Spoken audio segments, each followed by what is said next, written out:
Good morning and welcome to the 2021 Toyota USA Surfing Championships here in beautiful Lower Trestles in San Clemente, California. We have the girls U12 quarterfinals in the water right now. Alana Lopez in red, Marlene Glob is in white, Sofia Gamboa is in yellow, and Marlo Lee Harris is in blue. There we see a great angle shot from the peak here at Lowers. Mitchell Salazar with the Hall of Famer Brett Simpson here with you guys. Brett, good morning. I know you're the current coach for the USA surfing team as well. How have you seen things in what's been a great week of surfing so far for these junior surfers? Morning, Mitchie. This is awesome. This is great. We're showcasing some of the nation's best. You know what? This week has been awesome. Like the waves have been just firing. I mean, a few of the days was for Trestles almost like a hair too big. Yeah. You know, makes it pretty tricky. I know a lot of the kids talking to them were having trouble just dissecting the waves, which one's going to be good. You think lowers, you think every wave's good, but it's really not. And especially when you're competing, you still got to pick them. Yeah, and that's, I think, been a little bit, but the surfing level, you know, some of the Hawaiians, you know, Lucas Ostin, there's been some standouts, you know, and I think yesterday was really cool seeing the U14s. I always get excited watching the younger divisions. Like that's our youth coming up, you know, and you really want to kind of nurture them, but also let them learn, you know, and I think that's a big part of surfing, especially surfing contests. It's like mistakes are going to be made, and I think that's something where like, hey, here we go. Looks like Alana. Yeah, Lopez. This is Corey's daughter, correct? Yep. They live in Ponce. I mean, they grew up in Fort Lauderdale, but living in Ponce Inlet, which is a fun little wedgie right. And she's killing it right here. That was a sick little layback carve. And girls U12, so obviously our scales have changed during the contest. We've seen boys U18 all the way down to girls U12, which is what's in the water right now.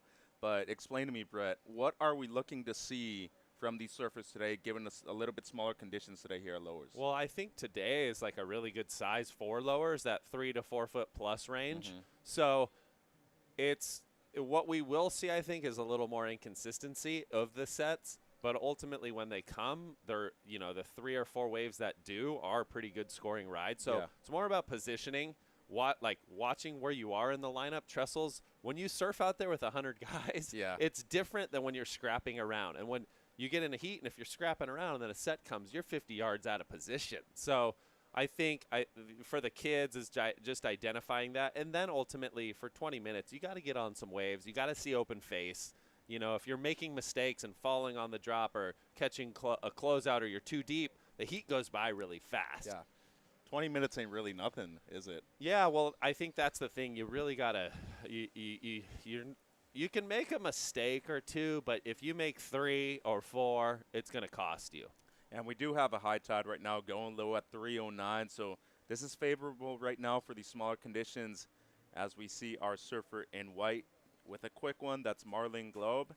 I want to go back to almost 12 years ago when you competed at one of your last events here at Lowers. You did your Simply Simple series. You lost that heat, but it seemed like you were going left when you needed to go right, and you were going right when you needed to go left, as we see Sofia Gamboa on what seems to be her opening ride. A good-looking right-hander. She's going to finish with a little hit on the foam. Yeah, I've made plenty of mistakes. I mean, I learned the hard way a lot of times. I mean, I think that's the goal for me now is, like, you know, helping these kids, and it's kind of like, you know, teaching them those lessons that I learned the hard way. And when you're this age, it's going to happen, you know. But, yeah, I remember there was a heat with Slater. We were kind of going left. It was a little bit smaller. And a lot of times I'm thinking, like, on your backhand, it's you know, for me at the time, like, maybe I was on the qualifiers, and I thought you could get scores easier, get a little more vertical.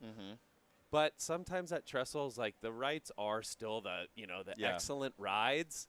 And, yeah, there was times where you know, there was a lot of times out here where, like I was telling you, the waves are really good, but sometimes you can't find that rhythm, and it can be the most frustrating thing. But here's Blue. That was a beautiful carve. Sets it up. So nice pace right here. She's kind of got the reverse Griffin spray right now. I think pretty sick. Pops. And outside Lopez Wow, on a good-looking set wave. Here she goes. Wow, so big snap carve right there. And again, so this thing could go excellent. And another. Ooh. So this is amazing surfing. Wow. Well, Maybe our first perfect. yeah, I mean, well, the second, because Betty Lou Sakura oh, yeah. Johnson had a 10 Yes. yesterday. She had a near perfect heat, actually. A 10 993 and a 10. 9.93. But this is the girls U12. I'm going out on a short limb, and that's a 10-point ride. I wouldn't be surprised. We already saw 6.5 from her on a combination on a smaller wave. She had 4 or 5 That was different maneuvers on a stronger set wave, picked too. a really good wave, and her pace threw in each turn. As we'll see right here, look at this form. Snaps it right there, so sets it up. Little 3/4 bottom turn, keeping that speed through each turn. A little bit higher there, so more critical, and then up through the lip. So she pretty much did, check the boxes of power surfing, in the pocket. Well, it's going to be excellent surfing, that's without a doubt. And scores are coming through. We do have replay at this event. I've been doing beach announcing all week long, Brett. And in 20-minute heats, it's definitely difficult for these judges to get these replays in as quickly as possible. So they will take a little bit of time actually dissecting the wave, getting the score out to the surfers. But we're seeing Lopez in control of the heat once we're actually going to get the score. But a 6.5 on her opener. Lee Harris has a 4.33. Marlin with a 0.57. It was close, but it was up there. And maybe judges leaving a little bit of room just to see a little bit more. Exactly. Yep. First heat of the day. You do have to leave some room. Hey, they could have went perfect, but then there's 4 heats in this round. It's a long day. It's near perfect. I mean, she's happy. Look at I don't know how. Obviously Corey's her dad, and she's surfed out here a lot. But I'd go out on a limb and probably say that's one of her maybe better waves she's had, out here. Here she goes again. So building that speed up.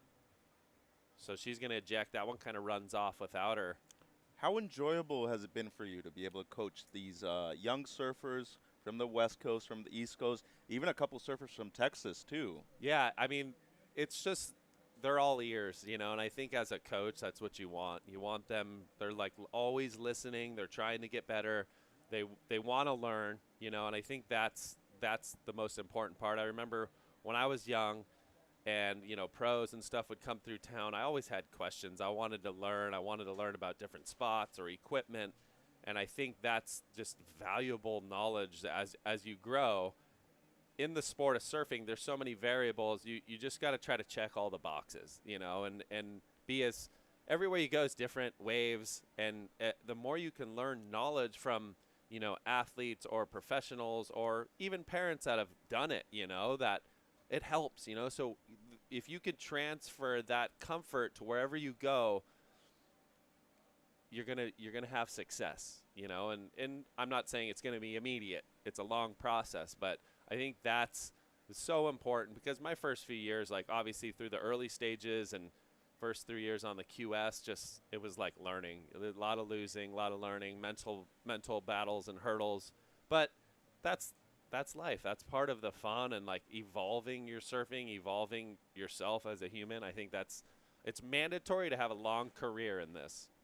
What do you say that with 11 minutes to go, Lopez in the lead, just to spread the heat out right now? Lopez with a 9.5 and a 6.5, 16-point heat total. That's excellent already.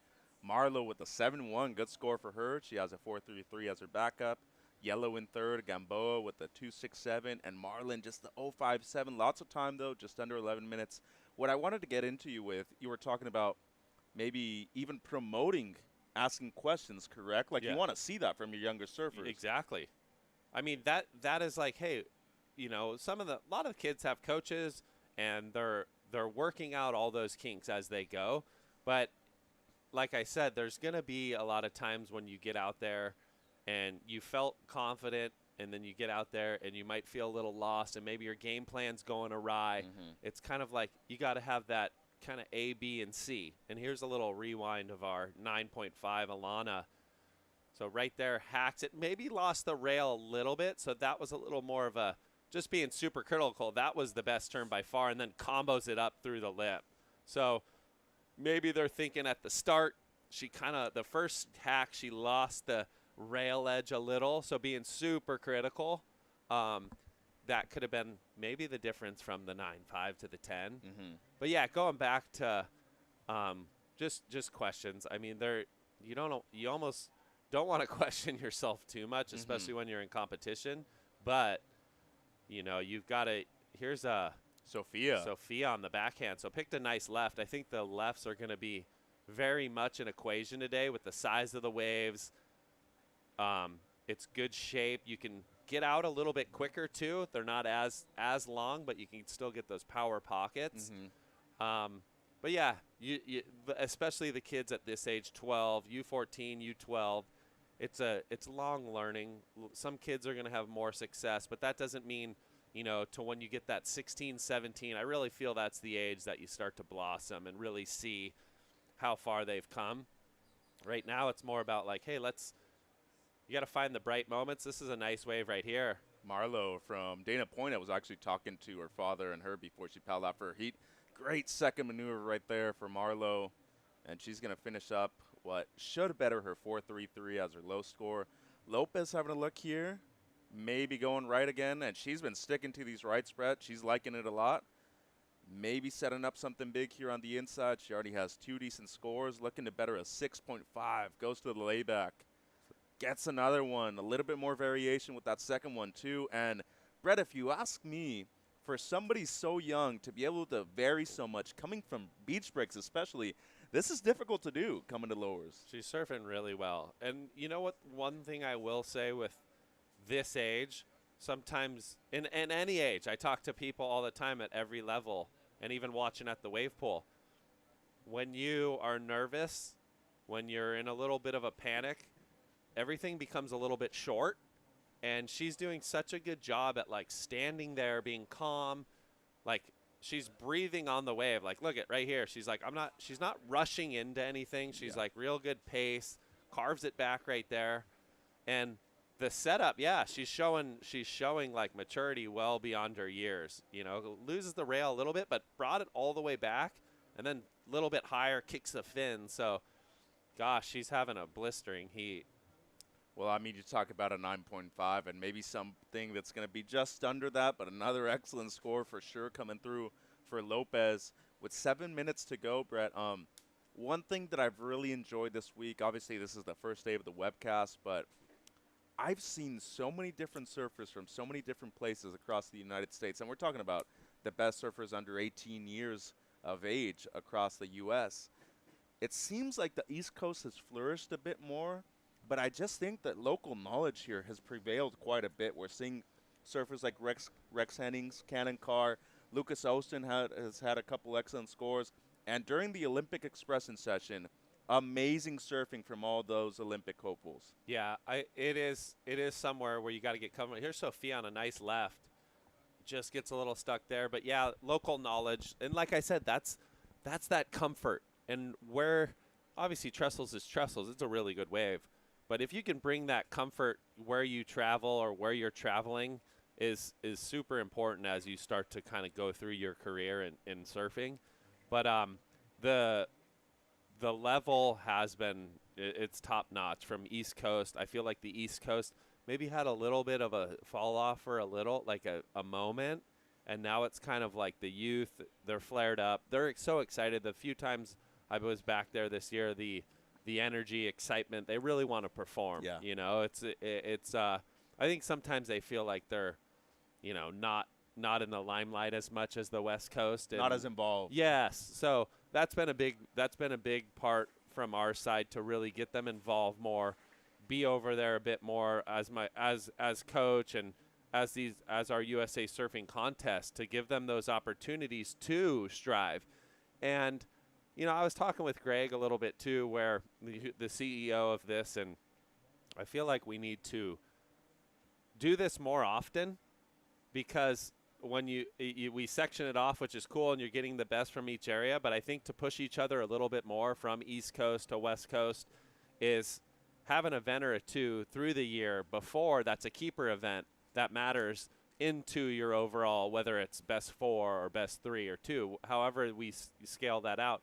But I think it's important for athletes to push themselves, because you might be dominating in, you know, on the East Coast, but you come out here and there's definitely a deeper talent pool. Yeah. But that will only help, you know, and help push each other. So I think there's some new ways that we can kind of grow that.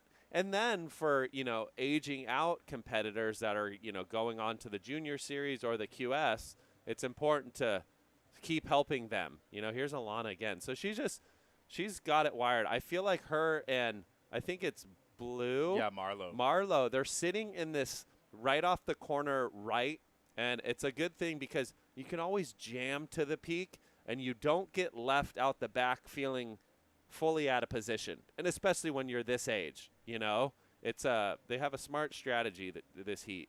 And as we see white on one of her 4 waves so far, that is Marlene Glob. Great heat so far between Lopez and Marlo Lee Harris. It seems like Sofia Gamboa can't get out of that 4 range, that kind of average surfing. And here she goes. Sofia just had a look.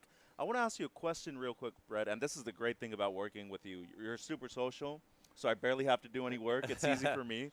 No, but a real honest question. Do you have an assistant coach for the East Coast? Currently on the East Coast, we don't. Brandon Phillips helps out here, and he has traveled back there. He does have really good relationships, too, with some of our athletes, but the few times we traveled this year, he wasn't able to make it. But definitely I think going forth is like I want to surround myself with and I work with, like, when I'm there talking to the parents and talking to – some of the kids have coaches. So being on the same wavelength is very important. And there's a lot of athletes that are on the West Coast that have coaches that I'm like maybe the overall group coach of the team, but I have to be and identify how each kind of individual works. So, it's not – obviously it's not just me. I'm like a small part of it. It's just like working together for the greater good of these athletes. Wow, here we go. Nice off the top. Can she come around the corner? She won't. But really really nice committed snap. And that's the thing out here. When you're on a point break, she went it was hard to tell what that wave was doing beyond, but draws off the bottom, touches the water, wraps it. Could she have maybe went lip liner and then it's hard to tell if that thing peeled off or was closing out, but it was committed turn. Like, you could still get up into the good range for one nice maneuver. Easily. Maybe even excellent. Yeah. Like, she drew it off the bottom, elongated bottom turn, and pulled the board back. That's very important. The rail all the way through, and you'll see kind of anywhere you go, but you'll see, especially at point breaks, that old school traditional surfing doesn't go old. And it's ingrained in our minds, and it's that power surfing that you can't let go. Like, everyone's doing airs or might fly down the line and do a crazy rotation. You can get a 9 that way too. So there's a few different ways to slice it to get those major scores. Yeah, they still stand out, right? Yeah, I mean you could have whoever it may be, and we'll probably see it today.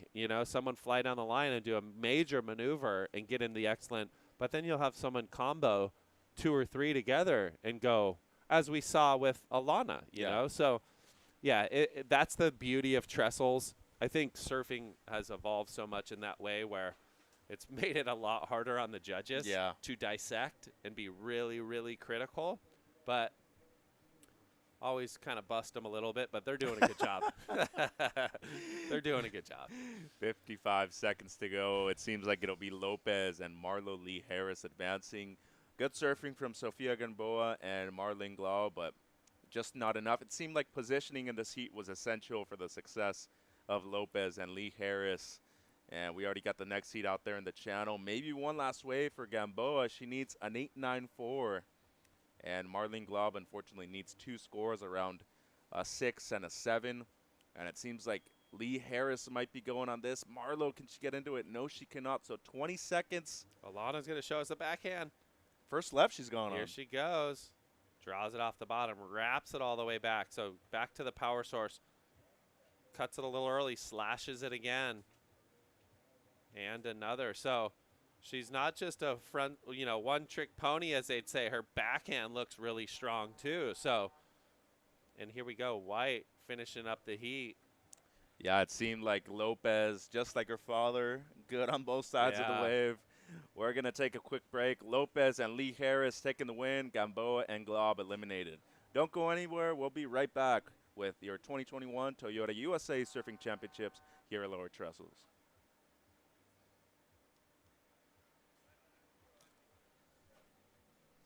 Smooth start, brother. I treat my body like it's a machine. The better you treat it, the better you're going to perform. Yeah. And that's why I think it's very important to take care of your eye health now. It's as simple as like going to the doctor once or twice a year.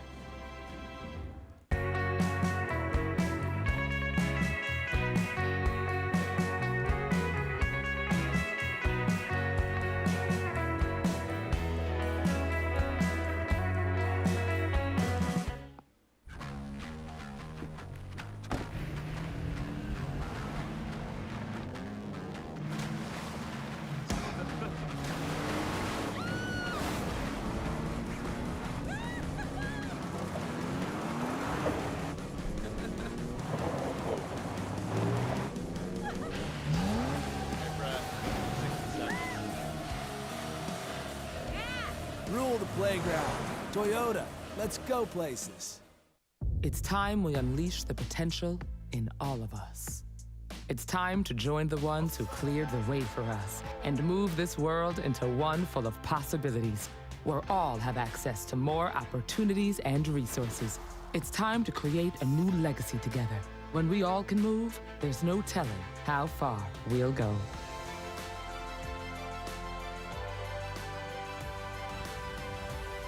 Toyota, proud partner of Team USA. Introducing Extremes Almonds from Blue Diamond. Good for you.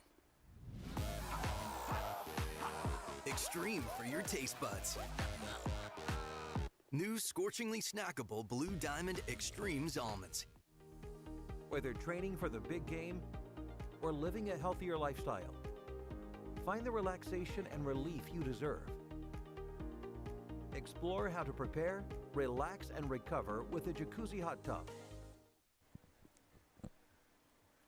Welcome back to the 2021 Toyota USA Surfing Championships here at beautiful Lower Trestles. Mitchell Salazar with the Hall of Famer Brett Simpson. We are in heat number 2 of the girls U12 quarterfinals. In the water in red, Chesney Ganot. In the white is Caden Persidoc. In yellow, Whitney Gwisk. And Shay Sherman is in blue. A lot of new names for me, Brett. And it seems like we already have an opening score of a 5.67 for Persidoc in red.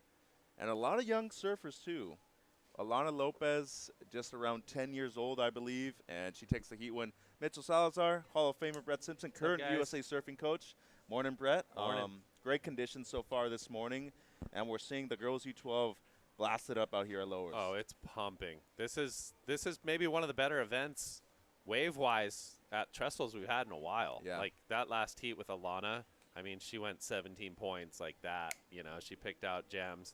Corey Lopez, young daughter, so it's super cool to see that. I mean, I got a couple young kids on the rise, and I definitely want them to be surfers. You know, I think it's surrounding, you know, your kids with surfers and kids that love it, you know, is really important. But this has been so special. Every division, the first few days, we're bombing. Like we were saying, it was good size, and sometimes Trestles gets tricky. Here we go. It looks like Whitney, takes off late, goes for a little body surf barrel maybe. Get the vision early. Pulling a Yada nickel, huh? Yeah, here we go. Here's Caden. And this is Persidoc on the right in red. So good little form right here. Oh, I jinxed her. On her backhand, kind of setting this one up. So she's definitely, I think she's from kind of the seaside area. Her brother surfs a lot of the events as well. Good surfer. He's got he's goofy foot too. So the Persidoc family definitely knows what they're doing. Yeah, kind of has that little Wilco style going, Yeah. right? With the arm positioning, it Yeah. seems like she knows how to bottom Kind of turn. swings it through. Yeah. Yeah, that's a trick. You know, you can get that leverage through your turn. It's pretty important, especially on the backhand when you're driving off the bottom. Is that something that you want these kids to learn at a young age? Let's drive through those bottom turns, gain speed, and use the whole perimeter of the wave? Yeah, I mean, preferably for me, like, it's funny because a lot of kids just like, I want to learn how to do the airs, you know? So it's almost like you take a step forward but 2 steps back. Yeah. Like, I prefer to have those solid basic technique before the aerials, and then you can work on that. But look, everyone's different on how they learn, and some kids like pick up the aerials. They might skate more. You look at Aaron Brooks. You look at some of these really young girls they're gnarly at airs, Yeah. you know. So she picked it up right away, and she's put in the work at it. But that big, solid surfing, and especially if you're going to, you know, become a competitive surfer, you're playing the odds. You want consistency. You want to be able to go out there and throw up sixes with ease. And that's not always – it's not easy. You know, consistently being 12-plus points is super hard to do. And when you're doing the airs, the percentage just slowly starts to drop. You know, like there is some people that are really good at them and they can pull them with ease, but there's still like you got to have the right section, you got to have the right wave. I still like I harp kind of big, solid, drivey surfing, and then kind of we'll work from there. That's my opinion. You might talk to someone else and say I want to learn. They might want to learn how to do the airs first and then go back. But here we go. Looks like Shay. Yeah, Sherman up and riding. Good-looking wall. Let's see if she can make it around. She cannot. And we apologize. That was Chesney Ganote. Oh, that in was the Chesney. red. Yeah. Oh, okay. Chesney was in red, and I think Caden was going left. It was a split peak on that one. I don't know if we were able to see the wave of white yet, but one thing I wanted to mention to you, I mean, great talking point about the consistency on relying for scores on a single maneuver, especially airs. Italo is one of those people. It depends on that so much, and that's why his wave count in heats is always so high because he's going and going and going, especially at beach breaks. But at lowers, that seems more difficult to do because it's a larger playing field, Brett. Well, here's Whitney taking off left-hander. Oh, she ejects. So that was like a commitment. She felt herself going weightless right there. But getting back to like an Italo, I think on the beach breaks, he knows he's 80%, maybe even better strike rate. Yeah. So conversion rate. Conversion, yeah. So like we saw in Narrabeen, we saw it at Merriweather, where he does ride a lot of waves, and I think like what we did see, I think at the pool setting where you only get a certain amount of rides, and not that he didn't surf well, he was right in the mix, you know, but that his strategy is to give himself as many opportunities to do those crazy maneuvers. And beach breaks, it works really good. Lowers can be, you'll have the opportunity, but it's a little more limited just with consistency and usually how the swells run. Like a good south, like it'll flurry, go flat for 10 minutes, you know, or really go slow. So that's where you look at, you know, I mean, if we're talking kind of that top 5 thing, Gabby, wow. So this is Chesney just dominating this peak right here. See Look at that this style? form. This is going to go excellent. Holy mackerel. George forming right now. That was so sick. Yeah. Just rapid fire. Rapid fire. It's right really there. that Ali quote. Float like a butterfly and sting like a bee as we see our surfer in white. This is going to be her best, That's no Caden. doubt. So she's going on the forehand. She's like, I'm going to go left. I think, I want to say she's from Seaside Reef. I'm sure she surfs the reef a lot, used to the left out there. Similar wave to the left out here. Kinda. Yeah, I agree. It's kind of like one nice, like a bowling moment, goes a little bit slow, and then it kind of forms up again. And kind of similar to Seaside. Where it breaks on the outside and you get that slow moment, and then all of a sudden, if you lose your speed, you're going to lose that end section, right? Exactly, yeah. You got to keep that really good pace, and she did that just there. Board speed, that's where we talk about that rail engagement, like driving through the turn, you know, like you're arcing it back, but also then as soon as you're back, you're re-engaging that inside rail to drive into the next one, and that's hard to do. And here's Chesney on a late takeoff, draws it off the bottom, snaps it, holds the rail, snaps it again, buckets to the sky, and again, even a little more off the bottom, a little tighter, and a fourth. I don't know. What number are we on, Mitch? I'm losing track.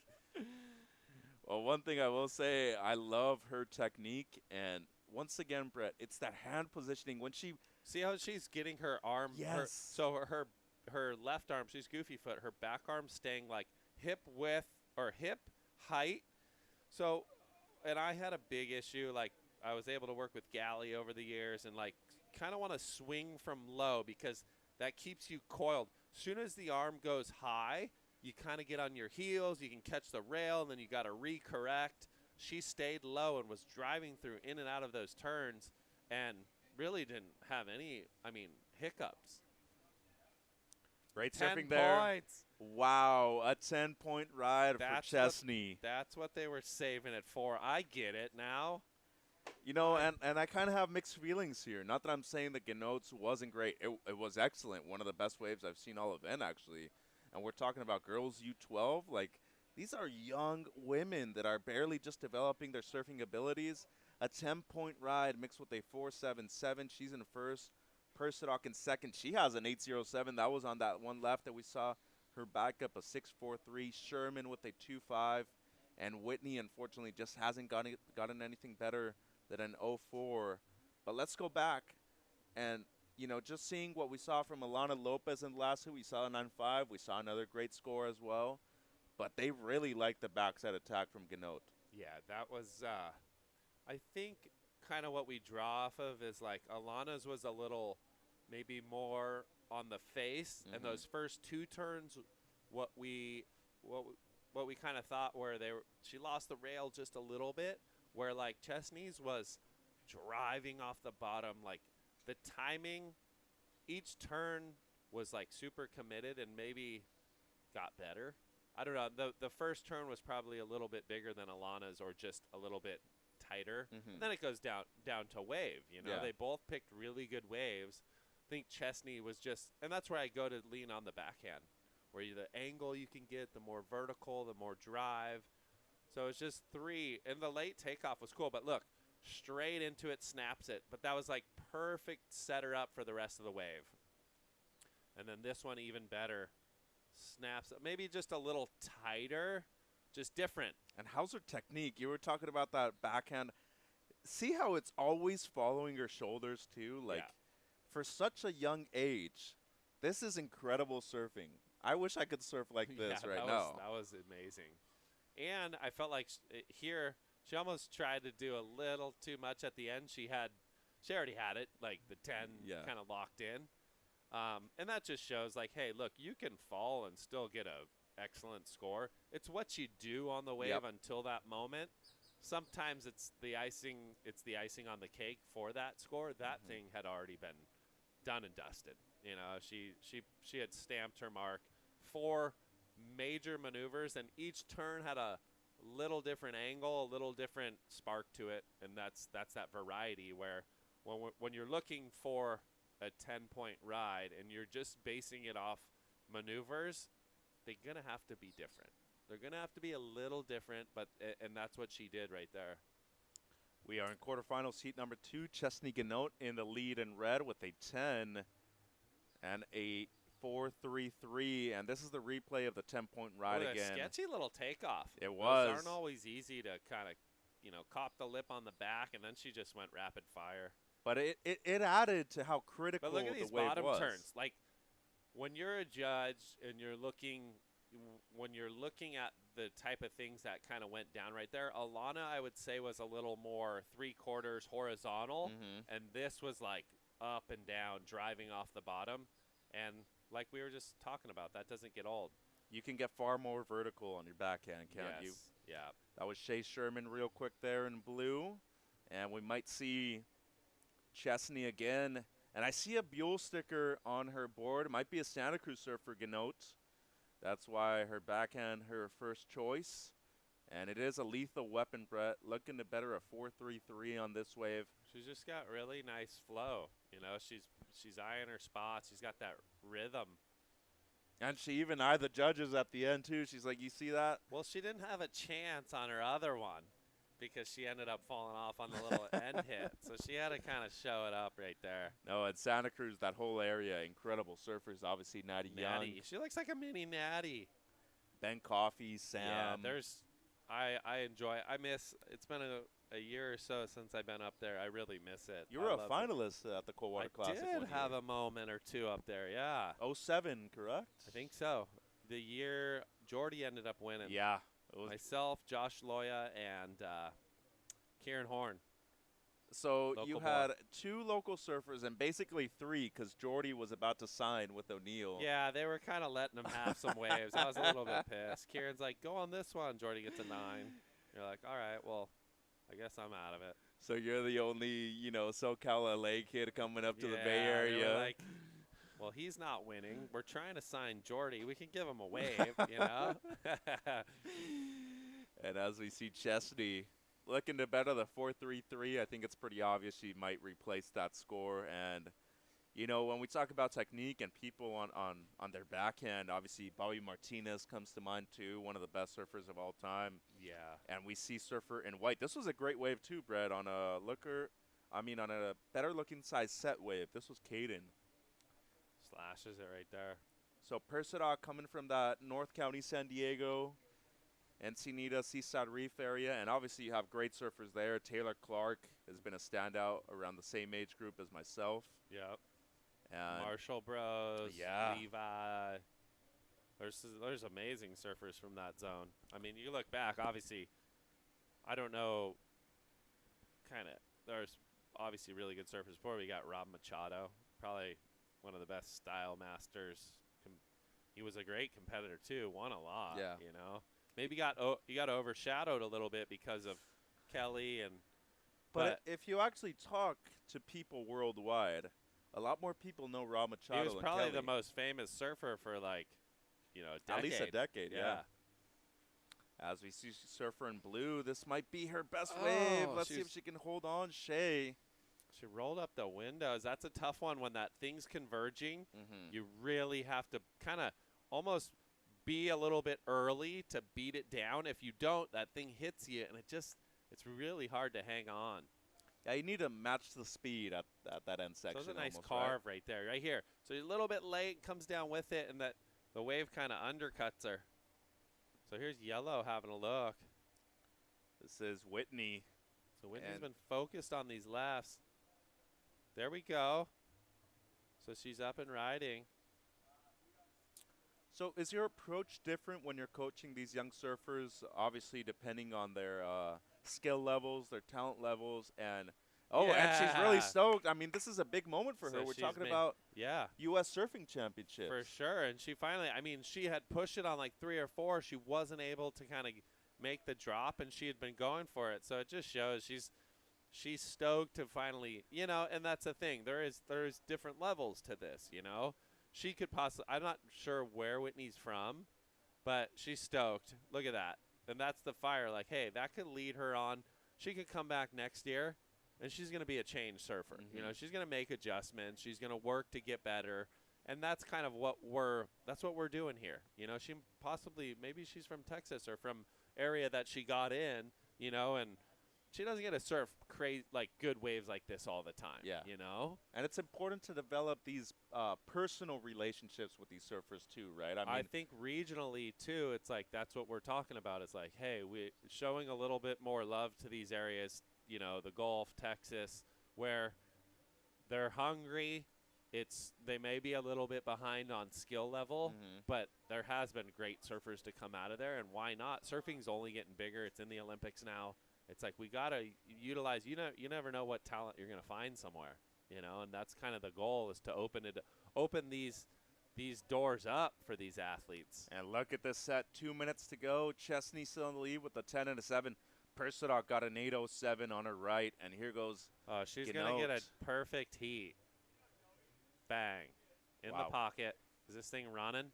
Oh, get a little stuck. I jinxed her. Those wide ones, they're fun to surf, and you get them like in your free surfs. They're more down the line, though. That one wave she picked is like the most perfect, kind of forehand or backhand, but the most perfect backhand wave, you know, because it was the pace of it was perfect, up and down. Where these ones, look at the ribs on it. Like, that thing has the northwest wind, first wave of the set. You've got to be so perfect on it to get a really good score. Your positioning. Yes, yes. It's one of those waves that you can never, they're really hard to be kind of out in front of it, like setting it up. You're always coming from behind, and if you're not timing the foam climb or the float perfect, that's what happens. And here we see the replay of, I believe this is her 7-point ride. I think she picked this one just after that wave, and that was like a little rebate wave. Oh, Behind that Yeah, wave, you she are correct. fell. But yeah, That was her last wave when she was going back out. So Whitney getting another wave right at the end. And I mean, being super critical, like, look where Whitney's feet are. You know, she's forward on the board, she's cruising, but when you go to that next level, that foot needs to be lodged back, all the way back on that tail pad. And she's going to learn. You know, she's going to watch a footage, she's going to learn, she's going to ride better waves, and that takes a lot of time. And it seems like we have the start of quarterfinal number 3. We're going to take a quick break and be right back with the 2021 Toyota USA Surfing Championships here at beautiful Lower Trestles, California.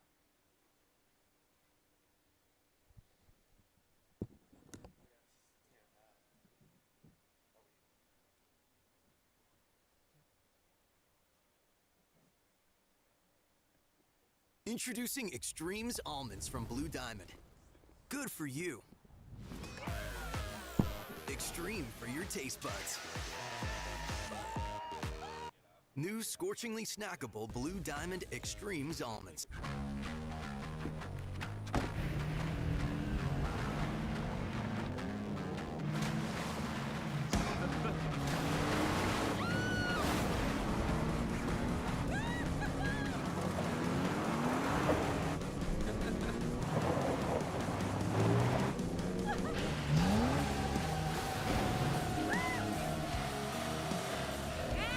Rule the playground. Toyota, let's go places.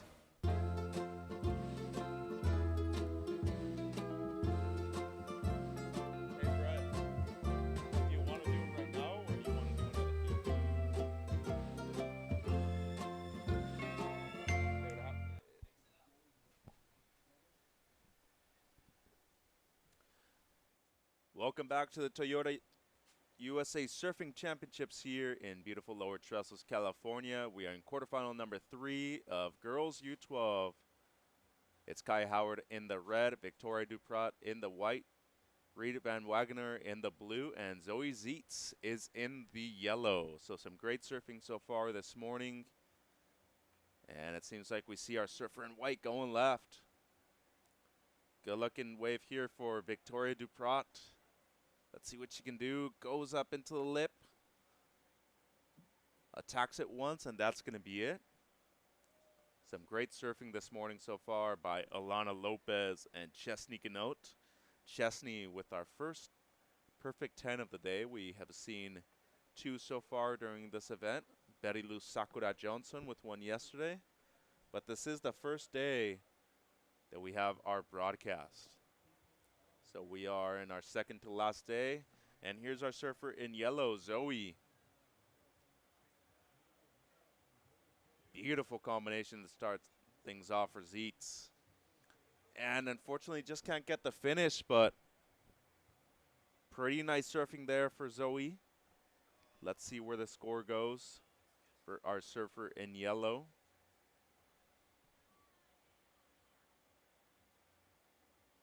As we see a great view from our production crew, want to give a big thank you to everybody involved, Action Sports Productions. And it seems like red having a look right here. This is Kaya up and riding. Beautiful first arc. A second beautiful maneuver right there for Howard. And it goes for the layback jam. This is going to be a great number for our surfer in red, Kaya Howard.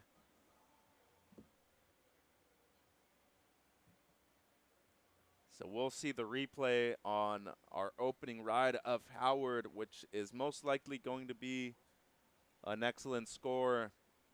Joining me now is Mr. Ben Way, one of our beach announcers as well, and a former qualifying series competitor, former professional surfer. Ben, good morning to you.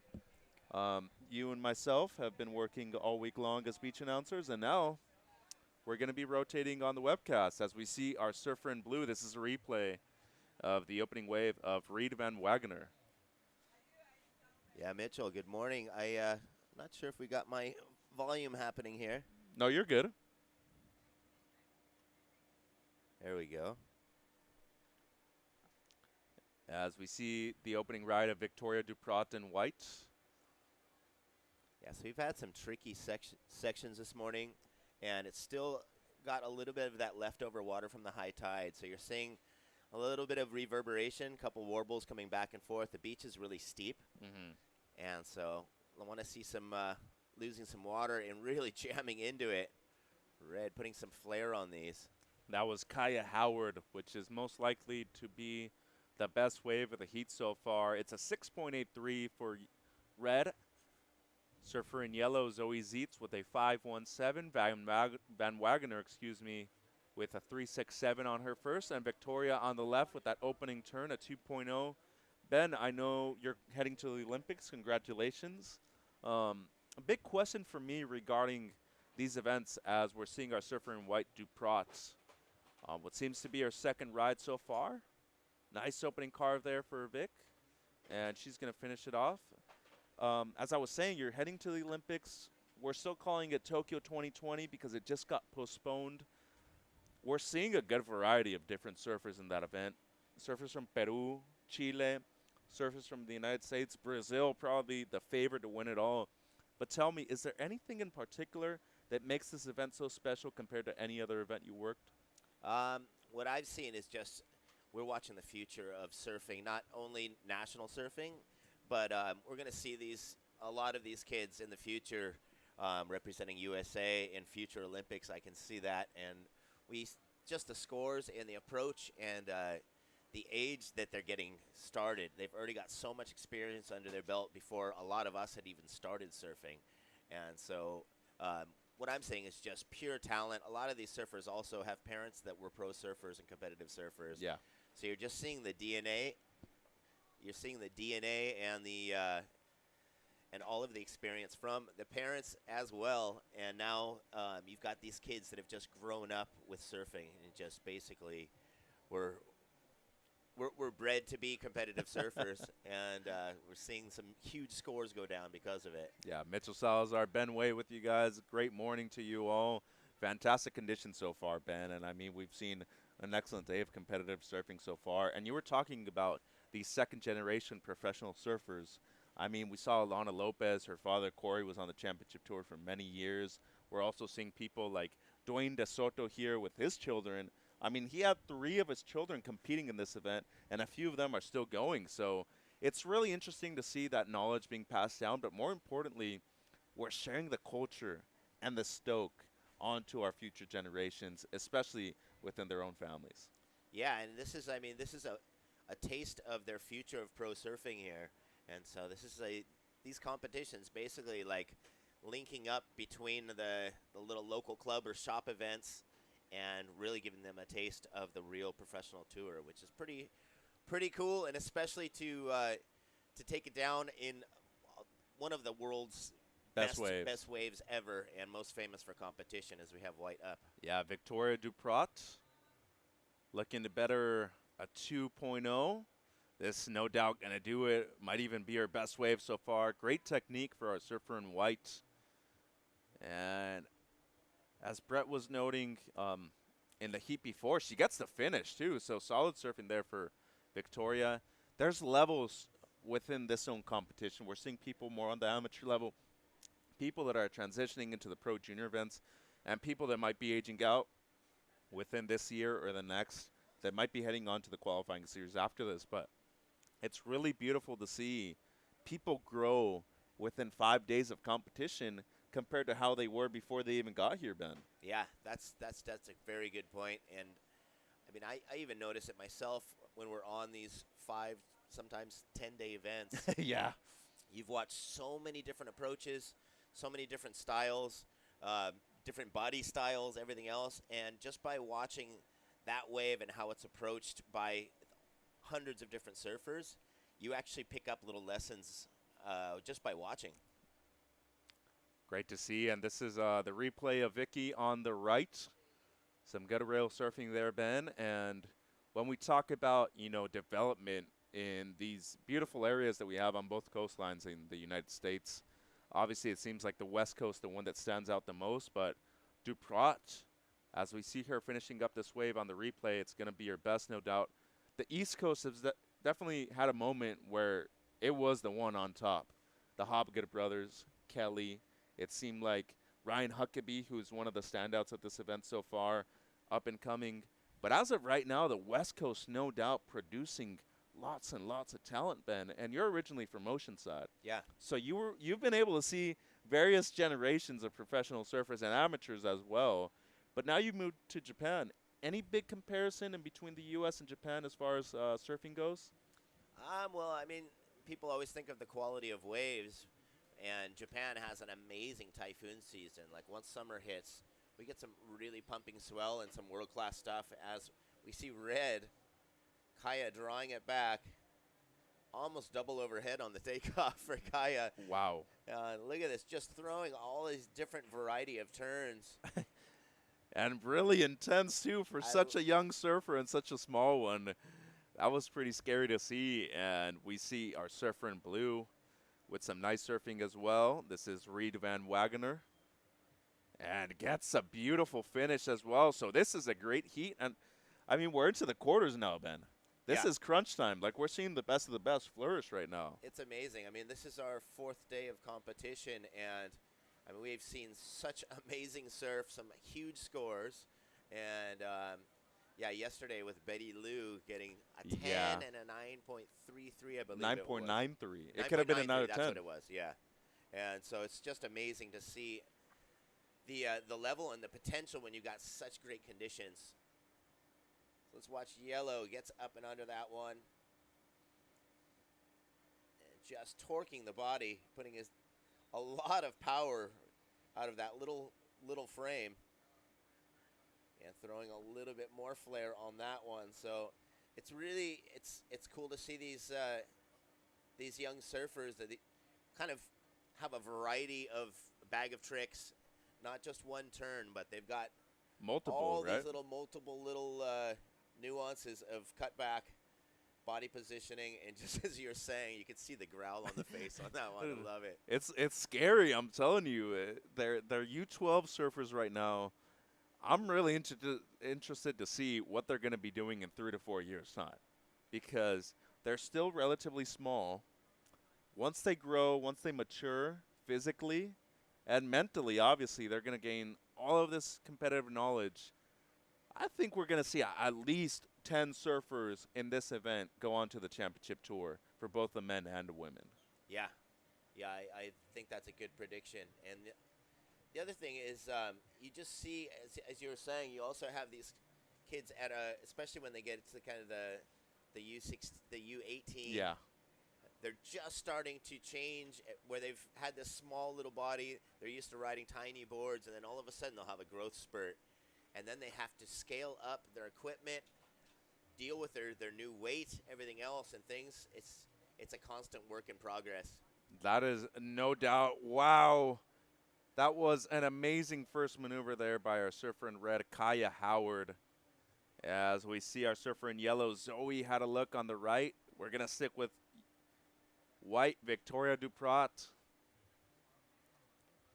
Good solid surfing on the backhand so far. Nice technique. Goes up into the lip. Is able to pull that maneuver off. And gets the fin drift. Let's see if she can fit a bit more in. And as we always say, Ben, in judging here, obviously we're talking about a subjective sport when it comes to judging.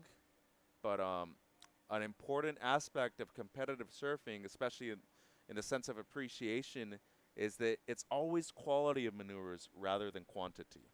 Yeah, that's a good point, because we were watching yesterday, a lot of those high scores were done with 2 solid maneuvers on a good-sized wave. And some of the competitors had 4 times the length of ride with a bunch of little flicks. But when you really put the board on rail, you see that rail work. You see them holding the turn. That's where the scores come up, it seems.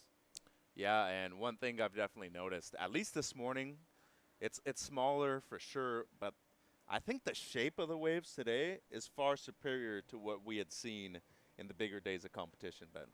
Yeah, it's surprising too, because you would think the bigger the better, but it's the sandbar and the capability of what it's able to hold.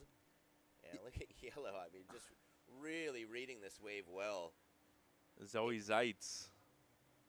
Some beautiful surfing so far. Riding that Slater Designs, going to the epoxy.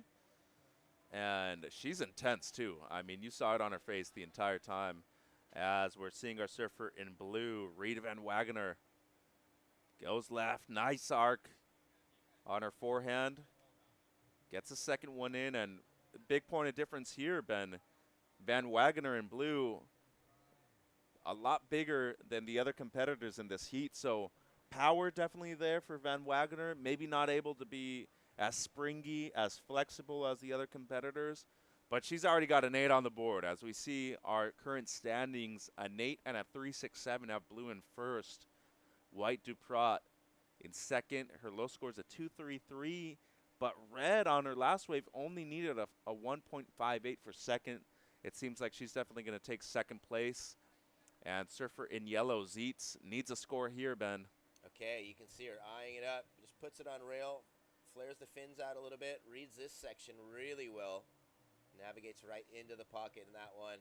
And I like how she does that little check turn and gives herself some downward motion to get around that section. We do see that one section stretch out at times and easy to get behind. She kept the speed all the way through and even got a little climb on kind of a difficult little end section there. As this was the left, the replay of the last of Van Wagener. Anything you like in particular about the surfing of our surfer in blue? I like the body positioning, the way she uses her arms to torque through the turn. That's it seems like really mature body positioning. That's something that I'm sure a lot of the coaches will kind of work with their riders in where to put their arms and not having their upper body disconnected from their lower body. Because you see a lot of these kids that don't have the leg strength yet. They'll torque up their upper body, but sometimes it doesn't follow all the way through to the feet. And it looked like Blue had a lot, like a nice locked-in, powerful body positioning. It's not a continuous motion when you're doing that, correct? Like, you see the difference in the people that have maybe a little bit better technique. I've been victim to falling, susceptible to just wanting to use my power and not using my entire body. Obviously, I feel like I better that in my 14 years of surfing now, but it's crucial to have somebody on the beach, especially if you want to be a successful surfer, to be filming you. Because photos sometimes lie. You can't see the entire sequence in a linear motion.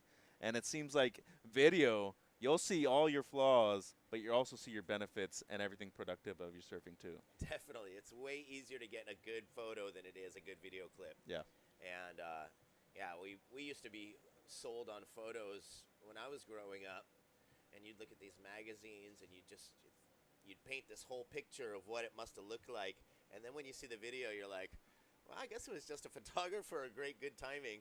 But, we're seeing it in live action and seeing the potential and the talent of all these young surfers. It's just amazing. I know you grew up with a great generation of surfers too. Jason Bennett, John Daniels, who's here. He's a little younger than you, but one of the better coaches we have in this area too. Yeah, and then another local favorite is Venezuelan Magnum Martinez. He's now coaching Chile. And we've always had a great Venezuelan contingent also in Oceanside. Yeah, the shaper for Kailani Surfboards, Julio Nurse. Yeah, he's down here too. So yeah, all of those guys have been putting in a lot of time at doing the production side of a lot of the boards that these pros ride. And we've got some of the glass shops down there doing all of the team of Al Merrick and many, many others. Look at that, just ripping the top off that one. Wow. That was a seriously, that was an adult turn there. And that was a triple overhead wave for Kai Howard too. So she's currently in the lead. Yellow Zeitz now in second, but we did see that incredible maneuver by Van Wagener in blue on her backhand. The one single maneuver with 35 seconds to go. Blue needs a 5.87, and there's a great chance that she gets it with just the one turn on her backhand. Bigger set wave, quality maneuver, and it seems like it's going to be a battle for second place between Zeitz and Van Wagener at the moment, Ben. Yeah, not much time to see how it's going to go down, but look at that. And here you go. You read it well. 7.43 the last of blue. She moves up into the lead. And now Zeitz, unfortunately, time is not her friend. It'll be blue and red advancing on. Zoe Zeitz and Victoria Duprat. We shall see them next year. Thank you very much for joining us right now, Ben. We appreciate it as we see the last wave of Duprat in white. Good looking wave, but she was needing close to 2 really great scores to advance here in quarterfinal number 3. Well, it's been a great day of surfing so far, and we're barely just getting started. First day of competition has already gone. First hour, excuse me, of competition has already gone by. We'll be right back with more action here at the 2021 Toyota USA Surfing Championships at Lower Trestles.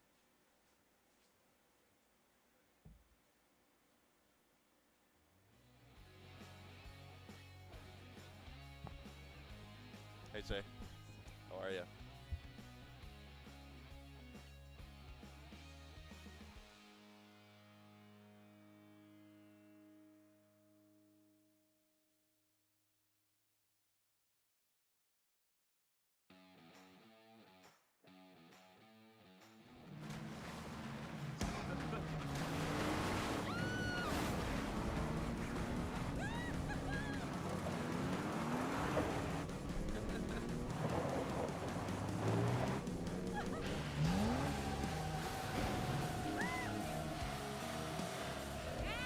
Rule the playground. Toyota, let's go places. It's time we unleash the potential in all of us. It's time to join the ones who cleared the way for us and move this world into one full of possibilities, where all have access to more opportunities and resources. It's time to create a new legacy together. When we all can move, there's no telling how far we'll go.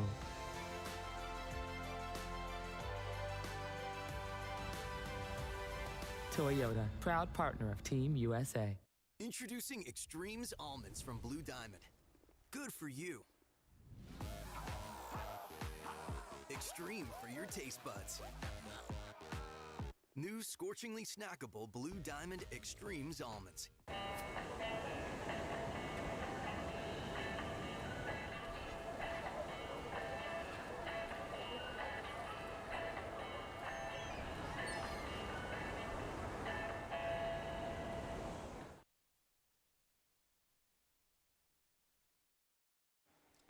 And good morning. Welcome back to beautiful San Clemente, California for the 2021 Toyota USA Surfing Championships. Mitchell Salazar now with Shay Lopez, former championship tour surfer. Good morning, Shay. We are in quarterfinal number 4 of the girls U12 division.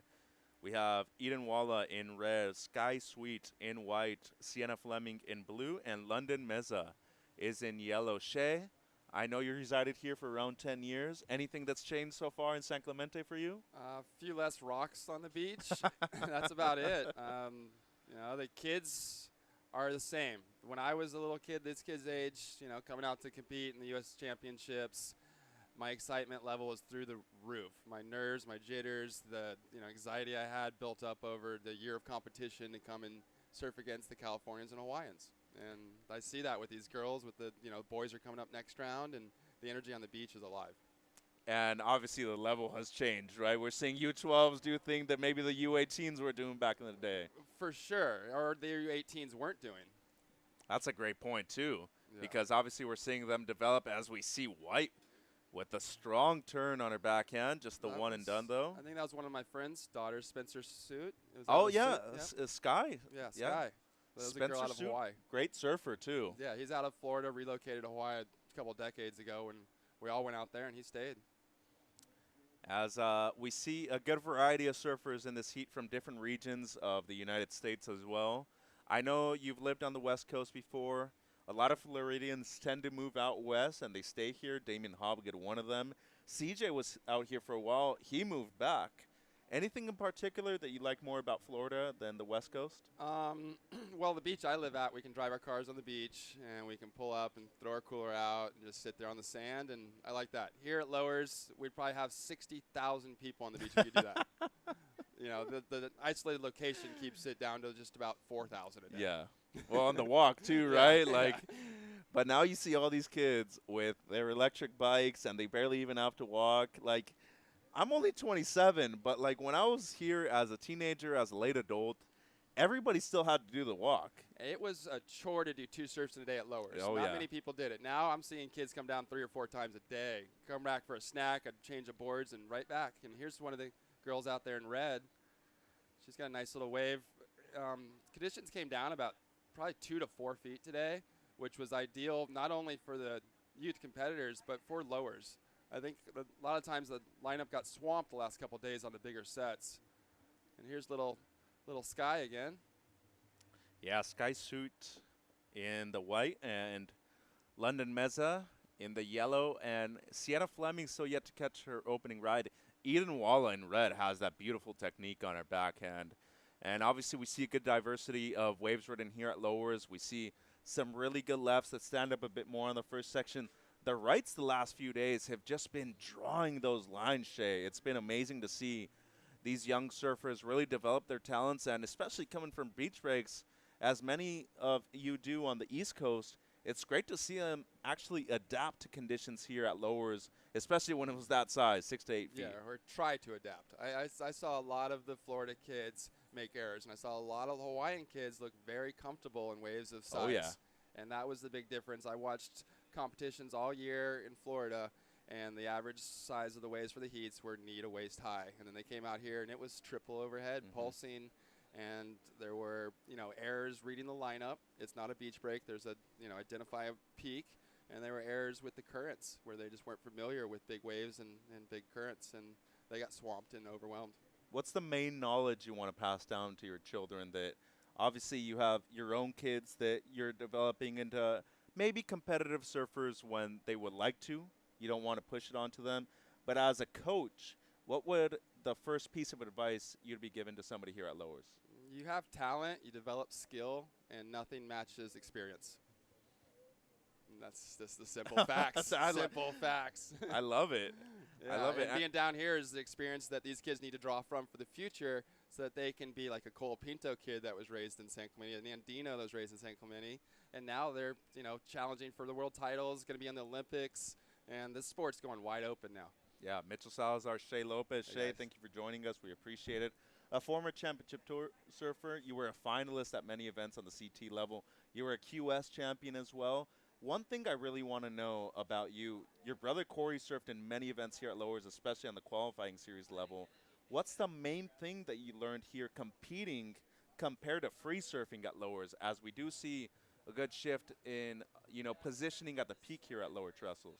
Yeah, it's a dominant peak here, and the rights do offer the better scoring potential. They have longer wall and more vertical face to work with, as we saw this girl in red work a nice clean wave that stayed steep.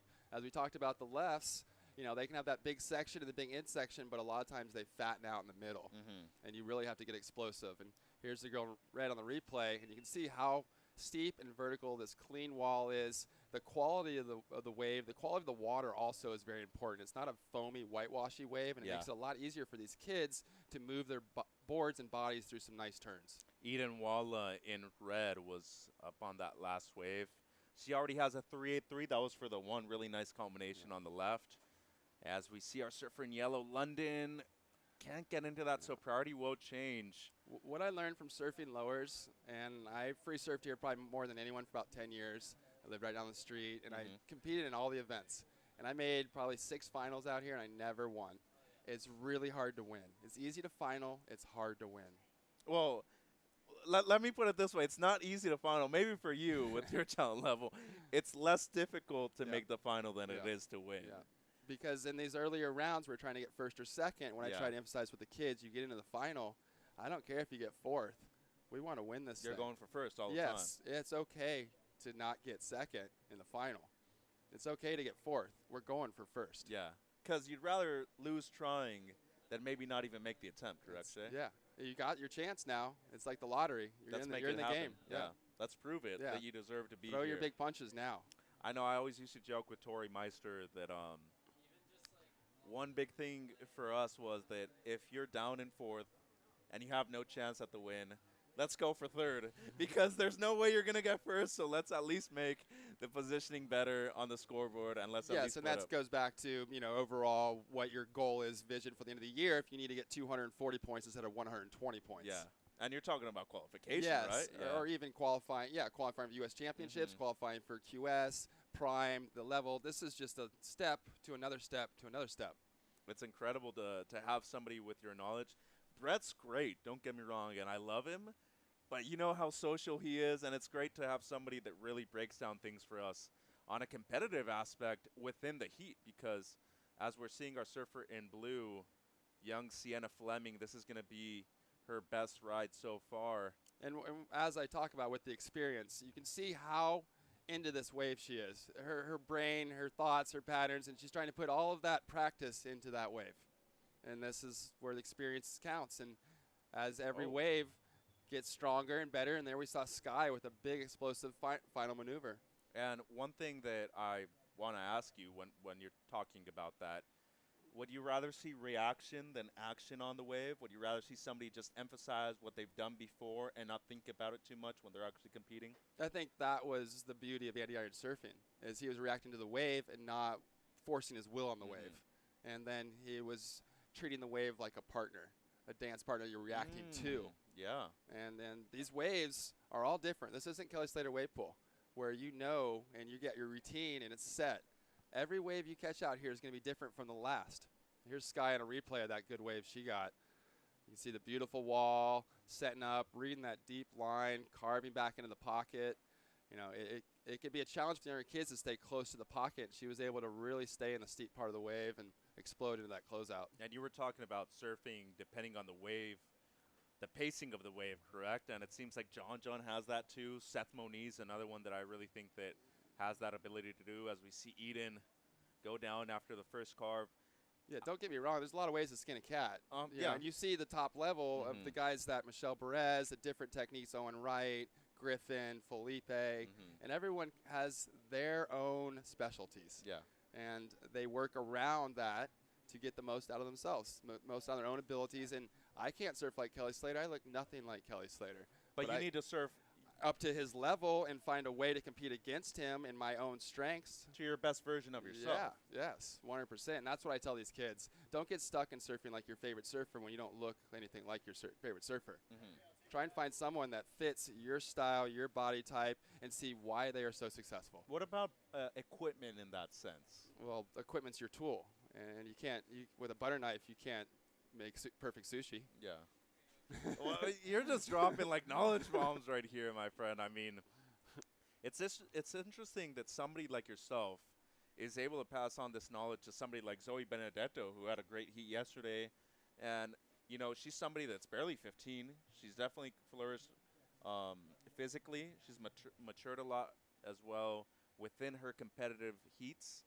But one thing that I've noticed with these Floridian surfers, especially the standouts, it seems like one major thing is that they need to leave Florida for a large amount of the year in order to progress. Yeah, as a child, we get tremendous experience in small ways with lots of repetition and inviting conditions that the kids aren't fearful of. As we get to a certain level, we need to branch out and get out of our comfort zone and get into more of our weight class now. In Florida, it doesn't hit my weight class for waves but a few times a year. And for a 15-year-old like Zoe, she's maxed out her learning potential on a daily basis in Florida. And now it's about traveling to learn the dynamics of a multitude of waves around the world with a lot more power and energy and volume. So in Florida, you have quick accessibility to Puerto Rico. You go to Nicaragua quite a bit too, correct? And Costa Rica as well. And that is our training grounds, the Caribbean and Central America. 100%, and lowers. Essential part to the progression of these children's development, correct? For sure. And back to this heat real quick because we've been talking a lot, but these girls are ripping. And Eden and Sky have put on a great heat. And what I like about these kids is their technique, their lines, as they're putting it together. They don't have the strength to do what we see from the olders, but they're getting their technique and they're getting their lines right. And timing is so important, as we talk about with John, and making it look easy when you're in the right place at the right time. What about scoring so far? It's been a long event, 3 days. This is day number 4. We have finals day tomorrow. We have instant replay here, but I've been doing the beach announcing majority of the event so far. It takes a little bit of time to get those waves in and for the beach announcer to relay that information to the surfers. Anything you're telling your surfers before they paddle out, maybe not rely on the judges' scoring. Well, not on their scoring necessarily, but on the timing of their scoring, when it's affecting their lineup. Well, the one thing you have to be aware of is once you're in the water, you have a much better understanding of the movement of the water. And you have to be connected to what's going on in the ocean, and don't be too worried about coaches, parents, judges, communication with the beach, because you're trying to connect with the ocean and find your best waves and your best scoring potential in that window of opportunity. And what's going on the beach, you really got to block out. Would you say relying on intuition is still as important? Yeah, 100%. This is wave IQ, wave knowledge, knowing the lineup, knowing the way the ocean behaves, and there's a lot of similarities and patterns you can pick up at individual spots that carry through to the entire world. How's coaching priority so far? Has it been difficult actually being to like strategize that with these children? The priority thing with these 4-man heats is a challenge for me, because I feel it gets the kids away from surfing and more into this. They're worried about looking at the tower, looking to see if they've got it. And when you're looking at the beach, you don't know what's going on in the ocean. Hey, George, I can't hear. And so it becomes another factor of experience for these girls and kids to get comfortable with knowing first, second, third, and all the dynamics of when people are losing it, when they're regaining it, and even the challenging things of having maybe when it get washed in, like yesterday, with suspending a priority. Yeah, that was crazy. A lot to learn here. And as athletes, we're growing as we go as well. And you're growing with the judges and everybody up there on the tower too. So it's essential to maybe get that knowledge going a little bit more. As we see at a great angle from our drone, this really shows us their takeoff zone. 4 minutes to go, Shay. Sky in the lead in white with a 7 and a 2.83. Eden been surfing great so far. She has a 5.17 and a 3.93 as her low score. London gets her best on her last, a 4.43, needs a 5.26. And Sienna in 4th has a 2.33. Her only wave so far, that was the one where we saw where she was a little bit out front. Needs a 6.78 for second place, just under 4 minutes. And as we see the lineup here from the drone angle, you're seeing the left really be less of an option this morning, Shay. It seems like the rights have been everything scored well so far. Until you see a goofy footer go out there and go, I'm going to go to the air, and I'm going to go do a blowtail, and I'm going to do a reverse on the inside, and I'm going to get an 8 in 1 minute. And then I'm going to be back out in 1 minute. Yeah. And then I'm going to look for my 6-foot right that's going to go for 300 yards and do 12 turns and get the 10 like we saw the girl this morning. She probably did 12 perfect in the pocket, hooks, steep, and she got a 10. Her bottom turns were beautiful. That wave was beautiful. Yeah, it was. And she stayed a little bit wider. That was Chesney Ganote, had a 17-point heat total. And, I mean, you're talking about a perfect score. Yeah. These 5 people up there don't usually give that out just for anything.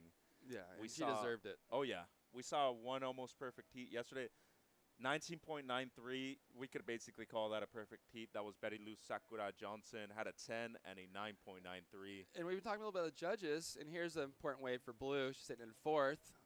She gets another wave. But the judging here has been really good, I believe, based on the fact that we're seeing in this heat, we had Sky with that 2 maneuver, big wave. She got the highest, a 7. Yeah. And then the girl in red, what's her name? Ada, the girl, yeah. She's had Eden. Eden has had Walla, 2 or 3 waves where she's gotten smaller waves, longer waves with a lot more turns, but doesn't have the top score. And what we see from Betty Lou, 1 and 2 turns on big waves with committed turns. She only took her 3 turns to get almost a perfect heat. Yeah. And obviously conditions have changed, so the criteria changes with that. But I agree with you. I think it's been spot on. It's obviously been difficult as a competitor, especially talk to me about it. I've been a beach announcer waiting for those scores, trying to relay it. It's hard to gauge. Kids come in and go, I did 12 turns, and they only did 2. Well, you did 12 turns on a whitewashy, mushy, slow wave. They did 2 on a triple overhead, standing up straight vertical wave. Yeah. We're not counting turns. Quality over quantity, correct? 100%. And we see 90 seconds on the clock here. Sky still with the lead. Yellow Meza needs a 4.68. And Blue Fleming got her best. On her last one, it was a 2.63, but still needing something in the 6-point range. As of right now, Shay, if your surfer's in first or second, you're content with what they've done in the heat, regardless if they have 10-plus points, 19, or they're barely making it, right? Because they're advancing. You have to be able to adapt based to what you're hearing from the beach marshal, and that's an important part of getting better is going out there with a plan, but adapting as things unfold.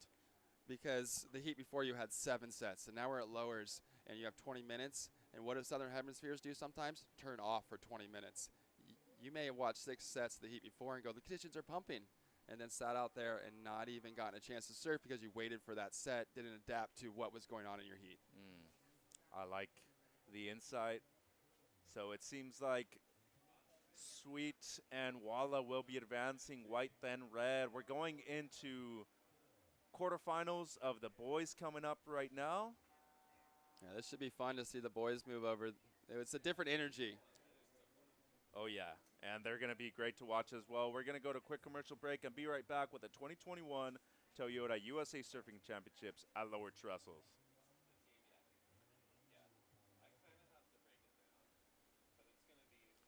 Yeah.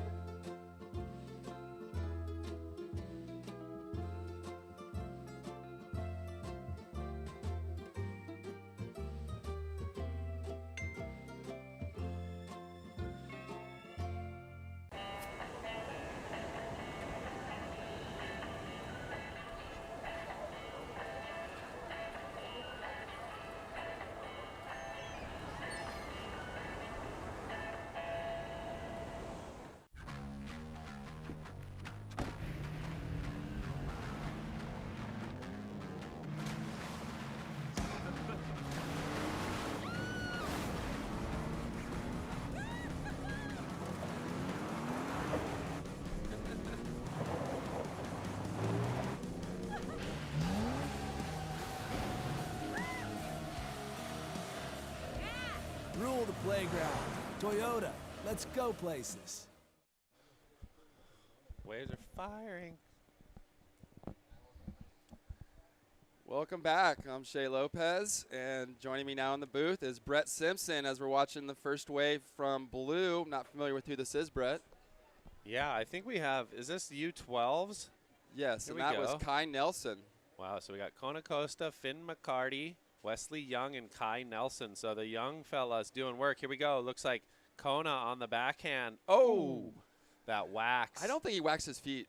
That's exact. I've seen it happen. You see it happen all the time out here, and you got to get the top of your feet. You go through all the mud and soot, then the clay. You hop onto the rocks. There's all this, algae and all these things. You get out there. If you don't get on your board before your heat, that's what happens on your first wave. Exactly, and it's happened to both of us numerous times. Oh yeah, oh yeah. You don't want to do your knee or anything silly. And here's the overview of a beautiful day. We got a little 3 to 4 foot swell, backside of a swell, but it's a good size for lowers today, huh, Shay? It's ideal. The kids were getting swamped the last couple of days, a lot of wash throughs, a lot of current that was making it difficult to get your waves in 20 minutes. Sometimes you had 10 minutes of paddling after a wave. That's exactly it. Like, people go, oh, there's going to be a huge swell at lowers. You're kind of like, well, you don't want too much, and then it really becomes like, hey, you got to pick the right wave, and it's lowers, but not every wave is still is good. And you only have 20 minutes, and it becomes a battle against the clock, not a battle against the surfing. Yeah, it becomes, there's a lot more variables. There's no mistakes are allowed. And today I think we're seeing that consistency of, like, when the waves do come, it may be a little slower today, but when the waves do come, the scores are up. The kids are finding the power pockets on these things. It's a little easier to identify. The peak's more compact today, and I think we'll see the opportunity to not just sit on the left or right, because there was probably a 50-yard section you couldn't be at before, and now you can go either direction, and we'll see more of that. Yeah, the last swell was that size too, where if you're trying to kind of find those in-betweeners, the sets are breaking 50, 100 yards out front of you, and so the positioning, and if that happens to you, that's 5-7+ minutes of your heat. There were a number of heats where the kids were sitting in the lineup, and as the heat started, they were washed by 10 to 15 waves. Yeah. So hopefully we're seeing that today, where Kai Nelson, first wave, 8.5. So We saw at the tail end, he got a big re-entry on the inside. It looks like he did some good work before that. As we get the overview here, there's not a lot of beach down here to set up, so we're cornered pocket. The little patch of sand there is, we're nestled in. And there's one of those lefts That is going a into the good wind. left. Steep Here we and go. vert. Someone on the corner. Looks like Kona going to roll in on the right. So we'll see if this thing kind of forms out. It's kind of shouldery so far. First wave of the set, really lumpy and bumpy with that west-northwest wind. Really got to identify and pick those ones with the steep vert. And this wave was the left. The left wedged and stayed steep. And now the second one, here's the kid with the first wave, Kona. This kid's got some form right here. He's dropped his 8.5 to start. He's railing all the way back, so he's setting that thing up to the power pocket, just kind of buying his time, see what this thing does on the inside. But really great technique. Good form. Yeah, it gets a little drift float right there, so that'll be his backup score. He's going to put a lot of pressure on everyone. I liked his complete turns at the beginning of the wave. I think that's what sets some of these kids from the others is their ability to complete turns. Yes. And get back into the whitewash and come out of it. Yeah, and that's the thing out here. It's all about setting that up, but doing a complete maneuver to tie it all in. Yeah. Anything short or half, it's not going to score well, and it's also going to ruin your rhythm on the wave. And at lowers, if you get a foot or two out of that pocket, it slopes out You're quick. in no man's land. Exactly. You're like, where am I? What am I doing? You know, and it just a train back north. Yeah, you're heading the car and you're gone. So we'll let those scores come in. Looks like Finn first ride 6.5, Wesley Young 6.1. Oh, this is setting up for a battle. We got a tight heat on our hands. We got Kai Nelson's going to have his second ride, going to be a keeper, most likely for now, for sure. And Kona kind of on the back foot. Let's see if he can line this one up. Boom. So he's kind of pressing a little bit. He's forcing the issue on his waves. He hasn't had that wave line up and with the smooth face and come across the cobblestones. And here's a bull for yellow. He had a 6-1 on his last one.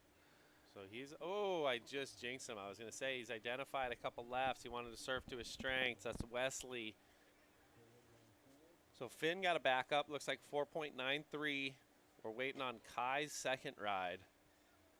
And Wesley right there, one nice turn up and through the lip, and then he goes for the carve and kind of caught the rail. You got a lot of that chop coming up the face, so you really have to, your timing has to be on point. As soon as this wind starts to blow north, too, the top of this lip blows away from you. Yep. It just, and you that's. thought it was there. Yeah. Where'd you go? Yeah, you think it's there, and you the wind really catches it. You got to keep on that rail, like carve it back, kind of set it up. When you're down low on this wave with the north wind, you don't feel the wind. As soon as you get up past the 3/4 part of the wave, top, it catches your nose. Yeah, and roll. That's exactly. He went for the carve, and that thing kind of went flat and overcooked the hot dog. If you look closely, you see the ridges across the top of the lip too, coming with that north wind pushing sideways across. We really face south here. Yeah. So the north wind swell that breaks kind of into like Newport or somewhere goes across here sideways. Exactly. Yeah. It's side. Yeah. It makes those rights. That's what happens. It kind of tails out. You'll have some of those rights kind of run away from you. Oh, that wedge that keeps pushing away. That's the chasing hardest wave to surf. Yeah. You can never get in front of it. You're always never. kind of, and if you're floating it, you just have to be on point. But they aren't the keeper scores. Here we go. Yellow. He's going to try to back it up. Somebody's going to go to the air on these lefts today. So that was cool right there. Got a little more twist and shout, and another. Great surfing. So that's the combo and the third. He's still got wall to work with. Bang. That was a terrific read. And I like this flow. I love that first turn. Like upper body, wasn't like ultra dynamic or fast, but he rotated and it set him up for that whole ride. It stretched him onto this next steep section. Exactly.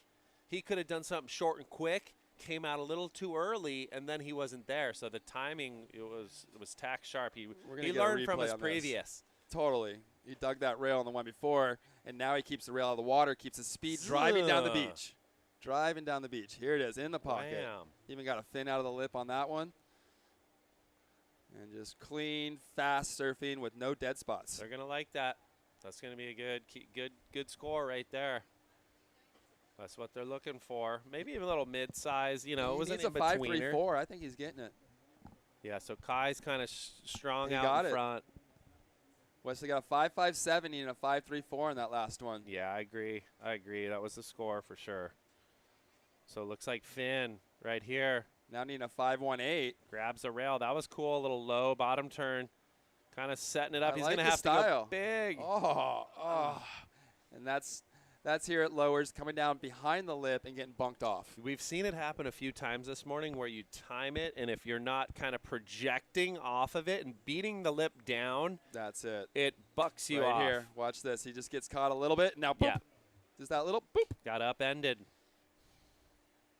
But we have a heat on our hands. Finn's looking for the 5.18. Kona. Oh, he was going to get that score in that one. He's behind the 8 ball right now. We got 10-15 remaining. He's going to have to put one together sooner than later because time starts to get away from you, and if you're pressing, it makes it a lot harder. He does have first priority, so his next selection in this next 3 to 5 minutes is going to have to be perfect.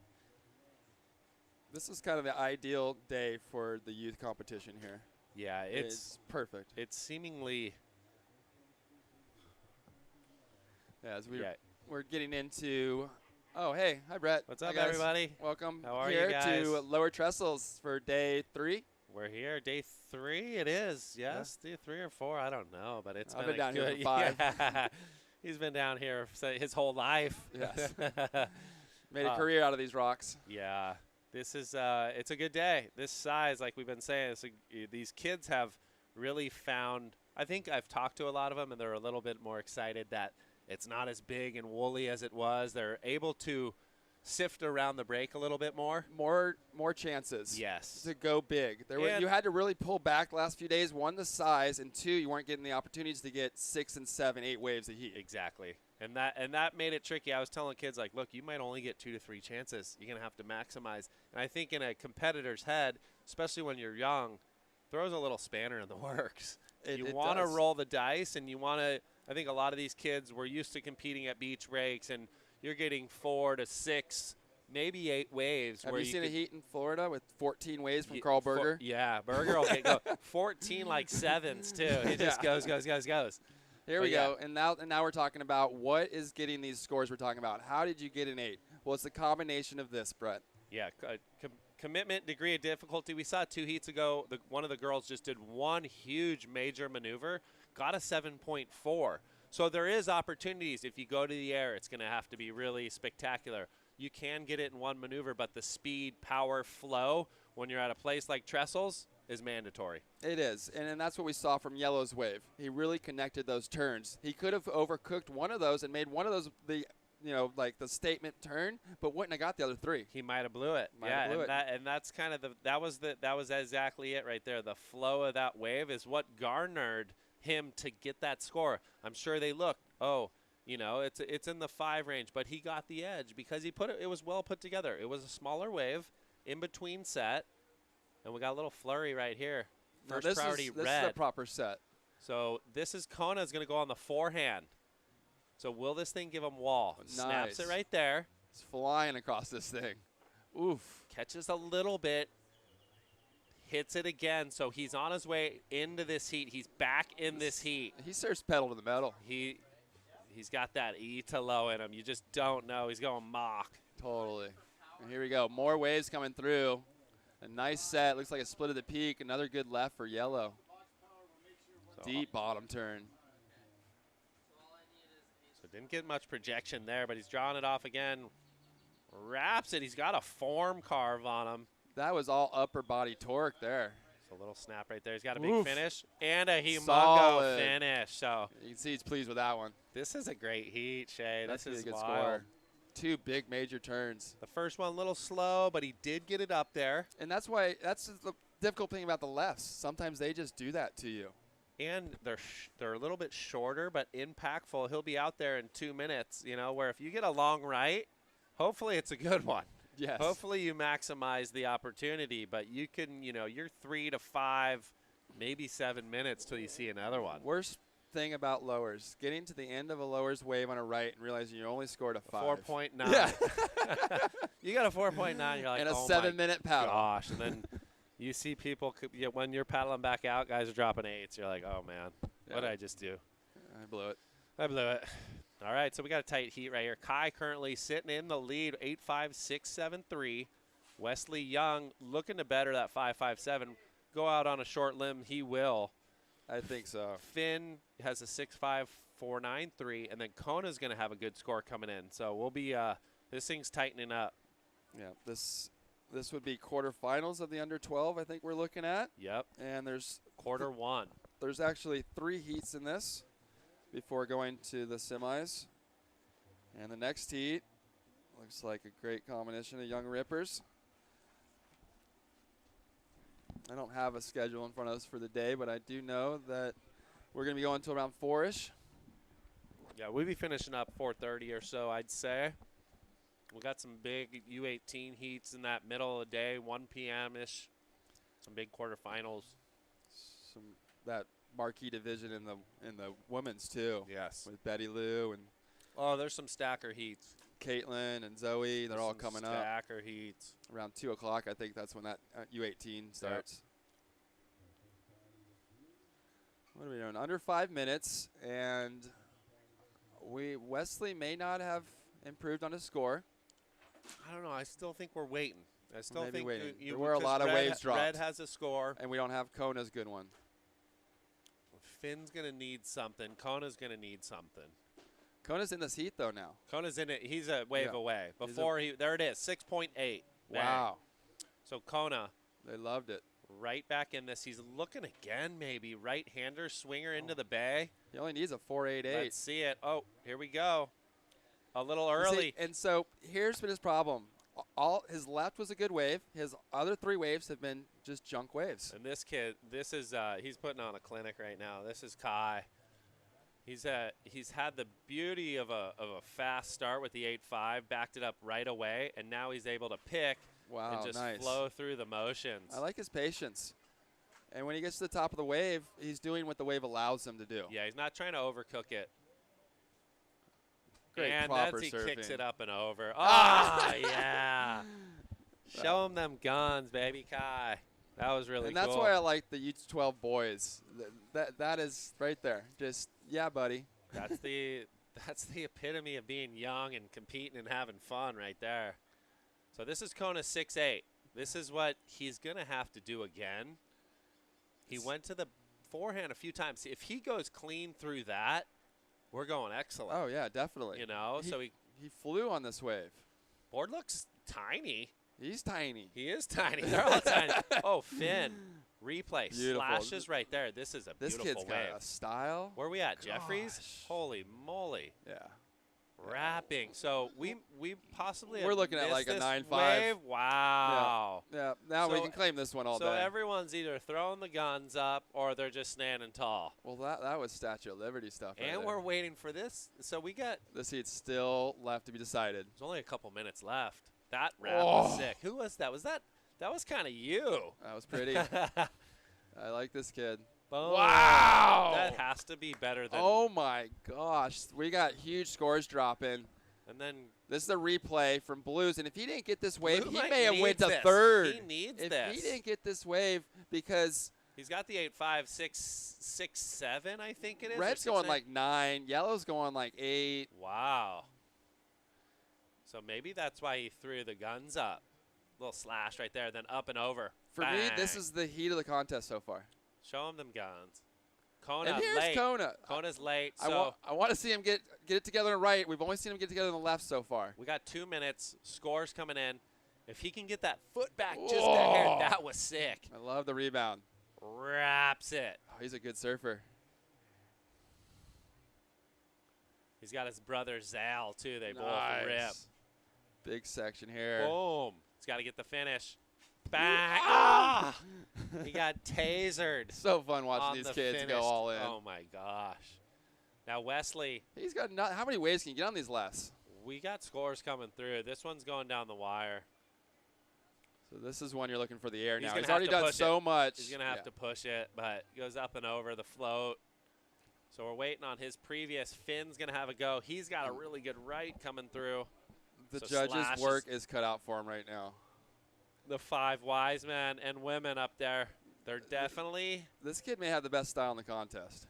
Dude, he does have a good style. He has an amazing style. Oh, and Kai's just like, hey, you know what? I'm going to go get a little rebate insider. Still going. Bang. The wave count is through the roof today. I don't know.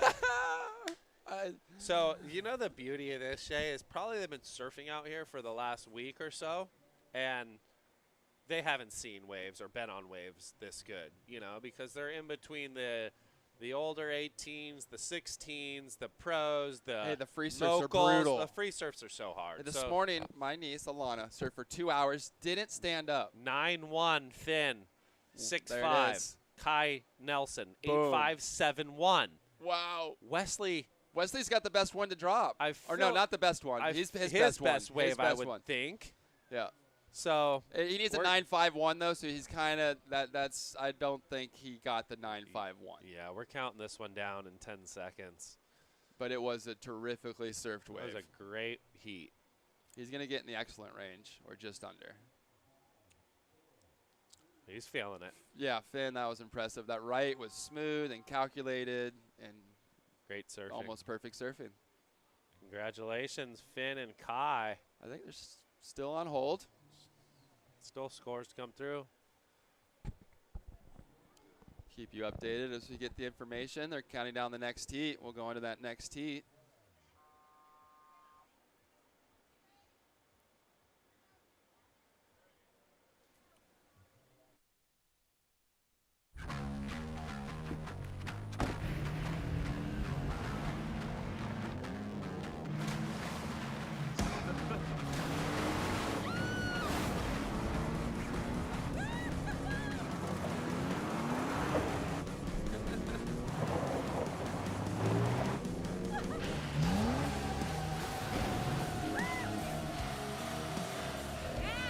Rule the playground. Toyota, let's go places.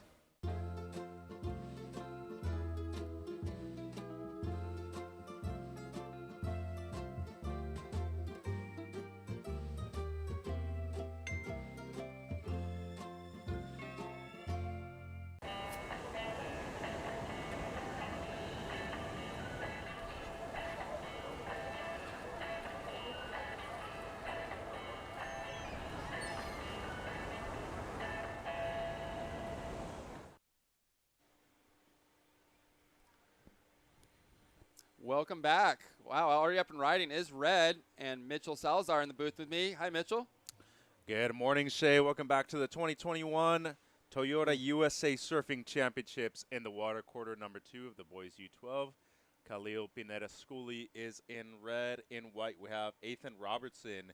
In yellow, Chase Matheson. And Tanner Sandvig is in blue as we see Matheson. This has been a terrific wave, Mitch. Great surfing so Beautiful, far. clean line across this. He's drawn it out from the start, and this is probably his 5th wrap.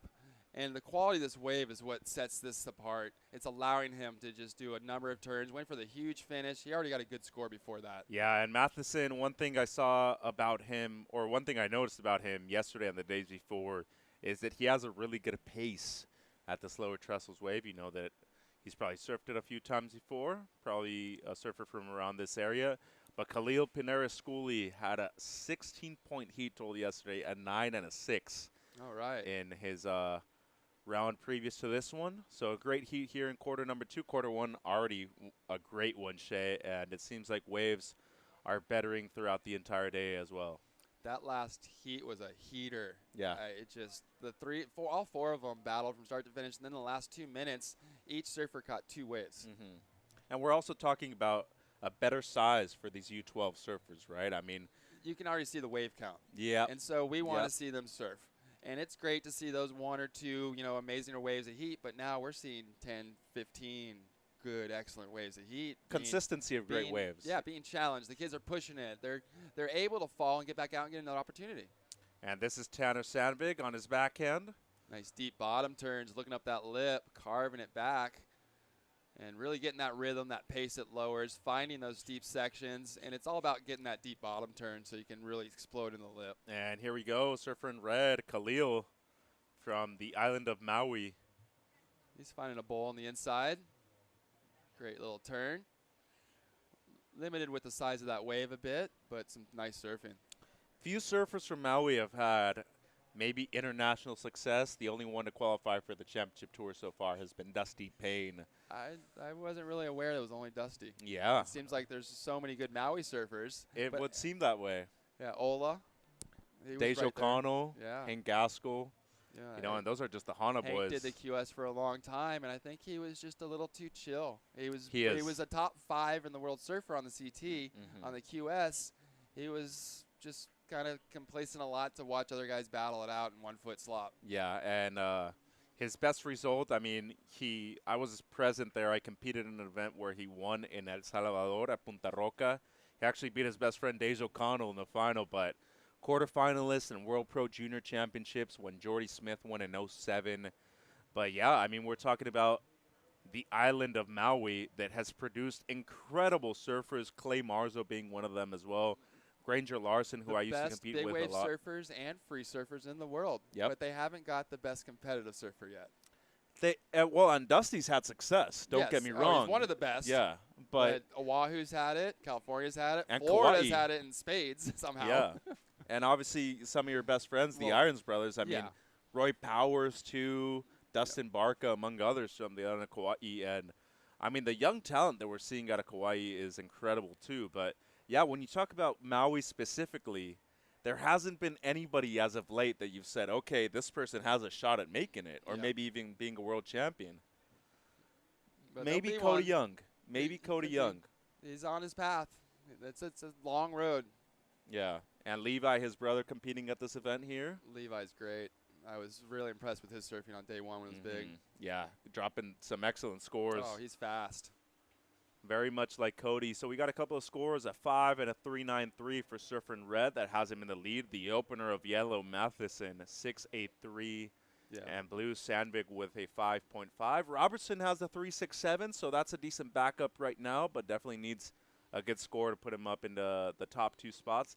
Just under 15 minutes, lots of waves ridden, Shay. Yeah, and this is just quarter one. So 20-minute heats, we got 4 quarters. We're into quarter 2, the next 5-minute segment. You like to break it in, and if you're surfing your quarters correctly, you should have 4 good opportunities. And if a flurry comes in, you might get 8 because you can get 2 waves in 5 minutes. So you got between 4 and 8 waves in that 20-minute in your 4 quarters. And as you progress, strategy has to change. You're behind in the 4th quarter, and now we got to start throwing Hail Marys. Oh, I like it. And you're a Floridian boy, so the Miami Heat has done that quite a bit before in the past. And this is the opener of white, Ethan Robertson. It's got a good section here. Would you say that your strategy changes when you go left at the beginning of the heat compared to the right, Shay? 100%. And here's what you're looking for, these big rights. The ball. Oh, I love that. He read that so well and put it right on the – and he was going to get a big score. And that's how you get a big score on a 2-maneuver wave is you throw it everything you got. And now we're looking at Yellow, the wave behind, a little cleaner. You can see it didn't have those ridges like the wave before that made it close out. Now he's going to get the longer wall, and he may have more experience out here picking these waves. Looks like he's a bigger kid, maybe a little older. Some of these U12 kids, 12-year-olds can be big, 10-year-olds can be tiny. Yeah. A lot of our competitors actually in this division tend to be 10 years or younger, which is incredible. I mean, you're talking about the comparison of power and scores. It's noticeable, Shay. I remember when I was 12 years old, I hadn't hit my growth spurt, and Peter Medea had, and he was about 5'10", 150 pounds, and I was 4'8", and like 69 pounds. Well, you know what's crazy? His son's like that too. And you see like a massive difference between Kepa and everybody else in his division. You're like, whoa, he's already taller than Billabong team manager Reynos Hayes. Like I think everyone's taller than Reynos. I was actually joking about that with him yesterday, and I made him feel bad a little bit. He's a great guy. Oh, yeah. We love Reynos. Oh, one of the best pipe surfers back in the day, too. He taught me how to surf pipe. Here's Matheson in yellow. Already has a 6.83, digs a rail. He caught that chop in the slow part of the wave, and he was still surfing as if he was on those bowly clean waves. He's got 2 bowly clean waves, and now he got a choppy, mushy one. Went to lay that rail in, and the energy wasn't there. Just rolled it over. First wave of the set, too, right? First wave of the set. Now we're letting, as you see, more action. There's even a couple white caps on the screen, looking at the screen right now, going from the right to your left of your screen, and that's that north wind, and that creates a wave ridge that goes across the top of this wave. That's what he caught into. first wave of the set has the biggest ridges. What would you say for somebody that's about to paddle out that we got this little northwest wind going? It's noticeable a lot more on the lefts. On the right, the rights tend to be a lot more cleaner. But what do you say that you need to surf the first wave of the set compared to the second or third a lot more differently as far as pacing goes? Yeah, you're looking for that cupped out third wave of the set, ideally, but a lot of times we don't get to the third wave of the set. Yeah. It gets too small or whitewashy. And so you're gambling a lot when you let waves that you can get 5s and 6s and 7s and you're hoping for an 8. You're gambling. And there's a lot of gambling in heats. Positioning's, just another gamble. And I just got a text from our buddy Sean Ward. He's like, Eli Hanneman maybe qualifying for the championship tour one day out of Maui. Very well could be. He had a decent performance over there at the Surf Ranch. As we see our surfer in white, this is Ethan Robertson. Nice layback. That was a good turn. And He's needs got a finish. nice pocket here. Oof. And that's what those lefts give you, that inside wedge, and it allows you that. You can see it really pushing down. It doesn't do that on the right as much. It kind of just flattens and dies out. And here's Sandvig on the right. Get a combo there. Let's see if it can. I like the way, see where he sets up that bottom turn and gets that left arm to come across. He's got a great bottom turn that pushes him up high into the lip where it's steep. His technique's great, right? Yeah, For such a especially young off the age. bottom turn. And we saw that with a couple of the young girls as well. I mean, we've already seen a 10-point ride. It's amazing that it happened within the first 2 or 3 heats of the morning, too. Usually don't see that. Just over 10 minutes to go. One of the things you want to look at here with the wind developing is these lefts have the ideal air wind. And if you're looking at what the highest scoring maneuver is out here at Lowers, it's the aerial. And these lefts have perfect air wind. The rights, you're looking at the potential for your board to get blown away from your feet and lose connection very easily. Very easily. So for me, the highest scoring maneuver out there on offer is on the left today. And we see Sandvig in what seems to be a pretty decent way for him. Just couldn't get this finish at the end, Shay. But your buddy CJ Hobgood always used to say, and you used to use it very well, but a transitional air is something that you usually see when the winds when the conditions are choppy. Yeah. It helps. It The shows floater variation. Air. The floater air. Yeah. Instead of doing a floater, let's air to floater. Mm-hmm. And that's just another wrinkle on making things with variety in the criteria and risk, difficulty. If everyone's doing a normal floater and you're doing an air floater, you're 1 to 2 points higher than the guy before you. And we're trying to set yourself apart. Do things, and that's what Gabriel Medina and Felipe have been so good at, setting themselves apart, doing what other people aren't capable of doing. Well, and let's not forget about Idolo either, because he's been amazing at it too. But well, he rewrote the script. Yeah. He just, I mean, it's a totally different script for Idolo. catches 20 to 30 waves every single heat too when he can. Yeah. And, obviously that allows you to have more opportunities to better both of your scores as well. I like this angle with the drone. Seeing the guys have to scrape out in the lineup. When you're looking from the beach, you don't see the depth of the lineup. And out at Lowers, from one wave to the next, it can be 50 to 100 yards further out because this cobblestone just gradually goes deeper into the Pacific. Yeah. And here we go. We've got a major set. There's not many of these today. It's more of the average size sets in the 4-foot range, 4-foot California range. Which would be what, 2 feet Hawaiian? Yeah, and so my daughter from Florida, in Florida this would be 8 to 10. And here we go. Here's a 12-foot cleanup set in Florida. So my daughter's like, how big is it? It's huge out there. I'm like, it's 4 foot. 4 foot. And then finally the set of the day comes and I'm like, Violet, here's a 5-footer. But she's like, it's 20 feet out there.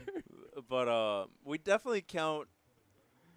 We can't count waves or measure them from behind anymore. I just don't feel like it's just impossible to do that because many waves don't even have backs. As we see Khalil, just a beautiful wrap right there on the opening maneuver. Goes up into the lip. Let's see if he can get a finish. Oof. And that's where his size and that wave's energy outmatched him. And he couldn't get a nice grip on the wave because it was so whitewashing. He wasn't penetrating to get any traction. And you just get bounced off. And we saw that a lot from the young competitors the last couple of days. We're seeing them keep traction, keep their footing, keep their, they got the right tires on their cars, so not sliding out. Yeah. I'm like, hey, guys, you might want to think about bigger fins, bigger boards. And they'd never thought about that in competition before. Get a point because With 7 minutes to go, Sandvig in blue takes the lead as we're seeing Matheson. Important way for him. Needs a 2-1-1 for second, but that was before Surfer and Red's Look last. at this angle. He's flying. Wow, this is great surfing, Shea. And this kid's been attacked. Oh! He flew off the board there. That was like a diving board. Yeah, fin sizes. It's hard at this age to really find out which fins you need, especially when you're surfing a good variety of waves too, Shea.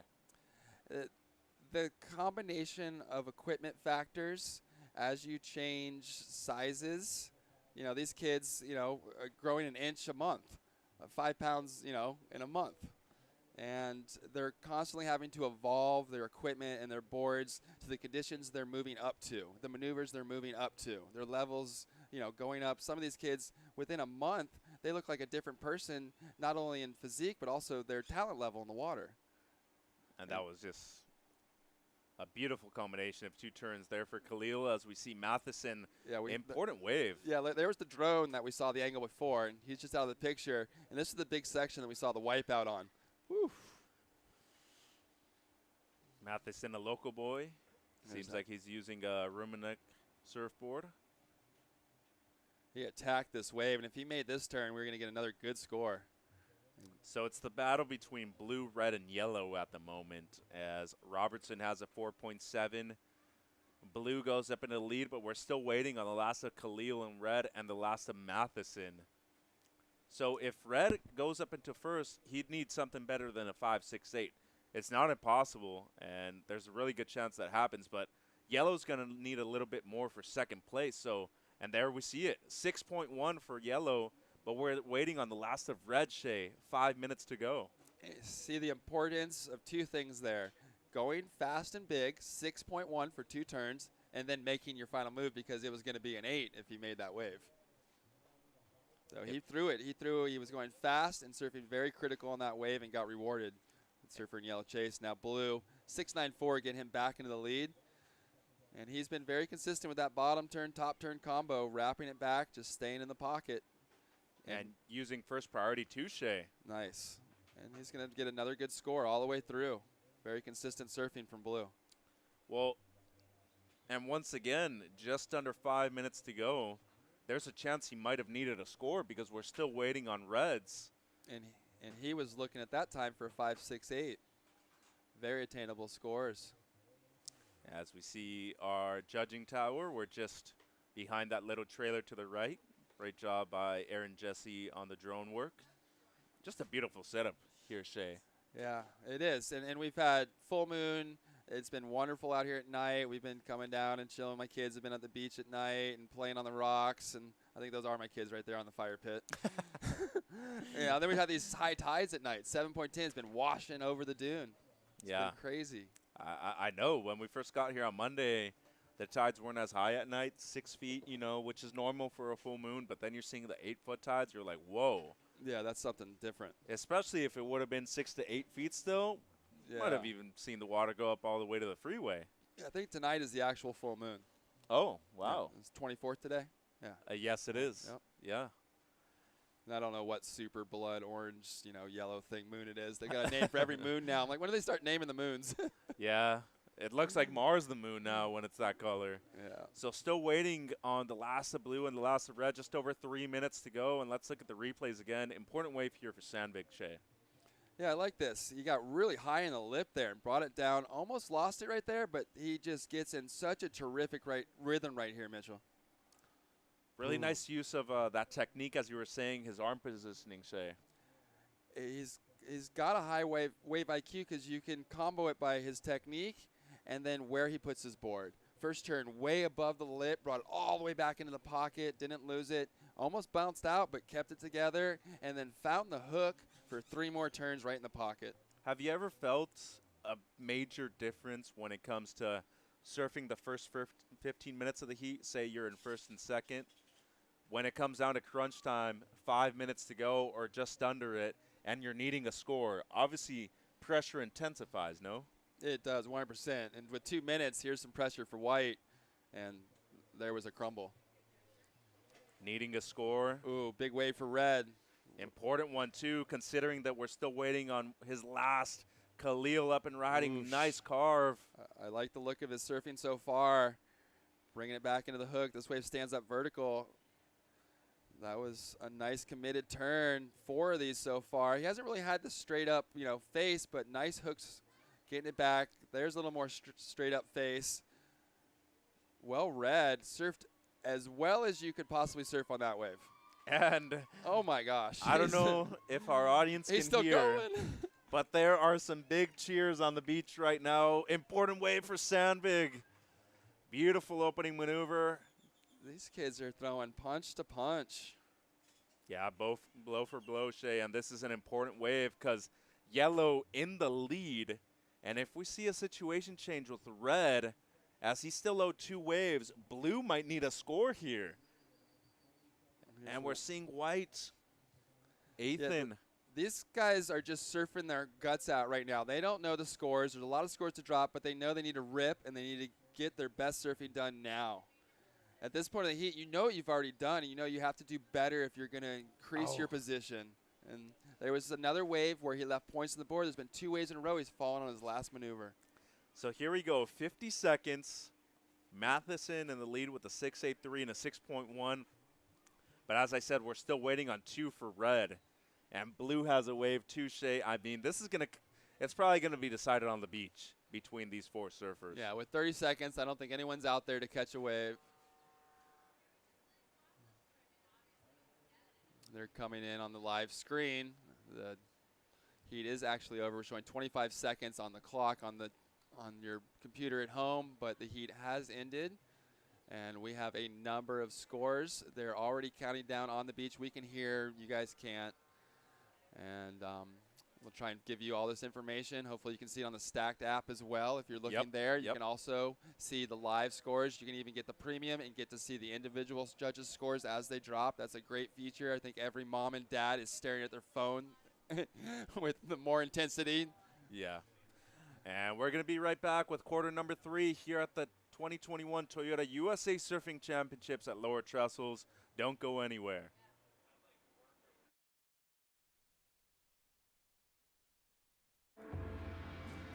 I treat my body like it's a machine. The better you treat it, the better you're going to perform. And that's why I think it's very important to take care of your eye health now. It's as simple as like going to the doctor once or twice a year.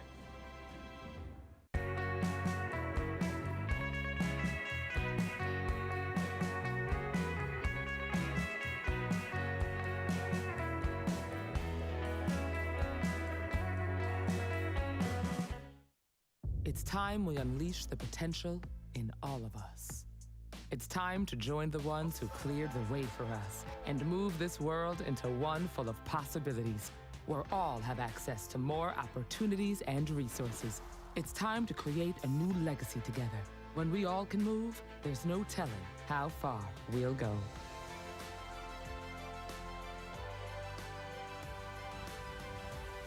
Toyota, proud partner of Team USA.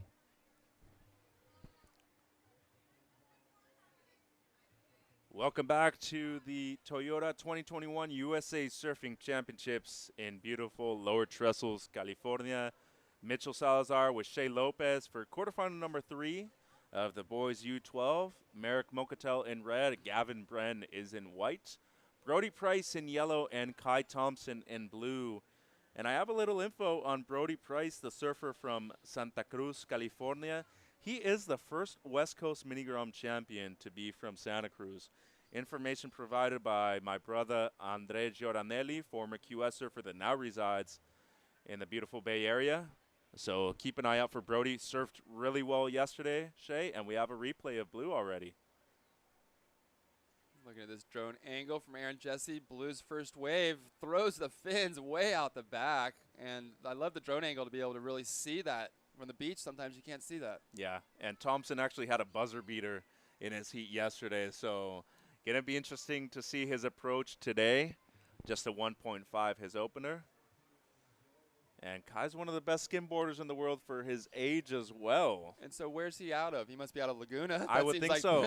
The best skimboarders in the world are all out of Laguna. Because our director, actually, who just gave us that information, Gio, who is also a former professional skimboarder. He's from Laguna Beach, so I would think that he probably skims with him quite a bit. Yeah, actually, I think I've seen Kai on Blair Conklin's feed, his Instagram Oh. feed. Yep. How about the guy that surfs the big waves in Pascuales and Puerto Escondido? Yeah, all of them. All those guys. As we see surfer in red, great technique. This is Merrick. Whoosh. Wow, this kid's throwing some heat. He's a good surfer. Mocha tell. And you can definitely Mocha tell that Merrick is one of the more experienced surfers in these quarters. I wonder if he's from Santa Barbara. Why is that? With the Merrick name. Oh. I haven't Just seen got a it kid right with now. the first name Merrick. Yeah, you're right. Very few of them. To But be everyone honest, knows Al Merrick from surfing. yeah, from Channel Islands, yeah, of course. Britt, his son, actually down here most of the competition during this week. He's been working with a couple of our athletes. And that's a great thing to just notice. So we have Al Merrick and Ben Ipa. We have Britt Merrick and Akila Ipa down here. And Duke, too. And Duke. And when I was a kid doing these contests, I was talking to Ben and Al for experience on boards, on seats. Now, kids down here are talking to Akila and Duke and Britt, the second generation of these, legends of the Yeah. sport that have given me so much information to build from. And you're a shaper now, too. Yes. So, I mean, it's interesting to note that there's different professions these people can follow if they wish to as well. It doesn't all have to be a professional surfer. Many ways to make a living in the sport of surfing, as we see our surfer in white. This is Gavin Bren. A little bit of a shoulder on the wave, but Shea working those rails well. He's quick, back and forth, and he's doing just what the wave allows him. He's just in that pocket, not going out too far. He's going to keep turning. He's one of the smaller kids in the contest. Yeah. He's making it into the round 2 here. He's doing well. And using that Sharp Eye surfboards well, too. One of the most famous brands, you could say, nowadays after Felipe's success on the board. Kanoa riding Sharp Eyes now. And obviously they all look excellent. Local shaper, too. Marcio's based out of southern San Diego. So just, around an hour south of here. When I was about 23 years old, I got 3 Magic Marcios from San Diego. Were they already Sharp Eyes? Were Yeah, they named Sharp yeah. Eyes? Yeah. I think so. I mean, it had the eye logo, I Mhm. think. But he still is. He's an amazing person. He's very knowledgeable, and we connected on some design dynamics. Yeah. And he made the boards perfectly to the specifications, and they worked wonderfully. And this was 20 years ago. And around the same size you are right now? Yeah. You could I probably had still more ride them. muscle then. Yeah. Well, things at times haven't really changed for you as much, eh? Opener of red, an 8.0, so an excellent start for him. Here's blue, There Thompson. you go. This kid's attacks waves. Well, fearless, you could say, right, Shay? Because he really sees the first section, goes for broke. As we see Merrick, no, it's going to be yellow. Brody, the surfer from Santa Cruz. Rah. And I'm sure he spent a lot of time on the right points up there. Oh, yeah. Steamer Lane. Pleasure Point. Point. Is amazing wave. The hook, Mitchell's Yeah. Cove. I mean, you talk about it. There's like 10 right point breaks in the span of a couple miles. Yeah, there is for sure. And I mean, just at Pleasure Point, there's 3 or 4 different spots too. Totally. So no, See the this, little sneaky left I like. oh yeah, and Matt Myers, another person that's down here too, helping all these kids out. He actually has his own mentorship program now too. He's a legend. From up Stepped there. away from Rip Curl, now doing his own thing separately. But Brody, you can obviously see a little bit of influence, but Frida's, maybe Pete Mel and that little style that he has going. Totally. It's funny how the style passes on from pro to the beach and the kids that watch the local pro. Mm-hmm. There's a lot of little Chloe and Dinos around here. Oh yeah. There's a lot of Chloes. As we see the 8.0 of Merrick, Whoosh. just Look at that. solid surfing, no Shay? So clean. Got the board up out of the lip on that one. These are difficult sections. This isn't a perfect wave. That was a tricky wave, and he placed his board in the right spots. And here's another tricky wave. And look at this. Right on that spot, right on that rib. He was able to carve it back, get back up into that rib. And if you're not in the right spot there, your board doesn't do anything that you're expecting. It goes flat. It goes onto the shoulder. And what a wave. Well, that was amazing to see there from Price. And it's a 5.83 for Brody. great rail work. They love the commitment from Merrick and Red. And here goes Gavin on a good-looking set bomb. wave. Setting up this roll in. He caught it way out the back, and it's going to double up on the inside here. Section standing up vert here now. Whoosh. And that's that tricky where we're seeing those wedges come across. That was the first wave of the set, and the energy peaks up, and then it dissipates quick. He nailed it, and then was left hanging out the back. Yeah, and judges really critical about the first section, too. For Shea. sure. I mean, they're really putting a lot of emphasis on getting the first opening maneuver. Obviously, the section has to be present for that to happen, though. Yeah, you have to surf to the wave. Mhm. Don't surf to what you feel you need to do, want to do, to show people what you can do. Yep. You're not showing off. You're surfing to the waves to get the scores that you can get out there. That's And all. you're judged also based off of what you did and not what you can do. Oh, totally. So So when a lot of people have a lot of these kids come here with a point to prove, and unfortunately, that gets in the way of their success. A mental block, you think? Yeah, they try too hard. They get too anxious. They force things. They think about that move in their head they want to do and show off for everybody that they've done at home. Too far ahead of themselves. Way ahead, way beyond their means. And maybe not their limits, obviously. No, but, no, and we all have our limits that don't exist in a 20-minute heat where you only have 4 chances. And a couple of sharp eye riders in this heat, Brody Price Here's- being one of them, the other being Gavin. Here's that replay of that big wave, and you can see he's out the back on these sections, and it's the first wave of the set, and here it stands up vert, but only for a second. He doesn't get out of the turn before it dies, and it died on him. Well, the cool thing for me, Shea, about this event, as we're seeing Merrick now go left. I want to see what he's got on his front side. Well, if it's anything like his backside, it's got to be pretty good. As he's gaining speed, goes to the carve, and the lefts are difficult to surf today, Shea. Yeah, he got over the ridge. It was a miscue. As we see Thompson, beautiful opening carve, but can't control. I wanted to point something out for you because I grew up in Mexico most of my life. American mother, Mexican father, so I'm bilingual, bicultural. But an important thing for me about seeing these events where we're seeing the youth in the United States, it's really entertaining to see different divisions and the different youth in these separate divisions too. Like we're seeing somebody 9, 10 years old in the U12s. You see somebody like Brody who's probably around 12. This kid's mature for his age. He is. He's got some force behind his turns. Not only is his technique very powerful, you can see how he's come from bigger waves where he's had to really grind out and ground down into the waves. And Wow. look at that. That was another strong finish. His finishes have been the highlight of his waves.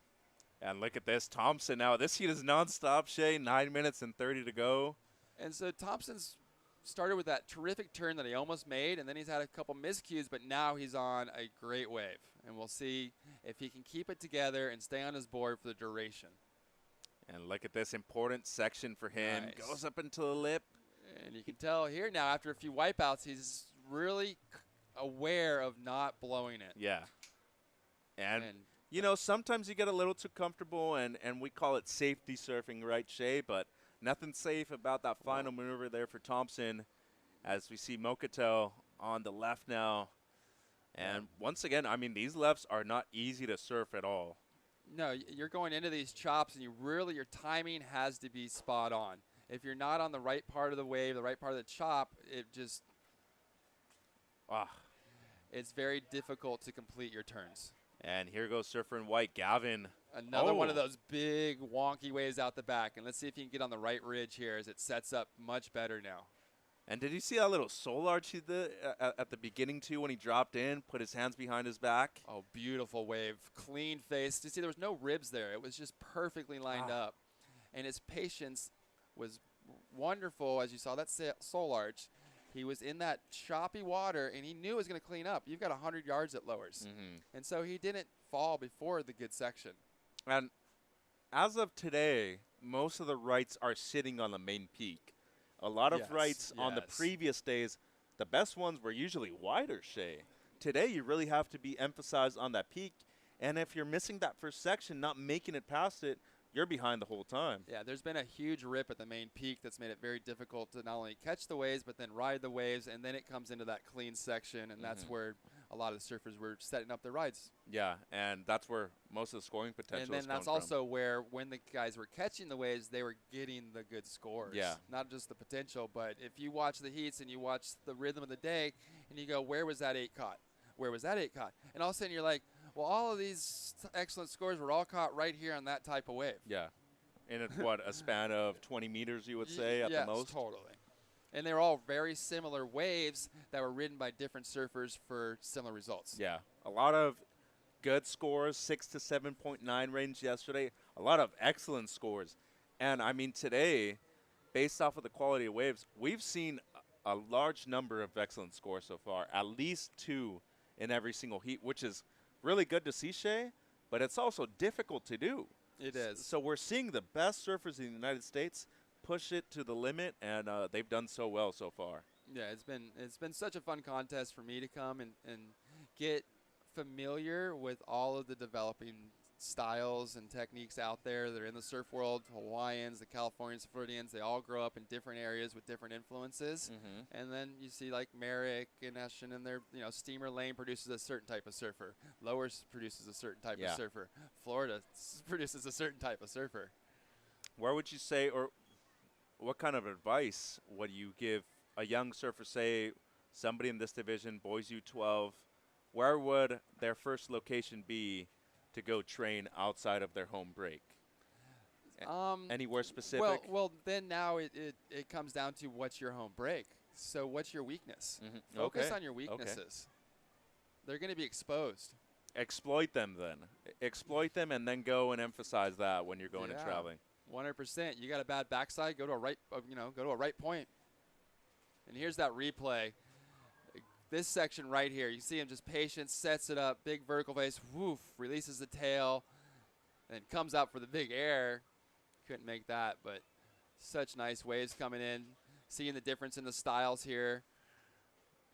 How's that rail power grab surfing, too? yeah, getting low and compact. You can tell he surfs a lot of big waves in Santa Cruz. It's, wild ocean up there. Oh, yeah. Heavy water. Yeah, Steamer Lane is something else. It's probably the exact opposite of Lowers. Well, it's the way the wave comes off of the cliff at the lane. That white water has a lot of power. Oosh. And you can obviously tell this kid knows how to manage that. So Yes. Price surfing really well. And this is the best left so far, the second best wave of the heat for Merrick.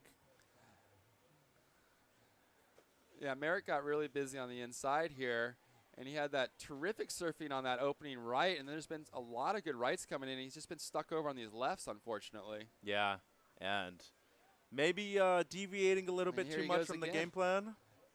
He's got 430 still, and this is his third inside left in a row. And might be the biggest one he's caught so far, setting up after the first turn. Uses the rail a little bit better there, but needs a big finish here to improve on the 3.5, and he can't get it, Shay. I'm watching a talented surfer try and get a backup score and not be patient and know that his skill will allow him with all these opportunities to catch a proper set wave and get better than his 8, because his 8 wasn't even a good wave. It wasn't even close to the other waves. His competitors are getting better waves than him, but he has the best score. He's the best surfer. Now he's trying to outsurf his competitors on bad waves, and he's falling. He managed He's to turn leaving the door open. a decent wave into an excellent score.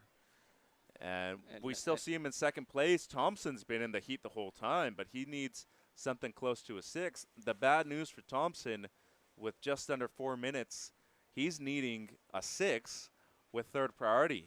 And surfer in white, who's currently in 4th, Gavin has the 5.57. He needs close to a 6 too, but he has first priority. So if you're Brody right now in priority 2 but in first place, are you still playing a little bit of defense compared to offense, trying to better at 5.83? Brody's definitely in the position where he has to watch Merrick, because Merrick gets a good wave, he goes to the lead. And then we got to see what it changes to for Kai and Gavin to pass him. And with the 12.33 total, and this is in the heat, you're breaking this all down in your head quickly, and you're thinking, okay, so Merrick passes me, I go to second. Kai, I'm a point ahead of him. Kai needs a 6.73. And that's maybe a little bit of overthinking, right? So it's better just to go out there and act. It's overthinking, but it's also critical thinking. And you're going to use the best judgment to not allow your appointment to get that 6.73. you're going to let him go on a wave where you feel the ceiling's at a 5. Yeah. And you're because always he's not going to suck you into that 5 and then watch the 8 behind it. and you're always talking about that empirical knowledge that experience just prevails in these kind of situations. But we're talking about boys under 12 that maybe don't have that level of experience so far. What I just talked about was deciphering data. And out in the water, you're just trying to get as much read on what's going on, the information, to get in a position of first or second. And there's so much critical thinking that's involved in judges, rules, competitor strategy, Mother Nature, ocean. So could you imagine doing that when you're under 12? Like, the data is overwhelming. Yeah. It's crazy. Judges, you know, are looking at you and they're trying to, you know, give you the score that's 5.73 or 5.67. And then you're trying to decide if you got a 6 or a 5.5. And it's hundreds of points. Your coach, your mom, your dad, they're all whistling and screaming. Yeah. Your peers are wanting you to fail because as much as your peers love you, they want to beat you. Yeah. They always want to prove that they're better. They all want to be better than their friend, no matter how close you are. Was that a solid relationship between you and everybody else when you competed? Yeah, that's 100%, right to your brother. The only time you rooted for anyone else is when they were taking somebody out that was in that your, you disliked even more. Totally. Important wave here for Thompson. He's needing close to a 6. Gets the setup carve, goes up into the lip. This is good for Thompson. Needs to get a good finish. Gets a solid wrap. Good little surfer.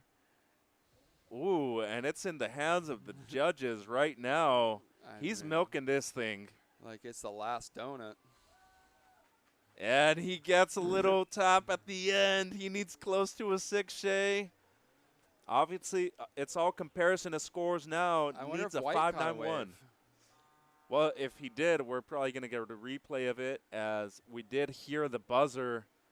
Has every heat been like this? Yeah. I feel like we got to do a commercial break without knowing what the heat's doing every time. And that's why you got to watch Stacked Up, too, to see the scores every single time. We're going to take a quick commercial break and be right back with more action here at the 2021 Toyota USA Surfing Championships at Lower Trestles. Don't go anywhere.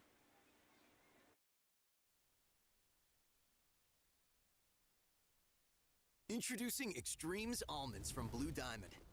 Good for you. Extreme for your taste buds. New scorchingly snackable Blue Diamond Extremes Almonds.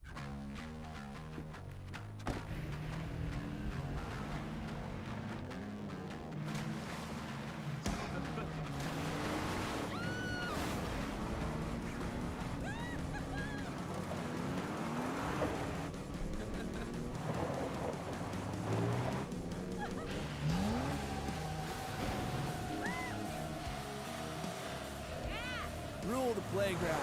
Toyota, let's go places.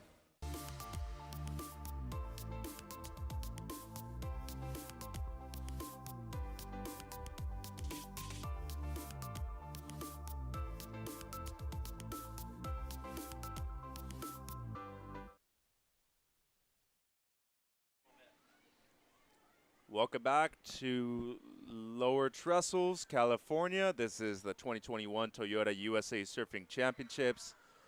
Mitchell Salazar with Shay Lopez with you, and excellent conditions for these youngsters, Shay, as we see a great shot from our drone going into the right. As you see our scaffolding, there is a great setup here for not only priority judging but also scoring. And the great thing about this event, obviously the U.S. Championships, there is replay involved in judging as well, Shay. So they're getting every result right, and a lot of these heats have come down to the wire. I think every heat today has seen a flurry of action at the end of the heat with so many set waves, lefts and rights. You know, it's definitely all happening here today at Lowers. This is the premier competitive wave pretty much on the planet. We're going to see the WCT World Champions decided here later in the year. And for these kids, this is a dream come true to be able to compete at Lower Trestles, the premier competitive wave pretty much in the world, high-performance competitive wave. A wave that allows you both a left and a right. It's an ideal canvas to show your art. Yeah. I love it. And we've seen a little bit of Pablo Picasso today. We've seen a little bit of, maybe a little Mozart in the sense of music. We've seen some people go Michelangelo out there too. Oh, yeah. And we're probably going to see a lot more. Now going into quarterfinals of girls U14, Kylie Pulsini is in red. Linnea Mons is in white.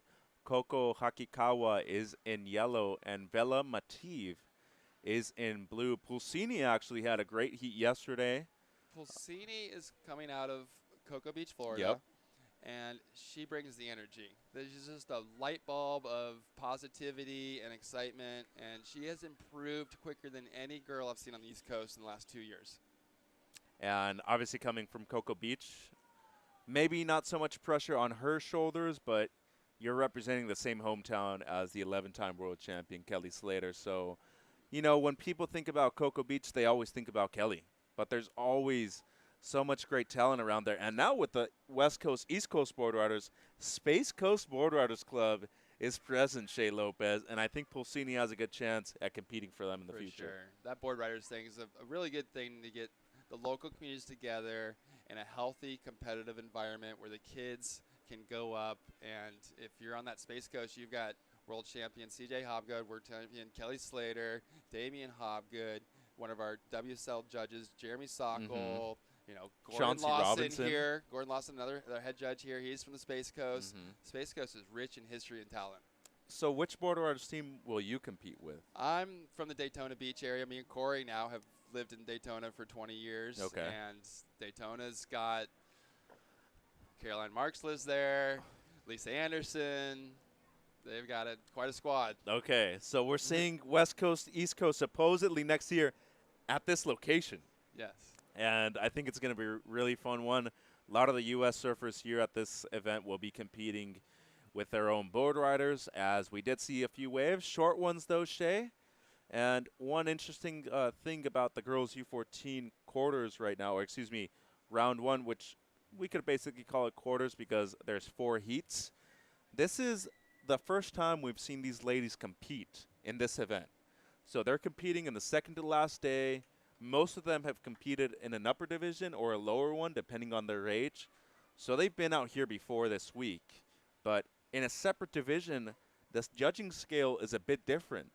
So since we haven't really seen a score of significance, the first one to put a decent score on the board, that's going to set the rest of the scale for the entire division. And this is interesting. We had U12 girls this morning. Yeah. And they went off. 10s and 9.5s, and now we're seeing the U14. And so far, they haven't capitalized on anything yet. I'm sure, they're going to. You would think that 2 years in development and experience, these girls would be a lot better at getting big scores. And so that's what we're looking forward to seeing now with the girls U14 out in the water. We'll have, the Tahitian girl. I don't even know how to say her name correctly. Vahiti Mahana? Yes. I love watching her surf. Yeah. She surfs Chopu. Oh, yeah. Yeah, that's incredible. Anybody that surfs Chopu is incredible, much less a 12-year-old girl. Oh, yeah. No, and a cool thing about Vahiti is that obviously being raised in a Polynesian household, there's a lot of expectations when it comes to surfing, in those consequential waves. But the mana, the energy in those households, it's always usually super positive, Shea. And you were somebody that did well in Fiji. You were somebody that did well at Pipeline. Coming into waves like this, which is a high-performance wave, let's call it a smaller wave too as far as power goes, you should be super comfortable here compared to your home break, say either in Tahiti or in the Hawaiian Islands. Oh, 100%. This is easy surfing. There's no risk. I was telling the kids, it's big out there, but those are cotton balls. Yeah. The shore break at Melbourne Beach, when we have a contest and it's 3 foot, is more dangerous than a 13-foot face out at Lowers that's rolling in from out the back. Because it's always just the spume, the foam ball, right? Yeah, it's just a cotton ball. Yeah. No, there's been a couple of great examples of, surfing those smaller waves. And to be honest, it's like usually on the smaller days that we see a lot more injuries go on. Shore break. And happen, yeah. Yeah, when the wave meets the sand. Skimboarding. Skimboarding. Skimboarding's way more radical than surfing. Actually, Pipeline and Chopu are a lot more dangerous when they're smaller, too, because they break closer on the reef. There's no less cushion water. between you. Yeah. I've surfed Pascuales and Puerto Escondido quite a bit back when I was a bit younger as well. Still go back there as much as I can, but you know, same thing. You think because it's 4 feet, 4 to 6 feet, you're perfectly fine. The big days are actually the days where you're thinking about getting injured so much. I think all my injuries are under 6-foot waves. Yeah? Yeah. And the worst ones too, right? Yeah, brutal. As we see our surfer in blue, Vela. This is going to be the best wave of the heat so far. Good use of the rails, and judges will set the scale for these scores for these U14 surfers based off of this wave. She's going to get a really nice finish right there as Mati finishes off her opening ride. Here's a nice set coming through. And as we look at the lineup, there's a beautiful wave. Looks like yellow maybe in too close. Red, this is Kylie, the girl from Coco, paddling hard. She's got another opportunity. If she keeps this next wave could be nice for her.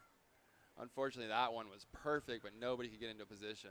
And we were actually just speaking about consequential waves and having to adapt as we see our current conditions out here. Still some 6-foot sets.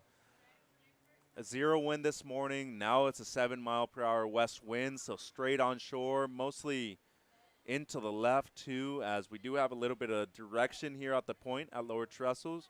Low tide will be at 3:09 p.m. Bit of a difference between the high tide at 10:23, so the tide's still coming up. But the water temp has decreased quite a bit in the last few days with those west northerly winds, Shay. It has, and that's what to be expected. That was kind of like always when I was growing up, you know, you surfing trunks at lowers, and the next morning go back and eat booties when it blows hard. Oh, man. That's a drastic change, isn't it, Shay? Only here in Southern California. As we see Pulsini from Cocoa Beach. Oh, great use of the rail right there. Yeah, she's got a lot of power for a U14. Yes, and she's been growing a lot lately. She was a tiny thing a year ago. And that's where she's really improved, is now matching your technique and her energy is her size and power. And excellent use of the rails, and even looks back from him and says, like, hey, you guys see that? We good? Okay. Now tell me my score. Nice. That was a good start to the heat there for her. For sure. And, I mean, I'm also noting another thing that I saw yesterday from Pulsini. She tends to be a slow starter on these waves and then gets better as the wave progresses, Shay. I think that's getting into her comfort zone, getting a rhythm, building with each turn that you complete. Experience. And this wave, she really read it well. These aren't easy. We keep stressing, you know, how difficult it is to ride on these foamy waves. And she did a beautiful carve and a nice slash all the way through these foamy sections. And really, there was no bobbles. Mm-hmm. Surfed to the tempo of the wave, didn't she? She did an excellent job of surfing that wave. And here we see our surfer in blue. This is Vela. Nice looking wall. Smaller wave. Really good crack clean. into the lip. Such a clean face.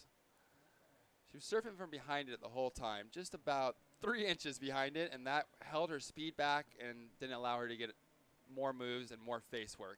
But here's another beautiful wave for yellow. Critical surfing there for blue as we see Coco Hakikawa, and that's going to be a very solid wave for her as well. Those 3 waves, now this 4th wave, now we have a heat. Yeah, things are definitely warming up for all 4 surfers. That was Lanea Mons. Quick one there for our surfer in white. So we'll get those 3 scores to drop and get a really good idea. I'm sure Reynos is coaching 2 or 3 kids in this heat. He seems like he's got a whole family of kids he coaches. Yeah, and we see one of the best coaches worldwide, Billabong team manager Reynos Hayes.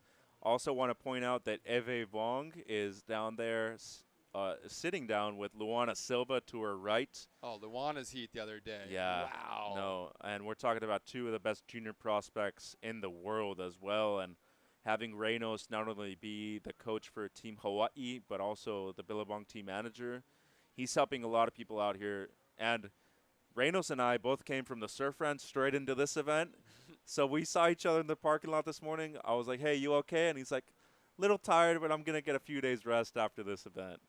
How was the Surf Ranch? Did you? It was very warm, Shay, I can tell I you was that. like, how much sweat did you lose? Actually, not as much because it's so dry Really? that I was barely even sweating. And That's crazy. I was drinking around 4 of those big hydro flasks every single day, and I was still barely even going to the restroom. It was so dry, 110 degrees every day. I can't handle the dry heat. My lips are still pretty messed up from that, but Yeah. story for another day. Yeah. Pulsini with a 7.0, great start for her. We're waiting on the last of blue and Coco's in yellows, but it seems like Pulsini definitely going to get the best wave. Yeah, she deserved that 7 there. As we see a beautiful shot of some spectators and the American flag in the background. Good to see, the good diversity of states here at this event. A couple of surfers from Jersey, a couple Carolinians in this event too. Yeah, a couple girls from Jersey that have been down in Florida surfing a lot. The Gallaghers. Yeah. Have been doing well. Oh, yeah. Ava and Then there's the and Lavenders. Lavender, The Lavenders as well. And little Ava, how big were the waves she was getting on to? I think to scale, Ava caught the biggest waves of the contest. I would say so. For that division, no doubt. Yeah. And I would love to see more people from the West Coast and other states besides California start to develop their talents too. Washington and Oregon have incredible waves, Shay. It's just very cold. But yeah, that comes down to that. When you're in Florida as a kid, you get dumped on the beach and you surf in the warm, playful waves for 8 hours a day. What happens in Washington? That don't happen. No. And you get rainy, cold winters up there too. Yeah, you get 6 months of an uninhabitable beach. So Lasta Blue, Look 627. at this wave. The opener of yellow, 667. And here's we go. Pulsini. Great looking wall. Oof. And that will score well. I like it. Even time to. Wow. Ugh. Yeah, she's got a bright future, this girl. She's putting the work in, and she knows how to get her board through some radical turns. No, and just this first turn alone is worth 5 points. Yeah, this is beautiful. This is one of the best turns you could do out here. Whoosh. And it sets it up ideally for the second. This is a whitewashy wave. See her bouncing, but she gets it up and releases it. Unfortunately, the nose catches a chunk of water. If that wave was uniform and consistent and clean, there wouldn't have been that chunk of water for her nose to catch. Man, that was incredible. We're going to see where that score goes, but the first turn, just beautiful. 7 minutes to go, and Shay, we were talking about the development in other states besides, I guess you could say the favorites, California, Florida. The Carolinas have had incredible surfers. Stevie Pittman, to me, is one that comes to mind. Jersey, obviously. Maryland, Vince Bullinger lives around 20 minutes from where I live here in the LA area. He's a great surfer. Oh, yeah. And New York, Balaram Stock. What about everybody else from the northeastern coast?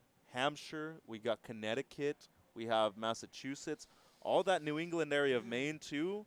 I know there's a couple of young surfers. Their ocean freezes over north of New York. You go north of New York, it freezes over. Don't tell that to Kevin Scholes. He goes and surfs Nova Scotia every winter. Yeah, probably in October, November. Go back in February.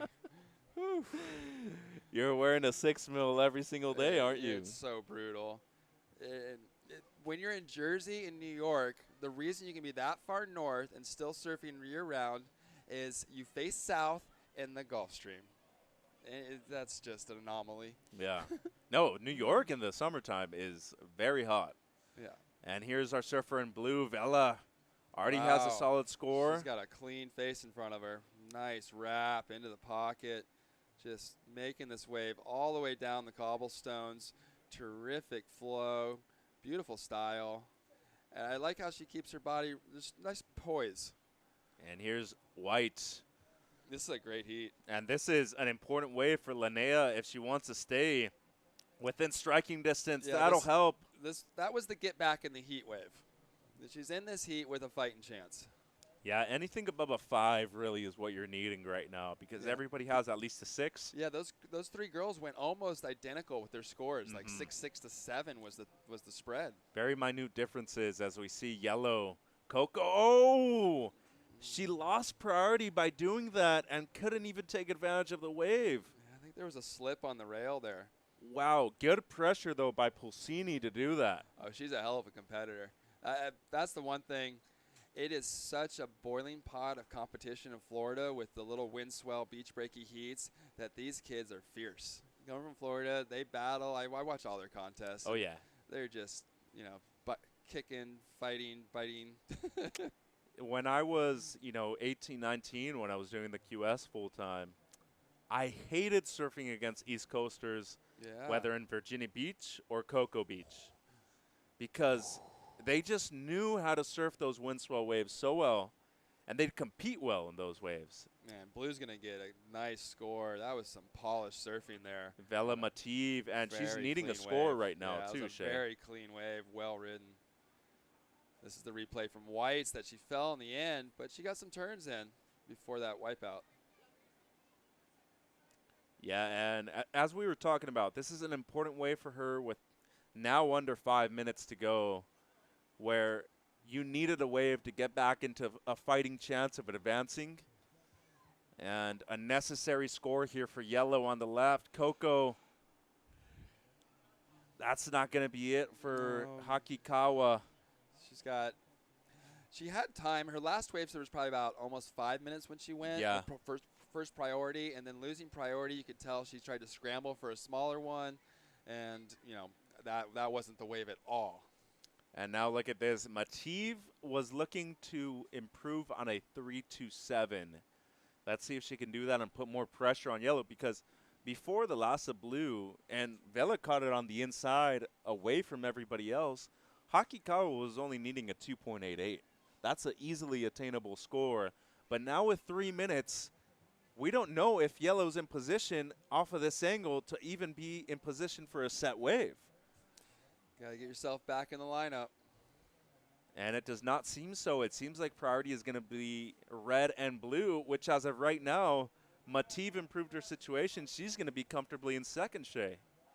Yeah, only 240 remaining. See that next heat getting ready to come over from the left. Interesting drone angle, right? Because it really shows you how much they've been going left, which is very little. Everybody positioned more for the right. As we see Sean Evans paddling out, our water photographer. Kylie was well rewarded for a 6 on that one turn, falling on her second. And She Sean, might have got a 9-point ride making that second.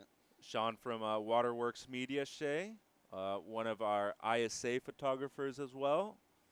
Yeah, I've been seeing some of his shots on the USA Surfing Instagram page. Wonderful coverage on that. And I am not 100% sure if he is going to Tokyo for the Olympics, but has definitely been at the last 2 big ISA events, the qualifiers. Were you here for the Olympic expression session? I was. Great surfing, huh? Looked fun. I didn't see it. I went surfing myself.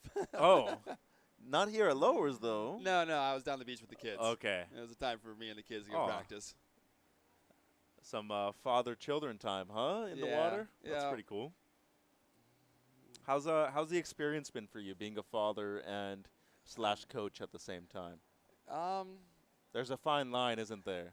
I'm much better as a father than a coach to my own children, and much better as a coach than a father to other people's children. Yeah.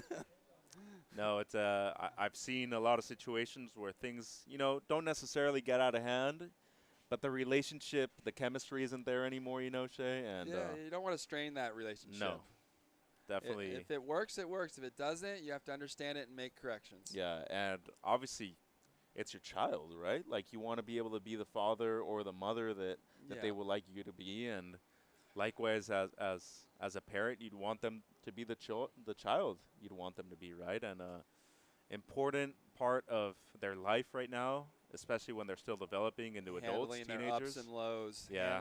And this is life. This is a great understanding of life right here. You're going to have highs and lows. You're going to win some days and lose some days. And you got to be a good winner and a good loser. And especially in the sport of surfing, you're probably going to lose a lot more than you win. So I never won at WCT level. Never. How many finals? Oh, my gosh. Seconds and thirds and fourths and fifths out the kazoo. Yeah, no, I could only imagine what your brother Corey felt, too. I mean. Yeah, he won, I think, 2. Yeah. Tahiti Chopu and Japan, was it, I believe? I don't know. There's so many events. But at least you we both won the U.S. Open, and really, like, as kids, going to the U.S. Open since we were babies and staying under the pier and staying at Huntington on Main Street for years as a kid, that was, like, our goal as kids. Yeah. Like our dream. Like Be there. Be the U.S. Open champion. On the main stage. Yeah. Shea Lopez, thank you very much for your time. Hope to see you later during the day, and good luck to all your surfers that will be competing today. And yeah, enjoy your time at the USA Champs. Have a good day. I'll be back. Thanks, Shea. Appreciate it. I'll be right back with more action at the 2021 Toyota USA Surfing Championships at beautiful Lower Trestles.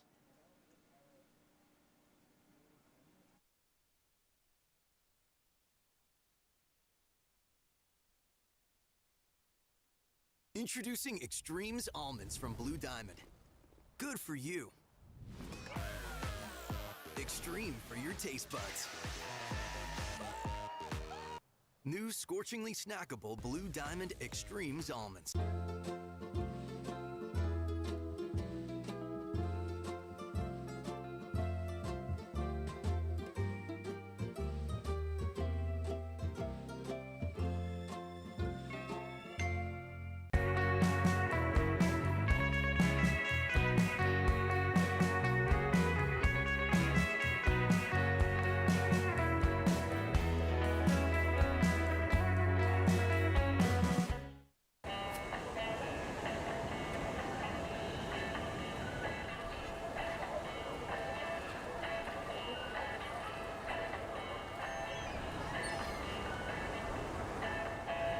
It's freaking.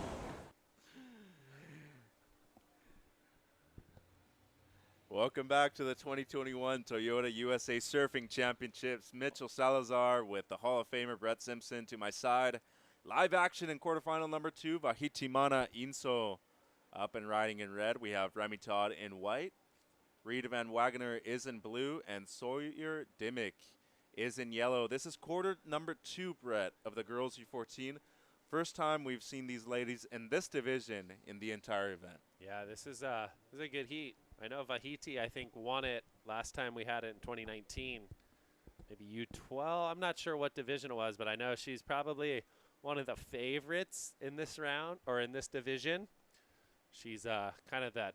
She's Carissa's little protege. Oh, yeah. She's a really good surfer from town in Oahu. Then you got Remy Todd, local girl, who she surfs out here on the regular. And here we see Sawyer Dimwick. Sawyer looks like she's Dimmick, got some excuse me. form. So was thinking about maybe floating right there.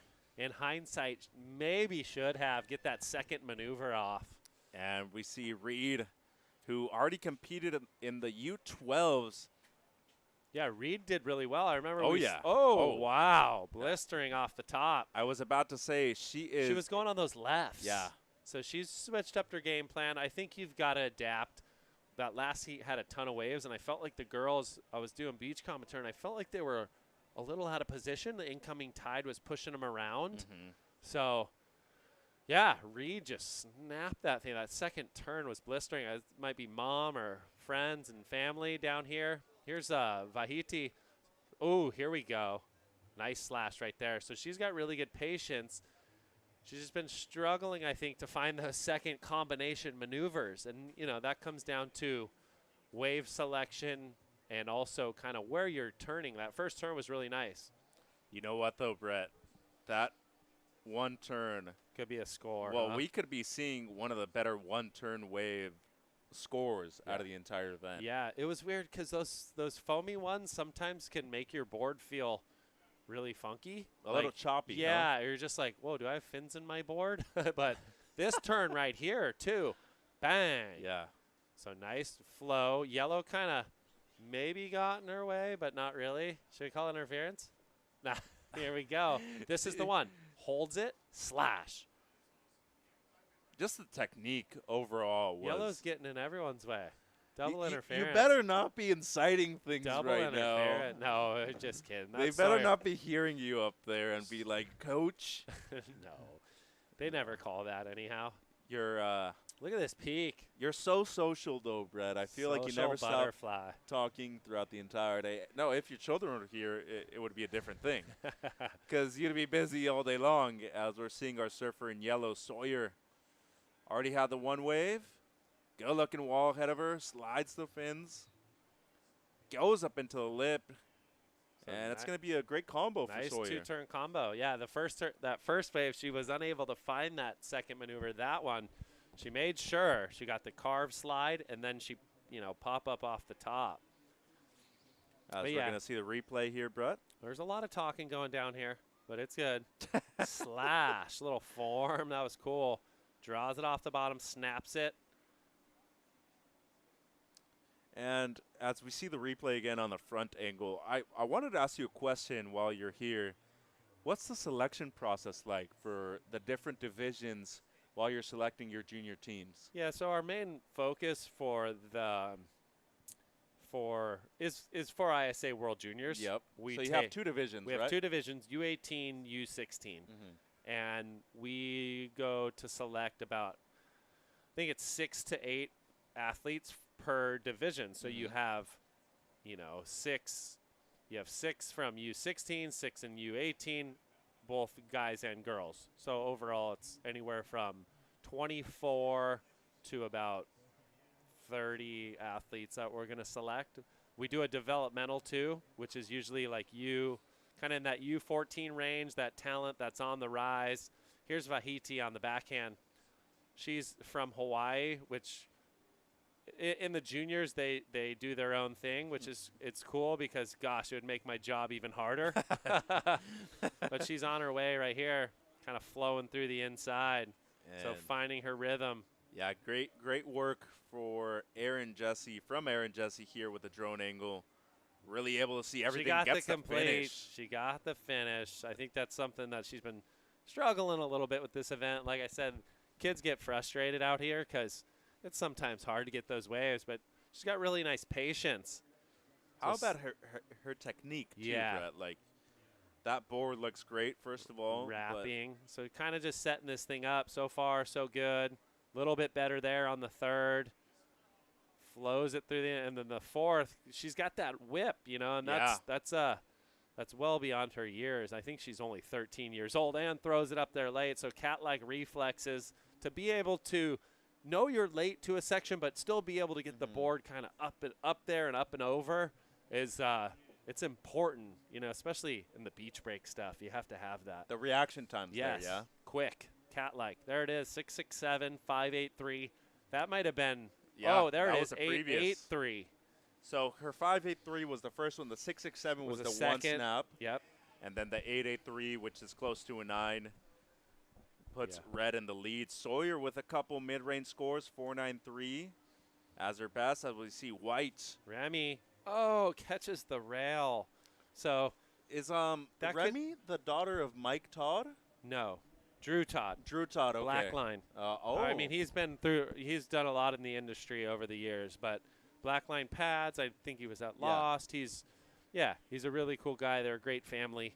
You remember Mike Todd, though. You Oh, used to yeah. ride with Oh, Mike, yeah. yeah? Okay. Mike Todd's a From legend. Laguna. Laguna, yeah. Big way. I mean, he did it all. He was such a good surfer. He still is. The cool thing with that is I saw Mikey maybe last year or the year before competing in the board riders. Oh. And he came back, and he's still surfing great. Like, he's probably a couple of years older than me, in his probably late 30s, maybe cracking 40 at some point. I would say early 40s, Close maybe. to, yeah. But he's such a good surfer. He was that guy when we were young, too. He'd go down to Puerto and ride some big waves. He's kind of pushed it. Yeah, actually, used to hang out a lot with one of our coworkers, Kale Carranza, down there. Yeah. With Scott Aikner. They were just standing in tubes. Standing tall in tubes. They get the water shots. That's what they do. I feel like I always think about this. I mean, being around the industry and surf, it's different now with social media. Like, we used to have these strategic planned trips where they were for the magazines, and you'd go down there and you'd learn a lot. You'd try to get these photos. A lot of it was on film. So you didn't even know at the time if you were scoring or not. Now it's like with digital or whatever, you can kind of just, right there, you could see it. So times have changed. I feel like for the kids, though, I used to love to, they used to put the results in magazines. Yeah. And you could see your name, or you get a little thumbprint, little or a little postage stamp shot, but it's different. Times are different. I mean, they still obviously got these amazing events, and we're coming back now after a year, a year plus off, with the pandemic. So it's good to see the kids. Everyone's pretty darn excited out here. It's like the energy is really good. And the opener for Blue, Van Wagener, 7 points. So Reed. appreciating the power of our surfer in blue. Remy with a couple small scores, a 3.1 and a 2.5. Just under 10 minutes. It seems like Yellow Sawyer interested in this. She's going to go down to 4th priority because of that paddle. So currently in 2nd, looking to better a 3.5. Surfer in blue right now with priority number 1. Will she take this wave? Looking at it, she's interested. And Van Wagener's up and riding. Good looking set wave. Nice drone angle. Really allows us to see the quality of this wave from the top. Goes up into the lip and connects well, but just can't hold on at the end. Is Reed Van Wagener in blue. As we do see 4 surfers from different parts of the U.S. in the water right now.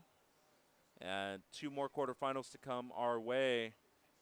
As we see blue, this was Van Wagener's last. Needed the finish, Brett, and unfortunately could not get it. Yeah, so so she got a little hung up there. When she came down, she went kind of on the Bronco ride. She wasn't able to have the speed to get out in front of it, but she did set it up really nice. It's kind of faded it and then got a little kick. Just it bucked her off. Hey, I have a personal question for you. Yeah. What's it been like coaching at this level when you were part of a coaching program as well in high school with Hall of Fame coach Burns at Huntington Beach High School? Because you're Verdone, originally yeah. He's like my second. Coach Verdone, yeah, excuse me, yeah, Andy. Yeah. You're originally from Garden Grove, a little bit inland. Yeah. So you actually changed schools, didn't you? Yeah, for sure. I mean, it started where I went to Pacifica for it's in Garden Grove for freshman and sophomore year. And obviously here's Remy. I started to get a lot more serious with surfing. And I mean, the programs a lot of our coastal schools have now are so cool. Like surf class 6:30 to 8:30, depending on 0 in first period. A few days you can start at as late as 10, So, I mean, it's developed to create talent, but also get your, academics as well. So, yeah, my senior year, I ended up going to Huntington Beach High. We did, obviously the accolades there. I think there's 16 or 17 time national titles that Huntington's always produced great surfers. And for me, Verdone had a long history of great athletes, and just the mindset is different, so it helped me out a ton tremendously to get to where I am. And the connections he had with a lot of people from PT to the Deffenbaugh to, Buddy Lamas, the list goes on, where it was just knowing your history, but also kind of learning all that knowledge to get to where I've gotten, and there's so many pieces to help. But here goes Vahiti on the forehand. Her forehand, she serves Kay Wallace every day. Oh. So I'm thinking 9-point ride right here. Wham, I jinxed her. I jinxed her. That's what I do. No, I was thinking Coach Burns when I said to you, the coach from Newport Harbor High School, who also has a great program over there. As we're seeing, yellow. Everyone's got the eagle claws grabbing everyone and pulling them down. So that's a bit of just in between turns. Yeah. A little bit short, not enough for the carve, but a little short for the snap, and it's catching that outside rail and going down. You got northwest wind. I mean, look out the back. It's howling. The wave faces are still semi-clean if you pick the second, third wave of the set, but those early ones are pretty chattery. Look at this. She's dealing with a lot of bump. Really nice snap right there for Vahiti. And then she comes around the corner and just kind of stuck it there. You got to really project, And then this one, she's riding it, clean section, but in between again. She was like, do I float it? Do I snap it? And outside rail down. When does decision time matter to you when you're actually approaching the wave? When you're catching it, when you're on it, or before you're actually about to get to the section? I think when you're looking at that wave and you're kind of assessing it, turning to go, your gut instinct, that what's that word? That feel, that natural feel of hey, this is what this wave's gonna do. And then when you're coming off the bottom, you've got to be committed, because any little in between that happens. So it's that's why, like, sometimes describing surfing and each wave, and even when you're a coach, every wave's different. Like, you can say you should have done this, and then the next wave they do that and they dig a rail because it's flat. So it's such a gut instinct feel, that natural. It's just doing it so many times is the only way you can really. You're never gonna be perfect at it, but it's like, to get more consistent, that you just got to do it every single day, multiple times a day, to work out all those things out. And you're still going to make mistakes, and on timing and selection and turn selection. Where do you turn? Because you might be working on the, open face carve, but it's like a steep snap section. Yeah. So you really have to adapt to that. And to be honest, what we do is we work on it daily. You watch footage, you break it down, you go, oh, I turned too early there. I didn't pull the rail far enough back to set me up for that next turn. So it's just dissecting it day in and day out to, like, really try to fine tune. And so when you get into these situations where you're consistent, you're consistently putting your board in the right places, you're driving it around, you're doing complete maneuvers, setting you up for that next maneuver. And it's almost just reactionary. It's at the reaction. time, huh? It's reactionary. It's like, I mean, you compare it to a baseball hitter or a player where you're in the field. If you're falling asleep, you're gonna miss. You're gonna miss it. Especially as a batter. I mean, we call it seeing the ball. Yeah. When you're in the zone, you're seeing the ball every It's like single you time. Exactly. And that's kind of it too. You've got to be so, like, keyed into details. Like, look at this wave right here. It's got a little rib. She snaps it right there. So she's worked out her kinks from the last one. And again.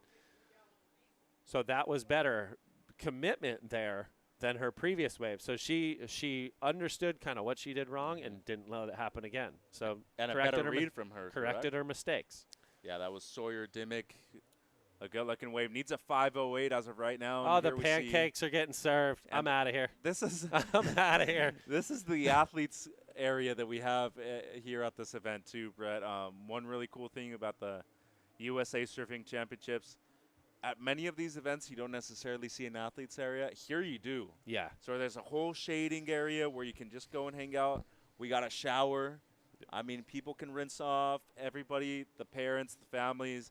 And it's really beautiful to see that surfing has progressed so much in the event production side of things that we're able to provide a more adequate setting for these surfers. Yeah, I think this is, I mean, I'm not sure on the web broadcast side how many times we've went live, leading up on the USA Champs platform, even through nationals. So it's pretty cool to be, showcasing our nation's best to everyone. They get to see, they get to watch Trestles. Like, dude, I will tune in any single day if Trestles is live. I'm on the cam surf line, but you're locked into the nation's best out there now. You got the U14 ladies, but we've had anything from 12 and unders all the way to U18. So pretty darn cool. It's a great week. How cool would it be to have the pushing division maybe here 1 year too? Oh, I might be getting Kobe James and that.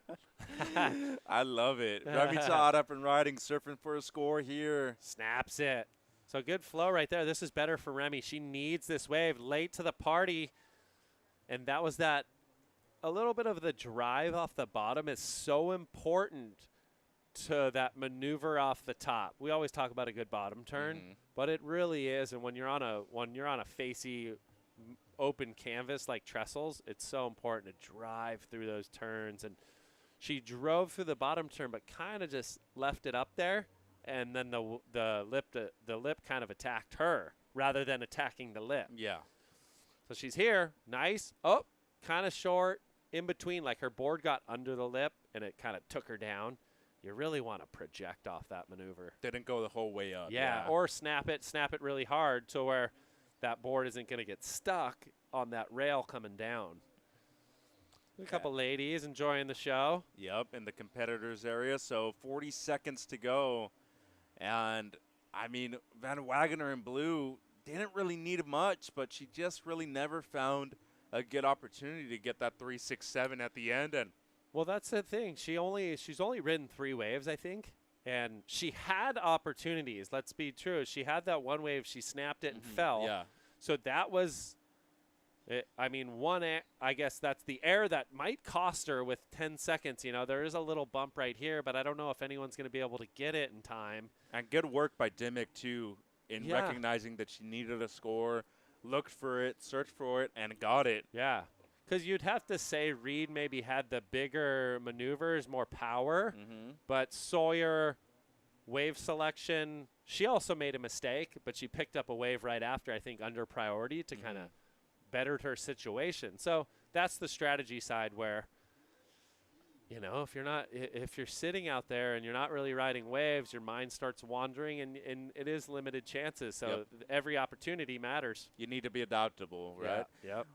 We're going to take a short break, and we'll be right back with quarterfinal number 3 in the girls U14. It's the Toyota 2021 USA Surfing Championships. Don't go anywhere.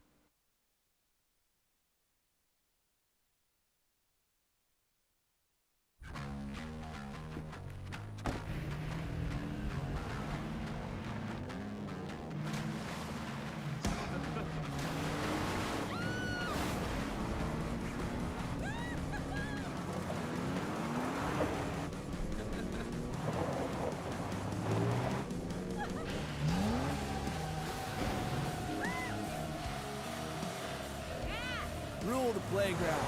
Toyota, let's go places.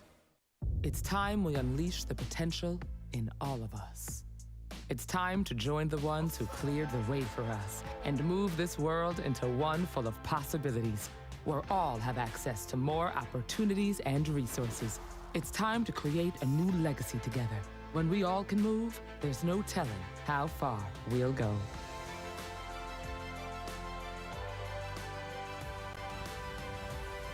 Toyota, proud partner of Team USA. Welcome back to the 2021 Toyota USA Surfing Championships here at Lower Trestles, California.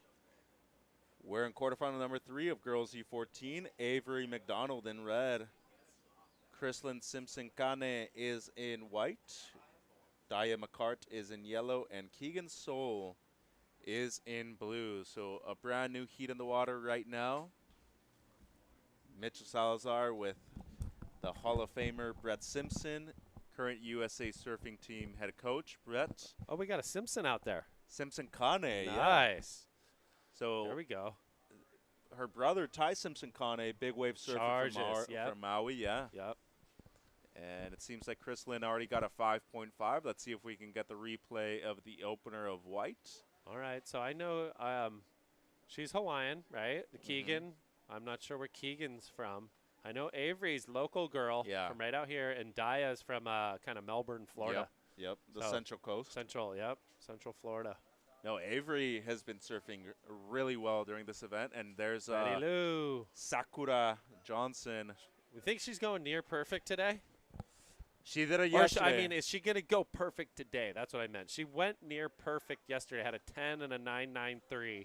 I would have to say that we're not going to see a near perfect. Leila Ricobuano to her left. Yeah, a couple talented ladies there. And both from the island of Oahu, from the same area on the North Shore.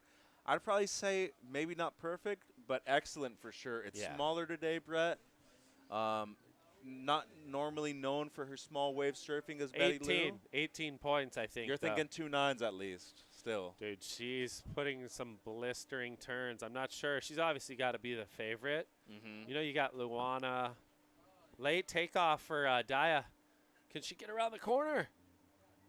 So late takeoff. I like it. I was like Mason Ho at sunset. You know who's great at that, too, is Kelly. I don't know how he does it sometimes, especially in heavy waves. It's the drama. I've done it at sunset, and I darn near couldn't get to my feet. I was going so fast, I felt like my arms were broken when I tried to get up. I was like, what the heck? And that's a death wish, too. Yeah, because then you're, like, getting tumbled. The next few are on the head. Oh. You're just in Haleiwa can be very similar, too. Yeah, Haleiwa's a toilet bowl. It can tear you apart. Here we go. Waves Everyone's coming having a look. Everyone's kind of positioning. It looks like a little battle out there right now, finding that positioning. I think once the heats get going, the girls and guys start finding their rhythm. I feel like it's tricky out here sometimes where if you don't get to the end of a wave, it's sometimes hard to get your rhythm because where you're at and sets might be breaking out in front of you, and then you're missing those little mid-chip runners. All right, here we go. Yeah, it seemed like everybody at the beginning of this heat was positioned on the other side of the peak, more So further how did left. she get this wave again? Well, everybody else out of position, and Simpson Kane, Wow, this beautiful Girl turn. surfs well. She's kind of got a little of Vahiti, too. They She surf does. similar. So Well, really she nice is from style. the island of Maui. Yeah. Boom. So, ooh, left a little meat on the bone. Here we go. Avery, local girl, draws it off the bottom. Boom. Maybe a little too much. That distance, to me, it looked like she could have come a little farther out and did her big wrap and set the final up of that wave. She went more vertical style and poked the nose on the way down. The lip kind of caught her, too, it seemed like. The lip got a hold of her again and then was a little bit off balance. What's it like, and this is a very personal question. I don't want you to get emotional either. But has Dude, coaching... I'm always emotional. Yeah, you are. As we see the replay of Simpson Kane, a great way for her. Nice setup turn. And I wanted to ask you, Brett, while we see the replay, has coaching made you a better father? And being a father, has that made you a better coach? Yeah, I think they do both go hand in hand. It's very similar on just patience. You know, when I was an athlete or like a competitor, I think that's the way some of us you can get in your own way, is like the patience, and you want to do it your way, but there is a formula sometimes too to getting scores, and I don't know, that's the beauty. But yeah, it has helped me a lot. I just really try to dissect, because each person surfs different and have different stuff going on in their heads.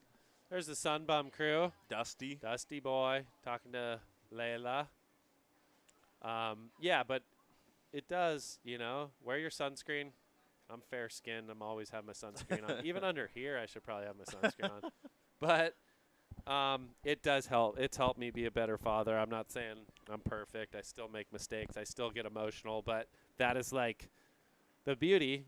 You think things through a little bit more, kind of more methodical about it, And with kids, I think you have to guide them. It's more like talk them through it. They're going to make those mistakes, even when you talk about it, but that's how it goes, and I think, yeah, I'm always learning still. I feel like surfing, coaching and being a father definitely has helped me in my life. And even the little few events that I have done, I felt like I was just like more confident, knew what I had to do. I wish I would have known that 10 years ago. Just like I don't know. I feel like when I fell off tour, I became way more comfortable with myself than when I was on tour. You're just like always trying to prove something and forcing it, and yeah, it's never ending cycle. Yeah. But you can never stop learning, right? Yeah, And yeah, that's the beautiful thing about it, is that you mentioned that you can't approach every single athlete the same way because they're completely different to one another. And sometimes it's not always work harder. Hard work matters too, but work smarter, And I think they go hand in hand on how you deal with both of them. Hard work is like, at the end of the day, there's these tight, grindy heats, and you're paddling and you've put in all that work, and you're fit enough, like that matters. But also there's other things of like wave selection and focusing on certain things where it can settle you don't even have to worry about it. Here goes Avery. Already has a 7.4 on her Zing. score line. And Boom. can she finish the foam climb? That's an elevator. Hard one to get down. But the first carve was beautiful, Brett. The last wave of white, an 8.0, so she's clearly out in front. Yeah. But this last wave of red, even though it was just a one turn, very solid. Big swoop. 11 minutes on the clock, and she only needs a 6.11. I mean, we've seen big scores with one turn, and here goes Daya. Important wave for her, Brett. She needs this. This one could grow on the inside, and second or third wave, it's a lot cleaner. So she's kind of opening it up right here. There we go. Better wrap. So I think it's so important for a lot of these East Coast kids. They're out here now. Big floater, hangs on. But they're out here on bigger open face waves, and you could see that they're learning There's some flaws that have to be worked out just on those rails, longer waves, but you can tell there's a lot of talent, there's skill. Where like Avery surfs out here every day, like she just looks very patient. Yeah. She didn't- knows what she's she doing, didn't pull right? that one off. Wave selection, where here Dia, she looks good. A little carve right there, but I think finding, fine tuning as she goes and develops in her career is going to be important. So gets the finish up through the lip. So and I'm sure this is probably some of the better waves they've competed in a while, if Maybe not even ever. ever. You know what I mean? Yeah. So it's overhead. It can be intimidating, and that's what I was talking about earlier, where East Coast waves are pretty tight, quick, short. You're trying to fit in something before it ends. Where out here it's like, oh, this thing, you're rolling in and your heart's beating and everything's pumping and people are screaming and you gotta breathe and understand. I have time. I've got to paint this picture, and it's hard. It takes time. It takes a lot of time to develop that. Great drone angle right there, giving us a perspective of everybody right in front of the main tower. And awesome work there by Aaron Jesse. So with 9 minutes to go, Chrislyn Simpson-Kane in the lead with an 8 and a 5.5. Avery McDonald in second place with a 7.4 and a 5.8. That was her last. She needed a 6.11 for the lead. Did not get it, but improved her situation by quite a bit. And Dia McCart in yellow got a 4.93. At the moment, needs an 8.28 for second place. As Keegan Soul, unfortunately, has not gotten anything better than a 0.2. She does have first priority, so we'll see what she's able to do with that. Lots of time, though. Needs 2 scores, around a 7 and a 6. But with 8 minutes and 30 to go, things still up in the air, especially for McCart in yellow, who, despite needing something excellent, has the ability to obtain that score. And Yeah. Brett, I mean, we're talking about East Coast, West Coast. I was talking to you about Texas. I talked to Shay about, the other 2 West Coast states. We have Washington and Oregon, who we haven't really seen surfers from there as of late, especially junior surfers. Yeah. But any initiative programs or maybe plans in the future to see surfers integrated from more other parts of the U.S.?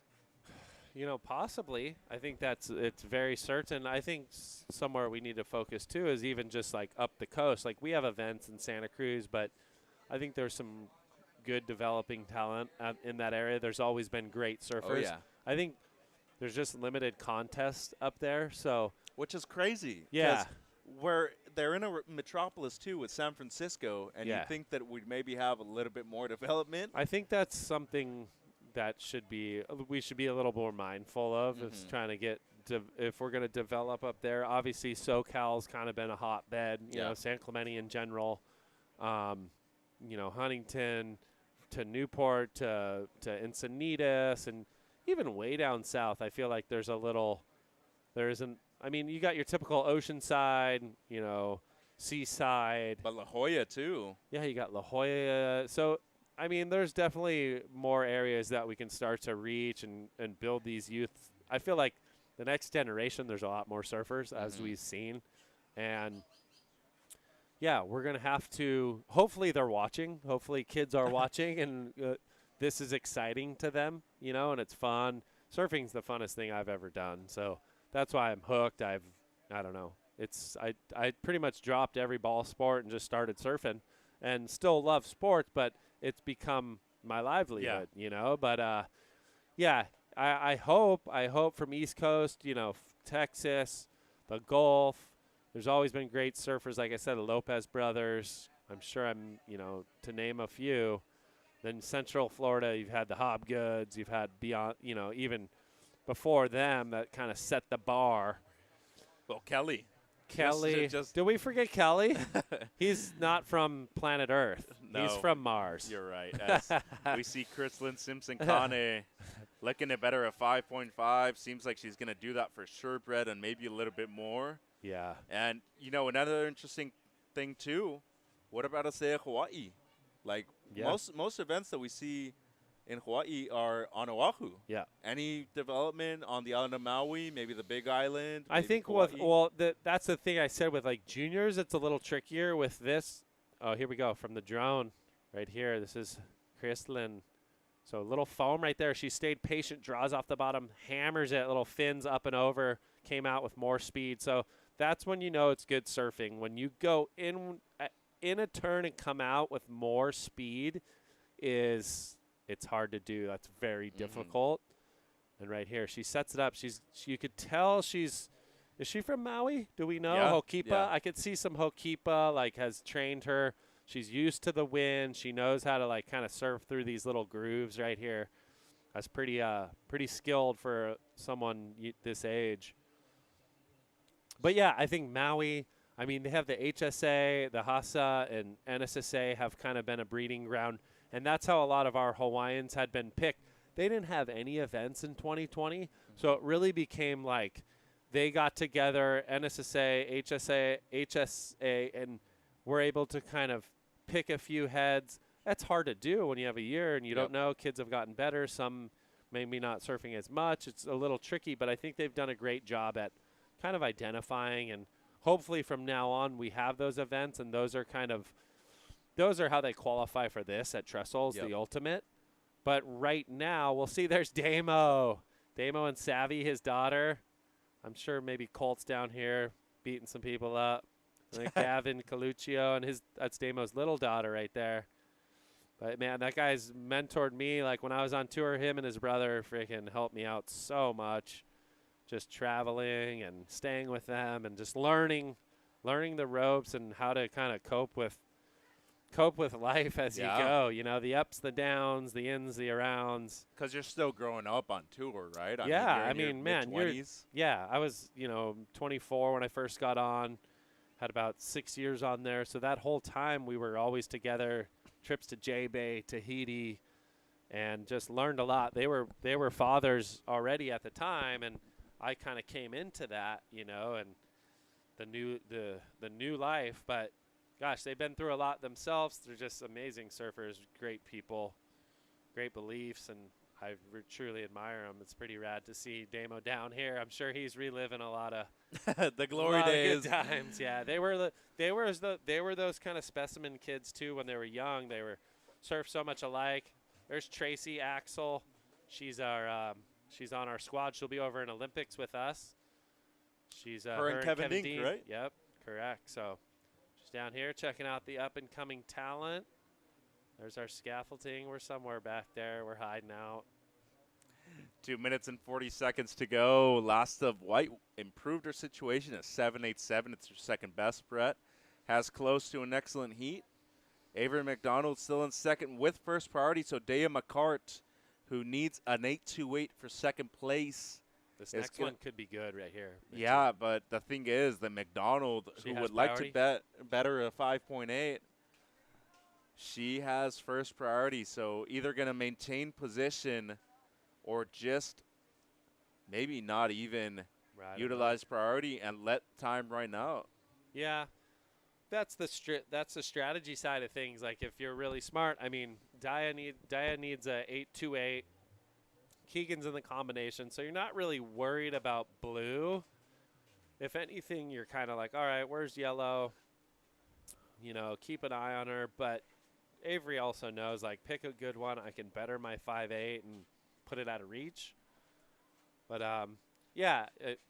that's like as when you get older, those situations are they mean a lot. That you can let someone just go free roam. And at an elite level, here she is on the inside. She picked up a little insider with 120 remaining.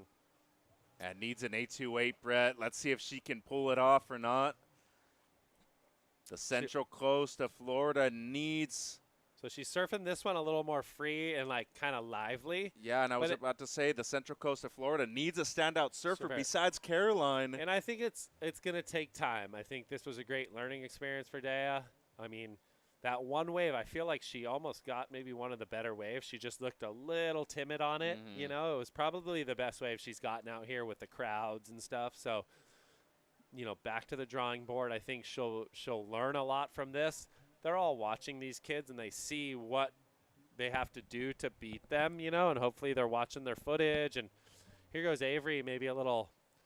She's like, oh, just misses it. But maybe a smart move from McDonald, right? Because it shows maturity. She saw that yellow got a wave. She doesn't know if she got the score or not. Yeah. So. Well, you want to give yourself that last chance. 20 seconds remaining, and White's like, oh, she's in the driver's seat from the get-go. And to be honest, Brett, this is some of the best surfing we've seen all event long. And Simpson Kane from the Valley It's got to be the Isle. name. It's got to be the name. Could be. Could be. Are you sure you guys aren't cousins, or at least a little bit related? And there we see Damien Hobgood, former Championship Tour surfer, many years on the CT. As this heat comes to an end, Simpson Kane advancing with McDonald. We're going to take a quick break and be right back with the 2021 Toyota USA Surfing Championships here at beautiful Lower Trestles, California. Stay tuned.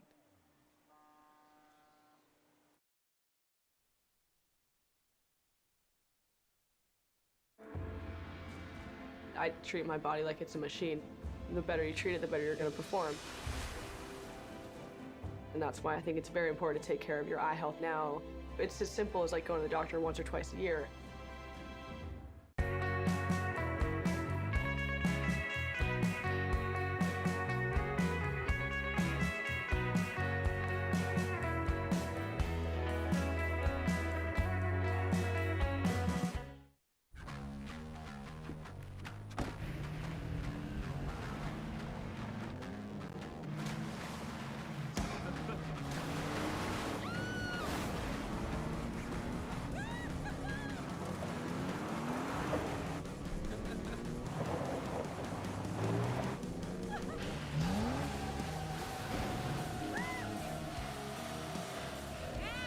Rule the playground. Toyota, let's go places. Welcome back to the 2021 Toyota USA Surfing Championships at Lower Trestles, California. Quarterfinal number 4 in the water of girls U14 action. Mia McLeish in red, Oaka Wong in white, Bryn Gallagher in yellow, and Hannah Baker is in blue. Mitchell Salazar rejoining me, Shay Lopez. Welcome back, Shay. Some great surfing we saw from the ladies in the last heat, and a brand new one in the water. McLeish is a standout surfer, a local surfer, and Gallagher up and riding real quick. Yeah, Bryn Gallagher, that's a Jersey girl, been relocating down to Florida a lot, surfing my home break with us, and she's a really positive force coming out here to compete. And here's Blue with the first wave of this heat. This is a replay of finishing up a nice little ride. Yeah, Hannah. And this is Red's opener, McLeish. Ooh, there we go. Deep bottom turns, committed, powerful surfing, sharp and on edge, looking to finish it strong. And that was an excellent ride. Wow. Excellent. That second turn was crazy, no? 617, the opener for McLeish. And we see a beautiful drone shot from behind. How's that marsh right there? Never knew that was right there. Yep. I haven't gone that deep in the woods here at Lowers. Well, you're not supposed to. We're at a California State Park. And so. you're not advised to as well. Yeah. Poison oak is rampant here. Please stay out of the bush here. You know, some of my friends have just had some brutal incidents. Well, here's another thing, too. Maybe see a rattlesnake or two or something like that. 100%. You know? Yeah. Stay on the cobblestones in the sand here at the national park. And there we see a couple of our athletes in the competitors area. As Third day of competition, and the nerves are kind of fourth day. Yeah. Okay, wow. You're losing is it track Thursday? of time. It is. Oh, wow. Yeah.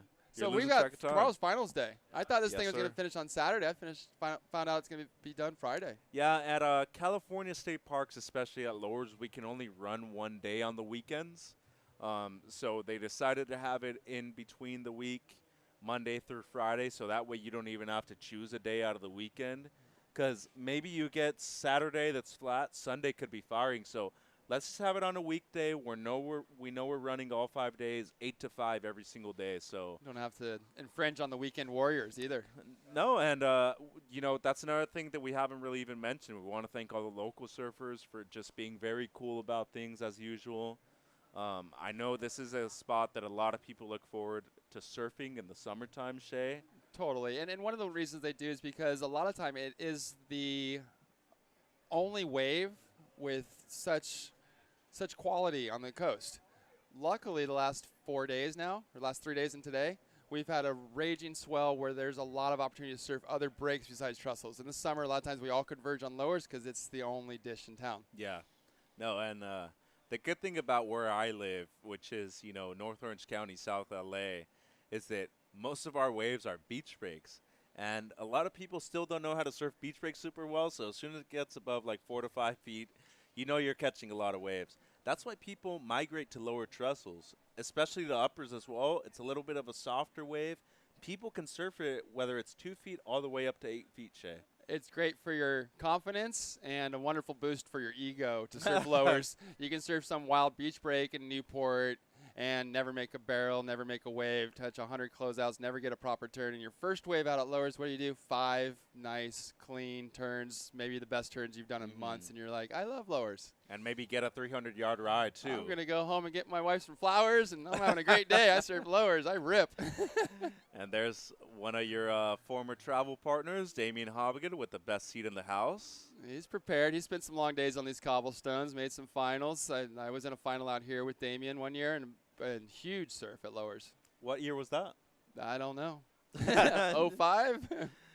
Well, it was around the mid-2000s as we see our surfer in white, Oaka Wong, and her sister Eve, who competed yesterday. And will be competing later on, and Oaka getting some nice surfing there.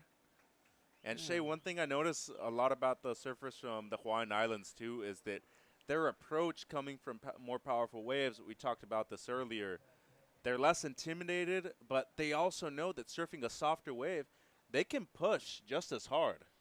Yeah, you see that big time out of the Hawaiians. Their confidence in their lines, their commitment to coming deep off the bottom on powerful waves and staying in the power pocket, not getting pushed out of it. A lot of times the younger kids, they get pushed out of the pocket with the speed they are able to just have. They're not even generating the speed. The wave is giving them that speed, and it's pushing them away from it. They control their speed very well, don't they? And I don't know if you've seen Kai Martin surf yet. I have not.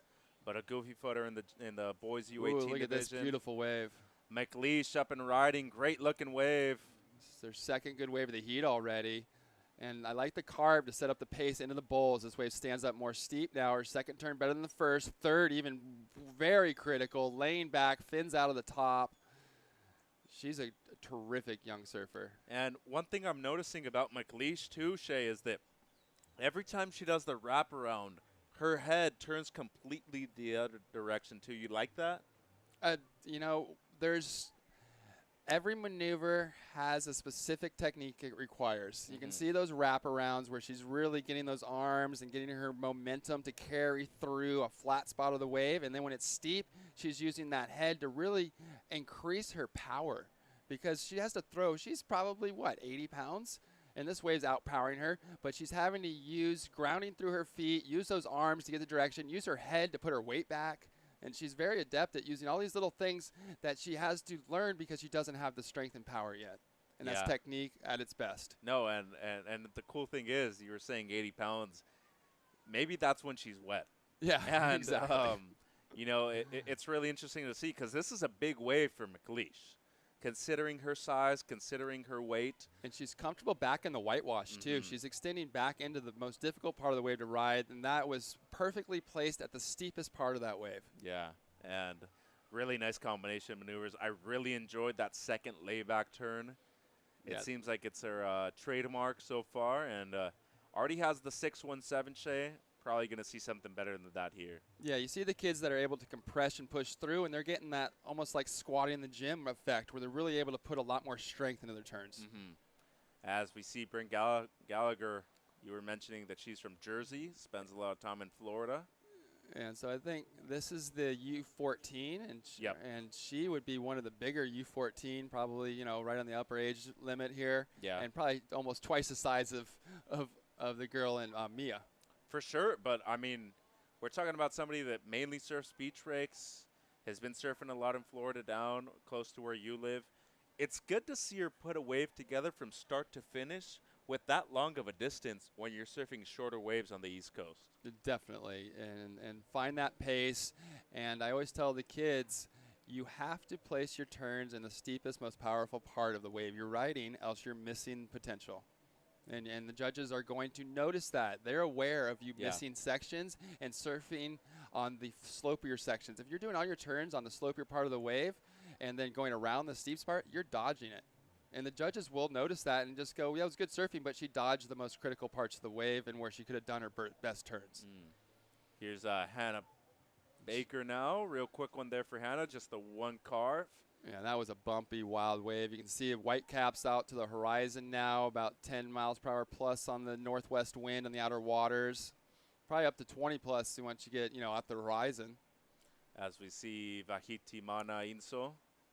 She just had a nice heat. Yeah, she did. Yes, she did. And Brett was telling me around 13, 14 years of age. It's incredible to see her develop as an athlete, and just her technique is so great, Shay. I mean, we're talking about the prodigy out of Hawaii right now in Vahiti Mana, besides Betty Lou Sakura Johnson. There's a couple prodigies coming out of Hawaii that have some great example to look up to in Coco Ho and Carissa Moore, and you're seeing this next generation of Hawaiian youth. And they're aggressive and strong. Both those girls are athletes. Yeah. That's what when you said athlete, you nailed it.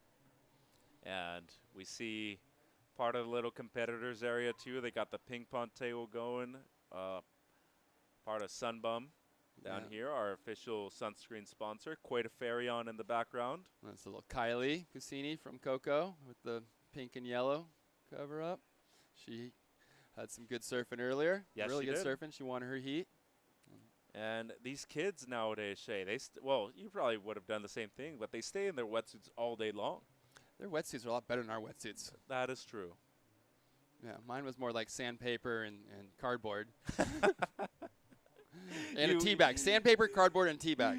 You were just waiting to get out of that, were you? Yeah. And nowadays, it's like, okay, I'll just wear it all day, and I don't really care. No, they surf all day now, too, which is crazy. But you were talking about the e-bikes, too. Accessibility for them is so much easier as well. It is. This is a product of good evolution in the surf culture. And we're seeing these kids, they're advancing faster and further than my generation. And that's evolution. And we're seeing that, and that comes down to USA Surfing and this, platform that they provide for these kids to get these experiences, this knowledge. Companies like Sunbum supporting it. Couldn't be here with all our great sponsors. Without them, we're nothing. Yeah, and as we see the Sunbum tent next to the Carver tent, another one of our sponsors, I want to talk to you about development within the actual sport industry, because with the Olympics coming up next month in July, at the end of July, we're not really going to see that big of a broadcast. We're not really going to see that many people on the beach. Actually, there's no accessibility to anybody besides the actual athletes and staff. So what are we thinking when it comes down to actually seeing progression and fruition from the Olympic events? Are we going to see something in the next 6 months, 12 months, maybe the next couple of years, or up until 2024 when we hit Paris? I think as soon as you see whatever country gets that gold medal in surfing, you're going to see them parade that gold medal and that surfer around for the next 4 years. And that's the difference we're going to see. Usually you get a world champion, Kelly Slater, the majority of the time, and the Americans parade him around, while he's world champion, and that's our platform. The Olympic platform is the biggest in the world, and it's 4 years of celebration. Who's going to win it? Brazil, Australia, America, or some emerging nation? Japan could easily be it with Kanoa. Germany?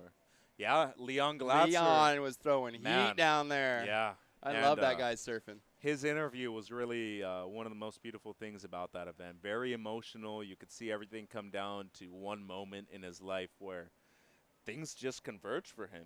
They happened. And he's been building steadily. I watched him in Waco when he was at a Stab High event for aerials. And right there, I saw how consistent and how elevated his game was. Not only his level, but he just gets higher.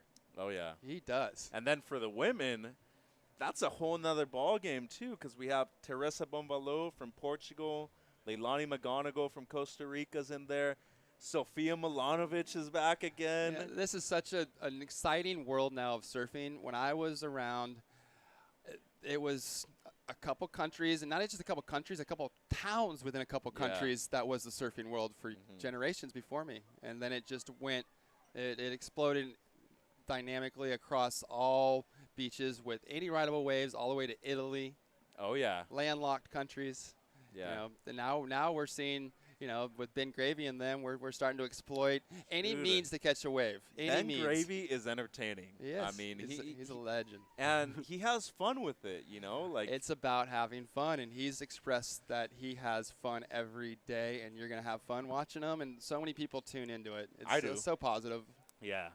As we have 5 minutes and 25 seconds to go, Mia McLeish in the red on the lead with a 6.6 and a 6.17. Wong steadily in second place, Shay, with a 7.0 as her only score. Holding down first priority in third place is Blue Baker, who needs a 3.51 at the moment. And Gallagher got a 4.5, so good news for her. She's still in striking distance at the moment, a 2.51, but that's only considering that White does not have a backup score. Yeah, and Bren, with 5 minutes to go, she needs to look at getting that good to excellent score. She's a powerful surfer with you know, such a vicious backside hack. She gets on one of these proper rights, and she can get that 7 to 8 easy. You think her backside's her strength? 100%. Yeah. She surfs the home break, my home break, a lot, and I've seen when she connects, it's powerful and consistent. She needs to get on the right wave. Well, she has the opportunity here. The only bad news for her is that she is in priority number 4. And we see Wong move closer and closer to the actual peak. It's going to be important to see it as we have a look at everybody right in front of the judging tower. 4 minutes to go on the clock, Shay. When does Wong pull the trigger here and actually go on the offensive mode? When she's in second, she needs a 5.78. Let's call it a 6. But McLeish could also improve her situation because she's in priority 2. So at what point does Wong actually say, okay, do I go on an insider or do I actually stay for the set wave? It's such a judgment call, and it comes down to, one, her experience with her competitors are in third and fourth. What are their capabilities like? How easy is it going to be for them to score a 3, a 5, a 7? She gets, you know, a 3.5, and now Hannah needs a 7 to match her. What are the potential of Hannah getting a 7 in this heat? You have to make that judgment call. Is it on the best wave of the day, or is it on a little scrap where Felipe Toledo comes and you let him go under priority and gets a 9 on you? Well, and that's another good question, too, because a lot of these athletes have not competed or seen each other within the last 15 months. Gotta do your homework. So, you know, scouting report here. Yeah, it's important. How many people have actually been seeing each other, or at least within the 5 days Knowing that your they've been competitors' strengths and weaknesses, their front side, you know, Air 360 where they get their points, or is it their backside combos? Did you exploit that when you competed a lot? You got to exploit every advantage. That's about competition, whether it's an Uno game and you're cheating, or it's at lowers and you're trying to cheat because you've gone over and you know no one can see you. And all kinds of craziness goes when you know nobody can see you. So one thing I can tell you right now, I probably would have not have liked to compete against you, Shay, because I feel like you would have been a terrible person to compete against. I was the worst. I was Gabriel Medina. We were all Gabriel Medina. There's been rules put in place and replays and video coverage and all of this to prevent us from competing how we used to compete. And that was all-out warfare. Which is great to see as we see on screen Betty Lou Sakura Johnson. She's coming up in heat number 2 of girls U18 quarters. That heat number 2, Shay, is outstanding. Sakura Johnson, Sarah Frere, Luana Silva, and Sawyer Lindblad. Oh, gosh. That's going to be fireworks. So yeah, tune I in wouldn't for want to that. surf in that heat. No, you would not. And that's what we're talking about here. The conversation has turned to, hey, I think the best kids out here are girls. They are. This event, it's the hushing top around two in scores. it's hushing around in little circles right now. Yeah. The girls are outperforming the boys. So here we see important wave for Oaka. Ooh. Gets the beautiful carve on her backhand. Really like that first turn. Well, and she needs anything better than a 5 to really put pressure on the other two competitors in third and fourth. Yeah, no, this is going to solidify this heat for her. And the other two girls will be asking for their best surfing on the best waves now. So let's see, just under a minute to go. It's going to be Gallagher and Baker who are going to need a decent score as McLeish is in the lead, Shay. This was very well played. Nice, clean, consistent left with a long, steep wall, average size wave, but exactly what you need to get that mid-sized score that now is going to ask those other girls to get excellent scores. Yeah, and let's see where this falls into. Definitely going to be around average at the most. Yeah, we're looking at that 5-point range. The first turn was really powerful. 4-point range. So 50 seconds, what's the requirement going to be? Up in that 7 plus now. Which is a decent score. It would have to be on a set wave. Yeah. 35 seconds, and McLeish, the current heat leader, with first priority. So another trick you can kind of see watching these heats is the surfer in red usually was the top seed or won the round before. And so you can kind of expect to see in these heats surfer in red being the top surfer in the water at the time. And strategically involved, right, at the end of the heat, too. Yeah, you don't want to sleep on red. Never sleep on a red jersey in your heat. Especially when it's the opening round as well. As we see Baker at the moment needs a 6.83 because the last of Wong in white was a 6.7. So the heat ends. She was needing a 9.28, excuse me. That's definitely not going to be it. Shay. Yeah, they liked Wong's last wave, that 6.7. Yeah. She was a standout there with big, powerful turns, really committed surfing. Well, on the strength of the first turn, too, on her backside. So one left, one right for Wong, gives her the win. McLeish in second. We're going to take a quick commercial break and be right back with the 2021 Toyota USA Surfing Championships at Lower Trestles, California. Stay tuned.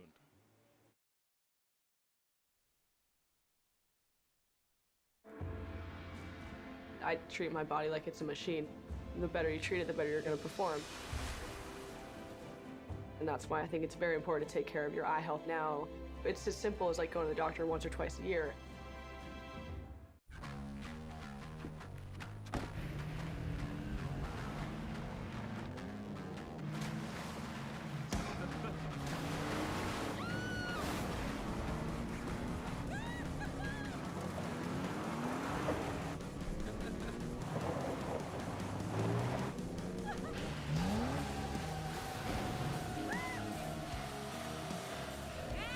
Rule the playground. Toyota, let's go places.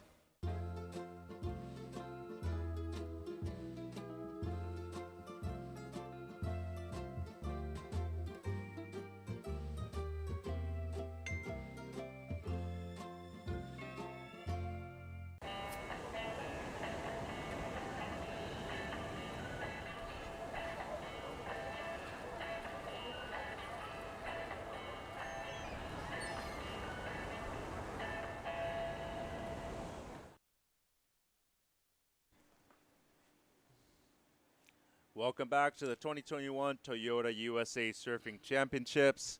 We are in quarterfinal number 1 of girls U18 action. Mitchell Salazar with Shay Lopez. And Shay, quarter 1 in the water. This is Sid Ott in white. Oof. Nice clean wall for Sid. Beautiful carving turns. Looks like she really wants to get busy at the start of this heat. A third nice turn, a fourth, comes unglued. Already did the work though. I love those beautiful opening carves. And how was the wave selection there for Mott 2 as we're going to set the heat? Marlee Lovell is in blue. And she already had an opener too. And we've got Alyssa Spencer out there, I believe, in the red jersey. Yep, who is actually aging out after this year. So last year of Spencer as we see the replay of Sid. And here's this, setting it back into the whitewash deep, and here she brings it all the way back. 2 really nice carves. And she tried to race. It was forced a little bit, that third turn. I think she could have came off the bottom again and really finished with one more strong maneuver, and she would have got the most out of the wave. Instead of she fit 3 kind of average turns at the end and falling on that third one after 2 good openers. She really only had to do a third finishing move. Didn't have to do the 3 little ones she forced falling on that last one. Little bit of a misread there for Sid, but it's Nora Leota in red. Sid Ott is in white, Alyssa Spencer's in yellow, and Marley Lovell is in blue. Alyssa just coming from the ranch. You get to see Alyssa surf at the ranch? I did, and I got to see her down at the ISA event, too. The best surfer out of the ladies to make it that far. Her opening rounds had some big bombs, some really high scores. Yeah, because the women were mainly surfing their opening rounds at the right, El Sunsal, which is, a little bit of a slopier wave, but when it's big, it stands up pretty well. And we all know how good Spencer's backside is. I mean, one of the best in the business at this age. Yeah, she is one that has great patience at setting up her waves at the bottom and coming up into big explosive turns that get her excellent scores. Yeah. She focuses on, powerful waves, powerful sections, and powerful turns. Yeah, another standout to me who was part of Team USA down there in El Salvador, as Coach Fred took down a lot of youth because John and Kalohe were out due to injuries. They got a free pass, so they're going to Tokyo 2020 with no issues. But Kelly decided not to surf. Connor didn't want to surf. They went down all the way to Seth Moniz, and at the end he said, no, I actually can't do it. So he's like, why not just bring a ton of kids? Taj Lindblad, it was Dimitri Polos, and Ryan Huckabee, the Floridian boy, was actually the best surfer out of the men in that event. And Ryan Huckabee is the best young surfer in America. 100%. You're claiming it, huh? 100%. Look at his highlights. He's got all the radical moves that, people throw out and make, and you're like, yeah, that's today. But get rid of that. He's Jordy Smith. He's 6'2", 6'3", 190 pounds of just superior man. Yeah. And if you talk to him, actually, he's like the nicest kid ever. He is so well-spoken. Yeah. His dad is a teacher. They come from a small country town. They're just wonderful people. Yeah. No, and a lot to expect from Huckabee in this event, too. We'd probably think we'd expect him to be on the podium at the end of this event. Well, there's no guarantees in surfing. There's a ton of great competitors. If he executes, he will be on the podium. Yeah, and, I mean, this heat, another great one. Leota still yet to catch her opener, but she did paddle for a wave, so she's going to go down to third priority. Spencer with priority 1 in yellow. And we did see a 5.0 by Sid Ott in white. And this is the best of the best. Girls U18, a different division, but the highest division there is at this event, Shay. Yes, and here we are, Alyssa Spencer, top seed out there. And we are waiting for her fireworks to be unleashed. And you got a message from your factory back home. Yeah. The guys at home are a little jealous. I'm out here in California. It's been flat and hot in Florida. They're sanding my boards. We got a big screen on the factory recently so we can watch the contest now that they're back up. And that's been the highlight of our summer so far is watching the contest. And yeah, guys, thanks. I'll be home next week and appreciate all your work. Have you guys been loaded with orders, too? Yeah, I work for Erie Peoples, and he's been around for 30 years, and he's just, he's taught me so much, and it's wonderful to have that culture and experience around you. Here's Alyssa now. Oh, yeah, Spencer up and riding, and that's the backhand that we know. Second turn right there, and this already going to be a great score for Alyssa. One more. And we could basically call her a local girl just from right down the road in Carlsbad and Encinitas. And I think you saw Vahini take a yawn. And it was so easy for Alyssa. I think she yawned through all of those and still got a 9-point ride. It was just precise. It was exactly what she had to do. She placed all of her turns in the right spot. And she almost yawned through this. It was so easy for her. This is stock standard Spencer, right, Shay? Whoop, boom. And now to the bottom. Whoop. Here we go. Boom, on the steep part of the wave. And now line up next steep part of the wave, and boom. And then we're just going to finish it clean. And thank you, guys.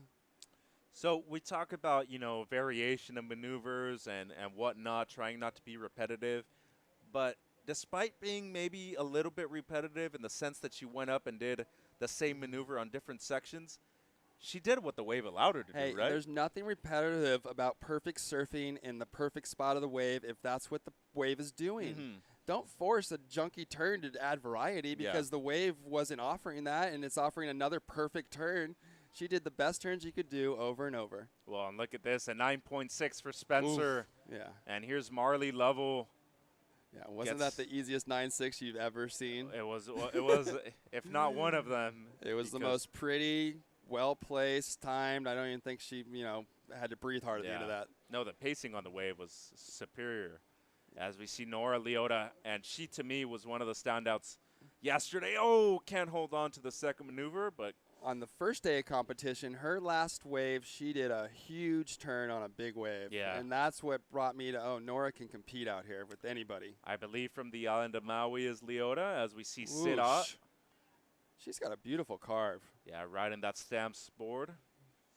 You can see she gets into that position of the wave, and she gets her technique down on the board, just follows her body. And this is not an easy heat to advance out of, Shay. Everybody at least having a decent score on the board so far, and well, Alyssa's, challenging a perfect heat already. Yeah. she can do better than what we saw just now. And we haven't even seen her go left either, so. Yeah, Alyssa has the potential to score a 10 in this heat. Especially with the consistency we've seen out of the wave so far, yeah? I mean, this heat's kind of pulsed, and we're barely halfway through it, just under 11 minutes to go. And Shay, one thing I wanted to ask you, when you hear a score like that, as your peer, as a competitor next to the surfer that got that score, what is your thought process like, knowing that there's a chance that you're fighting for second rather than first the entirety of the heat? I'm more worried about that person in third or fourth, and I'm trying to intimidate, bully, distract, confuse, all of these things that take you out of your mind, out of your game plan, out of a place of comfort where you can perform. That's competing, using every means within the rules to gain an advantage. You're sounding like Medina right now, and I am Medina. I taught Medina. I'm sorry. This is surfing. This is competing. Here's Alyssa's 9.6, and this is textbook perfection here. Deep bottom turns, lining it up, takes the top off. Here we go. Line it up, keeping her speed. Boom, takes the top off. And there's one more big spray coming up. Whoosh. How about her arm positioning, Shay? There was very little movement. Yeah. She just held her poise, held her position, kept her speed up, and placed her board in the right spot. High wave AQ. So less is more in that sense, yeah? 100%. Less movement with more result. So a 9.6, great front angle. That's what judges are seeing. Here and we go here again. goes Spencer.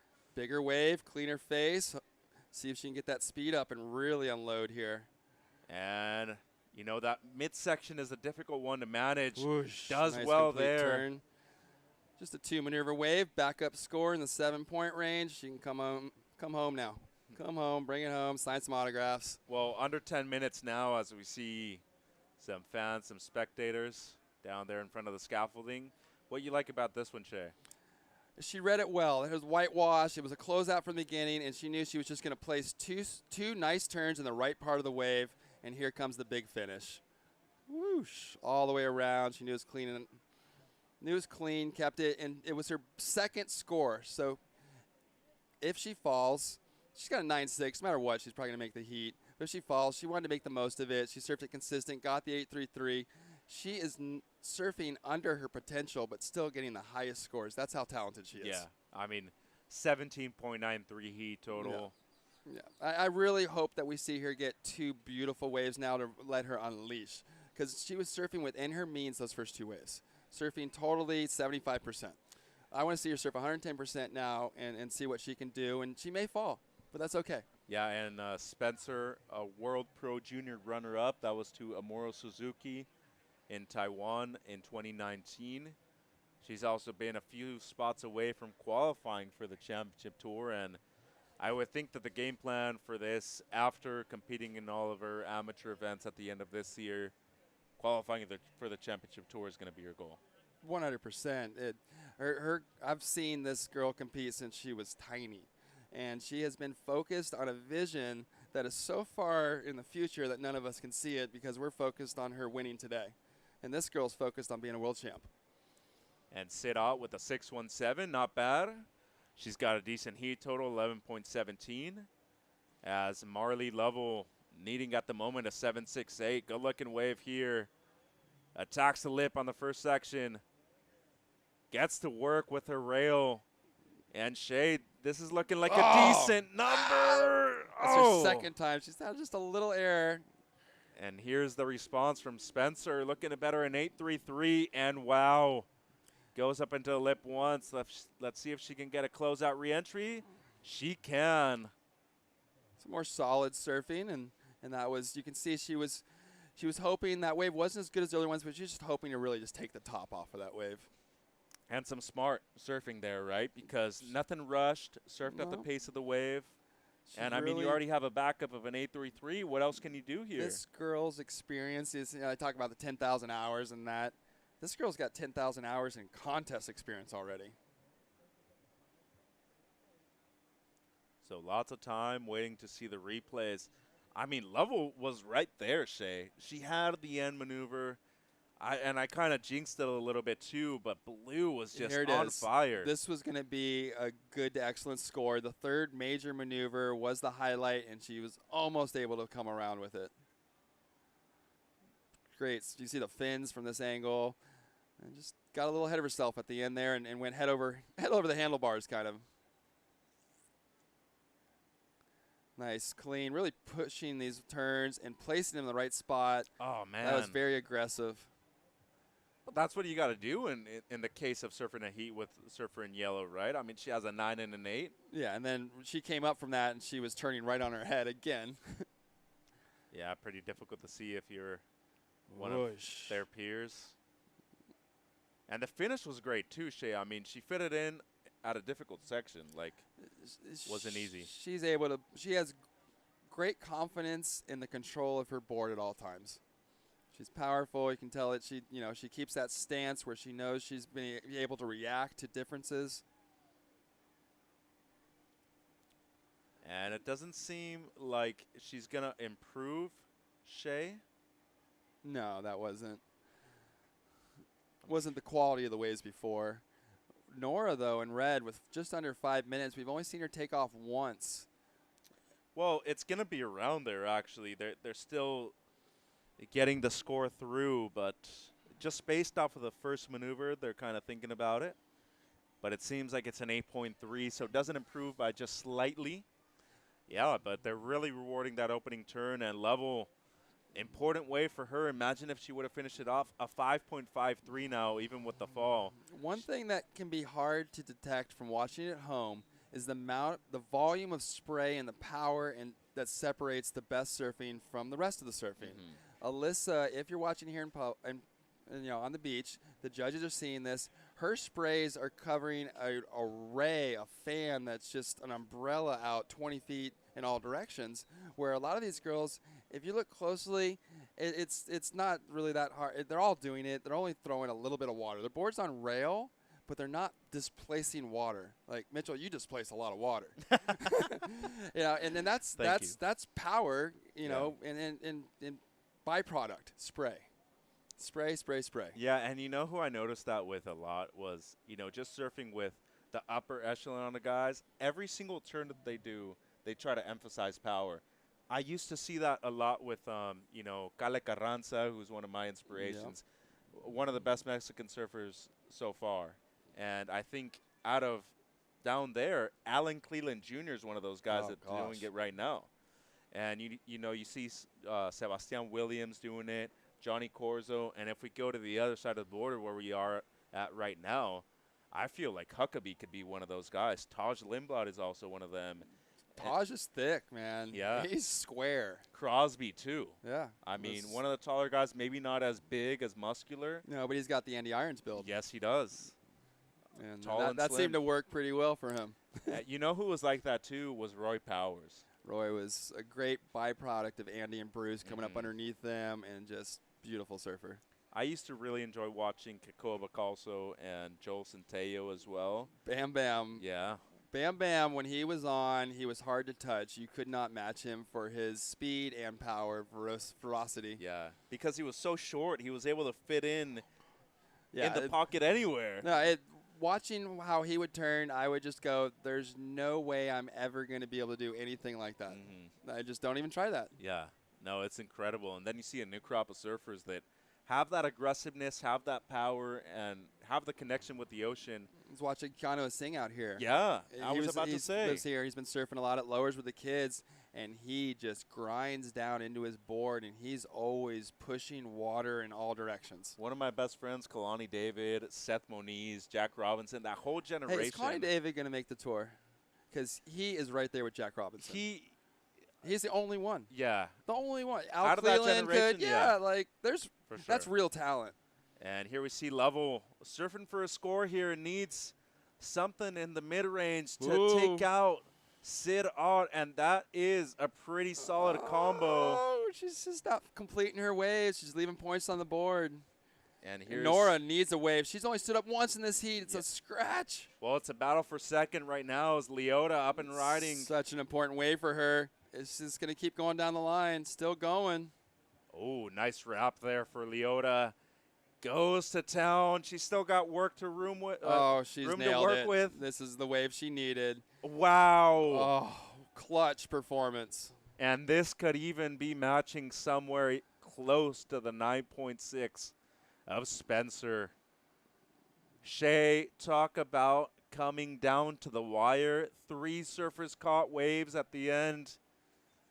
And it might even be Sid Ott, who was in second the whole heat, who needs a score now. Yeah, I feel Nora got the score she needed. There was under a minute. She'd only stood up once. She barely caught that wave, had to race from behind like a 50-foot section, and then she got into the butter position of the wave and just one after another. Probably got 5 turns in, really steep, made them all, finished with the claim.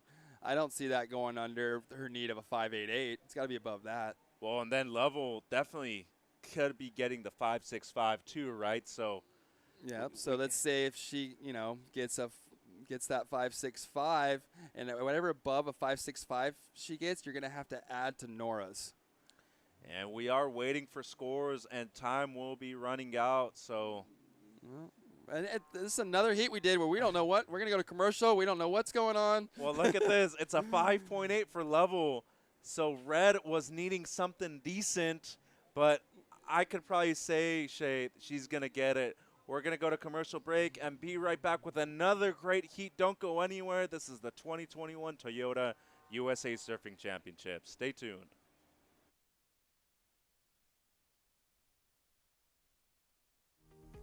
Whether training for the big game or living a healthier lifestyle, find the relaxation and relief you deserve. Explore how to prepare, relax, and recover with a jacuzzi hot tub. Introducing Extremes Almonds from Blue Diamond. Good for you. Extreme for your taste buds. New scorchingly snackable Blue Diamond Extremes Almonds. It's time we unleash the potential in all of us. It's time to join the ones who cleared the way for us and move this world into one full of possibilities, where all have access to more opportunities and resources. It's time to create a new legacy together. When we all can move, there's no telling how far we'll go.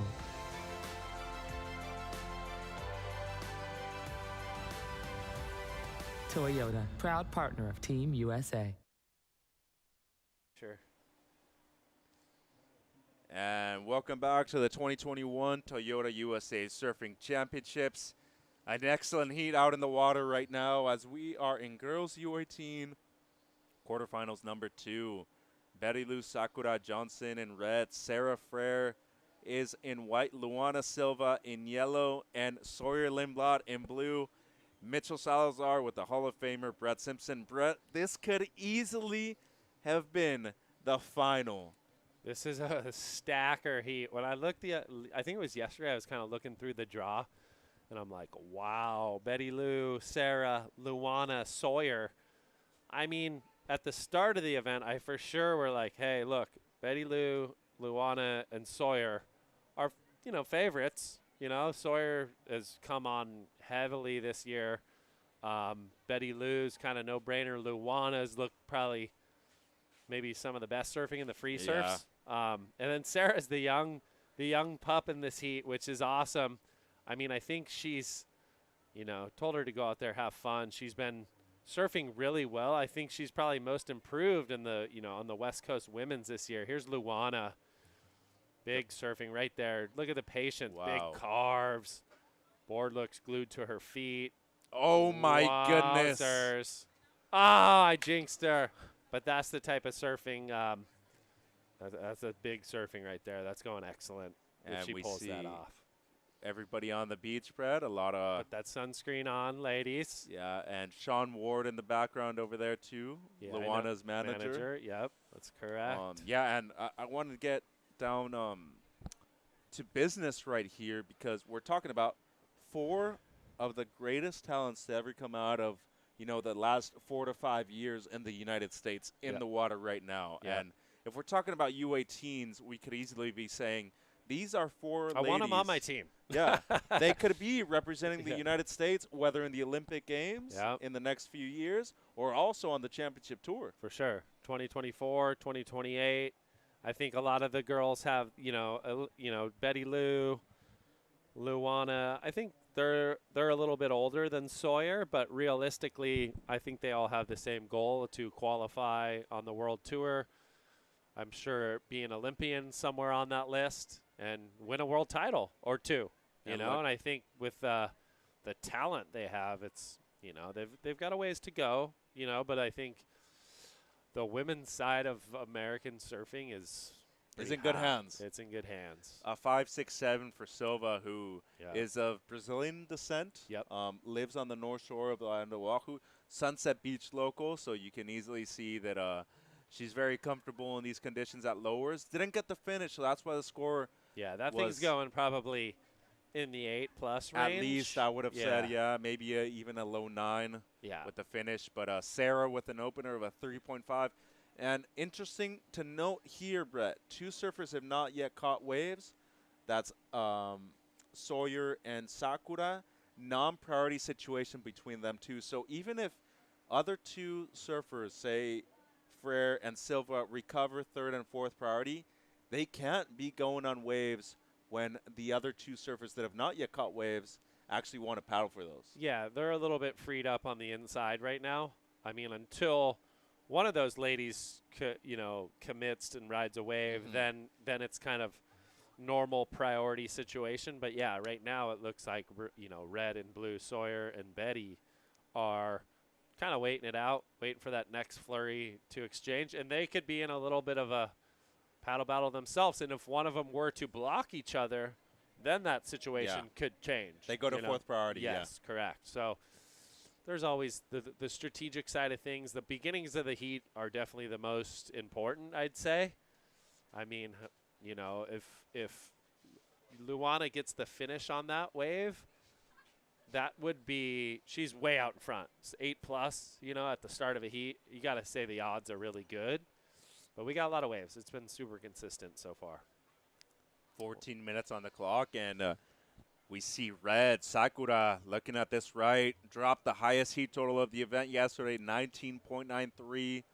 Beautiful wrap to start. Works a lot with Ross Williams, one of the best out there.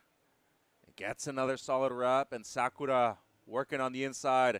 Goes for the hammer and finishes it off, Brett. Yeah, that was nice. Good pace. I was surprised. The second turn maybe got being super critical, got a little bit stuck, but paced everything out and found the hammer finish. So that'll leave a good impression in the judges' eyes to get a, it's probably be a point or 2 more than Luana's up in that range.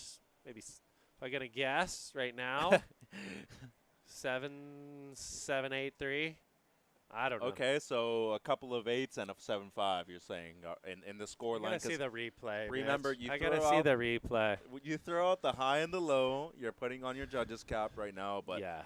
an It was important thing here is that you know the talent. 8-1-7. I said 7-8-3. It was around there. It was it's, close. It's basically the same score. Exactly. If you look at it. And Yeah. it's important to note that you have 4 of the best surfers in the entire event in the same heat. Yeah. So you need to leave a little bit of room just in case something outstanding that you never see on a daily basis happens. So that was like an outstanding finish. But what if you do that on the start of the wave, where it's more critical, more commitment, riskier? I think that's where you leave those couple points going, look, we know what's possible. Conditions in a way maybe have deteriorated a little bit in a sense of there is chop on the face. I think the tide's on its way back out. So they're leaving room. That's smart. Like the final turn was ginormous, but the beginning was a little bit on the slower side.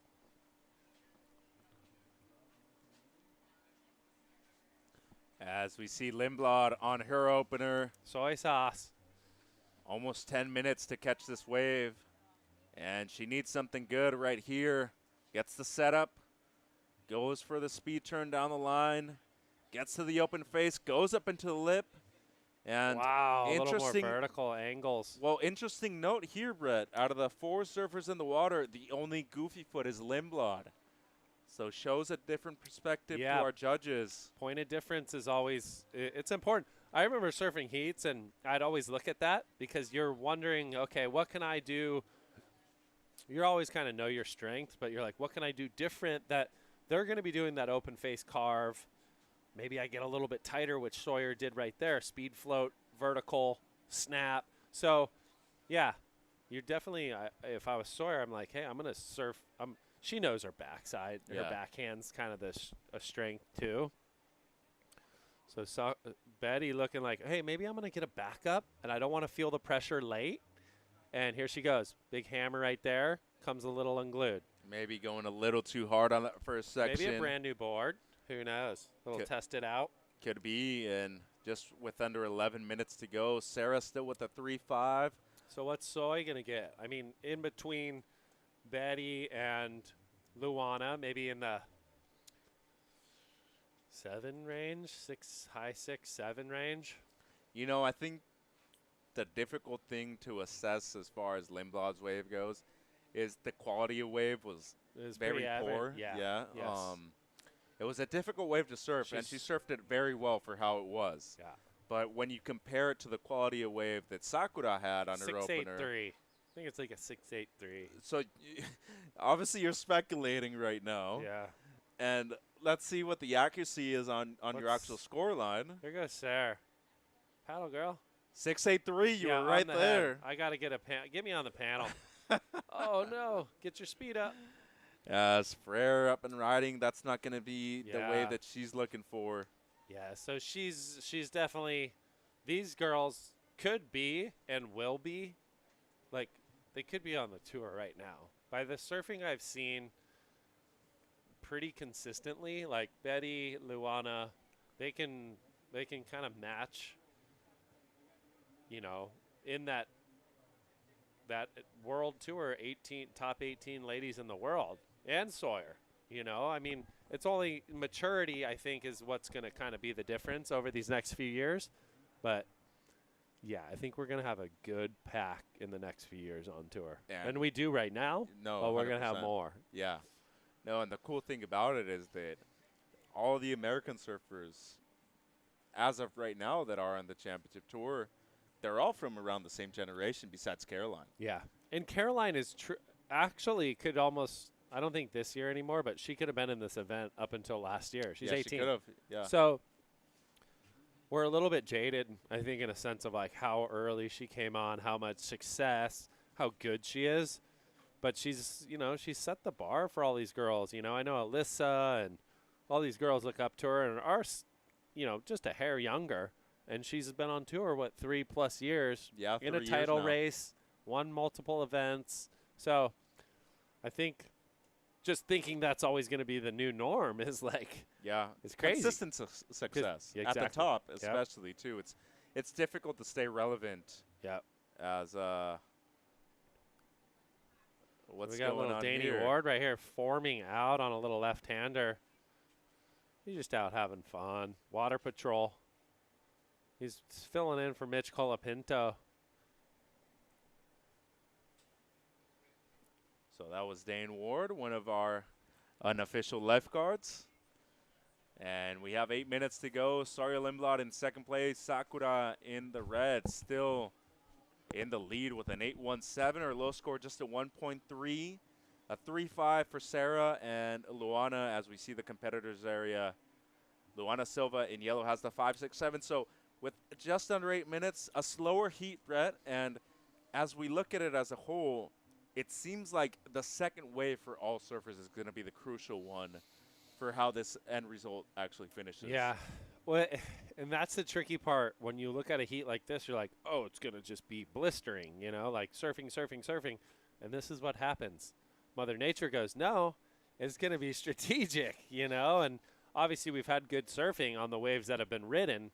But this is one of those heats where, like, even Sarah maybe doesn't, you know, she's younger. She's gotten a lot better. But, like, talent-wise, maybe isn't to that caliber yet. But she could be in it. She's going to be in it, you know, because they're going to have to make decisions. If somebody falls, then they don't have a backup score. You just never know, like, realistically how they're going to pan out. So this is going to be tricky. I mean, you got first priority is with Luana. She has a 5, 6, 7. She's going to be more patient and wait for that next set. The other girls, you know, Sarah being fourth priority, maybe hunt around. Sawyer's sitting in third priority. She's got the 6-8, so she might pick up a scrap that someone doesn't want. And Betty Lou's with second, you're kind of like, you're feeling like, hey, I got to wait till first catches their wave, gets out of the way. And then there's Betty's mom right there, probably a little nervous, but confident as well. You know, she knows how skilled she is and the score she can put up, and she has an 8.17. Been here, done that many times. Yeah. Especially on the amateur level. And, you know, when we talk about this heat as a whole, 4 big names, and I think the one that's lesser known is Sarah Frere. And it's really incredible to see, as, you know, both of us are from that North Orange County, South LA area, and we're able to see the development of somebody like Sarah, her brother Cruz, her older sister Sophia. Like, the development in the last 2 years has been outstanding, so right? I was wrong, and that was a poor decision right there by Luana. So Luana kind of pressed the issue with first priority, went on a pretty terrible wave, dud of a wave for out there today, and you never know if that's the pressure or. Well, the names in this heat are definitely up there. Well, so. she's probably feeling like, I don't know. I thought she would have maybe waited a little bit longer with having first priority, but you never know. You make decisions. You got to live with them. And now, I mean, Betty Lou's probably chomping at the bit to shut this one out, and maybe after that it's going to be a battle for second. Well, and how's this? Luana takes the wave, and immediately after there's a set comes. So you'd probably think that Sean Ward on the beach isn't very content with what he just saw. I've never done that before. Surfing heat. Wow. Yeah, I don't miss it. I do. I miss the preparation and stuff, but sometimes it's hey, you got West Coast board riders. I'm a board riders king. That's my deal. It's my jams. It's even more nerve-wracking because that one's worse because you have the 3 opportunities. Yeah, you got 3 opportunities, but you're performing, and you got to perform in a certain amount of time, which is a normal contest. But you got to come in, and you don't want to let your team down. You lose in this, you got a team around you, but you're not like it's you. Other people aren't depending on you. Yeah, it's like you're serving for yourself, but like the board riders, you're actually serving for your team, man. Yeah. It can be a little stressful. It's going to be fun having the event here next year for the championships. Gosh. And that's psycho. if you don't put anything above a 6 with your double whammy, Brett, I'm going to be a little disappointed. Sarah's going left. Betty Lou's on this right hanger. And here we go. Sakura looking at better at 1.3, currently in the lead. Gonna go for the one hammer. See, the wheels are falling off, and Sarah's going to win this thing. As here we go. She's on the backhand. She loves her backhand. This is her strength. That is no doubt, Brett. And a lot of her big scores in this event have been on the left so far. Yep. 3 minutes and 20. So good ride for Sarah. We don't know the start. That was kind of towards the tail end. Betty Lou did the one big. She must have. Thing was kind of walling out. She did one big re-entry. I think Sawyer 3 minutes ago. She's going to make a good decision right here. I think she likes the cleanliness of this wave. Little foam. Looks clean off the takeoff.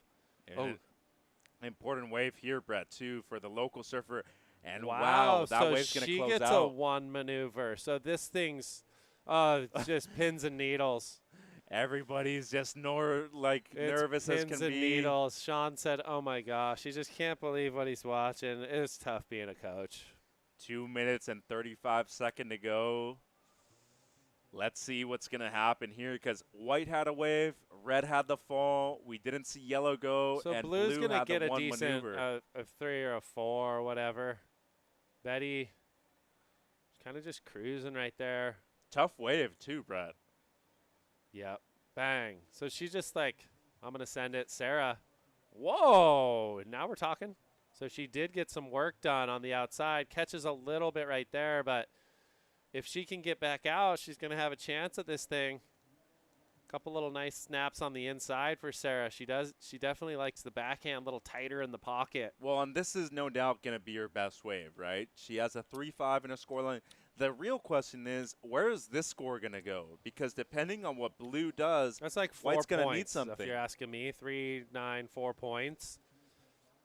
Maybe a hair more, a little less. I don't know. Somewhere in that range. So Sawyer's going to probably jump into the lead. Betty's going to need a tiny score in second. Luana, this is on the hot plate. This is a hot seat. Yeah, and how much time we got? we can't even see where yellow is either, knowing that she needs a score. But they only gave her a 3-9. Sarah only got a 3-9. Sawyer got the 4-2. It's her best, though, and the good thing for Sarah is that she probably is going to recover priority 2 in time before Lindblad. The only issue here, time is her enemy. So blue 1 now in minute. the lead.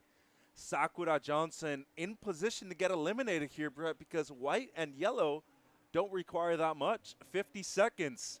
And look at Reynos and all the crew. They are nervous for Luana Silva right now. Kind of a decent left. Where's Sarah? Go left. Here she goes. Speaking of her, going right as Frere needs a 7-1-4 right now. That's not going to be it, so it's going to come down to Silva, Reynos, Sean Ward. Everybody's super nervous. Wow, so the heat, like I said, the heats you think that are just going to be blistering become a stress ball of just 1s and 2s, backups. And oh, this so heat- Betty Lou got a wave and got a 3-7. And time's going to run out for Luana Silva, Is and she she will going to not get be. on this thing? 4, 3. She's not going to get it. Maybe. So this wave does count. This wave for yellow Oh! counts. Moons over Miami. And Soy And- sauce. this wave, we do not know if it was.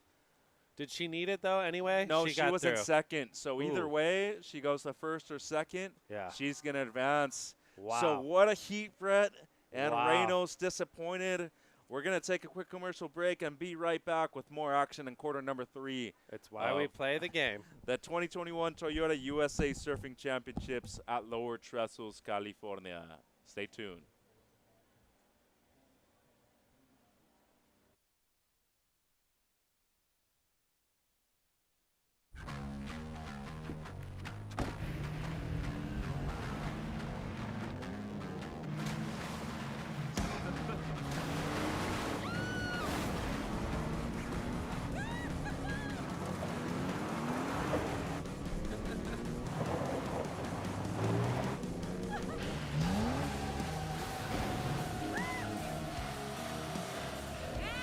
Rule the playground. Toyota, let's go places. Introducing Extremes Almonds from Blue Diamond. Good for you. Extreme for your taste buds. New scorchingly snackable Blue Diamond Extremes Almonds.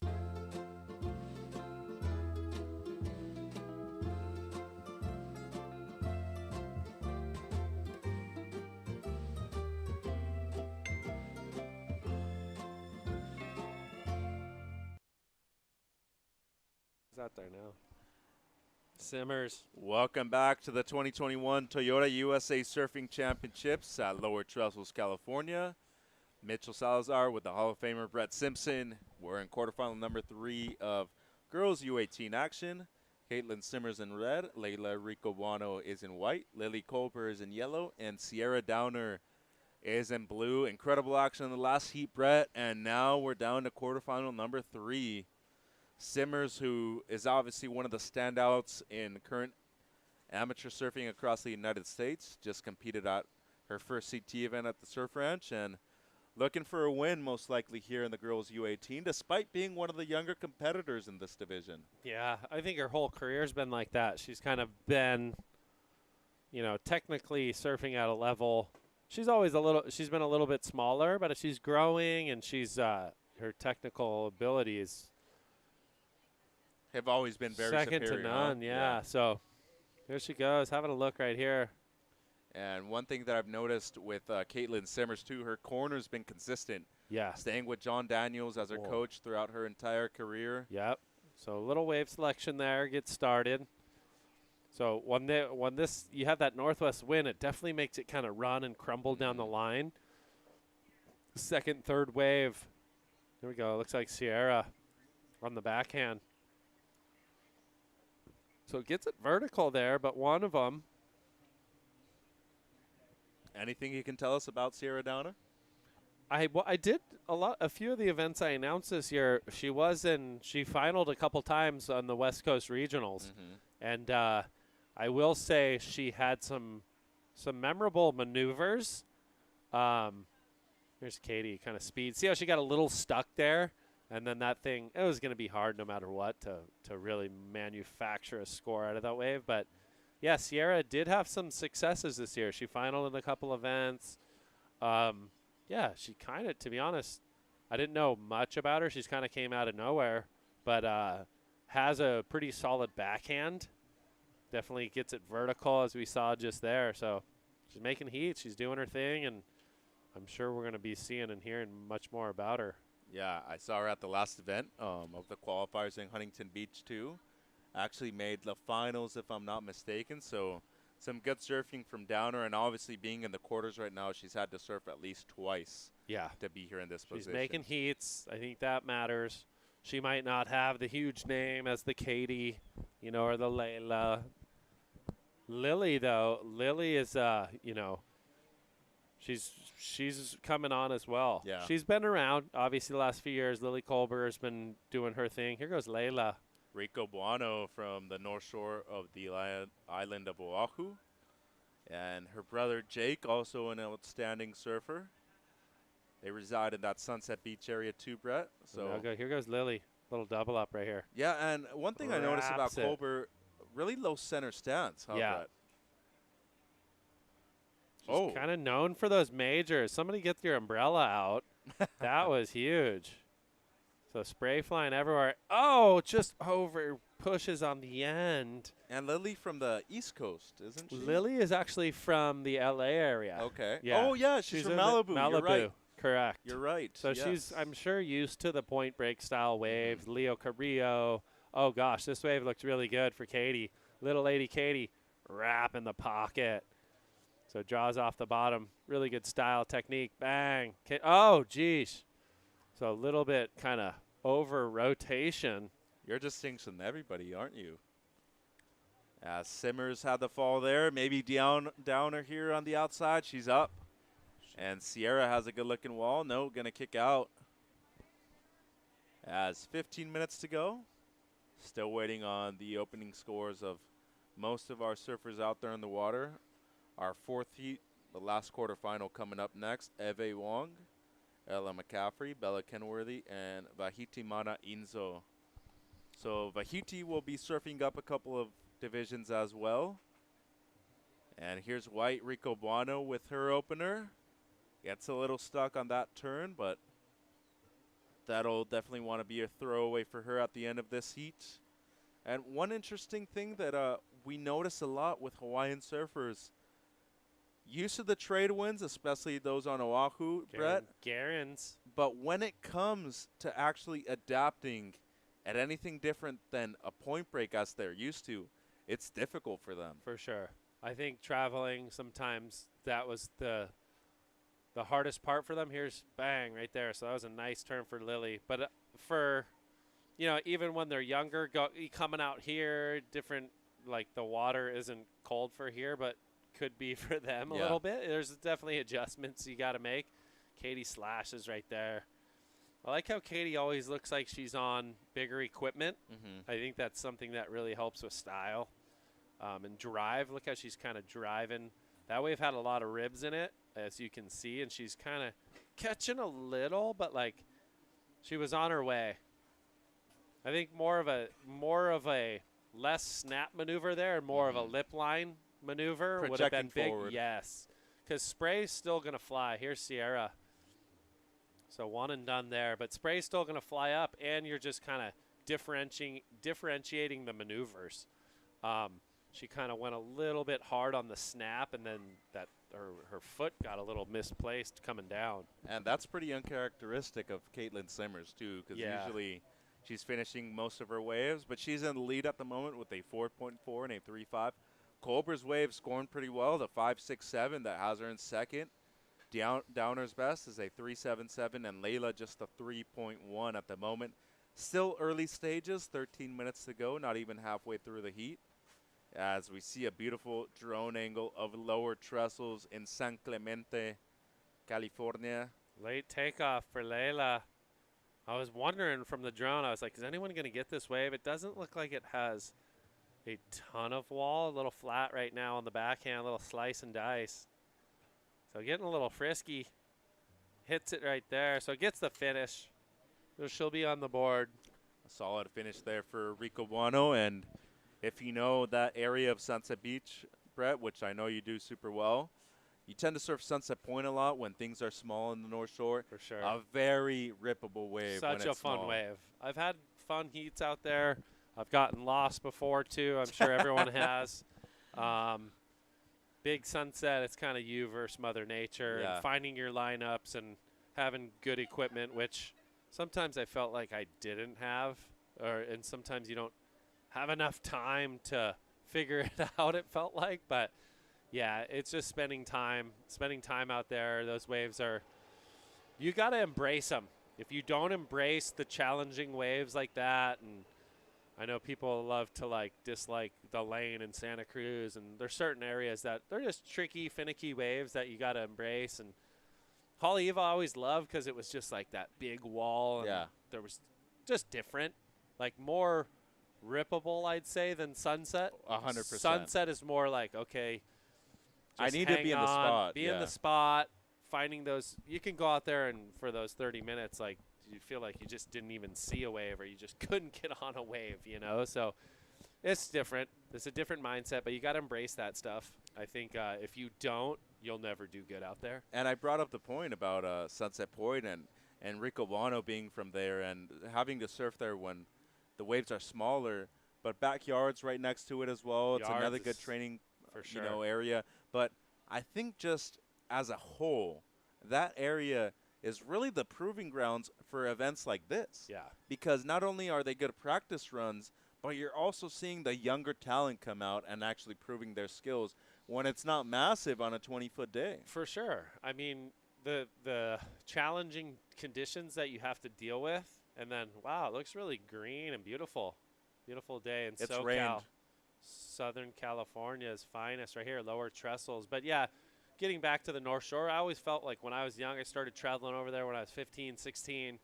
Every time I came back home, I felt like no wave could stop me. Like, I felt everything was more rippable and I was more confident. So I think it's essential for, East Coast, West Coast kids to spend a lot of time over there. And it's also essential for the Hawaiian kids to spend time over here in the beach breaks and maybe waves where you have to create more speed. Yeah. Where in Hawaii, you're trying to harness that speed. So equipment, how to surf, and that's the things with, like, you watch John surf big, powerful waves. He's just got it on lock. Like, his equipment, the way he's just able to lean over on that rail and knife along, and he's confident going 100 miles an hour. Yeah. Not everyone is. It's a very small percentage. I can tell you that there's nobody as good as him when it in gets over waves. 6 feet. Yeah, for sure. But even out here that one year he won or he got second to Jordy. Yeah. That whole event, it was like the beginning of this event bombing, and he was like snowboarding the Black Diamond when everyone else was at the bunny slopes, And he does that at Margie's. He did it at Bell's. Just a different style of surfing and the way he trims at a little bit different of an angle, a little higher and faster. This is a nice wave here for Sierra. Yeah, downer on her backhand, and she already has a decent number on the board.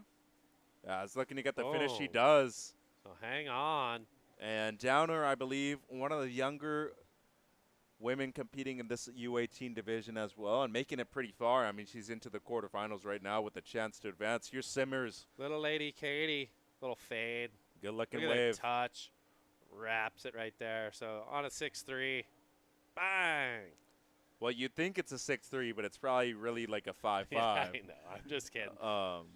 No, but seriously. The style of the board, though, looks really good. Like, her technique has always been really good, but that helps a lot. And, like, even watching Kalohe the other day at the exhibition, he was on a 6-3, and I told him, like, dude, it looked really good. It looked great. It looked really Yeah. good and, like, drivey.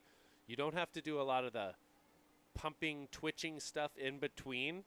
And I know everyone wants to be quick and fast and all that stuff, but a little length in a board can do those things and get you to certain places on the wave where you don't have to overwork. And You let the it board shows. do the work for you, Yeah, right? I mean, if you find that right board, I'm sure she's on. She tends to ride like a little bit, round tail / kind of baby pintail, and it shows in her surfing. I really enjoyed that bottom turn, top turn combination of Sierra Downer, and Yeah. at the moment, she's already in a good position to do advance in this heat. So look, Katie, a little fade. Flat right there, but that board allowed her to drive through, holds the rail, snaps it right there. So better combination. So we're still waiting on the last of blue, but the last of red, Simmers was a 7.5, so it's the That's best of about the heat right. so far. That was like the epitome of a 7.5. Not excellent, but just underneath it. Yeah. Yeah. Nothing really stood out besides like the flow and her, the board positioning. She carved it back and then hits it through the lip. It wasn't like a Betty turn on the inside where it was a little more explosive. But it was really good surfing. Good surfing, yeah. As we see the swell height, 4 to 6 on the sets. Swell direction predominantly from the south. Water It's the 64. Dude, I'm wearing my Speedo out there. Just kidding. The girls are in little spring suits. Is Hurley developing that for the men now, though? That's or? pretty nice for Cali. I remember last summer we had a week of 70s. It was like, At least. so nice. Maybe 2 weeks. Huh? I would say that like the last 2 years, going into October, I've still been able to surf in trunks a couple times. I'll do it. I went through a phase even this winter where I was like, I just do it. It short was arm. like an ice bath, just real quick wake up call. Can't really rip because your body just is like It's so cold. in shock, but it's a good day, good way to get the day going. 5.6, the last of Downer, so it's her best. Old Glory flying high and into that northwesterly. We're a little off time. Don't tell anyone.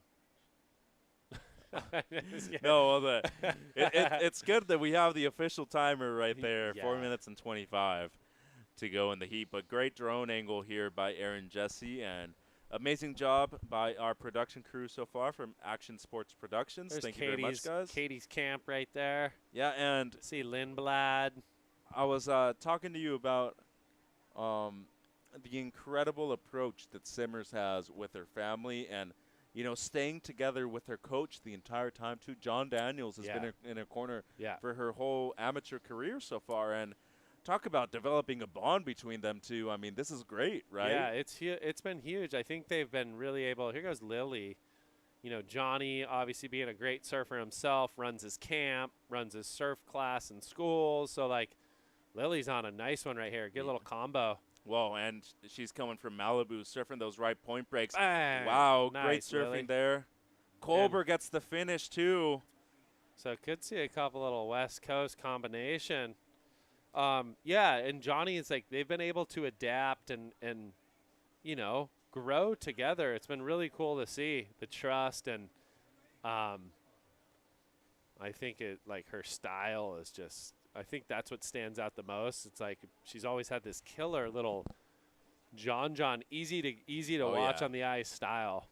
100%. And if you know her outside, she's kind of like the Dr. Jekyll, Mr. Hyde. Yeah. She's a very nice when she's outside. She's a monster when she competes. The And here's water. Rick Obano needing a score as we're waiting on last of yellow too. I think that's been the beauty too, as Layla gets kind of the rapid fire Oh. going. The beauty of it is like, hey, she didn't have a ton of push around for a little bit. I mean, but then with like, you know, Alyssa and now Sawyer, she experienced a little bit of losing kind of at the start of the year. I think it fired Katie up. So we got a good, like we were talking about earlier, we got a great group of young ladies that are pushing each other. And it's something special to watch. You know, I like to see that because I think Katie almost was like, it was happening fairly easy for her for a little bit. And now it's like at these events, you've got the Hawaiians, you've got everyone's mixed together, and you still got to put it together. No, you know? and it's good for you. It pushes you, right? It forces you to get out of your comfort zone, as we see former CT surfer Keanu Singh with former CT surfer Kekoa Bam Bam Bakalso. Couple Hawaiian hamas. Oh, yeah, and very similar styles, too. Yeah, low, compact. They probably 1 and 2 on the backhand is just. Out of recent years, I would say yes. Yeah, for because sure. Bam Bakalso was. Oh, he was like Maldives. I remember Yeah, certain zones. Just he had a gnarly forehand hack and grew up kind of in the surfing Haleiwa his whole life. But gosh, I mean, Keanu won France. You know, the CT, fun little left rip bowl. No one really probably was giving him a fighting chance. Medina, he went down the list, and gosh, it was a spectacular win. So coming down to crunch time here at the end of heat number 3 in the quarterfinals. Simmer's still with the lead. We're seeing blue downer. Sierra needs this. Most likely needing a score now, Brett. Slashes back, so pacing. Slashes again. Sometimes hard to tell how steep this thing with the drone angle, but that looks a little more up and through the lip. And another. And again. Did she pull it? I don't know if she pulled it. That was nice. And here's second place. Little lady, Katie. Simmer's looking to better a 4.4. And if she does that, then Sierra would be needing more than the 6.31 to move up into second place. Oh, drops the wallet, hammer. That was pretty nice from Caitlin Simmers. So Colbert took the lead with their last. It was a 6.93. And Simmers only needed a 5.11 to recover that first place position. So battle for second right now. Here's the front angle. It'll be good to see. Kind of wraps it. She's a pacey start for Sierra to like set it up better, but no in between crazy board movements. Throws it up there. So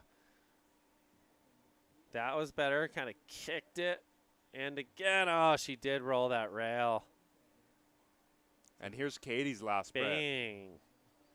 Chucking buckets to the sky, wraps it back, that figure 8. As soon as you get that board moving back into the wave, that's a lot more commitment, control. It's hard to do.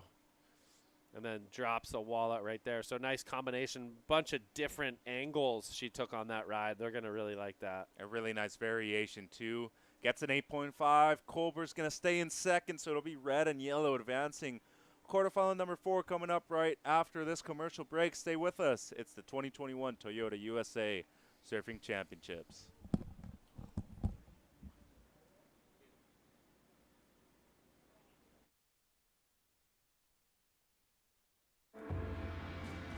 I treat my body like it's a machine. The better you treat it, the better you're going to perform. And that's why I think it's very important to take care of your eye health now. It's as simple as like going to the doctor once or twice a year.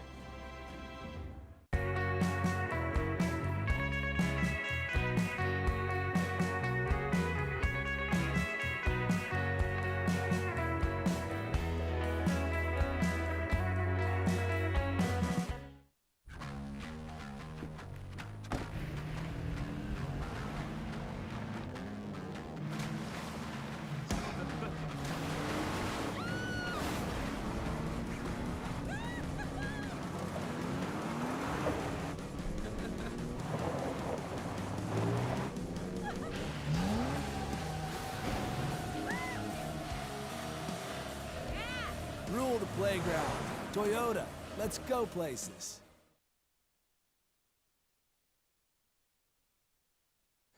And back with quarterfinal number 4 here at the 2021 Toyota USA Surfing Championships. Shea Lopez back in the booth. I'm Mitchell Salazar. Eve Wong in the red. Ella McCaffrey in the white. Bella Kenworthy in yellow. And Vahiti Mahana Inso is in blue. We're going to stick with Vahiti, Shea. There she is, ripping. I was just sitting down on the beach with her and Zoe, and she was getting all prepped, looking really loose. My daughters were making fun of her. It was pretty cool, but she's such a champ. Great sweetheart of a young lady. Oh, my And she goodness. ripped that wave. She's fierce, and she tackles pipeline like that. Yeah, she does. And she's from the south shore of the island of Oahu, in town as we call it. And here's yellow, Kenworthy, daughter of world-famous photographer JR, Jason Kenworthy. And interesting note here, Shea, is that Vahiti is actually surfing in 3 divisions. Oh, wow. U14s, U16s, and U18s. We're going to stick with Eve Wong in the replay. And we've seen a little bit out of Wong already today with some great tacks into the lip, and she really placed that wave in the only spot she could get that critical turn in, and able to milk it up and get a nice start. And here's the best wave for blue, and you can see she kept her speed. That was a difficult part of the wave to really connect on that carve, speeding down the line, almost gets caught above, but drops down in right into the part of this wave where it's going to stand up again for a big finish. And there it was. It really lined up to the inside that left. And those 2 first carves, I mean, the ability to just twist your body that way in such a flat section. Really good surfing there from Vahiti. Here's Ella McCaffrey, local surfer. Yeah, you can see the kids where their board starts to slow down, and they just power through and push their body, keep that, momentum and swing going through, and they follow through with their turns. And her brother Cole also competed in the Oof. event. Here's Wong outside, looking sharp, Shea. Very aggressive, complete turns. A lot of water on that one. So we've seen 3 different maneuvers already. Now with a big finish. And there was 4 nice, strong maneuvers for a complete wave. Her second complete wave of the heat. So what's cool about this heat is we have 2 surfers from Oahu in the water, Wong and Vahiti, and then 2 surfers that could be considered locals. Kenworthy's just from up the road in Dana Point. McCaffrey's a local surfer right here from San Clemente. And here's that replay of White's last wave. And this is a good little wave. You see that the afternoon bump is really becoming a factor. And if you're not just in the perfect spot of these waves, you're going to have some errors come up. You're going to dig rail. You're going to lose your speed. And this one was well placed, patience. As the wave would stand up, she would unleash her turns. So not a bad start for McCaffrey. And then Wong got to work, some beautiful rail surfing. Yeah, this was terrific surfing here. Those first turns were just, you couldn't have done anything better. Third, so much water. And now we're just going to complete this ride. The work's been done. That was, just a small in section. Those first 3 turns were upwards to 8 points. And now Vahiti going right. Her opener was a 7.83 on the left. Let's see what she can do on her backhand. Goes up into the lip. Nice carve. And goes up for the closeout reentry. She can't hold on, that though. That was the grandfather clock wind-up for the big blast at the end there. And here's Bella on her second wave. Lining things up. Goes for the big turn, and it's just going to be one and done, but solid surfing there. A great turn, and like we said, she is the local girl.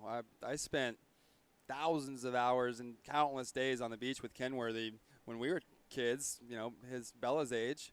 And now Bella's been here since she was pretty much born, living on these rocks, surfing with us at Lowers. And I want to see her go out and catch the proper Lowers waves. I think that was a little bit of a panic move. The other girls have already gotten some good quality waves. She was left out of that cycle, and she tried to get a score on the board. And she got a big move, but it's really about getting on the right wave and the right position of the right wave out there at Lowers. Yeah, and surfing up a Division II. A couple of years ago, she was still in the U12. Maybe even, last year. She's around 13, Yes. 14. So one of the younger surfers in this Division II. And with 14 minutes to go, Blue's still in the lead. We're waiting for the second of Vahiti. Probably not going to be huge. Fell on the second turn. But Kenworthy's second wave, a 5.43. Wong with a 5.17. But we're still waiting on Red's second. There it is, an 8.5. Yeah, that was a terrific wave for Red. And it was a good score for Bella on the quality of that one turn. So it kept her in the heat at this time. I love the finish here. Watch this wind up. Deep hook into the pocket, most critical part, and comes out of it clean. I don't think she rode out of it, though, No, unfortunately. yeah.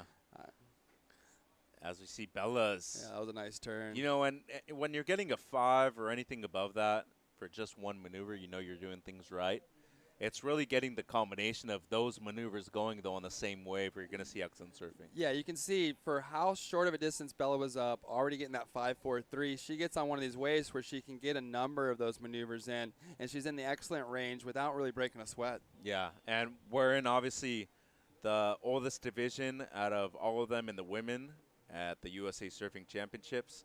Anybody that stood out for you more than others, Shay? I just watched Caitlin. Her technique, I don't think any of the boys match it. Yeah. She's incredible. And she she's really is. 14. Yeah, she's incredible. She has the best technique as far as blending skate, progression, radical, controlled rail surfing. She mixes it up. There's some better power surfers out here. There's some better tricksters. The combination of what Caitlin brings out here is top notch. Yeah, she's scary, isn't she? She is. Like, Because she can get it done in a variety of ways. Oh, yeah. Left, right, air, rail. She got it. and you know what's the crazy thing about Caitlin is the last event of the qualifiers that was in Huntington Beach, it was bombing. It was at least 6 to 8 feet. The bigger section, she just attacks like there's no tomorrow. She really does. And I saw that firsthand at the Supergirl Pro at Oh, yeah. Oceanside when they had that special event the summer of COVID. I came out with Zoe. The last day, it bombed. And Caitlin attacked with the deep, like, old – remind me of, like, Huntington Pier contest with Sonny Garcia or Brad Gerlach or Andy Irons on their backside, going up into the lip and just attacking these closeout sections with reckless abandon. And here was this 13-year-old little girl. Those lefts going into the pier, they're intimidating. She dominated them. She did better than Carissa, better than all that. There was, you know, Carol, all these top pros were there for the contest, and she dominated the big sets. Well, she's a local girl, too. It's expected of her, but at such a young age, I mean, incredible.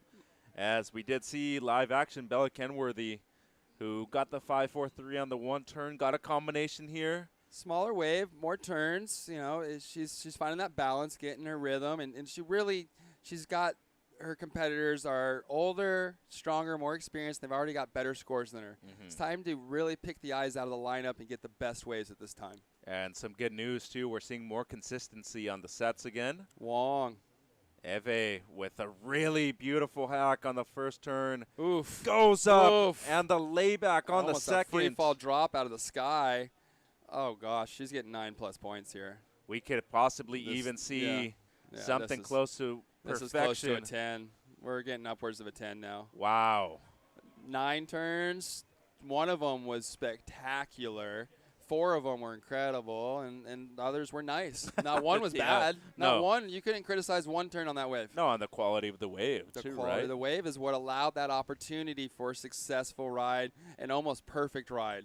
Look at the easy entry. Oh, you see the tail coming around out of the lip. Here, just boom. Hammers dropping for Wong today. Almost digs, but powers through it. You know, keeping that body going, keeping that board moving. And she knows the points she wants to hit, and she's hitting all the points. And, Shay, how about the risk of going so big at the beginning that if you fall at the beginning, you're losing the whole rest of the wave because you're going so big. But you do have the opportunity to get back out and catch another. If you wait till the end to go big and you don't get your score because you finally fell at the end, you're wasting a lot of time. So rather maybe fall on a larger attempt than maybe save a little bit too much for the end? Yeah, well, there's, you know, one, you got to let the wave dictate your surfing. Here we go, dropping in the bowl. That was the steep section, unable to make it. And that's what Wong did. She got an easy entry, and she got a beautiful first turn and the money section of the wave. When we were all watching that wave, we knew that second turn was where it was going to hit the point. And here's the replay. Watch this setup. It's slow. She comes up high on the wave and gets this nice release. Now, this is pretty much just dropping back into the wave, and here's the money turn. Oof, right up into the pocket, almost free falls out, and then keeps that speed going and right into a third turn that's very impressive as well, powerful. And just the way she's able to use both of her rails, right? She keeps moving down the line and throwing aggressive turns, getting low. You know, you see her compressing into her board with her butt almost down to her board. And I think we got scores coming in right now, Mitchell. 977. It's actually the third highest of the event, as Betty Lou Sakura Johnson had the 993 and the 10 yesterday. Eve gets the 977. I think we've seen some 9.6 just from Alyssa. And then, yeah, women's competition has been a lot of 9s already.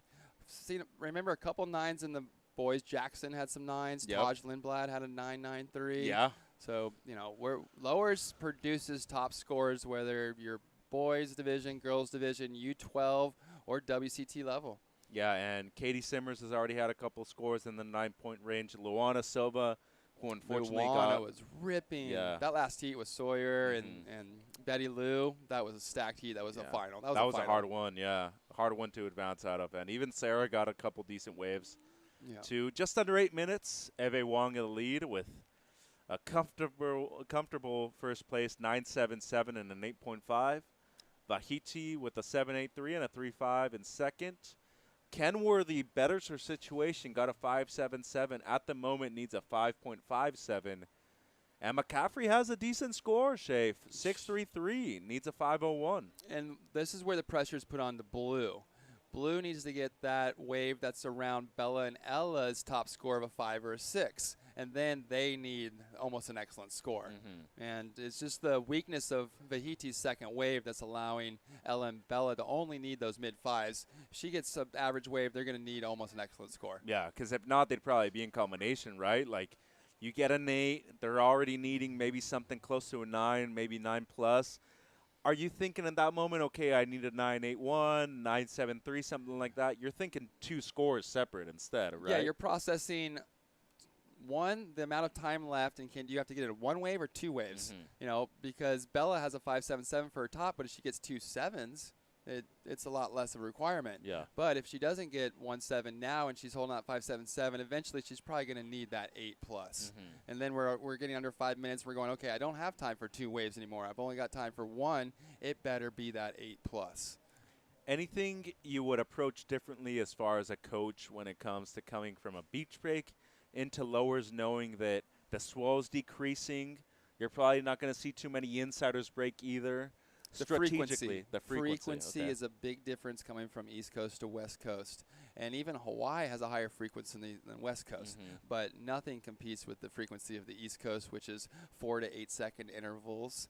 And in the last minute of a heat, you can see 10 rides. In the last minute of a heat here, you might get 3 waves that are able to be caught with 18-second intervals. Yeah.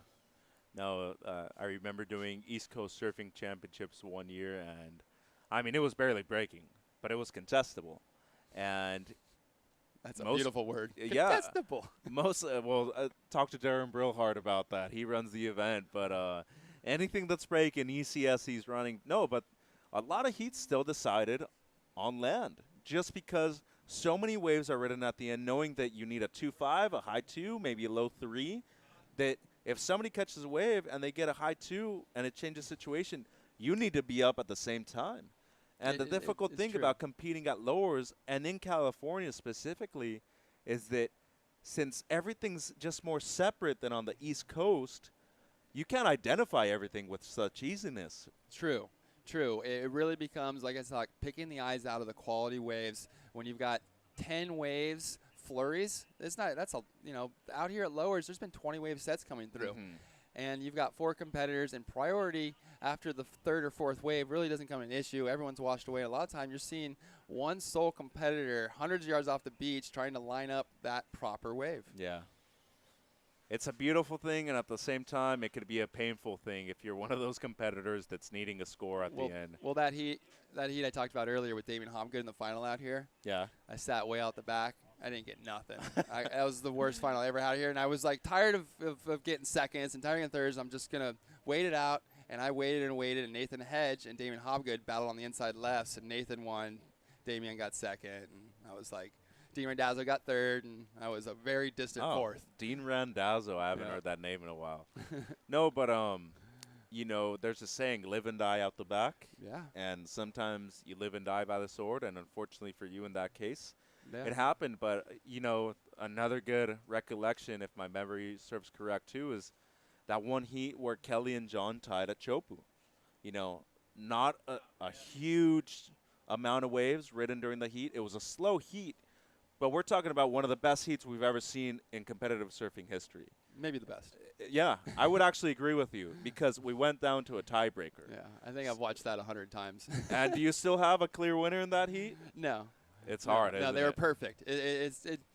The difference was, and this is why Kelly has been able to break through so many times, is he makes it a little more dramatic.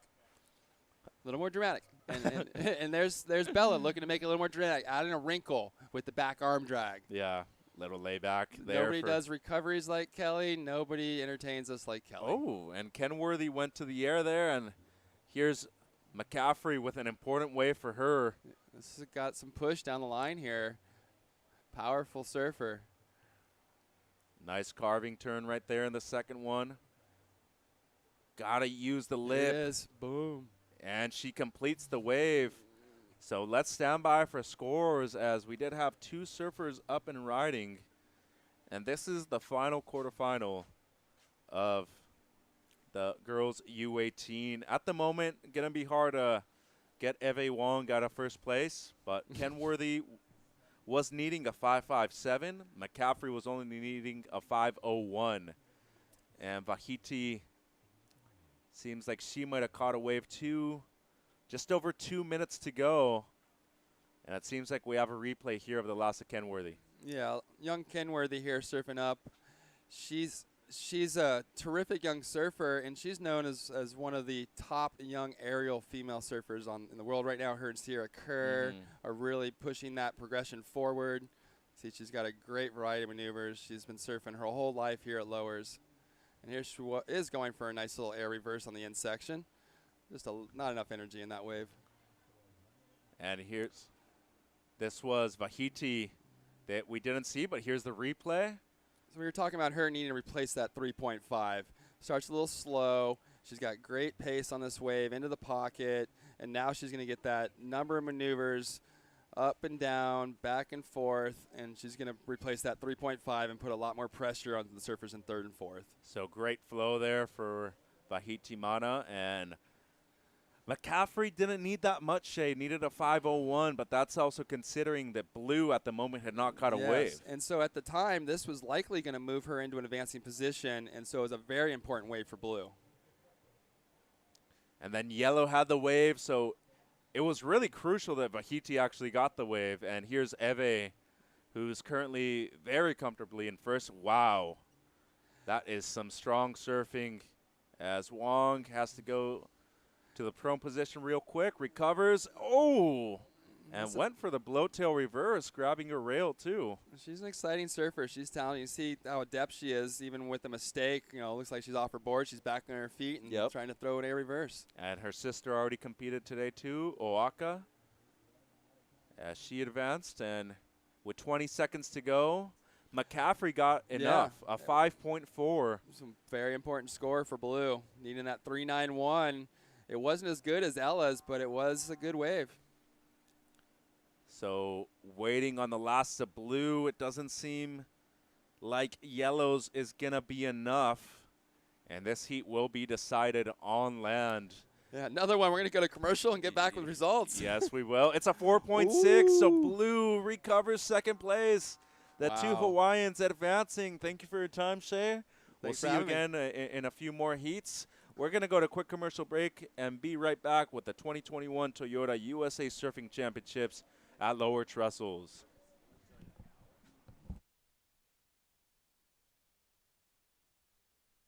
Introducing Extremes Almonds from Blue Diamond.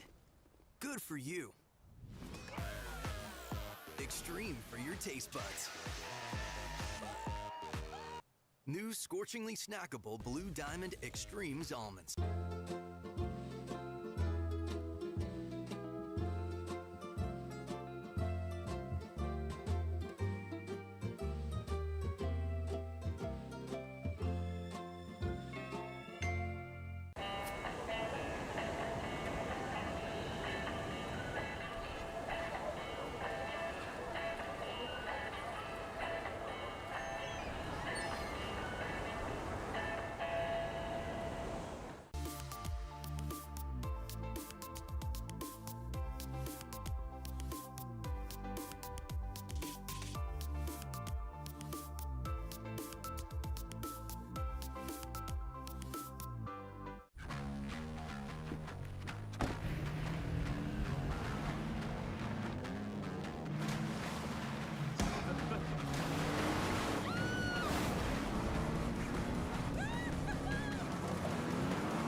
Rule the playground.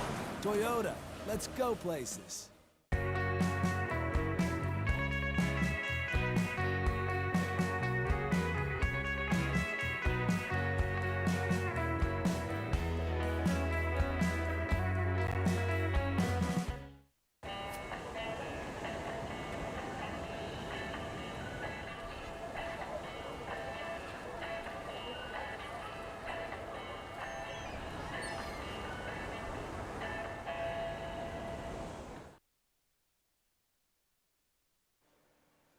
Welcome back to the Toyota USA Surfing Lower Trestles Championships. Out there now, we got the boys U18, the coveted U18 quarterfinals. We got Kai Martin, Jackson Bunch, Makana Franzman, and Taj Lindblad. So stacker, couple, you'd have to say Taj and Jackson are a couple of the contenders of this event. Along with Kai, he's put it up 16 points this whole event. So great heat here, beautiful lower trestles. We got a northwest wind kind of wreaking a little bit of havoc. You see some kelp patches out there. There it is right there. 5 freeway, backed up right on it. A-frames abundance down here this whole week. This is day 4. Tomorrow will be finals day. So it looks like no waves just yet. 16 minutes, 50 seconds. You got local boy Taj Lindblad, spends most of his time down here. You got Makana Franzman from the North Shore, Jackson Bunch, and Kai Martin, both from Hawaii.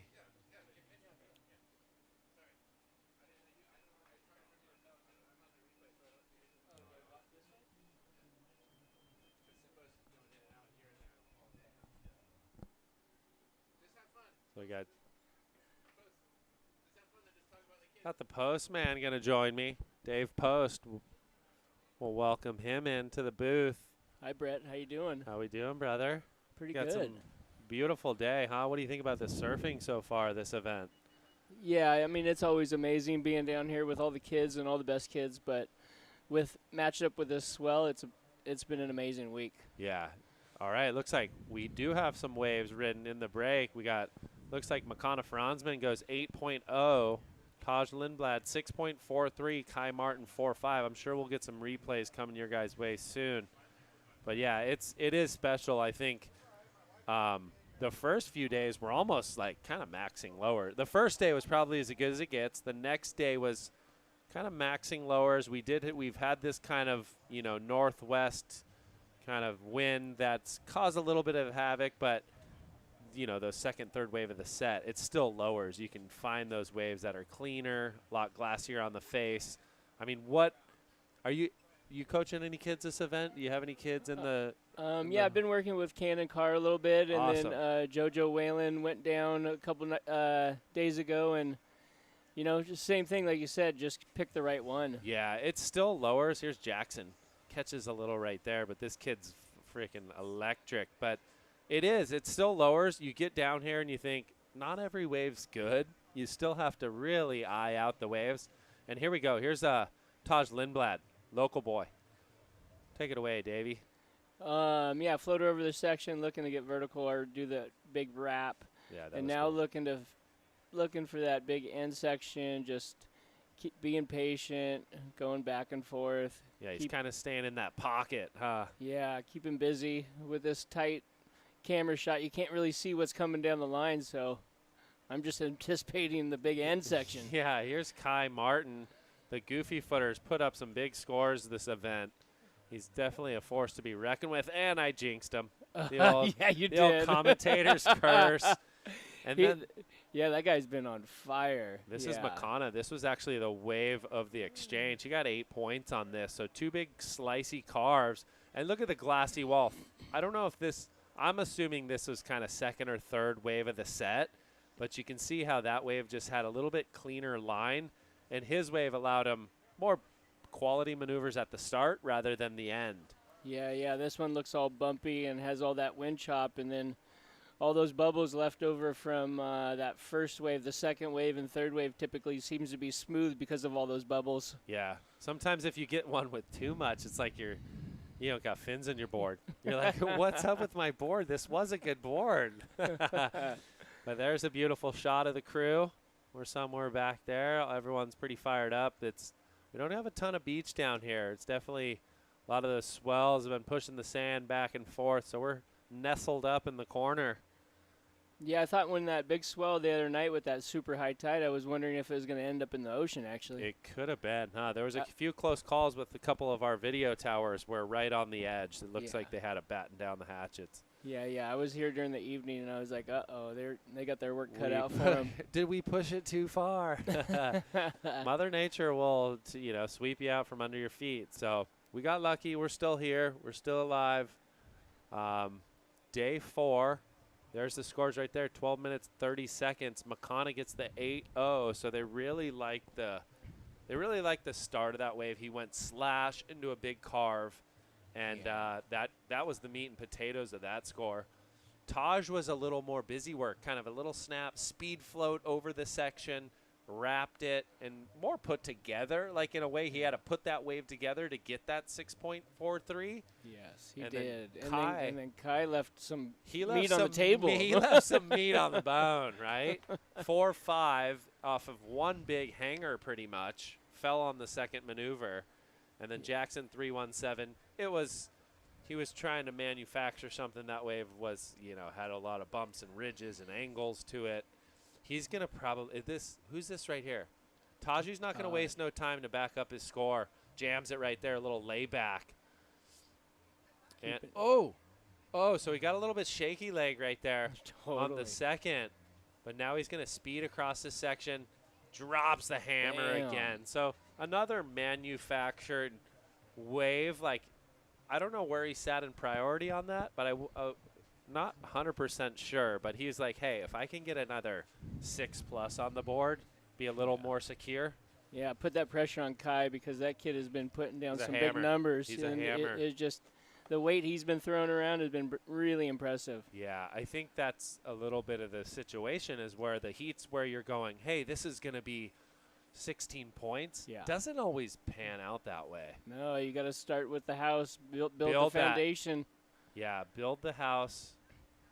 But, yeah, there's been some huge scores. Here we go. So up and over. Jams it right there. This turn was nicely done, but his footing got a little bit off right there. His front foot slip made it speed, and then he gets the tail kick. So I think they're going to enjoy that. Probably similar, maybe a little more. Oh, crap. I was way off. 8.5. So I've been okay this event. That one sure left me, but I do like he just looked alive, and there was more in through the lip, where his first wave is a little rounder, kind of bringing it back. It's hard when you're looking at the camera angle as opposed to the judge's angle is always just so different. So the wow effect at the end, throwing buckets is always a good crowd pleaser. So Kai, that was Jackson, I think, had a look. Kai's got first priority in red. Second priority is yellow, who already has the 8.0. So here we go. Is Kai from the Big Island? That I don't know. Okay. Yeah. I think he's Big Island. But whatever, it's been big surfing. Either which way you slice it. Totally. Just definitely that Hawaiian vibe. Yeah. When it was bigger, he was handling the juice like it was 2 foot anywhere. Here he goes, rapid fire. Bang. Bam. So nice and on safe. the board. Kind of like a mini Reynos. Yeah. I was comparing him to him the other day. I was talking to Kalohe. He's like, who's kind of the form? I'm like, look, Kai Martin's put up 16+ like pretty much every heat. Yeah. And obviously Lindblad, Jackson Bunch just went into the 17s. You got Makana. It's like it's kind of a mixed bag. I feel like these finalists right here in the quarters, these 3 heats are the cream of the crop of what we've seen. Here's Jackson right here. Yeah, I was excited to get down here to see this. Bang. Wow. Bam. This is not easy to judge. He did really good there he knew that wave was ending, but somehow he squared it up on a pretty, kind of didn't have a lot of punch in that section. Yeah, manufacturing the scores. That's a crucial. Good board, confident. So here's Kai. start us off. Got a little stuck right there. That wave's hard. He's setting this thing up. Climbs it vertical. Wraps it back. And then he's kind of like, okay, busy work time. Vertical inside section. Snaps it through the lip. Then gets the big finish. Boom. And once again, kind of on that first one, or like a little bit bumpy, right? Yeah. And then it's just hard to time those. There wasn't much he was going to do yeah. there anyhow. It was this was a little setup work to kind of, he got to where he needed to in the right manner. It wasn't perfect, but then he starts to really go to town right here. Nice snap. They're going to like this combo. Boom. Boom. So that looked, to me, that last turn's way better from there than the drone view. The drone view, the Carvey stuff looks good. Now McConnell got a nice score too, a little finner.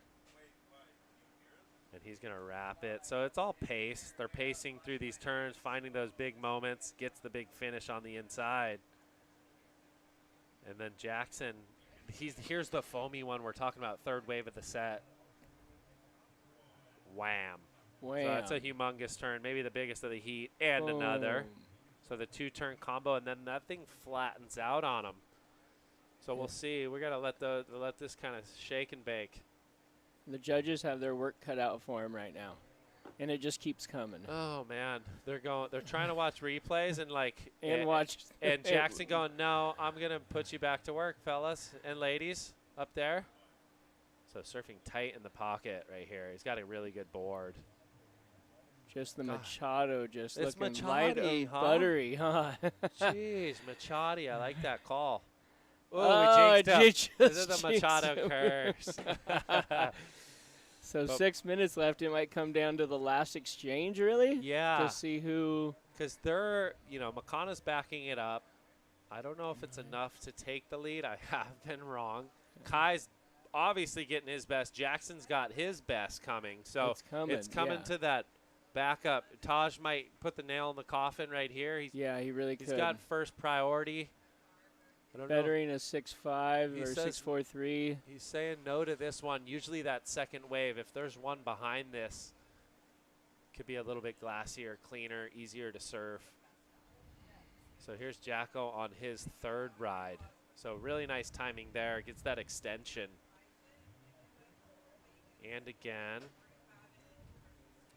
And a third. So this is probably his current second best score. Until we jinxed him right here. Oh, you're just trying to finish it and just got a little too ahead of himself. So Kai goes 7.03. Jackson goes 6.83. McConnell goes 6.43. So we got a battle on our hands. This thing's going down to the wire. 5.20. Yeah. Lindblad out in the lead. McConnell in second. They kind of got similar scores. Linney's got him by that 0.5 on the 8. Now Kai needs a 7.4, and Jackson's looking for the 7.6, which are easily attainable for their caliber of surfing. How's Jackson just sitting here waiting in first priority? The pressure is definitely on this guy. Yeah. He's actually, I think Jacko's got third. He's got fourth. Oh, okay, fourth. So Taj is in the driver's seat for sure. Taj has got the heat lead and the priority. So he's kind of sitting there going, okay, I got this. He's gonna have to just pick the next best ride. He thinks he can better 6.4. Yeah. Because those guys are on his tail though. Anyone drops an 8 behind him or 2, it could flip flop. Could flip-flop. So, how was El Salvador? Dude, it was really fun. Nice. It was good. The waves were bombing too. The first 3 days were full on. Kind of 20-minute heats, ISA style, is a little bit tricky for the athletes. I know our boys were kind of like, Dimitri and Taj, they never were able to really get going, and getting into the rhythm of the heats.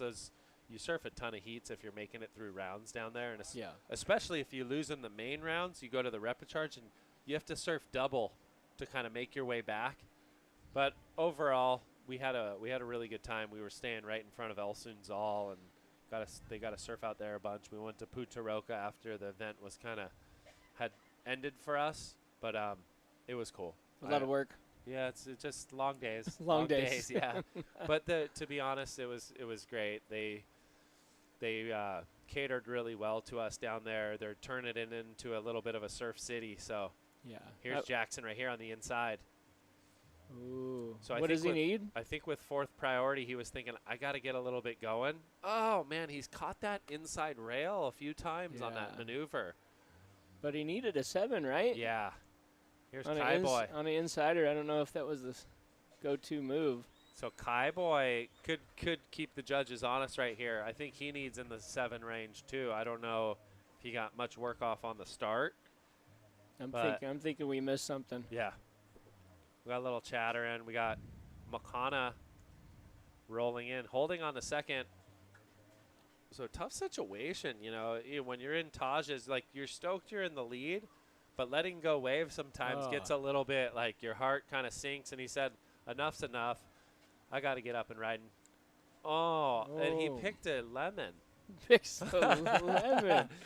The one to turner be honest, at Lowers, come on. The brutal honesty is sometimes it's a lemon. The thing stretched off. Maybe he realized no one's out there. Yeah, maybe he just felt like I'm getting left out. Maybe I let too many waves go by. Yep, and the closest guy is yellow, so may as well just give it a 1 punch. Yeah, but but why not sit out the back? He's a bit more of a vet than that to let that situation happen where. Yeah. If you're going, you've got to know that you're bettering, and I think 130 remaining, he's going to go possibly on this one. Had a look. And Taj has been lighting it up too. You know that for sure, and he's been on fire lately. Yeah, I think comfort factor out here is like he's definitely comfortable. Makana found a little roller right here. This thing looks nice. Yes, it does. Sometimes they start off a little bit pacey. Wham. Boom.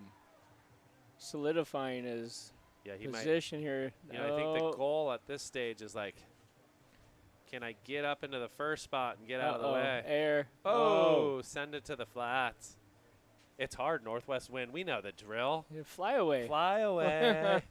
You have he should have stayed planted and got that 6-4-3 into a 7-5, right? You got to get so inverted. Yeah. You got to get where the board is like, doesn't affect, and this is Taj's little victory lap right here. Ooh, I jinxed him. Gets a little stuck. Speed float. He's going to have to come around the corner. He's going to get loose. Come on. So wraps it right there. Big wrap. Here comes the closer. Boom. Force it. Gets the finish. A little bit forced. Jacko on the left, though. This is dangerous times. Oh. He could fling one into the wind, so this is a little more attainable. He gets the spin. So did we just have, I would call Kai the favorite up. He's up and riding. He said, don't call me out yet, Posty. No. Bang. Boom, So the drifts pressure. the fins on the hooter. We just heard the hooter go, so it's on the last bell. And the dinner is served. Dinner is served. Oh, gosh. Dinner is served, and we could have a little change in the situation. Pressure. The bell ding, and I came running into get that turkey. It was a turkey dinner. He needed a 7-4. He's headbutting his rail, but I think he got it. Wow. Yeah. So what did Jackson do? He's snowboarding. Bunny slopes right here. Bunny slope. Bang. He gets the finish Boom. spin. Nice. I just don't know if there was the major. Yeah, the judge's appeal is that power hooks. And how many did he get? Maybe like 5? With lots of water displacement? Kai Boy found that one that just like double. So Makana had the wave. He might be biting himself a little bit because he had that wave where he got it going, then tried the air at the end. That possibly could have bettered his 6-4-3 if he stays to the face. Yeah, that's what I was thinking. He Taj, I don't think bettered anything. No, but possibly not. And then Kai hammered that one. So the judge's perspective, we'll see what they come up with. Everyone, that was a really good heat. Everyone's up into that that good to excellent range. So who's scores. up next? So up next we got another stellar one: Brody Sale, Levi Slauson, Levi Young, and Luke Swanson. That's a lot of L's right there. Try to do that really fast. I'll try not to. I came in here at perfect timing. I was like, I think I'm going to make it for the quarters. You picked a heater. So and then on pins and needles, Kai Boy.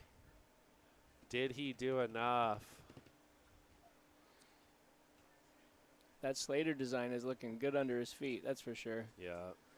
All right. We're going we'll to be break. back. We're going to go to break. We'll be back. We'll get you guys situated from these results as when we return. Have a good one. See ya. I'll see you in a minute.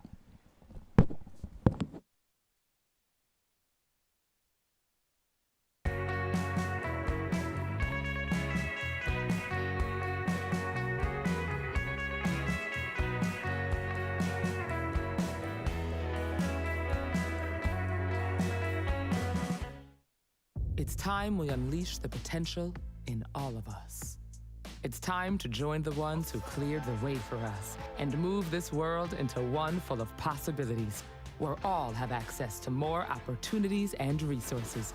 It's time to create a new legacy together. When we all can move, there's no telling how far we'll go.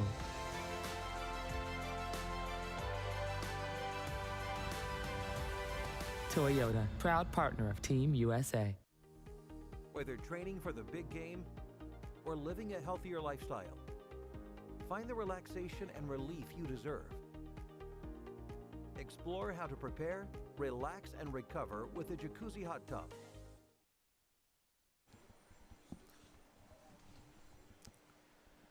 Welcome back to the 2021 Toyota USA Surfing Championships. Mitchell Salazar alongside Newport Beach, California legend Dave Post, one of the best aerialists to ever come out of the LA Orange County area. Welcome back, Dave. And I know you're a rookie when it comes to broadcasting and announcing, but you did first one ever. Pretty good job with Brett Simpson right there. So congratulations, and it's a pleasure to have you.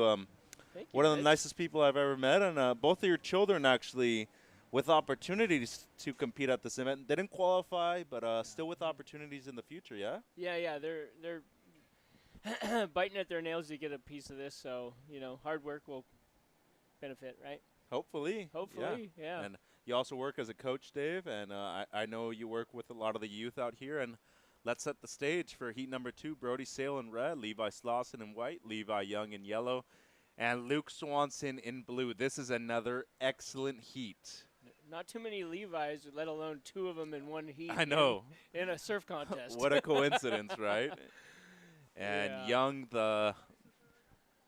interesting that we have 2 Levi's, and I'm going to say Young is the younger brother of Cody Young. God, representative. the East Coast, right?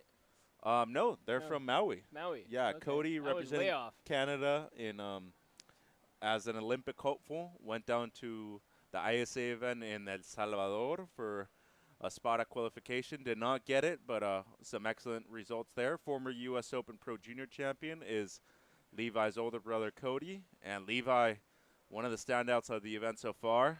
That is Young, of course. Lawson, no doubt a stranger to these waves. Not a stranger, excuse me, to these waves, as we see Levi Young up and riding. Nice opening turn, and Dave, there's one thing that really stands out to me about Levi Young, his power. Power, that comes from every Hawaiian out there, I think. They all come from juicy waves and perfect waves, and it allows them to be smooth and polished when it arises.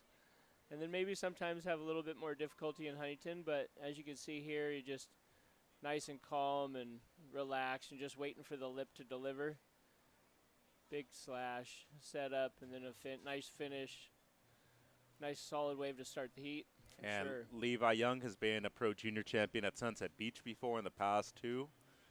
So no stranger to powerful waves. As we see Slauson out of paddle, he's up and riding, the surfer from just south of here in the North County of San Diego. Goes down after the first turn. Pretty tough wave to surf right there. That was a bummer. And yeah, I've seen and surfed with Levi Slauson quite a bit. He's a great kid. And boy, does he rip. Oh, and Brody just waiting patiently. Yep, this is the next generation of professional surfers to come out of the big island of Hawaii. And Dave, I think we're going to see the best score of the heat so far with Yes. the opener of red. Yeah, that was the biggest one, right? And he did the solid 3 turns. That's what I've been telling everybody. If you could look for those 3 bangers, the 3 critical turns, basically. You might have a couple check snaps here and there, but if you just really land 3 of them, you're going to get some scores. Yep, 3-piece and a soda is what it's called. Ah, the 3-piece and a soda.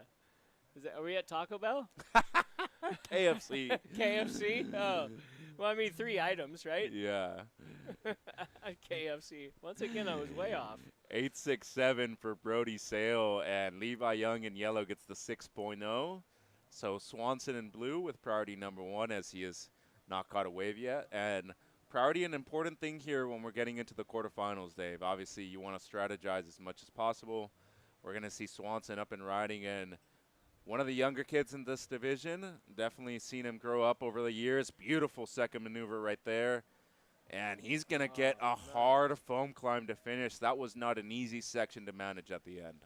Yeah, these kids are really demonstrating some really good surfing. But it is the 18 and under, and all these guys are looking to be the top pros of the future, like Kalohe and Dino and all these other guys that came through this battlefield, right? Would you call it a battlefield? Well, it is. At least of emotions, you know. We're talking about Totally. teenagers. And here's Levi Young with the answer. Already has the 6.0. And just as Pat Benatar said, love is also a battlefield, as Levi has a love for this wave of Lower Trestles. Such a good start to get 2 under your belt in such quick amount of time. Man, and both heats have just been spectacular, right? Like, we're talking about the highest level of amateur surfing in the U.S. Yes. I specifically remember, I think it was Kalohe and Dino did a frontside 3 out the back and then a stalefish 3 Yep. on the inside. I think it remember. was a 10, and I was like, it does not get any better than that. I And think that was 2011. yeah, I was going to say, has it already been that long? 10 Oh, yeah. years? That was the year he qualified for the CT. Yeah, I remember that. Yeah, in like a green suit, right? Uh-huh. Yeah, when he was still riding for Nike 6.0. Yeah, you're right. Yeah. So who made that last heat? Did we find out? I can get the result for you here on the Yeah, stacked I wanted app. to see who got the score there at the end. As we got more sets approaching, which is ideal because lowers could shut off here and there, but So it these was guys are- blue and yellow. Sorry, Dave. Blue Yeah, and yeah. yellow. Martin not enough at the end. Martin not enough. Yeah, he got a 7.2 on his last. He needed a 7, I think, 4-1. 7.24. And he needed a 7.41, I think. Wow, close. Yeah. Well, we see live Uh, action. Brody Sale already has the 8.67. Beautiful surfing right there. As we see our 4 surfers, the speed float for Sale. Nice pace to this wave. And if we're talking about, you know, second generation professional surfers or the next generation to come out of the big island of Hawaii, we think about Shane Dorian, Torrey Meister. And these are people that have been in Brody Sale's corner since he was at a very young age. And now having Reynolds Hayes here, another vital piece to his success.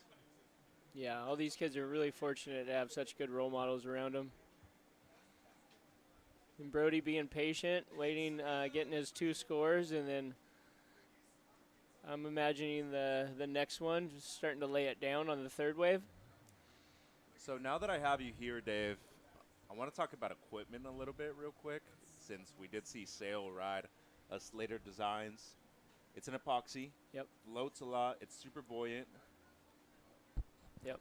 And I want to talk about the specifications here for this wave at lowers. It's a wave that depends a lot on wind, on tides.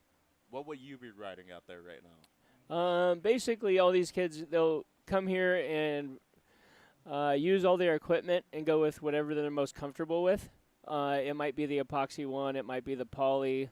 So whatever one that feels the most glued to your feet and doesn't catch an edge at any point, at any time, is the go-to board. And it could be either one. Typically, those poly boards, I mean, the epoxy boards will pop out of the lip a lot easier. But that doesn't mean that the poly ones won't as well. So whichever one feels good is your go-to board. So that's why they're here at least the week before, 2 weeks before, really working on their equipment. Yeah. So personal level of comfort is the best thing you'd say. Yeah, personal level of comfort is definitely the go-to model for me because you can make anything work. So it's just whichever one feels. I like to, I think it was Lance Collin told Andrew Doheny that they're all golf clubs. You just gotta, you could use them. You could use the putter, not the putter, but like the pitching wedge the whole time if you adjust your grip. Mm-hmm. So it's just all in your approach to the wave. So if that one board works good, it just make it work in that condition. Lance Collins from Wave Tools said that. Lance Collins, yeah. About the golf clubs, Yeah. you just had to have that whole bag of tricks, basically. Richie's dad. Richie's dad, yeah. Wow. Told Doheny, yeah. Classic, huh? I wonder how that conversation went. It must have been hilarious to be there at that Totally. moment. So last of red, Dave, 6.67. That puts him comfortably out in the lead. Levi Young gets an 8.33, so his best, and goes into the excellent range as well. I mean, and as of right now, everybody in contention besides Slauson, because White, we're almost halfway through the heat and doesn't even have anything in the close to the sevens. Gonna need at least that to get into second place right now. Good thing for him, he has priority 1. Swanson got a 7.6, so it's still a very wide open heat if you look at it knowing that there's a lot of talent with these 4 surfers. Yeah, and there's been a lot of waves, so there's never, keep going all the way to the end, keep fighting to the end, and it's almost typical. It's almost looking like the same as the last seat, with everybody almost having almost an 8 and a 6 on the range, and then one guy out though, which is Levi, but he's got his work cut out for him. But you never know. And you got to specify which Levi now because we have 2 of them. Oh in yeah, this seat. Slauson. Yeah. I was just kidding with you, Dave. Yeah, But, I hear you. We see Levi Young here from the island of Maui. That was a difficult turn to do right there at that section. Beautiful third arc for Young in yellow. Trying to better his 6. I think he's on his way. Man, and this is some surfing for the quality of wave that he just got. This was a difficult wave to surf, and he just manufactured a score out of nothing right there, Dave Post. That was really nice. Oh, Sean Ward. Look at that guy. He's won a QS event in Brazil. He almost made the tour, didn't he? He did. He came really close. Pretty close. And Luana Silva right there. He's Luana's manager of Eli Hanneman as well. As we see Brett pulling a double duty. Kai Martin a little bummed out, frustrated with his performance. Oh, Kai was looking like a favorite to me. To me too, to be honest. I actually think in this division he was probably the standout besides Taj Lindblad. And yeah, it just picking the right wave is, I've always told everybody, it's a wave catching contest. Once everybody's at a certain level, you catch the right wave, you have the best chance of winning. And best wave, best chance of winning. Yeah. You get your work cut out for you when you take off on that bad one. You got to really light it up, and that's a challenge. Making you work harder for it. Oh yeah, and especially having these judges that have seen that, been there before. It's like you really need to impress them for an excellent score. 6.37, the last of yellow, so it improves on his 6. Yep. Now blue needing a 7.11. Slauson still going to need an 8 and a 7, let's call it. The 14.71 total on 2 waves. And Sale looking to add more pressure. He's going to be up and riding. Quick one there for Brody. With first priority, is that what happened? No. He was down in priority 3. Oh, he was. So, yeah, because yellow still hasn't got to the takeoff zone. Got it. So you see where the PX is for red? Yeah. That'll say priority 3 pretty soon. No, Slauson's the one right here that can't misuse priority because he's in the danger zone. I'm still learning how to read the board up here. Hey, well, you're doing great so far, Dave. Thanks. Thank you for joining us. We appreciate it. And, it's really cool to have different perspectives, especially people that could be considered locals. I mean, you're from 45 minutes up the road. Oh, I live closer now. I live right up the street. True. Yeah, I'm right here by Carl's Jr. now. It's amazing. Oh, so you live literally right around the corner. 7 streets up from Carl's. I'm super grateful to live close to this place. And cool thing about, myself, Brett, and you, we're all from a little bit inland than the city beaches or Yeah, Yeah. the beach cities. You were too, huh? Where? Costa Mesa. Oh yeah. And you're from Orange originally. I'm aren't you? I'm the deepest. Yeah. I don't know. Teddy Navarro's from Whittier, I think. Oh yeah, So he was he's- L.A. Yeah. A Yep. little bit in there. Yeah. I don't know. There's a couple. Kekoa Bam Bam Bacalso. He's from Mililani. So that's Yeah. around 40 minutes from the North Shore as well. Yeah. The pure, it's pure passion for the sport and love for the ocean and enjoying it. And I'm kind of seeing a set coming in from out the back. So we'll see who's gonna. And that's Dwayne DeSoto, I believe, with Coach Doug Silva right there on the left side. 6 minutes and 20. I'm gonna need some name tags. I think you might need glasses, Dave. That's Oh, what I you might totally need. do. I need some glasses for sure. But I don't know anybody. The names are hard to come by. But yellow, I know colors. Here's The Levi first one Young. up. Yeah. Young looking to better something in the 6 range, excuse me. He gets the finish, but that doesn't seem like it's going to improve. But smart surfing there, knowing that he's got to distract the others. And here's Slauson, important wave. Beautiful drawn out turn right there from Levi. Needs something solid here to finish it off. Get a pace of the wave. Goes up into the lip. And can't get the finish. Just a little bit behind on that last turn, and maybe a little bit of nerves knowing he's got to climb back and finish it. That could have been the 7. Maybe a 6 now. We'll see what the judges think. Well, But he's probably got a put great him in the combo. game, though. Yeah. Yeah, definitely put him in the game in the last 5 minutes for sure. Needs a 4-7-1 to break combo. We could probably say that he's done that at least. Yeah. But with 5 minutes, what do you do now, Dave? Do you go out there, establish priority, knowing that it's been a little bit more consistent? Do you risk it, not Well- knowing that there could be a 3-wave set? Yeah, well, for Levi, like, look at the second place is 14-7. You got to hit that mark, so he's got to get out the back and get a set wave. He should have, and, he's bummed on himself for not finishing that last wave. That should have been the 7, and one more chance for another 7, hopefully at the end of the heat.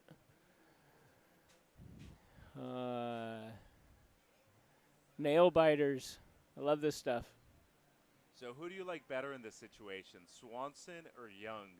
Because Swanson, priority 2, so he must have paddled at something, because I felt like Swanson recovered priority 1 before sail. And as of right now on our screen, red has priority number 1. So I was about to say, if Swanson had priority 1, he was looking pretty good here for the 7-1-1 he needs, Yeah, right? yeah. But now Young, probably going to recover. And it's a 7-4-3, the last of white. So easily breaks combo. Now needs a mid-range 7-point ride, a 7-2-8 to be specific. What if he would have finished it? Wow. Well, he can't ask himself that question just because the what if, everybody could play that game, right, Dave? Yeah, that big Mick Fanning start was amazing, huh? I used to call it the Slater wrap. Now it's the Mick Fanning wrap. You got to, like, place it up there in the pocket and just whip it around like a cutback, but with that big bottom turn at the same. As we see the Sunbum area right next to the competitors area. Yeah, so this is a really tough heat to make it out of. Sale wants to know his situation. Mitchell Salazar with Dave Post, now resident of San Clemente, right here in Southern California. Dave, it's a pleasure to have you with us. And Thank you, Mitch. And what do we do when we have a blue bottle jellyfish? Do we spray it with WD-40? oh yeah, you like that advice that I give you, huh? Hey, I know my stuff, Dave. Don't I be know you questioning do. me. I'm carrying around WD-40 everywhere I You go are, now. huh? Yeah, just in case some blue bottles come up in California. Have you used it yet or no? I haven't used it yet, Okay. but I'll have to put. I don't know. Are you allowed to travel in the air with that stuff It has to be, in your bag? but in the ones that you actually like send underneath on the Yeah, plane. yeah, okay. It can't be on your carry-on. So you've brought it on trips? I haven't. No, But you haven't. In Mazatlan, where I'm from, and just a little backstory on this, I gave Dave Post some really good advice on how to manage blue bottles. You use WD-40 to repel the paint. And it works, Dave. I don't know why you're questioning me. You're not a It's like- doctor, but you play one. It works. I always keep a can in my car in Mex just because of that. I can't wait to go back to Cabo and teach everybody. Yeah, Cabo definitely gets some blue Yeah. bottles. Yeah. Late May, first couple weeks of June is when we usually get them. Got it. Okay, so minute and 2 minutes left. Yeah, Oh, Slauson. He needs a he needs mid-range 7, Dave. He's looking for something big. Well, completes keep the it. rotation. The claims these days are awesome. Give it to me. And there we see the De Soto family. But being a small wave, he definitely lit it up and got into the spin. Let's see, big wrap. Speed float to tail drift. Real close. I don't know if the perspective here is just so different from what the judges get. So Well, this is what they're seeing. right here. Yeah, But they're not down this below angle. though. No, but they got replay. Oh, they do have replay Yeah. though. Yeah. Boom. So initial reaction, you're going to have to say, are we going white over yellow, or are we keeping yellow in second? That's the real question. So I need my eyes checked, and I have terrible memory. So it's like, what was the 8-6 before? And it's like this. I am not a judge. Oh, and here's Levi Young currently in second, looking to better a 6-3-7 to make things more difficult on Slauson and Swanson as Levi goes to the lip and finishes it off. He's stoked with that. Here's current heat leader Sale looking to better a 6.67, bust the fins, and he's going to finish his wave off. So with 10 seconds to go, let's see if Swanson can get another opportunity or not. Did he get what? Did they give him a 6 on that last one? Yeah, last of white 607. So regardless if yellow improves or not, and so the same with red, doesn't matter because red and yellow will advance. Lawson takes third place, and unfortunately for Luke, couldn't even get the second opportunity. But with that, we're going to go to heat number 3. We're going to take a quick break and be right back with quarter number 3 at the 2021 Toyota USA Surfing Championships at Lower Trestles. Bye-bye.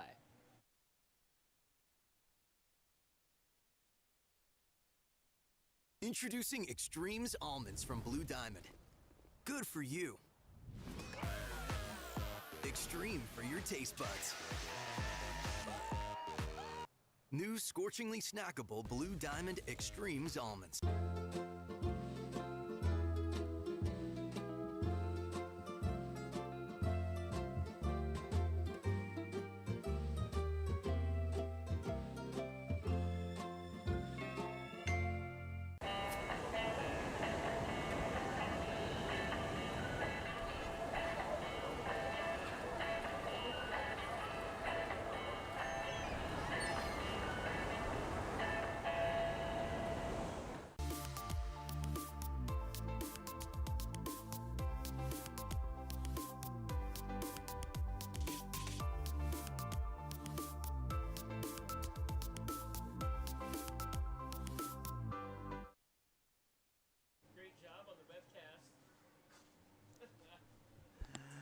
Welcome back to the 2021 Toyota USA Surfing Championships.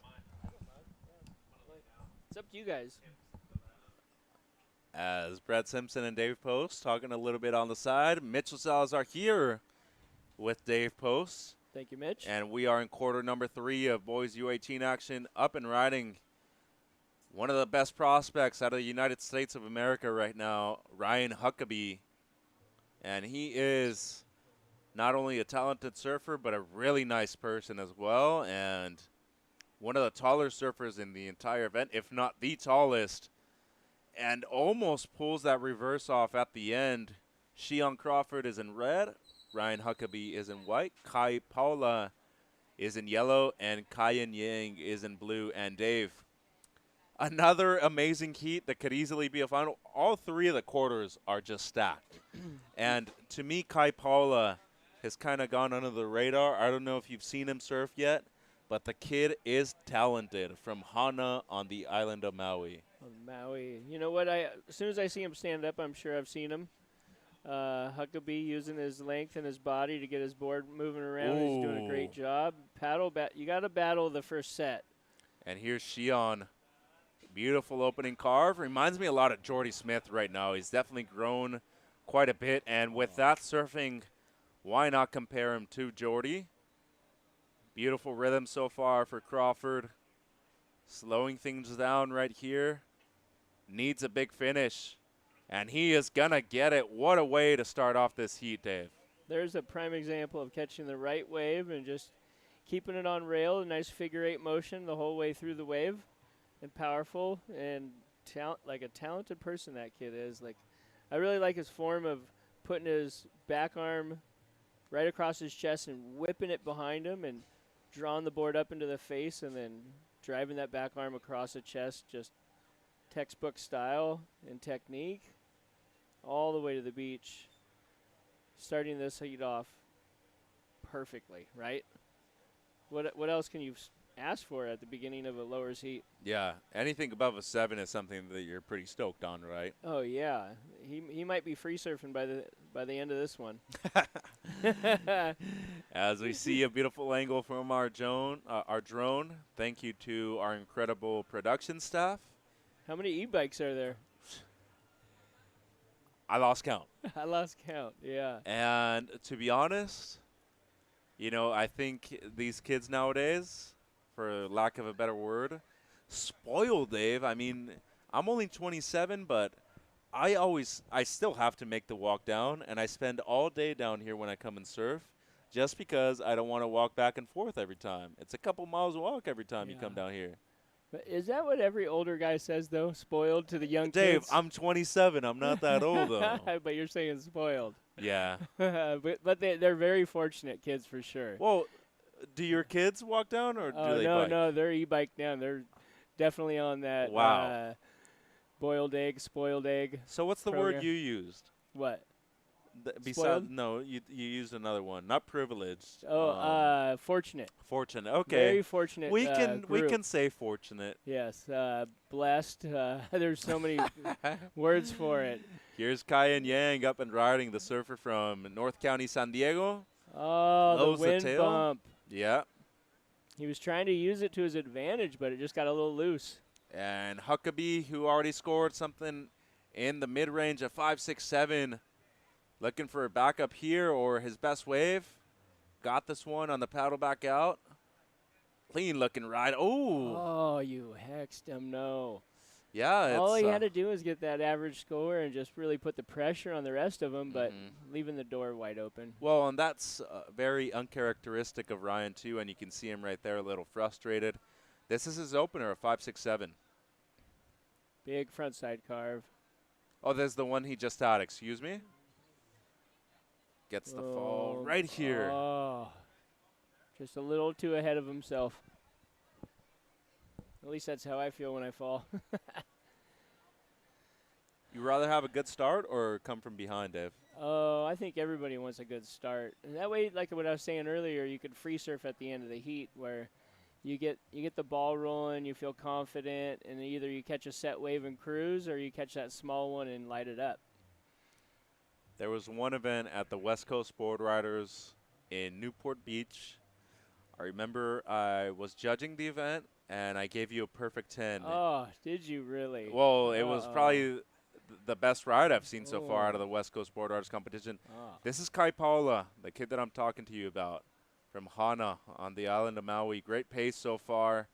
Beautiful surfing right there, and one of the bigger kids in the event, too. And he knows how to use his power to his advantage. Still riding. And an IPD rider. Congratulations to Bill and Bob Hurley on launching IPD. IPD. Is he Hukipa kid? Hana. Yeah, Hana. So, you know, Dejo Kano, the Elio Graham brothers. Clay Marzo hangs around a lot there. Yeah.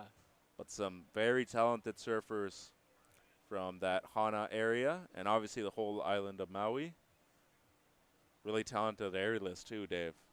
Something So you like quite a bit. Did Shion get a 9? He did. Crawford with a 9.0. Huckabee in the lead with a 5.67 and a 3.67. And Yang, his opener, a 2.33. Now let's wait on Yellow's last. So the heat is still wide open with these guys, huh? Well, and Or this they're is waiting for this one. Yeah, this is Paula's wave. Yeah, this kid is looking really good. So much talent, so much good quality equipment for all these kids, right? Boards are fine-tuned. No more hand shapes. You Most order of the 2 time, inches, yeah. You order 2 inches, you get 2.25. Those days are over. And Dave, as we saw Paula's open there in yellow, young talent. You once upon a time were one of those people that many were calling, oh, this guy's going to probably be a really good prospect out of this area. Another person that actually grew up with you around the same age is in our production truck, Mike Morrissey. Oh, yes. You both rode for Volcom, and you want to talk to me about the pressure and expectations of being a professional surfer at such a young age? Yeah, you know what? I was guided by Richard Wolcott at Volcom and Troy Eckert, and yeah, they wanted me to compete, and they really just guided me and let me go whichever direction I really wanted to go. So I was really fortunate to be attached to that Volcom crew, a bunch of surfers that ran the company, and yeah, I had a blast. So it wasn't too competitive back then because the World Tour guys kind of fell off the map unless you were the top 5 guys or top 3. Then you really got the the publicity coming from it. Otherwise, you would chase contests and they would never see you in a magazine or in movies. So Mike and I both did the air shows, and we got to travel quite a bit together and push each other, and we had a really good time. Yeah. Yeah. And it seems like Newport Beach and, Laguna being right south of Newport, it seems like you guys are not only neighbors, but maybe a little bit of friendly fire there every now and then, especially in the air shows. Mitchell Salazar, Dave Post. Dave, a pleasure to have you. And, we were talking about the air show contest, and between you and Mike, who won most of your heats? Well, I don't think Mike had as much of a competitive drive as I did because he went and leave the small airs to, make the finals, I guess. So he only went bigger. They just left it all on the table. Where I'd do, the small chop hop, make sure I made a heat, and I got to win one event in Newport, which was super fun. But who is this? Shion Crawford. Shion Crawford. Yeah. Here we have Kai and Yang live action. But now the kids are doing airs and regular contests, which is awesome to watch. Yeah, well, you're seeing it with such a high frequency. It seems like it's something natural for them, doesn't it? Yeah, they're getting their reps in. Wow, that would have been amazing from Kai Paula. Oh, did he have to do that? He should have maybe put it on rail and got in the game, I think. Was the wave really allowing for more than that, though, Dave? Yeah. That's maybe what his train of thought was. Yeah. Leading into that maneuver. Yeah. But put your coach's hat on. Yeah, that's just with 9 minutes left, I think there was time just to build the house and put the pressure on those guys. If you're going to take off on a wave, you may as well make it count. Get that 5 or a 6 and then build from there. Anything above 12 points is already a decent heat, right? Yeah, exactly. And he lost his board, too. So let's hope it's not a broken leash or maybe even the broken board. That'll put the pressure on you. Well, now you got to say what? On average, he's probably going to lose at least 3 minutes, right? Yeah. So 3 crucial minutes. At least it's not negative tide like this morning. Yeah, the good thing is that he's a tall kid and from Hawaii. Oh, it's going all the way to Churches. Ooh, and look at this. If this Come on, wave body gets surfer. it. And, one thing that our beach announcer has to say and our judges are looking at, nobody can assist him in the water. Everything has to be assisted on the beach. So you can't go in and hand him his board. He needs to physically come out to the beach and grab his own board, if that is the case. He's running on barnacle cobblestone rocks. Well, and something did happen to that board because he let it go. He's going to get his back up. And that's a well-prepared surfer right there to give it another shot on a different board. He's ready. It seems like his leash did break. That's Dane Zahn, team manager of IPD, And South Bay legend. And what is IPD? International Pro Design. Nice. I did see Dane in the water the other day, and we talked a little bit about it, but I wasn't sure exactly what it was. Not a sponsor. With just under 8 minutes to go, Shion Crawford in red in the lead with a 9 and a 6.43 on his last. Ryan Huckabee in second place at the moment with a 5.67 as his best. His low score is a 3.67. Paula needing a 2.18 in third, has the 7.17, Dave. But These needs guys the are backup. happy with a 3-guy heat out the back. Oh, yeah, and here's Huckabee, who's the happiest because he knows that he's currently in that transition spot in second. Nice fin drift right there for Huckabee. Goes up into the lip, and many people consider him to be the future of U.S. surfing. There's the reason why, and here's the answer back from heat leader Shion Crawford. Nice wrap there. Crawford looking for a big finish. Can he get it? Yes, he can. Gosh. My goodness, what a heat. The smooth, buttery wave, and he just leaned into it the right way. I also like those first ones sometimes when you get that wind lip and you just get that right timing one after another. You like get to punch the lip, come down, and then there's another wind lip right after it. And Ryan Huckabee attacked that wave pretty solid too. Given how it was, right? Like, this was a difficult wave to surf. Yeah, a little frontside carve, and then just waiting for the wind lip, throw the fins through it, come down, and just another one. Little hung up, but with a nice finish as well. And then who's the next one with the smooth, buttery wave? This one's got the power. Shion. And these ones, yeah, you could lean in and just get all McFanninged out and just, the layback, crucial. Level of difficulty goes through the roof when you pitch the fins to the beach. Yeah, degree of difficulty for sure a major factor here when it comes to judging at this event. Obviously, we have the best surfers under 18 years of age at one of the most high-performance waves in the world. And if we're talking about development in the United States, this is the place to do it. Talent is obvious. They're going to crown a world champion here in September. Yeah. That's pretty amazing. Wow, last of red, Crawford 9.33. Was that 2 turns? No, that was, remember, the series of carves and then the layback at the end. The layback, yeah. Well, I'd call that carved a layback a 2-turner, right? But we'll see. I want to see the replay again. But And that was Kai Yang, and he's had trouble really getting into a good rhythm in this heat. Oh, he should have waited for that one, I guess. But it's so hard to let him go by when you're sitting out there with only a few guys. Especially when you're pressured to get a score, too, Totally. right? But we're waiting on the last of Huckabee. That's the important score. Because depending on what Huckabee gets in white, Kai Paula, if he's made it out there, he's going to need a decent number in order to get back into the heat.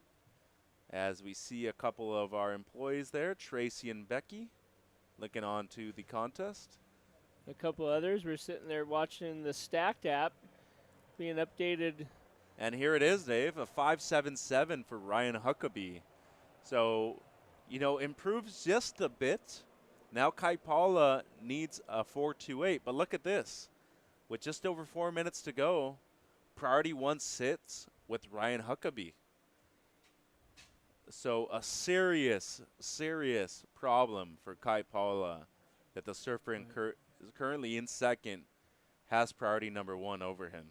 Yeah, but there's enough waves. I think with 4 minutes, he needs a 4.28. So, like I said on that one turn, he could have been in that second spot, right? If he nailed that one turn instead of throwing the fins out and falling. And he had to run all the way around. I wonder what really happened.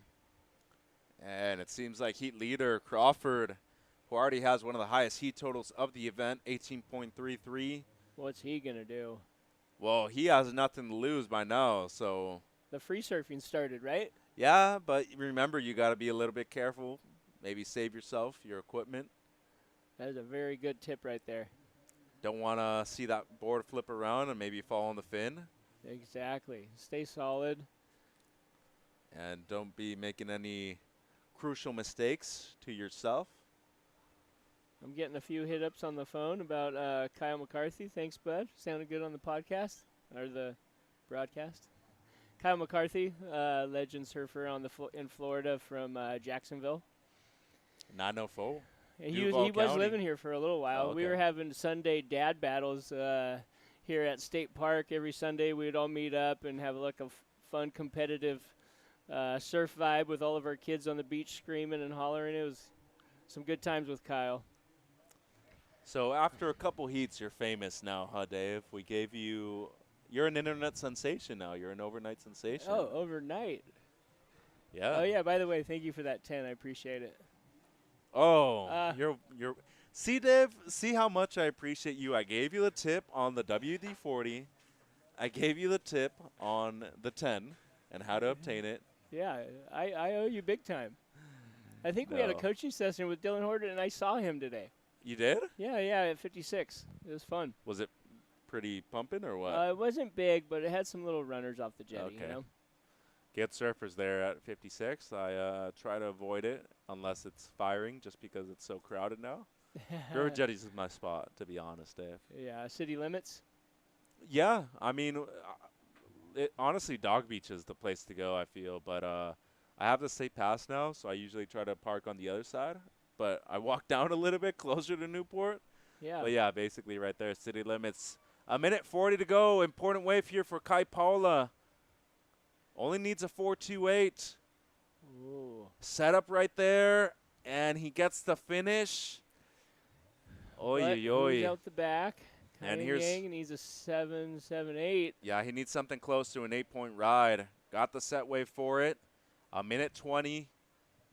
Goes up into the lip, grabs his rail. Nice variation right there. But he's going to need a big finish. Goes for the layback and not going to complete it. So really the question here is, did Yellow do enough to move up into second, Dave? It's super close.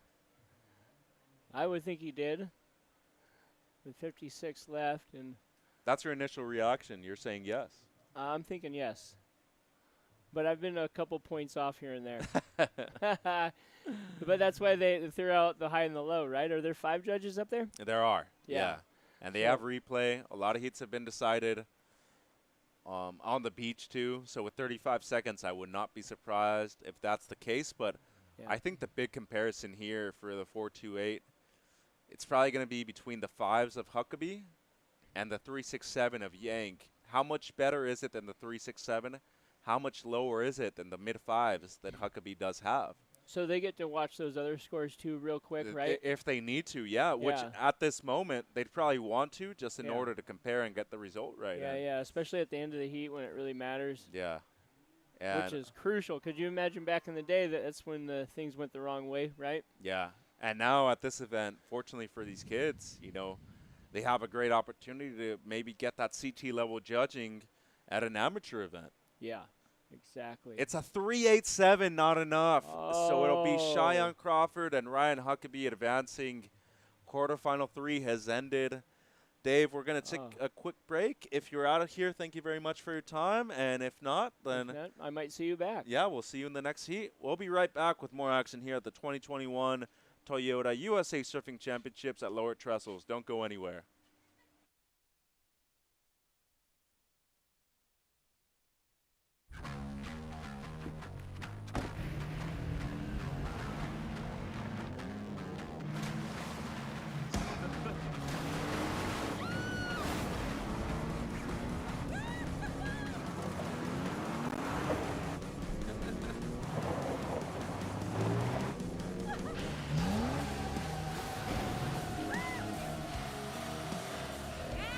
Rule the playground. Toyota, let's go places. It's time we unleash the potential in all of us. It's time to join the ones who cleared the way for us and move this world into one full of possibilities, where all have access to more opportunities and resources. It's time to create a new legacy together. When we all can move, there's no telling how far we'll go.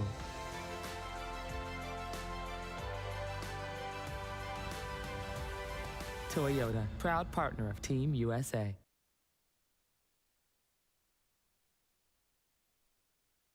2021 Toyota USA Surfing Championships at Lower Trestles in San Clemente, California. We are in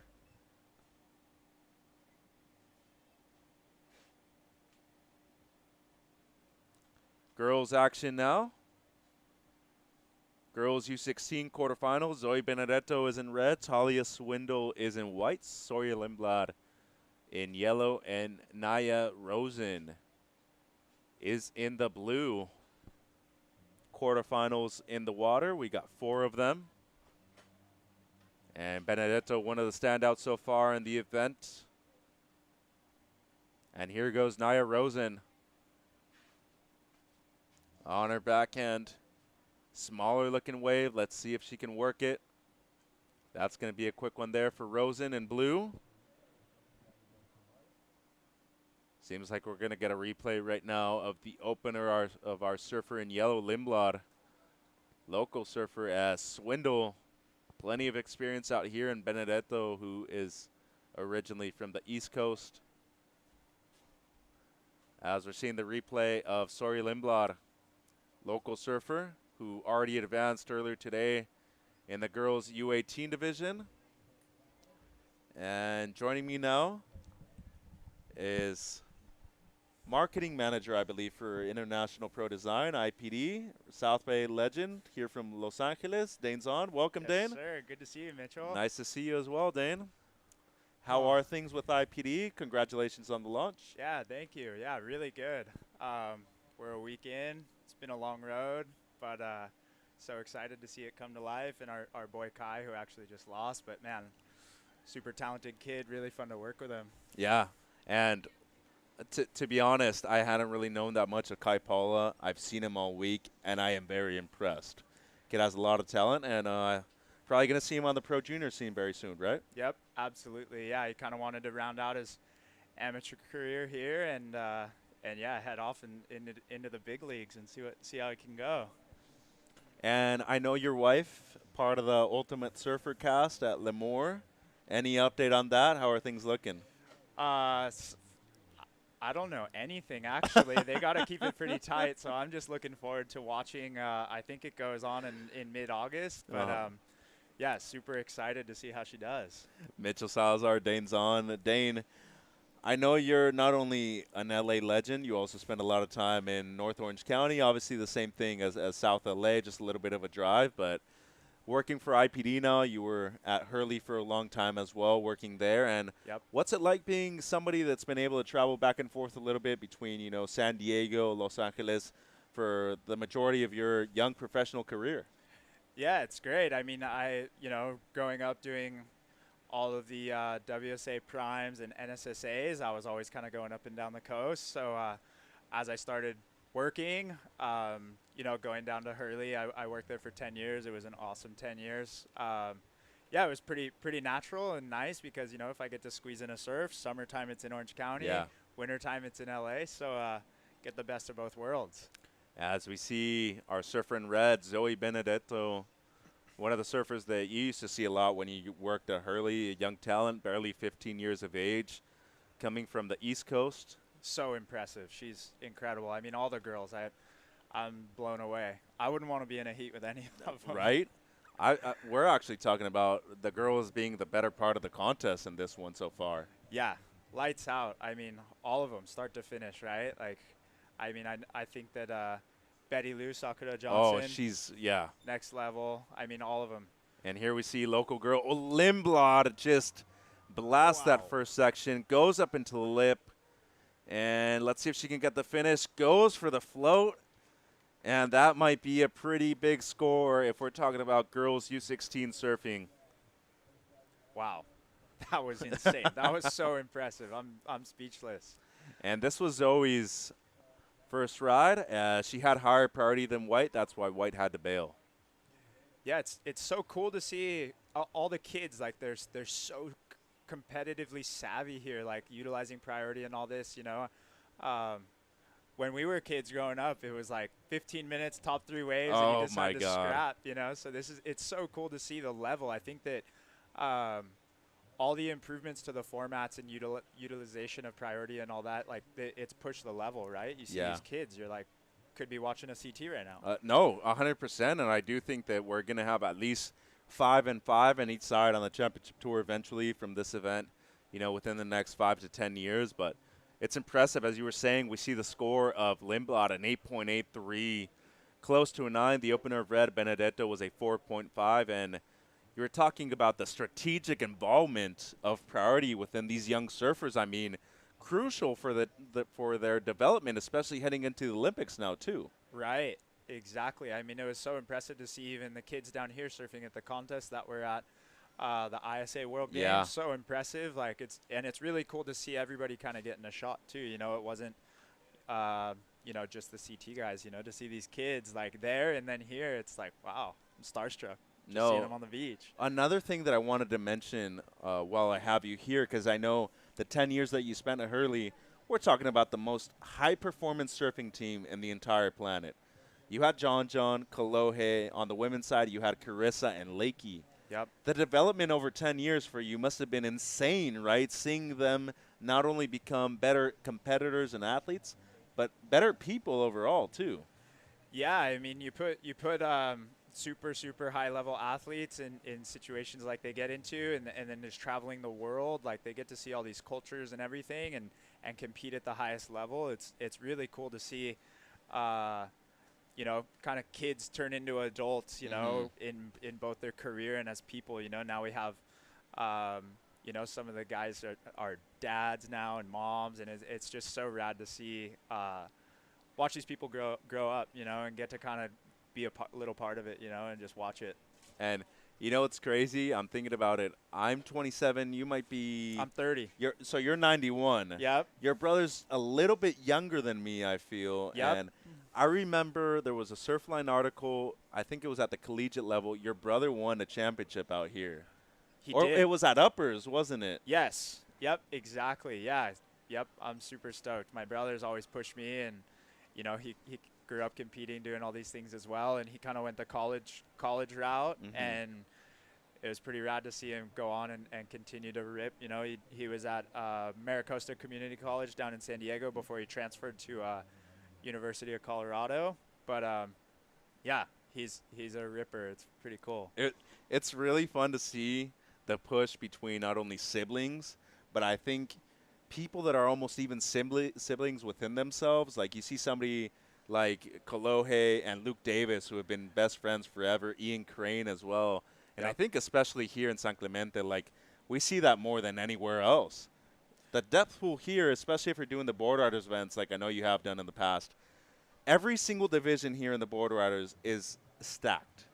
Oh, it's absolutely incredible. I can't even imagine what the bench looks like, right, for these guys. Like I was walking up the trail, and I was talking to somebody. They just did the Wheat Cup for the board riders in San Clemente. The 30s division was Tanner, Dane, and Pakadauskas and Nate Yeomans, like all CT guys, super gnarly. Like, I mean, it's crazy, and that's just for the 30s of San Clemente. I mean, the team is so deep, and the kids. I mean, you come down here to Trestles on any day, and they're lights out. They run the show now. Yeah.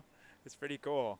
No, and they might even have higher priority than a lot of the older guys, right? Like they're just controlling the lineup so much because they're out here every single day, whether it's 2 feet all the way to 6 to 8 feet. Yep, 100%. I mean, it's cool to see them put the time in, and all the kids are so cool and respectful. Like, yeah, just the level and just how surfing is evolving and changing it's so fun to watch and see these kids just absolutely blowing up. When you were still competing at a professional level or maybe at a pro junior level, when did you recognize that you could make a career inside the realm of surfing, not being a professional athlete? Yeah, I mean, I grew up kind of, obviously, like the route to go was always do the junior events, the NSSAs, all the primes, U.S. champs, and try and go for the U.S. team. And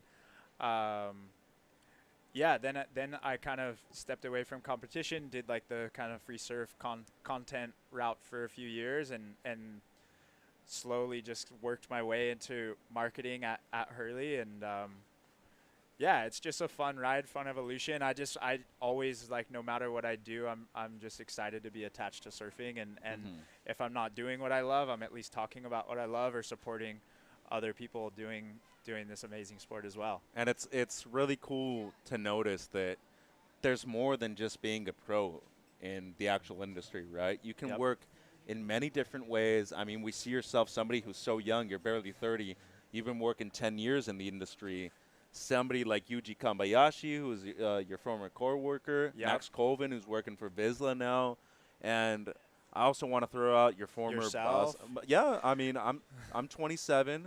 I've been doing this for a long time now. As we see White, this is Talia Swindle on what seems to be her best wave. No, but it's interesting to see the motivation between these surfers' aspirations and knowing that the Olympics is at grasp now. What route they're gonna take, as we see Lindblad with a beautiful turn, but you know, so much power, huh? Yeah. Oh, that is without a doubt. But I want to talk to you because Kevin Scholes went the college education route as well. He just got his EMT certification too. So there's different aspects involved, especially within our own education as surfers.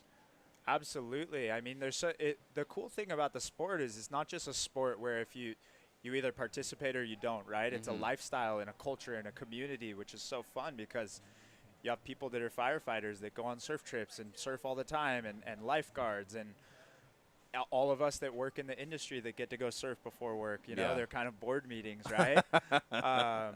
Yeah, it's incredible, you know, just to see us as surfers kind of embrace each other, right?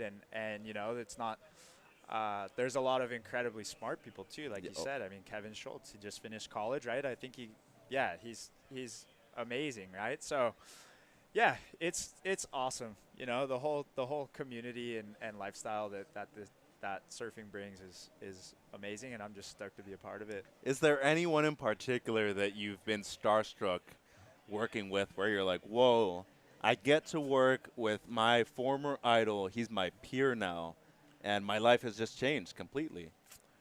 Man, there's so many amazing guys, and at first I was starstruck by everybody, but you know, I got to work pretty close with, like, I traveled a lot with Ace Buchan, Michelle Perez, Felipe Toledo. They were all just so incredible, and you kind of realize that they're just dudes too that want to hang out and go surf and eat good food, and yeah, it's amazing, you know. And obviously I have childhood friends that I'm kind of still starstruck by, like Kalohe, you know.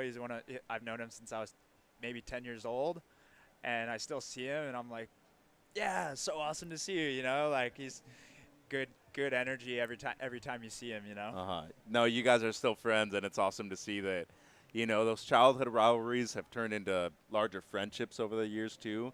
And it's important to really, I think, get into it eventually when you're talking about the development of these future stars. I mean, they want to be treated just as people, like, regularly, right? Yeah, for sure. I mean, that's the beauty of it, right? And that's why we're down here doing this, is just kind of hopefully provide some guidance and support, and just, you know, make them feel stoked. You're a mentor almost to them, right? And we were talking to Brett about this, that you can't really treat every single person exactly the same, because everybody has maybe a different mentality, a different upbringing, a different route to life as well, and maybe eventually they don't want to pursue the exact same thing as somebody else would like to as well. Yeah, for sure. I mean, that's kind of my thing, is like, you know, when I talk to the kids, you know, I always ask them, the biggest thing for me is I felt like I always like to know about runway, right? Like, what's ahead of me.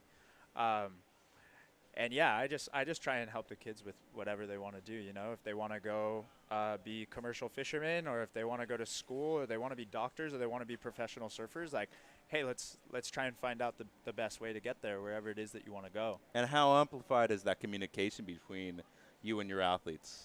Pretty daily, we would say? Yeah, for sure. I mean, as often as I can, you know.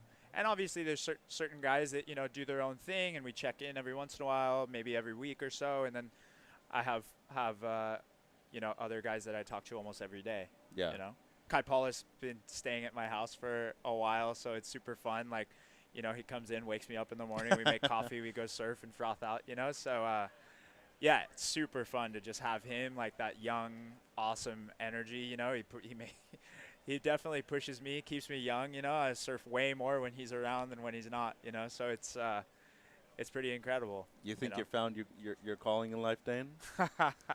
I hope so. I don't know. I'm just trying to cruise and enjoy it and have fun. You know, and yeah, just enjoy it one day at a time.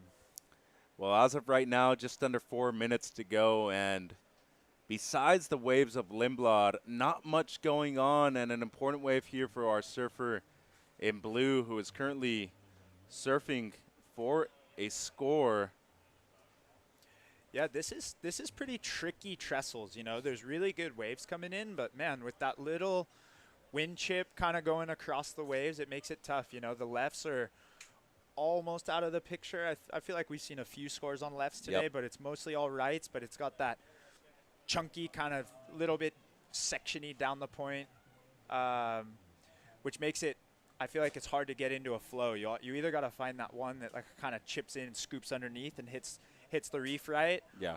Or you just got to be super light, kind of floating over those sections, you know, kind of lip line floaters and stuff. And then when you can, you find the clean face and carve it out. But yeah, I'm not envious of these guys. This is challenging, you know, especially figuring out when to use priority and all that stuff. Especially as a goofy footer, right?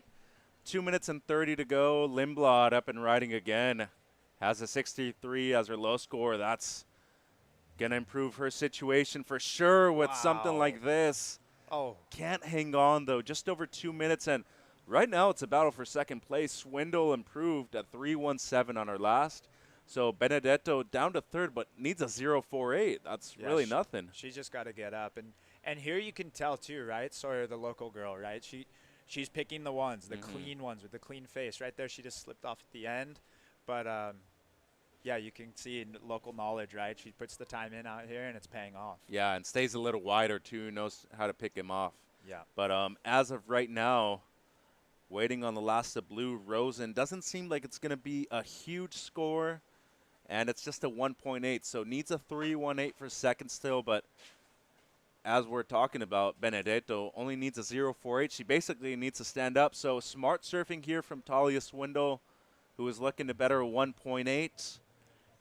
If that does it, it's going to be by very little. A minute 20 to go, and the real question is Zoe actually going to get a wave? I think Zoe's making a move here. And here she is up and riding. Can she get up into the lip? Making it around this section. She's persistent. And that's going to help her cause. Easily going to be the 0.48. And a little bit more as well. But door's still open. 60 seconds to go. And Swindle's probably going to need something small. Yeah, this is nervous times for sure. You know, she didn't completely close the door there, but you'd like to think she definitely moved into second. 40 seconds and waiting on the last of red. She had the 4.5 earlier, Dane. It was a much better wave, but had a decent hit here. But as I said, only needs a 0.48 for second. But look, Rosen needs to make a move because she's going to need a score. Oh. And neither of them can catch it. Wow. So tough situation. It's a 3.73. So Swindle needs a 5.07. Blue Rosen needs a 6.44. And maybe Swindle could get to her feet here. This wave is going to count. Needs a 5.07. Let's see what she can do. It's got a clean little line on it. She needs to pick up the pace, though. This wave not giving her much. Just a little pushy down the point, but she's going to work. She's going to need a strong finish right here. Can she get it? A couple check snaps and gets the finish. But just in comparison to the 4.5 of red and the 6.33 of Lindblad, does not seem like it's going to be it. 5.07 is going to be tough. It's a 2.6, so it'll be Lindblad and Benedetto advancing on. And we're going to take a quick commercial break, and we'll be right back with the 2021 Toyota USA Surfing Championships. More girls U16 action coming up right after this.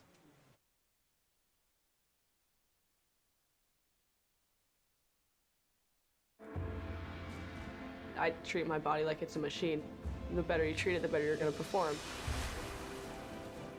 And that's why I think it's very important to take care of your eye health now.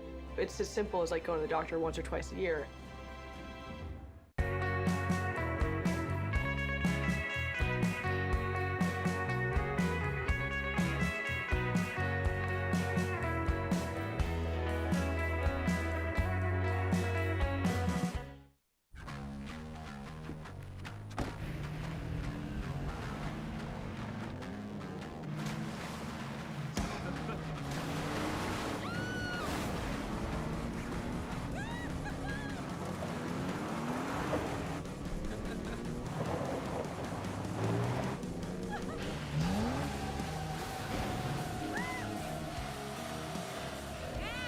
Rule the playground.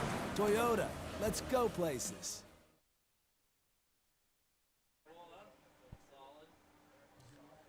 Welcome back to the 2021 Toyota USA Surfing Championships at beautiful Lower Trestles, California. Girls U16 quarterfinal number 2 in the water. We're looking at Betty Lou Sakura Johnson. And wow, my goodness. Can this girl surf? Goes up into the lip again, and the prodigy of the North Shore of Oahu, the right-hand woman of Ross Williams, the answer outside by Sarah Frere, just from north of here in the Costa Mesa, Newport Beach area.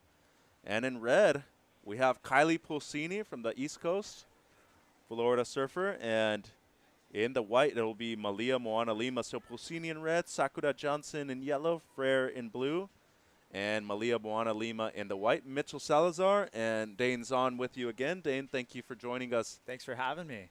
And as you were saying during the previous heat, difficult conditions, but still very contestable out there. Oh, it's Lower Trestles. It's surfing's playground, right? But yeah, today challenging for sure. I mean, really good waves. Let's watch Betty Lou here, Sakura. She's incredible. I get starstruck by Betty Lou. Near perfect yesterday, 19.93 heat total. I mean, this thing's going to push way up there, right? Yeah, the first time that I ever met or saw Betty Lou was at Haleiwa in Hawaii, and the waves were pretty solid, 6 to 8 feet. I was scared for sure. And Betty Lou kind of paddles out like just in front of me, and I'm like, oh my gosh, this little girl, I hope everything's going to be okay. Like, I should keep an eye on her. And she paddles straight out to the peak and goes on the first like bomb set. I was like, okay, yeah, here we go. No. And ever since then, I've just been like, that she's one to watch for sure. You know, she's going to change the game. Yeah, and she has been this week. I can tell you that, as we saw a great wave from Sarah Frere too. You know her as well. Yeah, local girl, right? Yep, she's I mean, from Orange County girl. Yeah. Great. Newport Beach, Huntington. Surfs the pier a lot. You see her out there a bit? I do, yeah. Awesome. I don't surf the pier as much anymore because it's gotten way too crowded over the last year. COVID just made everybody a surfer again, Dane, yeah, you know, and they figured us out, right? I was like, you know surfing's the most popular sport in the world now. Especially because beaches were like the only thing open during that, so I needed to step away for a little bit. As we see our surfer in white, this is Malia Moana Lima, a quick one for her. No, but you were talking about, you know, seeing Sakura out at Haleiwa, and you're talking 6 to 8 feet. If that's Hawaiian, then we're talking about 10, 12 feet faces, right? Like, that's it massive. It was definitely solid. And yeah, she paddled right out and just got stuck in it, going on bombs. Like, you know, she lives right there across the street from the parking lot at Haleiwa. I didn't know that at the time. I was just like, wow, this little girl, this is kind of gnarly for her to be paddling out. And yeah, she showed me. Yeah, no, definitely a lot of talent from that area right now. Luana Silva, who was in the event too in the U18s. Right. We see Katie Simmers coming up right now. I mean, we were talking about the difference between the men and women surfing in this event. I honestly feel that right now the women are the ones to watch. Oh yeah, these girls are so next level. They're changing the game. They're pushing the sport like to new levels, and yeah, I feel like I bet you all the girls on tour right now are pretty scared. Oh yeah, you know. Alyssa Spencer was pretty close to qualifying in 2019. Right. World Pro Junior Champion runner-up to Amuro Suzuki, who was another person who almost qualified for the CT that year. Right. By one spot. And if we're talking about Kira Pinkerton, too, she's up around there. Caroline's barely 19. Yeah. I mean, we can't really count her out either. It's so insane. And how about all the girls, too, that went to Indonesia last year? There was a bunch of content on them, like Yeah. huge barrels, airs, like they're sending it on the reef. Like, they're just so gnarly. Like, there's no real difference anymore, right, between the men and women. It's just surfers now. Gabriella Bryan surfs really well, too. As we see the score of Sakura 917. Sarah starting off with an excellent score, too, an 8.0. Great exchange. Pulsini with a 2.83, and Malia with just a couple small scores, a 1.0 and a 0.8. And just under 14 minutes, we see Katie warming up. And, you know, we're talking about the development within the United States. I think specifically for us, Dane, we see a lot of people on the West Coast, specifically down here in Southern California. And, you know, as of late, especially with COVID, I think everybody having the opportunity to be homeschooled, doing virtual online classes, everybody was surfing way more. Everybody was seeing each other quite a bit and, you know, pushing each other to new limits. Absolutely. And you see, too, I mean, you know, here on the West Coast specifically, you have such amazing mentors and coaches that are just, like, at these kids' fingertips, which is awesome. You know, you have Matt Myers up in Santa Cruz. Yep. That's incredible. You know, he coaches everybody from the World Tour down to, you know, he's down here at the beach. Brett Simpson, right? The guy. Everything that he does for the kids down at the Huntington Pier and for the U.S. team is incredible. You have Reynos Hayes from Hawaii. I mean, the coaches are second to none, and it's so cool. Just to see them get involved, and they put so much heart and soul into this, right? And, I think that COVID for sure made it interesting for everyone. You know, I think everybody probably had a little bit more time on their hands, and like you said, the beaches were the only place open, so why not go down to the beach and go for a surf and figure out how to get When you actually do surf, but you know, I want to talk about the development in that area for the girls so far, because we're seeing people like Erin Brooks, we're seeing people like Sierra Kerr, who, I mean, I saw that last video where she was doing the toe-ins or the toe-ats. Yep. I cannot believe what she is doing. The sailfish that she pulled, which was a full rotation, maybe one of the best airs I've ever seen, at least one of the cleanest. Totally. It's so wild. I mean, in the last few years, it's like the girls were just like, hey, you know what? We can do airs too. Here we go. Mm-hmm. And they did, and they're showing us. It's really cool. So impressive. And their rail game, I mean, everything, right? Yeah. Well, you know what's a really funny thing, too, is that people 2 or 3 years ago probably weren't even counting on it.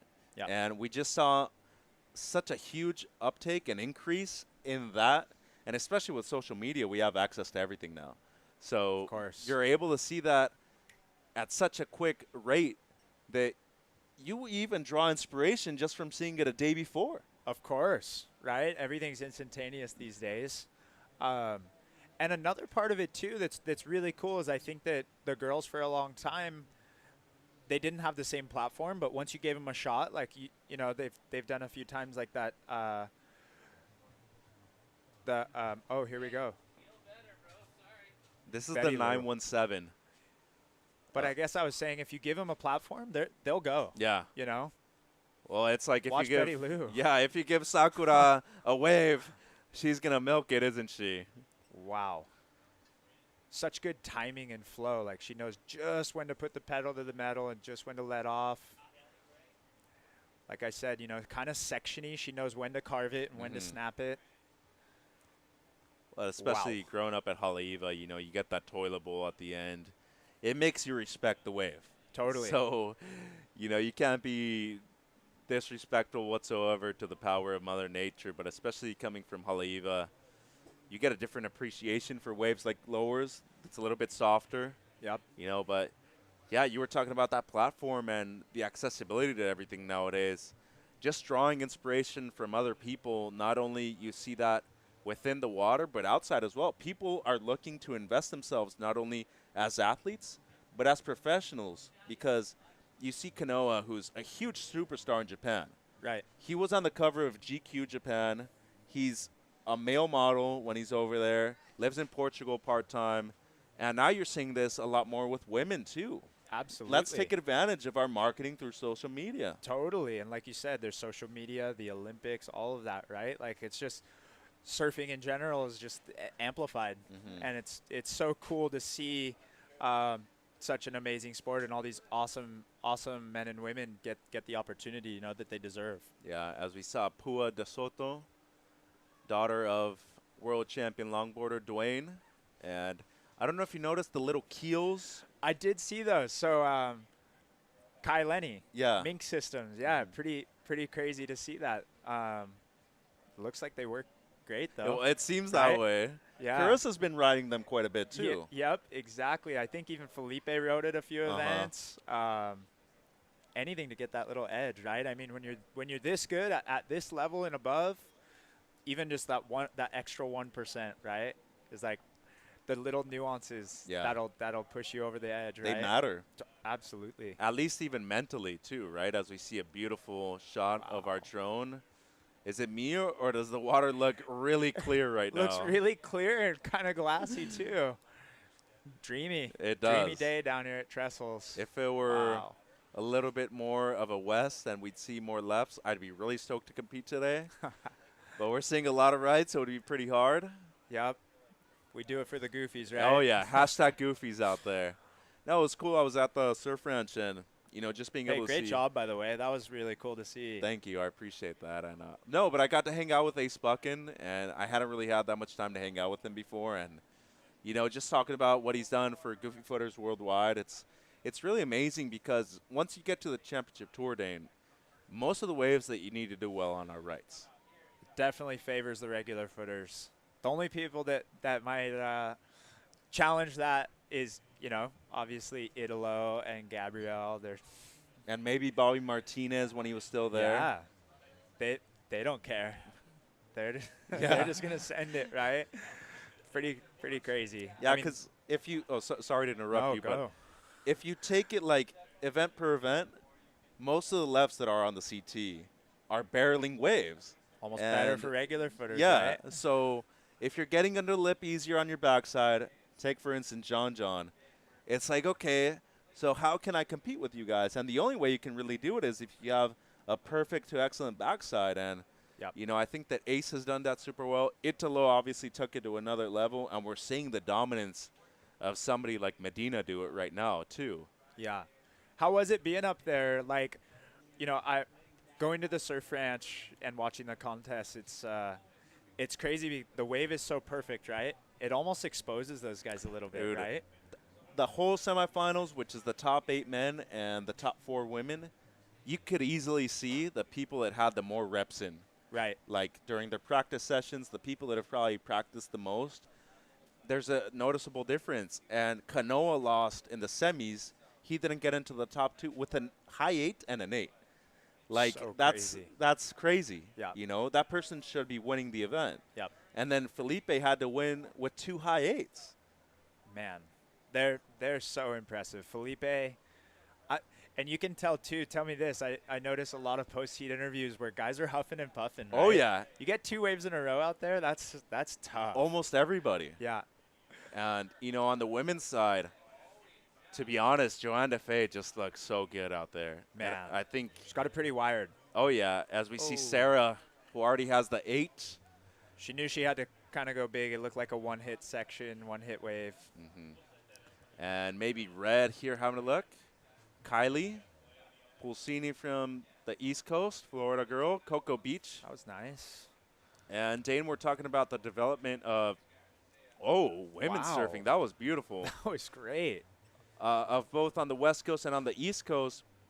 East Coast hasn't really gotten that much love from social media as of late. It seems like they've kind of been left out, you know, in the wind during COVID, and I think this event for them is going to be super crucial, especially if many of them can get up onto the podium.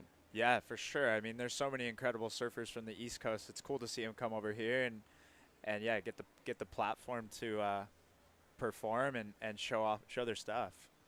And obviously a big difference in waves here at Lowers compared to what they're normally surfing, especially in the summertime. Right.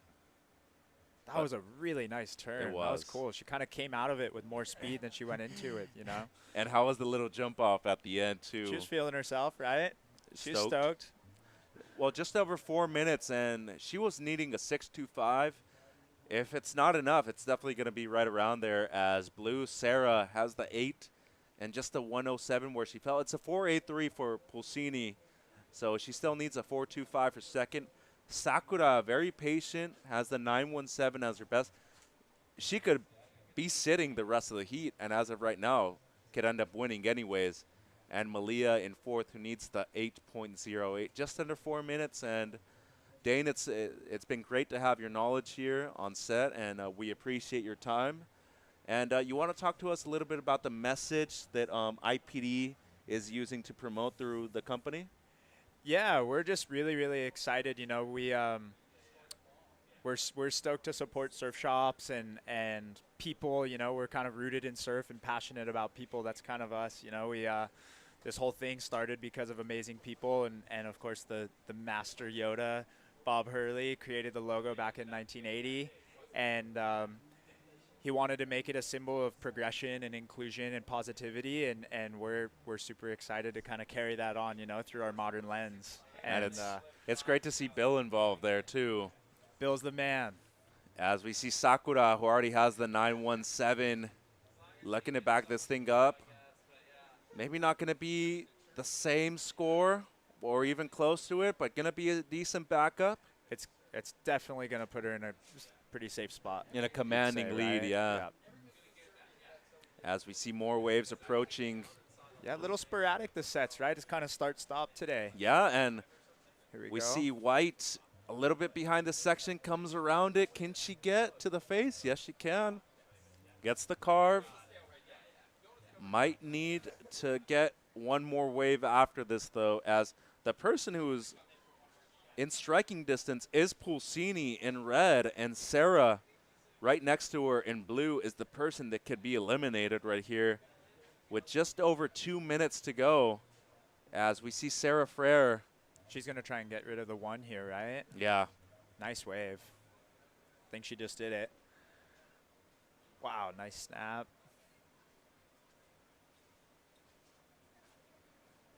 Wave went a little flat, but she's still going to work here. Did you feel an immediate pressure competing at the beginning of the heat, Dane, or more towards the end? Ah, man. I always like to get a quick start. I always wanted to get a wave super quick. You know, I wanted to be a part of that first exchange every time. Otherwise, I'd feel the pressure. Yeah. You know, so for me, I was always kind of a rhythm guy. Yeah. I got to just ride waves. Especially at beach breaks, huh? Yeah, for sure. You know, some guys are so good at just sitting and dropping anchor and just going, I'm going to get 2 waves, 2 8s, where I'm like, let's get a 4 and then a 6. and let's build on it. Yeah, see what we do from there. Wow. As we see Betty Lou once again.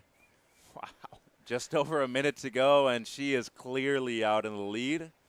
And it's the battle for second right now, as we're going to see the replay of Betty Lou, Dane. Man, her wave knowledge, like she just finds those smooth ones with the nice little coping. And this turn, oh my goodness. You'd think she's a local surfer, right? Yeah, a local surfer on the CT. Yeah. Incredible. Well, she already competed at her first CT event at the event in Honolulu Bay. Right. Did okay there, but you know, a lot of people have expectations for her. It seems like she's going to be the next big thing coming out of the Hawaiian Islands, and obviously having Carissa Moore be at the top right now too, people are thinking that this could be the next Carissa. Hey, I don't doubt it. You know, the world is hers to take over. That's for sure. And she had a 5.83 on the wave before. I think that this one's going to go better. Man, it might be excellent. She might have just dropped another excellent. I wouldn't doubt it. That was pretty gnarly. Scores are coming through, but as of right now, she's going to keep the 5.83, and it's going to be Pulsini who got a wave at the end and knocked down Sarah. So not having the backup really did cost Frere, and unfortunately for her, She Oh, is but going to be Frere. eliminated. Oh, she got a 6.4, so things change again. Wow. So what? And there you go, Betty Lou, 893. Yeah, close to a 9-point ride. So, Dane, thank you for your time. We Thanks appreciate so it much, a lot. Mitchell. And good luck Right with on. IPD. Yeah, and, thank you, and good luck to the kids. So excited to be down here watching. This is quite the show. Yeah, hopefully we get to see more of your athletes compete in future events here. Yep, you will for sure. Thank Right you on. for your time, Dane. We're Thanks, going to go to a guys. quick break and be right back with the 2021 Toyota USA Surfing Championships at Lower Trestles. Stay tuned.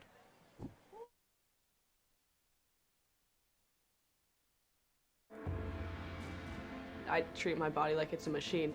The better you treat it, the better you're going to perform.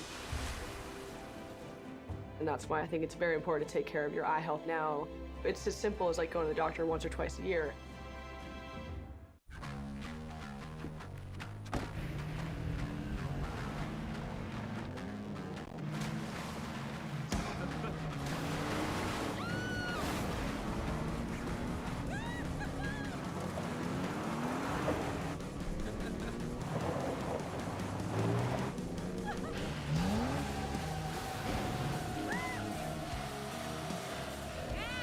Rule the playground.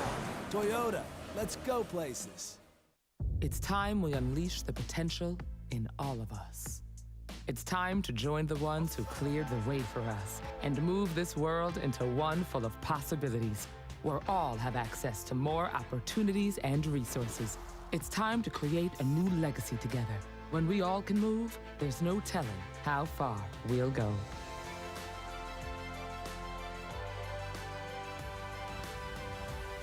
Toyota, proud partner of Team USA. And welcome back to the 2021 Toyota USA Surfing Championships. Mitchell Salazar now joined by Shay Lopez. Shay, we are in quarterfinal number 3 of the girls U16. Caitlin Simmers in red, Zoe Scheidt is in white, Pua Makamai de Soto is in yellow, and Sofia Carlucci is in blue. So 2 Californians in Simmers and Scheidt. Scheidt being from Half Moon Bay in the Bay Area of Northern California. Pua de Soto is from Oahu. And do you know anything about Sofia Carlucci? I don't. All these girls are the best in their region, and they've been invited here to compete. So I'm excited to see what they're representing. And maybe, somebody will text us all of a sudden and be like, hey, Sophia's from this place and that place. But good thing is that we're going to get to know more about them during the course of the event. And Shay, I know you had a surfer competing earlier, Zoe Benedetto. We're kind of a nail-biter heat, right? Like she had the 4.5, and then after that, the ocean kind of went flat. We're trying to work on improving from heat to heat, and we put the emphasis on getting a quality wave after we opened up with a backup of a 4.5. And she sat with first priority for 15 minutes before she got her wave that was just enough to advance. It was nail-biting beyond belief for all of us. So that was almost a heart attack situation for you, huh? As we see, wow, that was beautiful from Sofia Carlucci. Goes up into the lip, and I am liking what I am seeing. Powerful surfing there. Very committed and got into those power pockets, reading the wave well. That was just a tremendous combination, Shay. Like, had the tail slide, went up into the lip, and then did the hack at the end. As we see, our surfer in white, Zoe, goes up into the lip. Can't make it around it. Is it me, or is it getting a little bit tougher to surf now? You can see out on the horizon there's a lot of surface chatter and bump going on, white caps. And, there's not as many clean faces like we saw this morning with those beautiful canvases where the kids could really wrap around and overpower the waves. Now the waves are almost overpowering them again with all the chop. Yep. And they're not. You can see this wave. Look at the whitewash all around. Couldn't be much prettier here where we're nestled for the day. Not at all, and this was Pua's opening ride in yellow. Staying clean and smooth, not getting too aggressive, doesn't want to over surf this wave and catch a rail out the back before this nice steep section, and there it was, the money turn at the best, most critical part of the wave. And came in as a 7.83, so near the excellent range, and her father former world champion longboarder, Dwayne. As we see Zoe's opener. This was a hard wave to read, Shay. Not a lot of speed in this wave, but she's doing her best to just get up into the top of the wave and really connect. This is the best wave for Sophia, and it's in these power turns. Once she gets into this pocket, she reads it really well. I like that, to get up steep and now drop back into this wave, and there wasn't a lot of pocket here, but she really fit it in. See this wave? She's surfing from behind the whitewash. Bam! And this is where she really puts the money into the turn. Throwing a lot of water, fins out the back. Nice finish there for Sophia. Dude, that was gnarly. I mean, we're talking about somebody drawing inspiration from Matt Archbold right here. Yeah, she's got that power, just jam in the pocket. Throwing the fins around there a little bit, getting loose, and I really like her positioning. Straight up vertical there, right next to the whitewash. There wasn't a lot of area to perform on this wave, but she fit it in the perfect spot every turn. And here's Katie's opening ride. This is what we've been waiting for. Katie getting a bomb. She's attacking this first section. Fortunately caught behind, but we look for her to catch some more big, powerful waves. And then Zoe's second wave, which is the one that closed out afterwards. And, I mean, if we're critiquing Simmers, we got to give her a little bit of credit, right? Because it was a big set wave, one crack, and she probably has about the best score of the heat just because the wave was twice as big, it was more powerful, and the turn was better than anything we've seen. So just on the basis of that, she's going to get either the best score or close to the best score of this heat so far. yeah, it's a 617 for Simmers. So De Soto is going to stay with the highest wave, a 783. Zoe is going to have a pair of 367s, and Carlucci gets the 5.5. So really good start for all four ladies. I like that they rewarded her with the 783 to start that heat. You know, she was well-paced and poised in her surfing, a class act.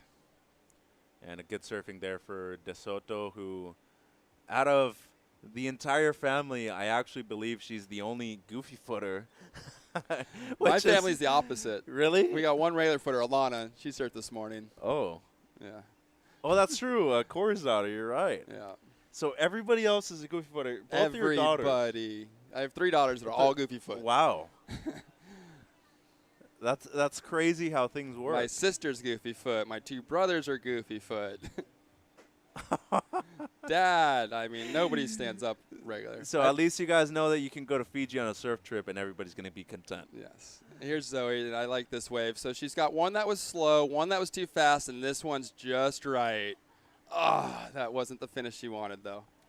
And Zoe surfing a lot in that Bay Area as we see Simmers up and riding. Beautiful carve. Oh, she threw spray off the rebound. That's hard to do. A second one, and that's more of a down carve right there, Shay. Goes up into the lip.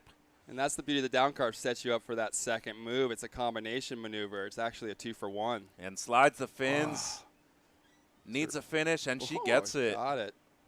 She's got a lot more strength in the last 6 months, I've noticed. I don't know if it's a workout regimen or just the fact that she's gone from being 14 to 15, and there's a big difference for these young girls in a year. Yeah, it could be physical maturity is one of those things. Obviously working with one of the best in the business, too, in John Daniels, who's been her coach, actually, since she started competing at 10, 11 years old, and it's really beautiful to see that relationship develop and flourish, and her trusting somebody like John, who maybe isn't the biggest name in the world, but he's a big name here in Southern California, a man with a lot of experience, both inside the water and outside of it. If she's comfortable with him, that's the person for her. If she's, got a great history with him, if they have all of these shared experiences that they can build from, he's the right person for her.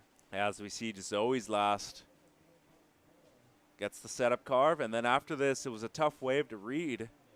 Yeah, she just didn't right out of this final move. She was going to have 3 nice solid turns and get her best score of the heat so far. Fortunately, couldn't stay on her board for that finish. Nice carve, back end, sets it up here, deep off the bottom, a lot of board speed. And we were looking for that big finish and just didn't get it together right. Yeah, the sections were meeting at a different pace, right? And here's the replay. And this is that roundhouse. Watch this roundhouse of Caitlin. She extends all the way back and hits it off the rebound. And another swooping carve that goes right into a deep bottom turn and vertical, and that's the money turn in this wave. 2 setups for the money turn. And a nice finish here. I like how she's able to still get up on top here and jam it out. That was that power I was talking about, strength to push through those whitewashy, sloppy sections. And it's a big number for Simmers, 9.57. So with just over 10 minutes to go, Simmers comfortably in the lead with a 9.57 and a 6.17. Zoe with her best on her last, a 4.4. Her backup is a 3.67. And Pua Makamai in yellow with a 7.83. And there we saw Carlucci a little bit frustrated that she stood up maybe ahead of time, Shay. Wasn't actually in the power on the face of the wave.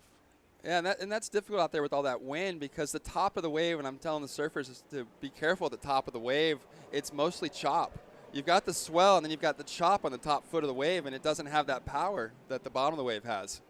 And here goes Simmers once again, looking to replace the 6.17. Those roundhouses are fire. Oh, Ooh, that bottom turn. Yeah. You know what? And she's from that Oceanside area where Taylor Knox has spent a lot of time around there. Maybe she's seen him a lot, but I'm sure the time she saw him left a mark. it seems that way, doesn't it? Yeah. But you know what's very difficult about these maneuvers that Caitlin is doing is that these carves aren't necessarily being done by a lot of these junior surfers at this level. A lot of people focusing more on the top turns and the aerial surfing. But what won world titles for Mick Fanning, for Andy Irons, for Joel Parko, for Kelly Slater? The front side carve turn. That is the money. That gets your bills paid. Yeah, and even for Stephanie Gilmore and Carissa too. 100%. You got to have that front side down carve set up, consistent power rail game. And it's one of the more difficult maneuvers to do in all of surfing, Shay. Because it's drawn out. It's not a quick burst. It's not just a dynamite explosion where you recover from. It's controlled patience. You might have to take a breath through the turn, hold your rail at J-Bay for 4 seconds. Which is a hard thing to do. Count to 4 seconds. Most of the time, we don't even hold our breath for 4 seconds. We're doing breaths. Yeah, no. It's something very difficult to do, and Simmers does it extremely well, and seems like there's a bit more wind out there right now, too. I didn't see the forecast for this morning, but I do know that tomorrow said it's supposed to decrease just a pinch more, especially in consistency. And I've been in here most of the day, Shay, so I haven't really been able to see the whole panoramic, but we're seeing it right now. Anything you saw on the left in the time you were out there? Some air sections. That's it. Air sections, goofy foot air sections, and, chop hops for the regular footers. So nothing to really put together a score as far as rail surfing goes? No, there's a few when you get that, freak set with 5 or 6 waves, and some of these sets are moving left to right. The better ones are moving right to left, and that's when that set closes out from left to right. Your only option is really to get over there and get one of those lefts and third or fourth wave of the set. I have seen some potential, but there's not nearly as much as on the rights. When you were competing here, most of your success was on the left or on the right? My success getting through heats was on the left. Winning heats was on the right. All of my 9+ rides were when I found that just perfect race tack right, and I was able to go slam, slam, slam 9 times. And that was the beauty of lowers, was being able to have an option to go left, get quick scores of the air, and then go right and get beautiful scores on these long rights. And a lot of time, I'd like my last wave to end way down the beach and just come in and walk up and sign autographs. Primarily because of the distance, right? Yes. Mitchell Salazar, Shay Lopez, former Championship Tour surfer. Thank you for your time, Shay. And, as a second-generation American, correct? Yes. It's incredible to see the development and the diversity that we're seeing not only on the East Coast, on the Western Coast as well. I'm also second-generation American, so it's great to see, the diversity and the inclusion here at USA Surfing Championships. And one interesting thing, too, to talk about, Shay, we're seeing a lot more people involved from different states, from different areas of the United States here at this event. Not too many Texans. We've seen Matty Garlow compete in the past, though, for Texas. But they're Gulf Coasters like myself. Oh, yeah? Oh, yeah. The waves where I grew up are the worst waves on the planet. Pensacola. No, Pensacola has great waves in the Panhandle of Florida. They have deep water. We have just the longest shoal I think you can find, continental shelf in America, and it takes 7 to 9 foot, 11 to 13 foot seas to get a waist to chest high wave. So what's the biggest wave you've ever surfed there? Head high. So you would say, 3 feet. 6 feet faces then Yeah, around there? yeah. That's stretching it. And that was what? Very inconsistent. No, it's very consistent because it's storm swell. Okay. It's very short. It might be a 3-second period. It might be blowing 50 miles per hour. So what you're talking about, July through October, maybe? Through April, because we have wind-generated waves and big cold fronts. The worst conditions in the world to surf in are Gulf Coast of Florida, a northwest wind at 30 miles per hour and wind chill factor of 20 and current of 10 knots. And that's what we would get out of school. My dad would take me out of school to go surf that because we were excited to finally have waves to ride. Because you just see something that's actually breaking your leg. Breaking. I'm ditching school. I tell people 300 days a year, I live on a lake. 300 days, like 1 inch. So the 65 days where you do have waves, it's like we're 2 surfing foot all wind day. blow. Yeah. Gale, lightning storms, hurricane warnings. With just over 4 minutes and 30 seconds, Simmer still in the lead. Zoe Shate in the white in second. Pua Makamai de Soto basically just needs to stand up, needs a 0.25 for second place, has the second best wave of the heat, a 7.83, and Carlucci in blue has the 5.5, needs a 2.58. Shay, I still don't understand how you and your brother were so successful in waves like Tahiti, in waves like Fiji and Pipeline, coming from that area of the United States. It was like it was our last meal. So you were like we're gonna feasting. Feasting, buffet. We're going to go back to that buffet till we blew up. So you were basically eating at McDonald's every day, and then you'd hit the Pizza Hut buffet. Chart afterwards. House, friggin'. Yeah. I'm having steak and We're filet going to and- Outback is what you're Yeah, saying. and what you would take from seeing Shane Corey back in the day was, gosh, they didn't get out of the water today. Take advantage of the Yeah. opportunities you get. We didn't have as many opportunities. We took great advantage I of love them. it. I love it. And as somebody who also, I grew up in an area where the waves are good, maybe not as on a consistent basis as many other places in Mexico, but, waves are still good, especially in the summertime. And every time I went back to Oahu or any place where the waves were great, I'd be surfing all day. And I feel like we should encourage all these people, especially all the younger kids, like, hey, if you're not surfing on a regular basis back home because the waves aren't good, let's not socialize as much. Let's socialize in the water. True. You have to get repetition. That's what we're seeing in the wave pool. If you don't have that amount of repetition and experience under your belt, you're going to be susceptible to error. And the wave pool is how we're getting the technique over and over. And just like my little brother, I have 2 younger brothers. My youngest went to Waco, and my brother Corey that everyone knows, I don't think I've ever seen him do a Superman. So the little brother does a Superman in the wave pool, and he's like, it's just because of the wave pool. I'm like, you're just jealous. Your little brother did a Superman. But that repetition allowed him to get that section 3 times in a row. By the 3rd time, it was the same thing. He made the adjustments and pulled the maneuver. Yeah. Just being able to recognize that you're actually able to try it, right? Yeah, and then that's embedded into your memory. And now when you get that same pattern show up in the ocean, you can recognize it and repeat your success. No, and another, I think this is the biggest note out of me having you here is that your generation was probably one of the more difficult to be successful in. Obviously, we talk about the momentum generation a lot. You guys weren't necessarily right in there. You were guys the generation right after. But we could even say it might have been even harder to be successful among those names. We're talking about Shane Dorian. We're talking about Andy and Bruce, you guys, Chris Ward. Always Kelly Slater. Kelly. Sonny Garcia.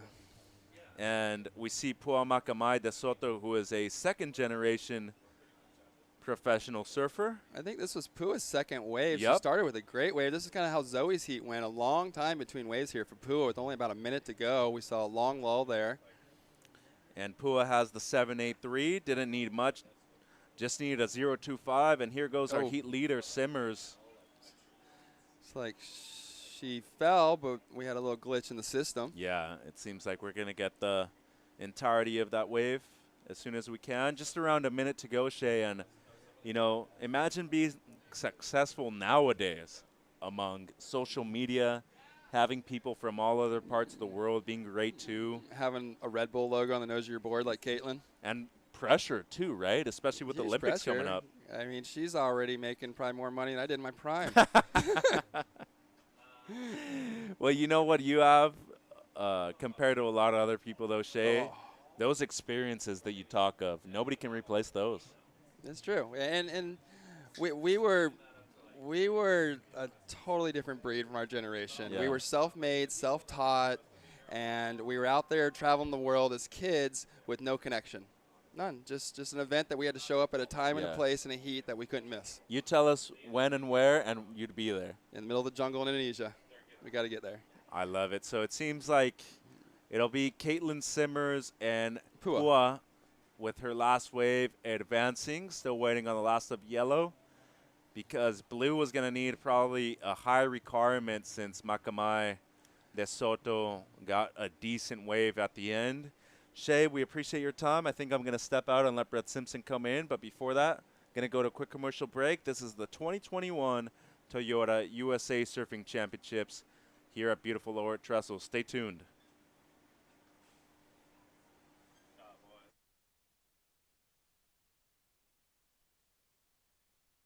Introducing Extremes Almonds from Blue Diamond. Good for you. Extreme for your taste buds. New scorchingly snackable Blue Diamond Extremes Almonds.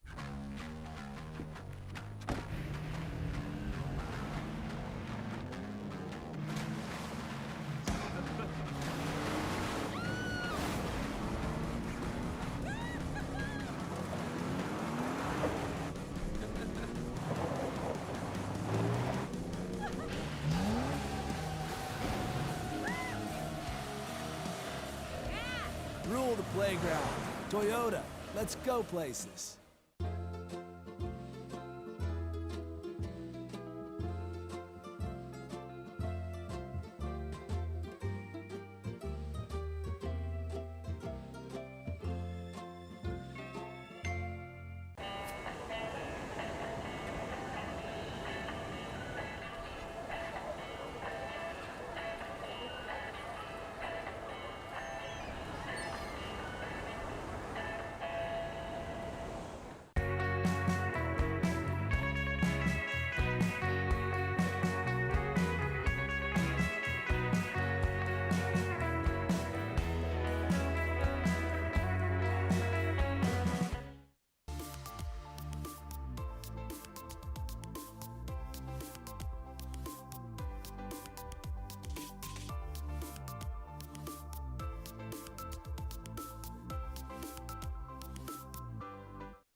All right, welcome back.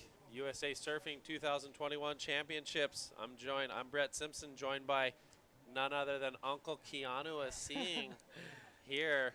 He's been down here coaching, giving these kids some knowledge at Trestles. He's been living out west for how long now? Half and half? Yeah, a little half and half for like 9 or 10 years. So Solid. So yeah, he's been around for a little teaching while. the kids. I mean, you can't, as we talked about earlier in this event, you just can't pass up all that knowledge and all that learning. I guess in these events there's so much learning going on that you definitely got to pick the brains of the masters. And here we go. This looks like Isabel.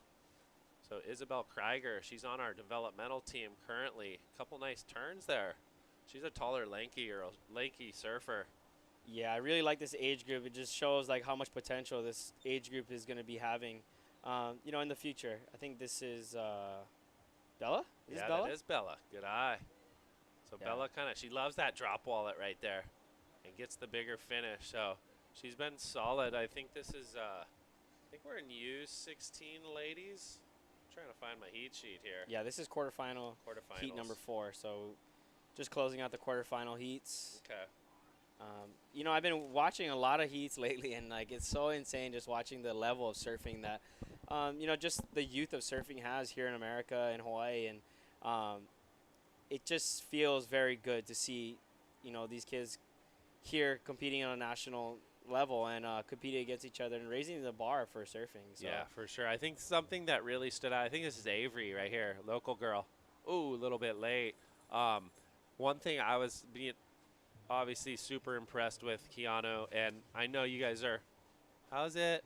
I know you guys, like, in Hawaii, you guys are surfing good waves a lot, and kind of, I feel like watching here, the first few days when it was bigger really stood out. Like, the kids coming over here, it was like, no big deal, you know. And I'm dealing with some other kids from the East Coast who are going like, oh my gosh, Brett, like it's really big, you know. And it's another learning curve for them, like to kind of push themselves, and that's part of it, you know. Yeah, and it was a big step for, you know, a lot of the kids from the East Coast and the West Coast kind of stepping out of their comfort zone and kind of entering some waves with some size and a lot of water moving in the ocean and, you know, current, duck diving a lot of heats. We have 20 minutes to catch 2 waves, and, you know, it was a bit hard, but the Hawaiian kids, I felt they were a little more at comfort just competing, This you girl know, at that level. shreds right here.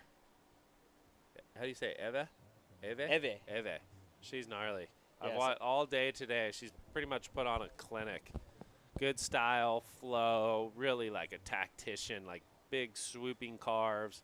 Pretty impressed so far. She had a heat earlier, I think it was in the 18s, the 18 and under women's, and she really put together 2 really, really great waves, and it was very, like, mature. You know, when you see the maturity in these girls are surfing. Like, look at the patience. Like, she's patient, swoops it back, sets this thing up. I mean,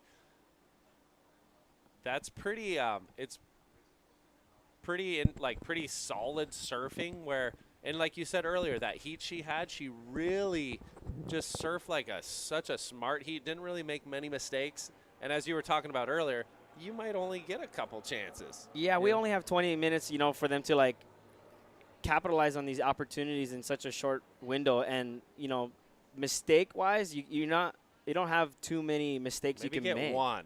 At this level, like as you go through the levels in your career, yeah, you can make one at the high level and you're done. Yeah. You're on the back foot. You know, one will cost you the heat. Yeah. So and that's true. Like here, I feel like you know, at this level, top level amateurs, like you see it happen, and it like one person will make a mistake, then another one will make a mistake, and then it's kind of like back to square zero, and we go again. Yeah, you know, totally. Whoever makes the next mistake might be in the back foot. So totally, and it's, you know, it's just all developing. Yes. You know, your career and kind of molding who you're gonna be later on in your career, and how you learn from your mistakes. And for sure, this is all a growing process. And, you know, but to even just see the level of surfing that these females and the young males at this level is pretty insane. You know, I watched Shion Crawford like absolutely go bananas. Dude, and he's come a long way, like even within the last year. Yeah. Like he's always been a really good surfer, you know, but like in the last year, I feel like style-wise, technique, everything's really smoothed out, and he's gnarly at airs, you know, like he's getting the whole package, which is pretty threatening. So last wave of Eve, 6.67. So to start the heat off, you got Bella got a 4.5, Isabel with the 3.0, and then Avery 1.6. So this thing's kind of just shaking out. 13 minutes.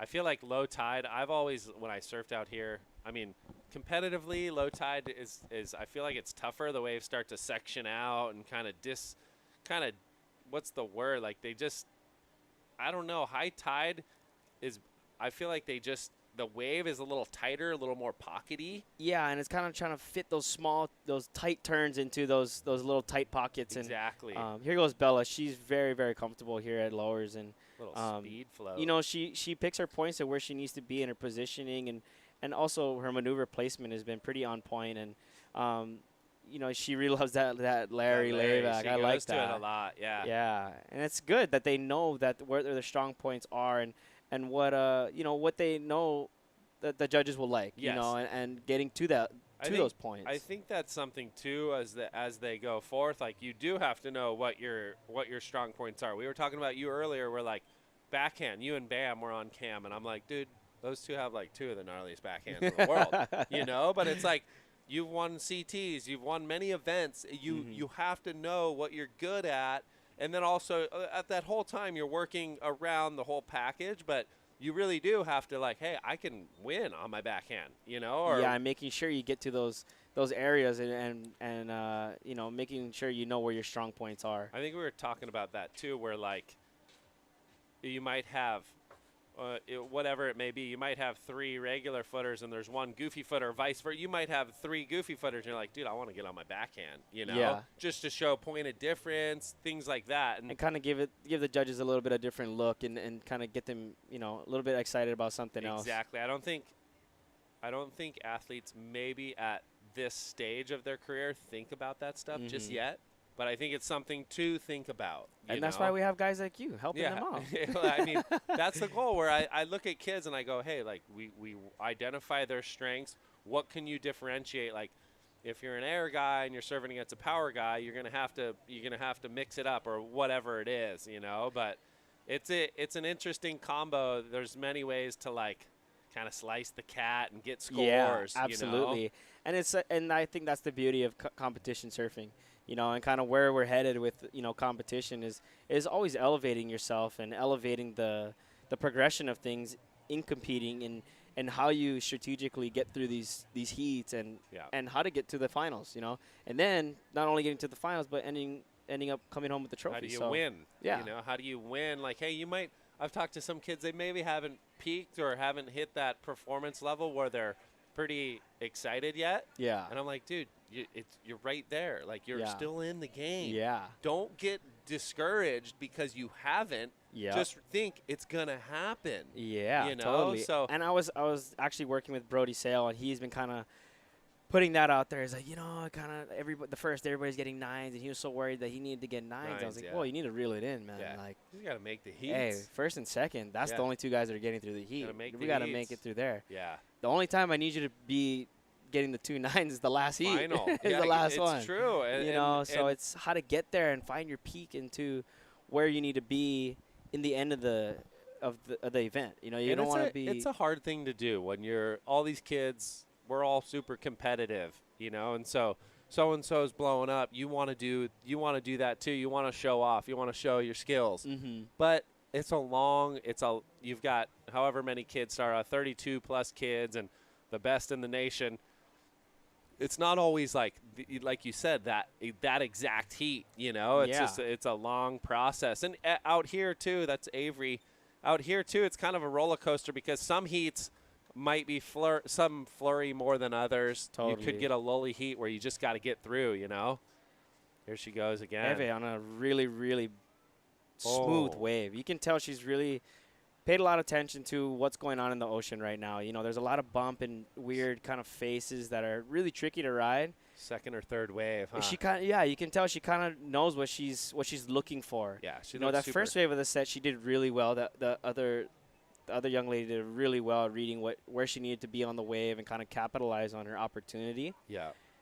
But the second wave was a cleaner one, so I would really want to check that out and see at the replay. A little lumpy, like Avery surfed it well. It was a lumpy, bumpy wave where she picked a couple spots that were a little bit trickier maneuvers, but she was able to kind of roller coaster that thing down and pull it off. So. And I also love like how she just rode it all the way out. You know what I mean? Make it complete. You know, that's very, very important to make it complete. Let the judges know, hey, look, I completed that wave. Give me the score. Give me the score I deserve, and then you move on to the next one. It might not have been an excellent score, but realistically, right now, with the conditions, there's not a bunch of excellent scores going on. And the door is wide open. You know, there's no dynamite score right now that has happened yet. So the door is wide open, so why not make it a complete ride? Yeah. And that was a nice wave there for Izzy. Her backhand's kind of her strong point. I love how when young surfers they go to their strong points because they know that's their gift, you know, and it's like how we were talking about earlier. It's super important to notice that because sometimes you come up against other surfers and you're like, whoa, they're gonna do airs. I gotta go do airs. And like, you get no, stressed out. That's their strong point. Don't play into their game. You know, it's kind of like doing what you do best, and this is what Avery does best. Big snap right there. And she draws it off the bottom, hits it, gets a little bit stuck, but she says, you know what? I'm going to get myself a 5. If she doesn't ride out of that, she's going to be that's going to cost her at the end of the heat. Yeah, and look at how critical this wave was to ride. It was super bumpy, but she finds 2 really, really big opening turns. So it's important. Look at her. She rode out of it. She made it complete. And, you know, that's going to sit in the mid-range, hopefully get her, you know, in a spot where she can really set herself up to be first or second in this heat. I mean, how many waves, though, at the end of a heat where you didn't complete it and you're going, what, why didn't I do? Why didn't I ride that thing out, Yeah. And it's like you might as well go another 5-10 feet or yards and pull it, complete it, even if it's a 4.2 or a 4.8. Like, at least you did it where you didn't leave any meat on the bone, It's giving yourself the best chance to become, one or two in the heat. And it's a rhythm thing. Like, I feel like when you're falling, and if you're falling, it's like contagious. Yeah. You do one, and then you do it again, and then all of a sudden the pressure builds, and you're going, dude, I haven't even completed a ride. It's totally. like, dude. So all of a sudden you're just like, floundering. So it's, it's good. I'm super happy to see Avery complete that wave and put herself in contention to come back in this heat. Yeah, she's right there. Bella, 5.33, 4.5.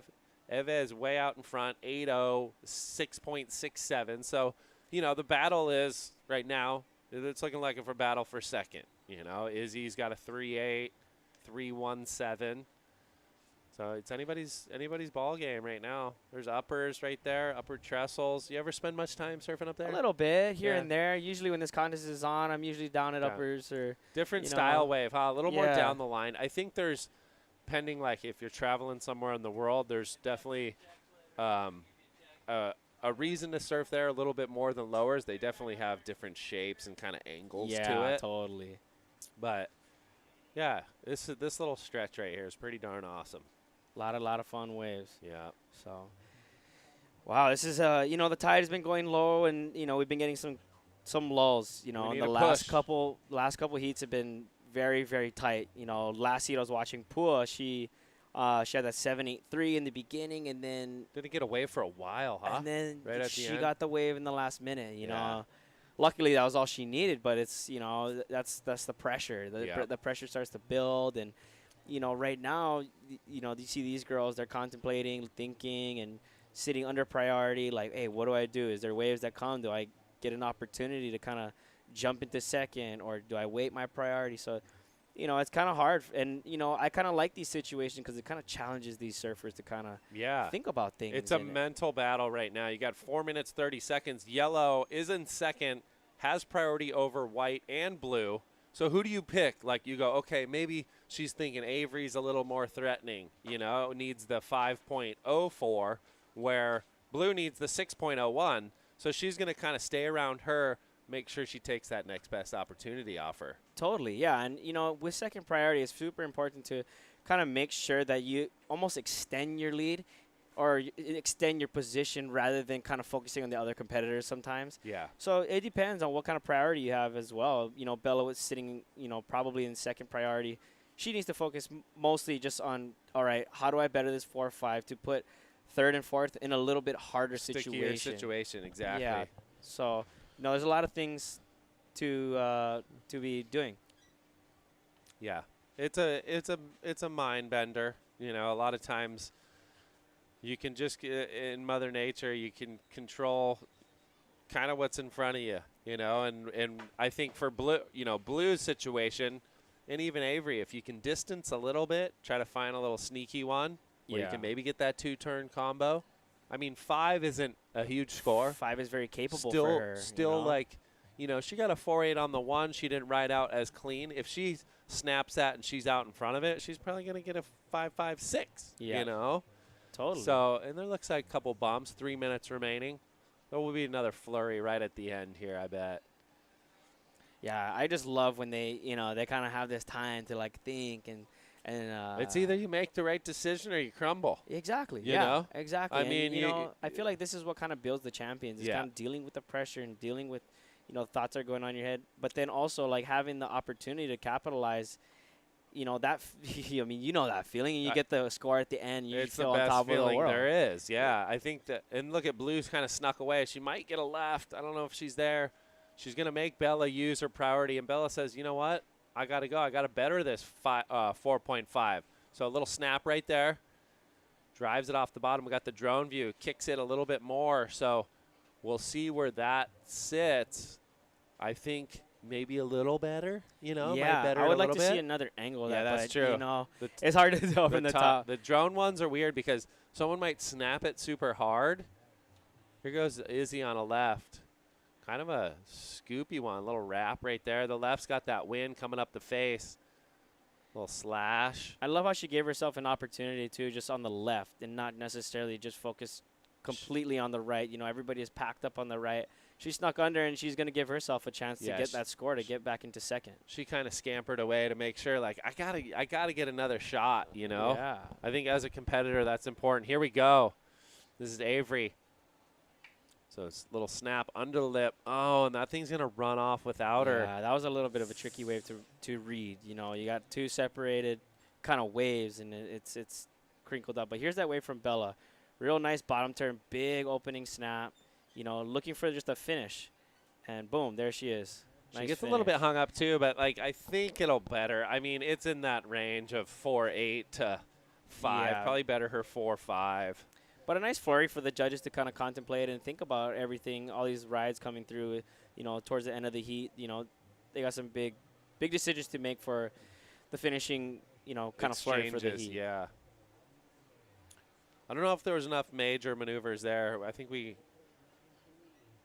So she's scampering. Oh, no, she's on the left. That's the next heat.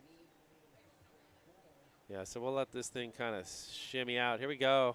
Eva, your heat leader, just kind of little dream run. Bang. Where's she from, Keanu? That's a victory lap. You know, I'm not too sure. This is actually like the first time I've kind of been around. Yeah. The kind of. Oh, here's a younger generation for competition. Bella. I want to say she's from Oahu, but yeah, here's Bella. Oh, wow. That was better. That was a little more spark right there. The timing was on, and again. So she might be wrapping up that second spot. And Izzy with another one too. So I think we're kind of wrapping this one up. Looking like Bella or Eve and Bella.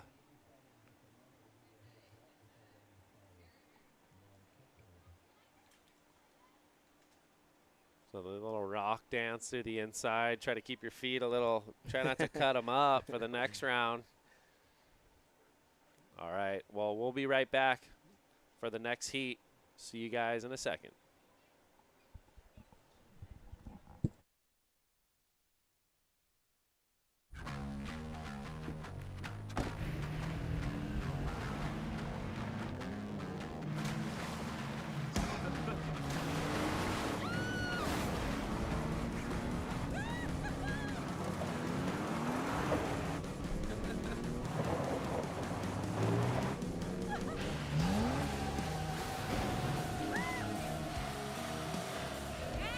Rule the playground.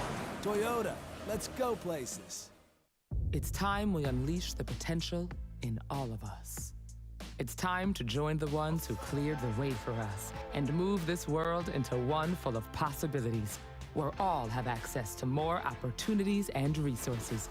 It's time to create a new legacy together. When we all can move, there's no telling how far we'll go.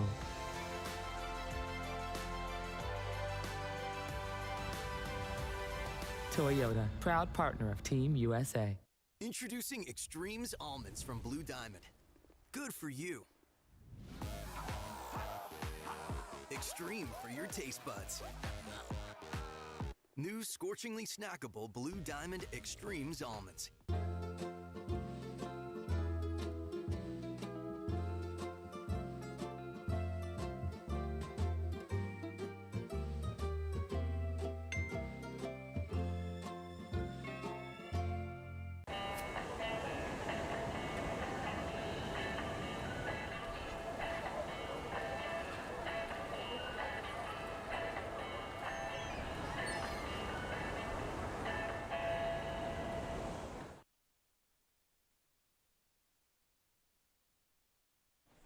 All right, welcome back.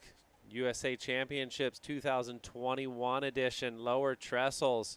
Out there now, we got Dane Matson, Jack Zietz, Cole McCaffrey, Owen Carter. This is quarterfinals, boys U16. So another stacked division right here, Keanu. It's pretty exciting just to watch these young guys just like absolutely go at it. And it's like, oh, here we go. This is Jack. This is Jack, yeah. on the backhand. He's from the Land of Rights up there in Santa Barbara, so he's got a really killer style. He's got that like Mike Lostness back, Yeah, kind of like, swoopy. yeah, real smooth. I thought he said he had hurt his knee. I thought he did a little post the other day like he hurt his MCL, but he's out there tearing. So, and then we got local boy Dane Matson, Cole McCaffrey from Encinitas, and Owen Carter from back east, I think North Carolina. Okay. So good little heat right here. This is Cole McCaffrey, little Machado vibes. Nice and patient off the bottom, Whammo. and huge crack off the top. I really love how patient he is off the bottom and making sure he selects the correct turns and the correct maneuvers to kind of, utilize those small pockets out there. I think that is so true. Like the patience is a virtue, like just in life. Yeah, But yeah, but totally. like out here, and you're gonna know that when you have your kid. But out here and when you're surfing, like sometimes when if you can tell when something's a little rushed or a little bit forced, and like right there, it just makes life easier. Here's Dane. So he's definitely laying into this thing. I really love his energy on the wave. He really, is looking for something and really hungry. I think that's something we've been worked on too. And Dane was a little disappointed a few years ago. He didn't make the team, and he was frustrated. And now he's like, he looks fired up. Yeah, he looks like hungry and something he to prove. Wants it. Yeah, something to prove. I think having his brother's obviously been the top of the charts for a while, and he was kind of in that little line, like kind of maybe in the shadows a little bit. Yeah, and now he's like, you know what, I can go get it. Yeah, Yeah. And I think that's the mindset to have. It's not just going to happen. It you doesn't got to go get it. Yeah, you have to earn know. And that's the thing. It's like a tough event for me too. Just as like coach, we got to pick a team and this and that. And people, like some of the kids get crushed, that they don't make the team. But I tell them, I'm like, it's not the end of the road. It's not the end of the world. No. Like there's so much more. Like you can go on and have an amazing career even if you don't make a year of the team. Yeah. And so. It's so important. Like it's I just funny feel too. like it's such for me, I'm just like, dude, I might feel like I'm crushing kids' dreams, but I want to lift them up, and it's not, this has nothing to do with that. We have to pick 8 kids if we go to the ISAs, and we narrow it down to 3 per division. Mm-hmm. So yeah, it's like, I want to lift them up, but I want them to also know like, this isn't the end of the world. Like the contest, you still can go on and have a great career. Yeah, and it's funny, you just think, like I go back and think of when I was this age, and I just remember like everything that like doesn't go your way, you feel like it's the end of the world, and you feel like, why me? Yeah, why me? It's always me, and it's never like that. And I think just for these young kids, they can take these curves as learning and growing instead of like, so and so made it and I didn't, or it's and that's competition. Like it's gonna be like that. And I'm say sometimes we don't always get it right. If you are there's ways we obviously base it off results and stuff like that, but that doesn't mean, like we were saying, like you could still go on and you might win nationals next year or championships next year. And it's almost like a carrot, like, oh, please go prove me wrong. Yeah, like, it's like that underdog mentality. And I love that. Here goes Cole McCaffrey. He's been lighting it up lately. He's a really talented goofy footer. He spent a lot of time in Hawaii this winter. Yeah. I've been seeing him a lot. So he surfs very smooth, calculated, but also charges. Like he loves the bigger stuff. He's been going to Max and staying with the boys down there. So got a 7.0 on his first wave, backs it up right there. Probably something similar. He flowed through that thing really nicely. Yeah, it'd be nice to see this replay right here. Yeah, the drone view is kind of a little distorting at times. I love how he capitalized on his time management. Time management is super, super key. With just 20 minutes, you're not going to have a lot of opportunities, especially with this low tide. It kind of takes away some of the waves, and just a misstep on the ending turn, but really, really good ride. He's going to get a decent backup score. Just no bobbles in between. Really flowy, like driving through his turns. Like that was the slowest part, but then he goes vertical. Yeah, and also surfing just what's in front of him, not forcing trying to do anything too much. Letting it all come to them. And I always try to point that out to some of the kids that I've been like kind of helping this week is, hey, don't force it to happen. Just let it come to you. Yeah. You let it come to you. Yeah, you're not going to like turn a 4 into an 8 usually. Like it's gonna, the waves out here are gonna kind of lay the canvas for you. Yeah. Where if you're trying to overcook it, obviously you can do a crazy air or something, but even then, yeah, the section has to come to you and come natural. Like if Yeah. you force out there's not gonna be anything there. You know? So yeah, that's great knowledge for the kids to learn. Is like, hey, take your time. And some of these waves they start off a little bit slow and kind of develop on that inside bank. Or it's not a bank, rocks. The cobblestone. The cobbles. The The cobbles. cobbles. Look at the train buzzing through. Everyone's like, I'm going home. I got to get out of San Diego. I just got to get back. Got to get back home. Freeway's kind of not too packed yet for the ride home. Yeah, that is rad. The Angels, baby. The Angel Express. Let's go. Otani-san. Is that river going to blow out soon? We might have a crazy sandbar. Wow, look at that. This view is epic. What? There's crazy lefts over there. Is that Cotton's Point? That is. Cotton's up there. Into the what's the end of the beach? The community there? The cove? I think it's something Northgate? Like that. Northgate. Southgate? Yeah, Something yeah. like that? Yeah. Yeah. So all into State Park Beach, right? State Beach. Yep. So tons of little beach breaks and little sandbars all over the San Clemente and in between here and the pier, which is super cool. A lot of talent bred through these little sandbars and points. Yeah.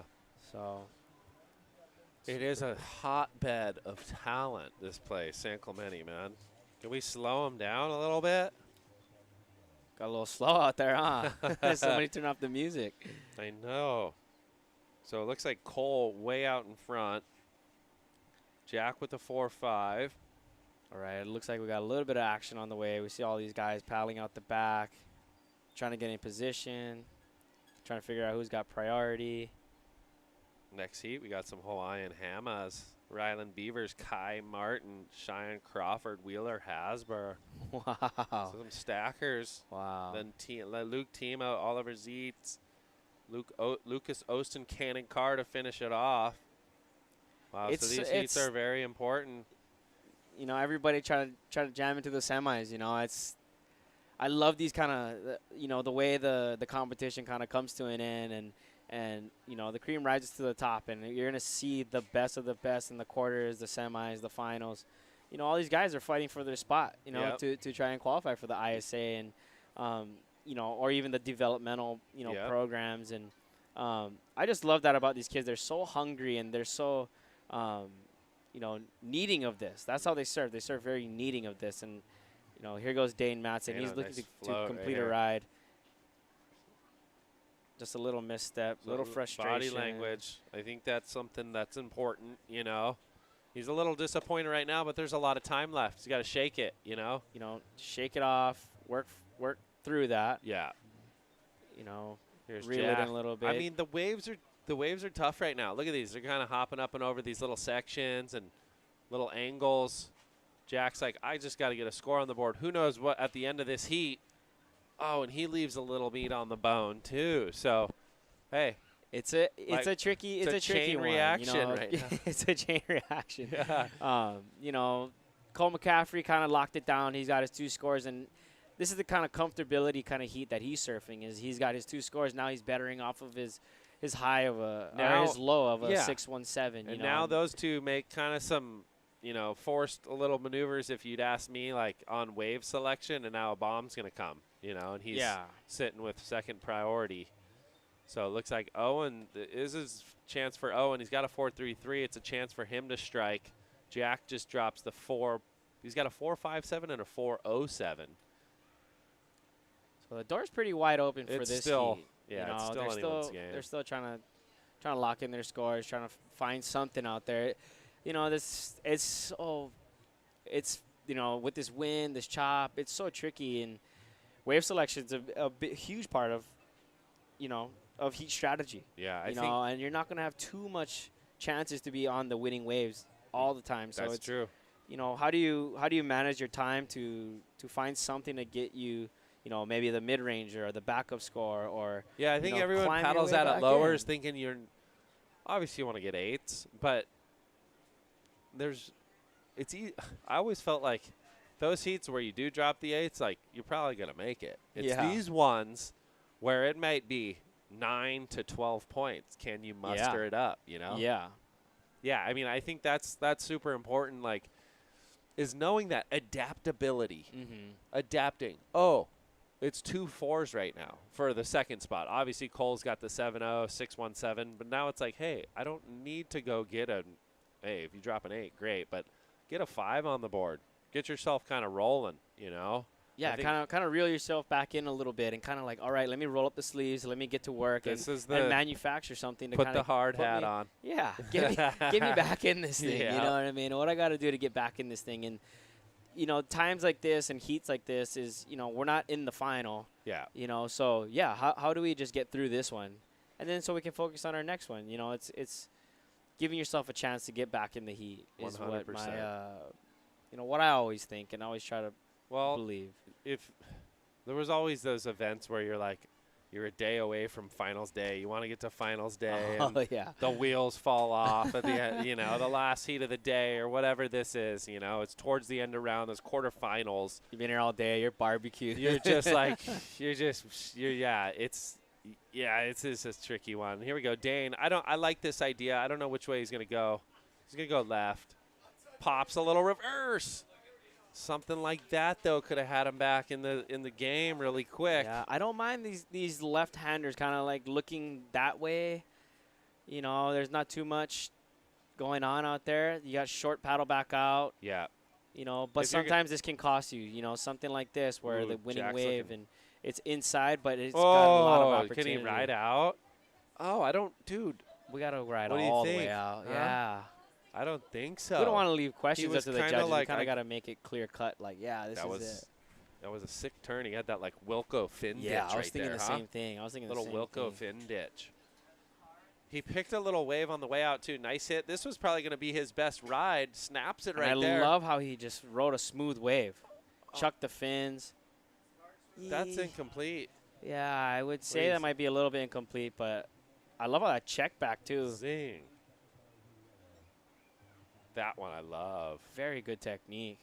Just got to ride it out a little bit. I A little don't bit know. further than that. I don't know. But here goes Dana. Dana. He's getting busy.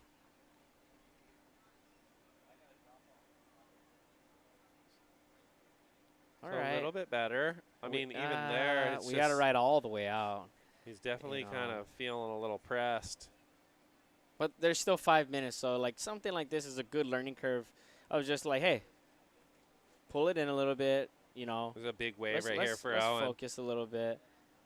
This is a He's- huge wave. This has been the patient game. Let's Use see how the patient priority, game. wraps it right there. So that was a better start.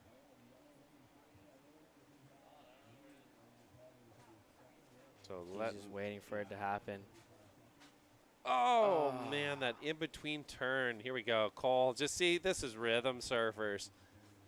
They find that rhythm, and just what do you know? All the good waves just come to you, and it's Everyone else just lets their wheels fall off, and then he just finds the nugget. It's like that's the kind of heat you want. Everyone wants to surf. Here we It's go. just- Paddle battle, war of attrition right here. Who wants it? Who needs it? Who's got it? Huh? Blue needs it. Yellow is just like, I'm long arming it. I don't know. Grab his leash. Huh? That's legal. Not with the drone nowadays, huh? Yeah, Can see you- the drone, they kind of messed us up. No leash grabbing. There's some stuff you can't get away with anymore. They're always watching. Someone's got their phone out. Like, he pulled my leash. Yeah, so yellow kind of took off from him. He wants that spot. But this wave's important right here. Nice first carve, kind of rebounds it, wraps it back. It's a little stuck right here, but kind of sets himself up. This is going to cost him right here, though. He did everything right and then kind of left it a little bit short. Just so unfortunate he just fell at the end because he was on his way to, getting himself right back in there. He only rode one other wave, so he kind of a like tried complete to wave would have been very helpful for him. You know, although he still will have something as a backup, you know, something he has to work, something to work off of. So Yeah. we'll find out what score that comes into. But, you know, Cole just really, really just in rhythm with the ocean, and all these clean open face waves have been coming to him just from the start, you know, and you can kind of relax and kind of choose the waves when you're in that kind of rhythm. But you know, just under 3 minutes to go, and yeah. So he time is just ticking. came up short, 4.1. Yeah, you know, and that kind of goes to say, like, if it was complete, what would have the score have been? You know, so just a misstep. You know, nothing he did wrong. Just, you know, we're human. We fall. Yeah, we slip. It's a tricky situation, man. Yeah. It felt like that wave kind of had that ridge, and he was in between turns, like trying to do the little kind of pop snap, and definitely caught him off guard. Let's call that little speed float right there, up and over. Bang, that was sick. He's just trying to better that 617. I think so. I mean, I don't. You know, 2 nice cracks. I You know, like it. we'll see. Yeah. They've been liking the big maneuver. Yeah, they like that closeout maneuver, and they like the kind of committed surfing. I mean, he did a lot of like the work to get around that float was more difficult than what he made it look. Like that was tricky to do, and I don't know. I liked it. I want to know where he's finding all these waves. Where is everyone? Yeah, I know. Jeez, he keeps finding all these waves. I don't know where he's view right here. Like, boom, he covered 20, 30 yards right here. Comes around the corner, a couple pumps, bang. Yeah, that was really nice. And it was Committed complete. major, 667. Yeah. It's got to be a 667. Yeah. Right? Seeing. Dude, it might even be both. Boom. They're going I to like love how it. he just waited and just did one more and not try to fit 2, Yeah, you know. kicked it. Sometimes they get a little excited. They try to do 2, but yeah. you know, Let's very see. patient. They haven't put it in so. unless he didn't better. We'll see. But 1 minute, 20 seconds, red. Got a 4.0, needs a 4.68, and Owen needs that 4.3. I think Dane's last-ditch effort right here. Dane's got to get on this Can he one. roll in? He's going to go goes. right. So Looking big for a hammer. 4.65. Whoops, right there. So wraps it down. This thing might go a little ledge right here. Bang. So that was nice. Couple oh, that was cool too. Showing a little more life right here. There we go. I like the body language too. Ate a Snickers and said, all right, it's making on. sure. This is an important wave too. Jack Zeets. Yeah.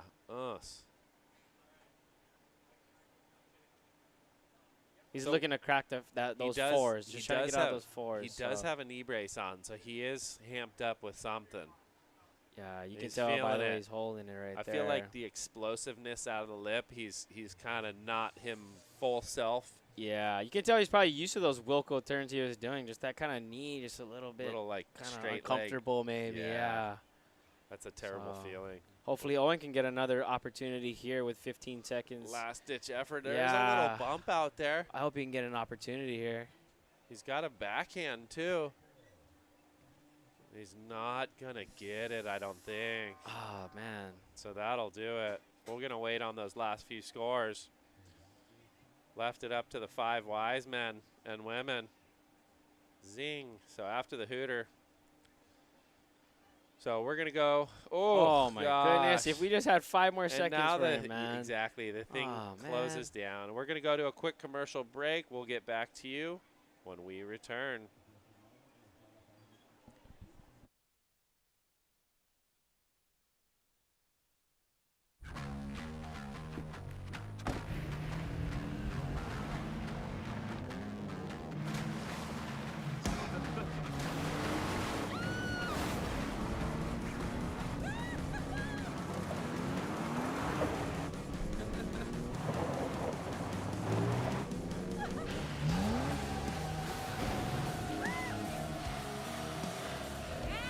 Rule the playground. Toyota, let's go places.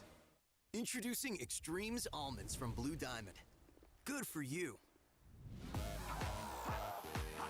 Extreme for your taste buds. New scorchingly snackable Blue Diamond Extremes Almonds.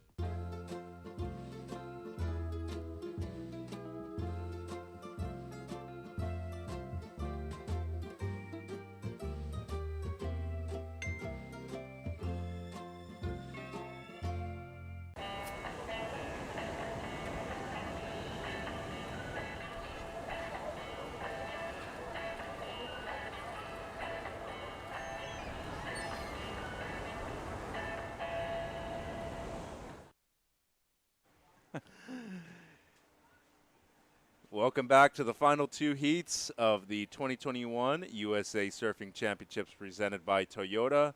Mitchell Salazar joined by former Wave of the Winter winner, Reef McIntosh. Reef, welcome. Thank you. And I hope it's been a great event for you so far. And we have a brand new quarterfinal number 2, Mitch, Reef. Reef, Aloha, everybody. you know, it's been a great day for surfing, especially for somebody that you sponsored at such a young age, and Berilu Sakura Johnson. And she's probably been the standout of the event so far in the competition. Yeah, I don't want to take full credit for that, but, you know, when you're in Hawaii, you see a lot of talent, and, you know, I was stoked to, you know, get the Roxy sticker on her board and get her on her path that she's on now, which is, you know, dominating. How's it been managing the Quick team and the Roxy team out in the Hawaiian Islands so far? The Quick team is pretty easy because, you know, you're dealing with just boys and men and stuff like that, but the Roxy thing was a little interesting. They were just like, hey, you know, what you do for Quicksilver, can you just, you know, grab a couple girls for us? So I'm like, okay, sure. So I just kind of, you know, sponsored like a girl from Maui, a couple girls from Oahu, girl from Kauai. So you never know what they're going to do when they're like 10 or 11 years old, but, you know, they're psyched to put a Roxy sticker on their board, and yeah. So we got a little bit of a few replays to catch up on. This was Rylan Beavers in red, and we are in quarterfinal number 2, so some of the best U18 surfers in the United States right now. This is a kid that you are very fond of, somebody that you see quite often, Reef, Shion Crawford, and boy, has he gotten a bit bigger too, hasn't he? Yeah, he's definitely grown, and his surfing has grown very well with him. He's, man, he got good fast. Yeah, no, and he was already good. We could probably say he's great now. Yeah, he's gotten really, really good fast. And we see the opener of Rylan, a 5.5. Shion's wave probably going to be around there, if not a little bit better, even with the incompletion at the end. And you were just down in Puerto Escondido too, Reef. Any good takeaways from that trip? I love Porto. It's always a good time going there, especially when you know what you're getting yourself into, which is, you know, 98% closeouts, but there's going to be that 2%. It's going to be amazing, and it'll make the trip completely worth it. Yeah. So it was a good time. I remember, you know, when I was 16, 17, I had the last 2 events of the QS as we see the 6.5 for Shion. I was 16 when Sully, Casey Brown made the final in 2010. And David Rutherford won the event. And Ricardo dos Santos was in the final too as well, I didn't want to bring that up. Our producer actually, Jay Johnson, was actually the producer of the webcast for that event too, and it's crazy to see everything come full circle. And I was 16 back then. I'm 27 now, and I can't believe that you know, we're seeing things develop, especially in the sense of amateur surfing. That was Kai Martin, a kid from town that is just blowing my mind. He's surfing so well, as we saw Wheeler Hasberg in blue. But, you know, talk about Puerto Escondido, you know, how much that place has developed, too, in the last decade or so. As we see Shion in yellow. He's opting for the lefts right now, Reef, going into the wind. He's looking really spicy on the lefts. Maybe kind of like the Ronnie Bowl at Rockies on the inside. Bang. Wow. And he's stoked about it, feeling too. And to be honest, we've seen very few people go left today, and he's making them work right now. I was watching those empty lefts go by all day, like, wow, those lefts look incredible. No one's even banging them, but I'm glad he's banging them for us. Yeah, and I'm a goofy footer too, so it makes me proud to see somebody actually use the left. As we see the right of Martin, a good surfer, underrated one, and perhaps not as noticed as many of these other surfers in the heat. Yeah, he's really, you know, sharp on these rights. I would love to see him tackle one of those lefts because I feel like his forehand is pretty damn good as well as his backhand, but lower's hard to choose which way you want to go. Yeah, and it seems like the left was cleaner. Martin's wave was really hard to surf, but Crawford did an amazing job on this left, Reef. He's definitely winding up on that backhand all day long. Or not all day long, all heat long. This is his second left, and he finished that one off very nicely. Oh, he's psyched. Yeah, he was pumped about it, too. So we're waiting on that score. It's actually in. It's an 8.83. So up in the excellent range, close to a 9. And just under 15 minutes, we're seeing a lot of action. And we got one more heat to go after this. That'll be our final heat of the second to last day of competition here at Lowers. And, you know, we were talking about the development of Puerto Escondido. How about the development of the youth and the Hawaiian Islands? I mean, an increase in the last 10 years. One of my best friends, Kalani David, he was an ISA World Junior Champion. You're seeing Seth Moniz on tour now. And this next crop of surfers, Crawford and Martin, a great example, they're going to be really hard to beat once they hit the pro ranks. Yeah, Hawaii, you know, it's always been a hotbed. It's always producing world-class surfers. But it's cool to see them transition into, you know, a wave like Lower Trestles, which is obviously high performance, but at the same time it's soft performance. So they're looking loose and light and fast and killing it. Yeah, compared to what they're surfing on a regular basis, right? As we see Ryland Beavers with some really solid surfing so far. Let's see if he can get a finish.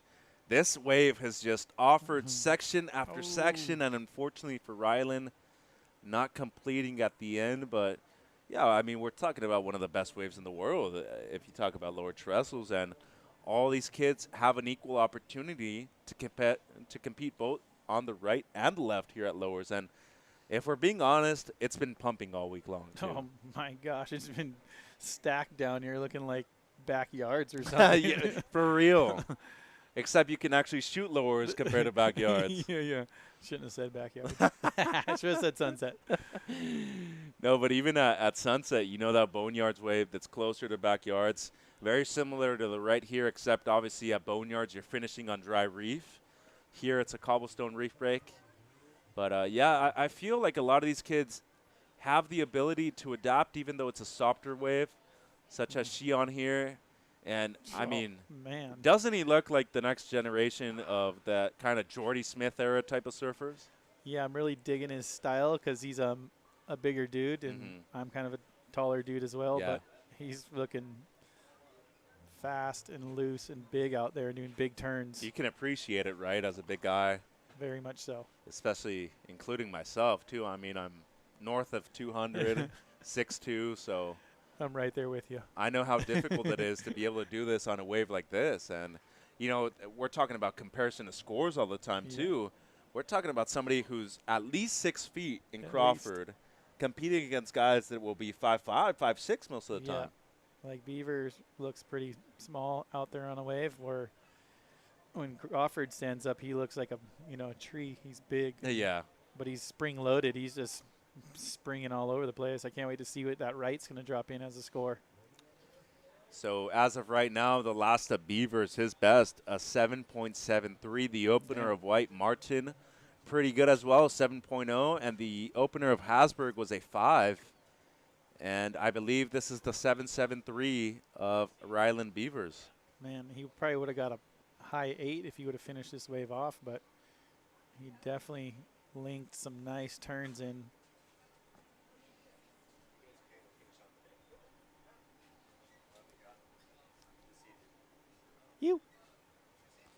Nice. Look at that. I mean, I should have counted those turns. I feel like he's on turn 15. Oh. And here we see the last of Crawford. Still waiting on the score, but probably got to think it's going to be a big one. Bam. Oh. Foam climb. Schwack. Oh, man. Yeah. Yep. That's a no, man. And here's our surfer in blues last, Hasberg. Nice. Nice first turn. And then late to the party. Yeah. Difficult section after that one tail blow, right? Right. Gets a 4.17. Crawford's is an 8.53, so he is clearly out in the lead as we hit the 10-minute mark. So Martin, Hasberg, Beavers, all in striking distance, really, but it's probably going to be a battle for second place. I wanted to ask you a question regarding, we're talking about the youth on the Hawaiian Islands. Obviously, you work mostly with people from your team, Quick and Roxy. But as far as preparation goes, and especially mental preparation, any big difference when it comes to talking to them about heavier waves compared to more rippable waves, Reef? I mean, it's a 1000% game changer when you're paddling out in the heavy waves for the youth or the amateurs or whatever you want to call them. But what I just keep it simple and short and sweet for anyone. If you're coming from the East Coast to stay with me at Pipe, or you're, Pipe's your backyard and you're just trying to get out there and get comfortable, I always just say, just go out and, go sit in the channel, just feel the energy that this wave's producing, and watch what guys are doing that are surfing it good. And nothing happens overnight, nothing really happens over a season. Just it's going to take a long time to get comfortable in heavy waves. So, like I said, just go out there, feel it. Do you even get 100% comfortable? Do you still get comfortable or no? No, I'm never comfortable, which is. But that's a good thing, though, right? Exactly. I want to stay on my toes constantly. Oh. Makes you concentrate better. Yes, you're out. Yeah, exactly. I mean, obviously you want to have fun, but still, there's danger involved. High danger out there. So that's why I never want to feel comfortable when I'm in a heavy sessions or heavy waves or.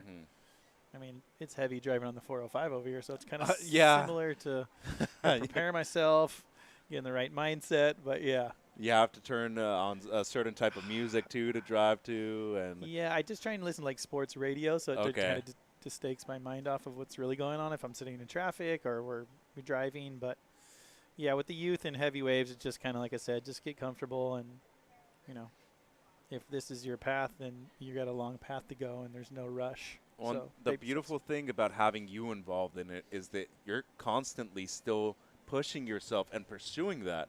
So maybe by having somebody like yourself, and especially somebody that's won Wave of the Winter before, not only one of the better tube riders in the world as far as actual heavy waves go, but would you say that that adds on to maybe wanting to stay there as far as longevity goes, because you need to be there for these kids in the future? Yeah, I feel like since I've been with Quicksilver now for almost 20 years, I don't want to say it's transitioning, but it just kind of adds to what your role is with the brand, besides just catching good waves or surfing heavy waves. And kind of, the coaching aspect or making them feel comfortable when they're at the house or even in the water. I don't want to sound like a therapist, but just kind of like, But it's necessary, I mean. Yeah, especially if you want to go to the level that all these amateurs want to go to. Yeah. So it's nice. It's probably comforting to have that in their back pockets. I mean, I wish I had that growing up or when I first surfed pipeline, because I was like a nervous wreck. I was scared and intimidated. No, and if we're talking about your generation, probably the gnarliest of the gnarliest. Kalani Chapman, Flynn Novak, Braden Diaz, Rico, among others. Yeah, and that's just like the guys my age, and you have to think of all the legends that are out there that you don't want to get on the wrong side of. So. Back then when things were different, yeah, that different world we live in now. So it's still cool, but yeah, the wave is still the same, and I call her a she, so yeah, she still regulates the lineup for you. And that's just pipeline. Yeah, exactly. You've done really well at Off the Wall, too. That's actually where you won Wave of the Winter at. And, in that stretch of the beach, a lot goes down quickly. And having somebody like yourself there for these kids, obviously super important. But as you were saying, you never had somebody like yourself there for you. So it's important that you're there for them. Yeah. I always, I tell kids, guys, to take advantage of this house that Quicksilver gives us here at this location. Like, don't be scared because it's crowded. Just absorb it all. Like, put yourself out in the lineup or put yourself out in the yard. Shake those guys' hands. Wave, smile, be humble, be have fun. Yeah, enjoy. So 5 minutes to go. Things really haven't changed. Crawford's still in the lead with a couple of 8s. Beavers in second, his low score is a 5.5. Hasberg needs an 8.24 at the moment for second. And Martin, with priority number 1, needs a 6.24. Has just the one wave of the 7-point ride. And, we're talking about that development in big waves compared to progressive waves. I think Puerto Escondido is a good one to maybe have an element of both, because there's many times where it can go flat. A lot of people don't know this, but in the summertime it can go flat. And we're looking at the current conditions here at Lower Trestles. 4 to 6 feet on the sets, south-southwest, the main direction. 7-foot high tide in the Damn. morning, Reef, 924 in the morning, and at night it's pretty high too. So we have a full moon tonight, I believe. That's big. Yeah, I have a feeling there's going to be some people surfing tonight out here, maybe? Maybe. But, But there's who some big knows where the tides. waves are actually going to be breaking, though. Yeah, I can't imagine a 9-foot tide down here. That's amazing. I mean, it makes sense because when you walk up the beach, you see, like, there's ponds, and you're like, damn, the waves came up high last Yeah. night with that full moon tide and all that. That's what's scary about Mother Nature, and especially the ocean, is that we've seen at Pipeline, we've seen at Sunset Beach, where, you know, maybe all that development too close to the shoreline, it's been eating it up lately. We've seen that in Puerto Escondido. We've seen that in Pascuales, too. Yeah. And, you know, even here at Lower Trestles, Yeah. such a high tide, we might not even see our truck here tomorrow morning. Literally. Lucky the waves have dropped a little bit, but yeah, if this would have been that full moon tide like 3 days ago, we might be, you know, a little underwater up here. Have you done a brag event yet, Reef? No. I haven't done any of those. I kind of, you know, if the phone rang, I wouldn't say no, but yeah. At the same time, not really my cup of tea. Yeah. I mean, I enjoy big waves, but it's just. But would you encourage it, though, for a lot of younger people? Yeah, 100%. Like, I mean, being in the eddy was almost kind of like an event, and I was in that twice, so that was fun. But I just feel like if you did a real, like, you got to make the heat to move on to the next round kind of thing in big waves, I've never done that, so it's fun to watch. I wish they would have more of them. Competing in the eddy, too. I mean, you're one of the few people that have done it. Yeah, And twice. Yeah, I was super blessed to be a part of that. Was it cool being able to surf with John in the event, too, when he won? That was cool when he won. I mean, that was cool, but it was just cool kind of being in the water with Clyde at the same time. Oh, yeah. I don't want to call it a heat, but when you're out surfing together in the eddy and you have Eddie's brother there with you, so I enjoyed that. I told him out in the lineup when we were riding waves together that this is like one of those specialest days of my life to be out here with you surfing for your brother, basically, you know.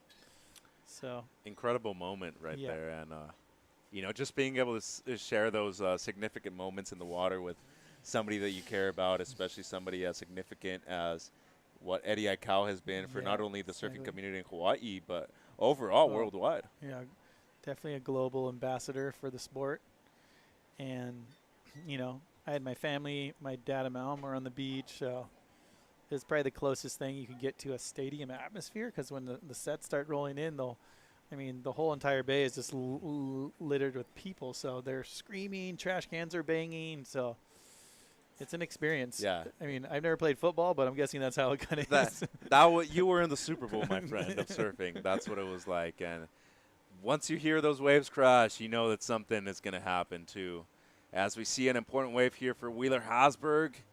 Needs an excellent score, not going to get it right there. Still got time. And Martin is the one here that needs to make a decision whether he goes or not on this wave. And he's going to go on the right, needs a 6.24. Oh. Utilized his first priority, and that right now is going to be a mistake. And here goes Crawford. Yep, heat leader. Looking to replace an 8.53. This might be a victory lap. And he has looked great so far in this event. Goes for the tail slide layback. Not going to make it, but has 2.8s, Reef. And if we're talking about maybe the guy to defeat so far in this division, this could be him, as we see our surfer currently in second place, Beavers. This is just going to be a throwaway score for him, as he's going to advance with Shion Crawford in yellow. Unfortunately for Wheeler Hasberg and Kai Martin, they will be eliminated from competition. Martin already had one loss in the U18s too, so it's a bummer to see him go in the U4 and the U16s as well. Well, great surfing overall from all the competitors. That is for sure. We're going to take a quick commercial break and be right back with the 2021 Toyota USA Surfing Championships. Last heat of the day coming up.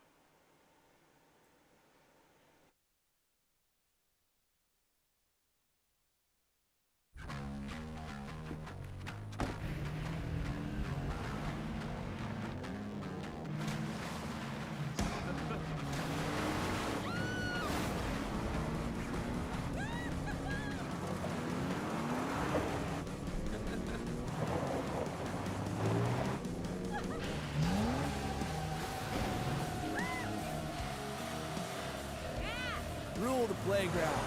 Toyota, let's go places. Introducing Extremes Almonds from Blue Diamond. Good for you. Extreme for your taste buds.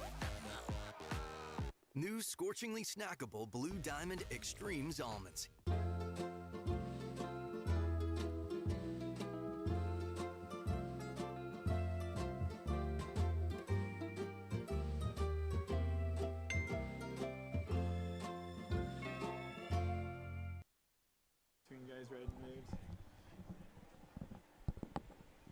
That's some clear water, man. Look at that. Welcome back to the 2021 Toyota USA Surfing Championships. That is our surfer in red from last heat advancing on, Rylan Beavers. Mitchell Salazar with Reef McIntosh to my side. Reef, you were talking about the clear water right there. And yes, Damn. for some reason, it's been super clear all day long. It's amazing. And great drone footage there from Aaron Jesse. And, you know, we've seen very few lefts being ridden so far today. And in the last heat, Shion Crawford actually had his highest score be on the left. Huh. An 8.83, one of the highest waves of the day so far. A great way to end the day with Heat 3 right now in the quarters of the boys U16. Luke Tama is in red, Oliver Zietz in white, Lucas Austin in yellow, and Cannon Carr, local boy, is in blue. So a couple of surfers from the area, Austin just from down south in North County, San Diego, and Carr right here from San Clemente. A couple local boys. Yeah, and you live up the road during the summer most of the time, don't you, Reef, in Malibu? Yeah, my wife's from Malibu, so we have a place over here, and we have a place on Kauai as well, so we kind of, you know, best of both worlds. Yeah, back and forth when you need to. When we need to, but when you have two kids, it's a little more challenging to pop in and out and with COVID and all that, so. But it's nice, you really you appreciate both of them. Mm-hmm. You know, when you're in Hawaii, you kind of look forward to like, oh, I can't wait to go back and have some good Mexican food. And then when you're in Cali, you're like, oh, I can't go wake up back up for the warm water. So, yeah, each place has its perks. Yeah, no, that is for sure. And are your children surfing now? My 7-year-old Chanel, yes. She's got she's got it. She loves it. I don't want to be that, the soccer dad. Like, you got to go. We're going today. So only, when she says, Dad, let's go surf. And it's nice that she has a couple little buddies that surf. And then Ocean, my 2-year-old, we got him on a couple waves in Hawaii because the water was warm. But okay, right on. I like it, though. No, and it's good that you're not forcing it on them because, we see that quite a bit. Yeah. Well, that too. And there's lots of other things for kids to do here in California. Yeah. She does karate. She does softball. She does soccer, riding. too, yeah, probably. She does all of them. So surfing's there. But I guess when you're that young, it's like she hasn't chosen something yet, which is completely fine. So my wife's kind of scared that she's going to choose surfing. Oh, and you got a couple of times ahead, too, where you're probably going to be in worse situations than that one, too, Reef. Oh, yes. It's going to be fun. Yeah. The 7, though, I mean, that's a special time right now, yeah. huh? Oh, yeah. So 16 minutes. Let's see Oliver Zietz. That's Sebastian Zietz's cousin right here. You see that little wind-up that he had on the bottom turn? Wham. Exactly the same to Seabass's. And, I can immediately tell because of the style that Oliver has been surfing with his uncle quite a bit lately. But a big family, the Zietz family on Kauai, Oh, my goodness, yeah. Zietz are they're more like a clan out there. I went to high school and elementary with some of the older brothers. Yeah. And they're all good surfers as well. Like Oliver's dad, Max, he's a really good surfer. And obviously they have the uncle, Sebastian, but yeah. As we see Luke Tama goes for the opening turn. Nice crack. Just going to be the one and done. So nice sail there from the other two surfers who had no priority. As we're seeing the competitors area here down at Lowers. And nice little setup we got going here, Reef, for the Groms. Yeah, I was just going to say that's an amazing little competitor area they got to relax in before they go out. They even got a shower, too. I don't know. Where does that shower come from? Yeah, I'm thinking of the water. Where's the actual pipeline coming from? There's an underground well we don't know about here we just tap into. And Even Yaden Nickel enjoying it right there with Layla Ricobuano. And, you know, if we're talking about the youth and the prosperity of it, everybody that's working behind the scenes to give these kids, you know, an equal opportunity and wanting to see them shine and flourish. Like, we're seeing people like yourself, Yaden working a lot. Dane Zahn was here earlier. And I feel like a lot of our judges don't get enough credit for doing that too. I mean, definitely a privilege for these kids to have such an awesome officiating crew with our judges, our priority judges, our beach announcers as well. And, you know, if you were a kid, Reef, and you'd be seeing this event right now, you'd be pretty stoked, right, to compete here? Oh, my goodness. This would be, a dream to compete here, as these guys all get to compete at. And like you were saying, everyone that puts this package together deserves extra claps and kudos to them. And thank you. As we see the opening wave of red Tema, we see the drone angle. Difficult section to get, though, but he got there. Got the one nice crack. And cool thing about it, too, is that we're seeing, you know, more surfers from different regions of the U.S. as well.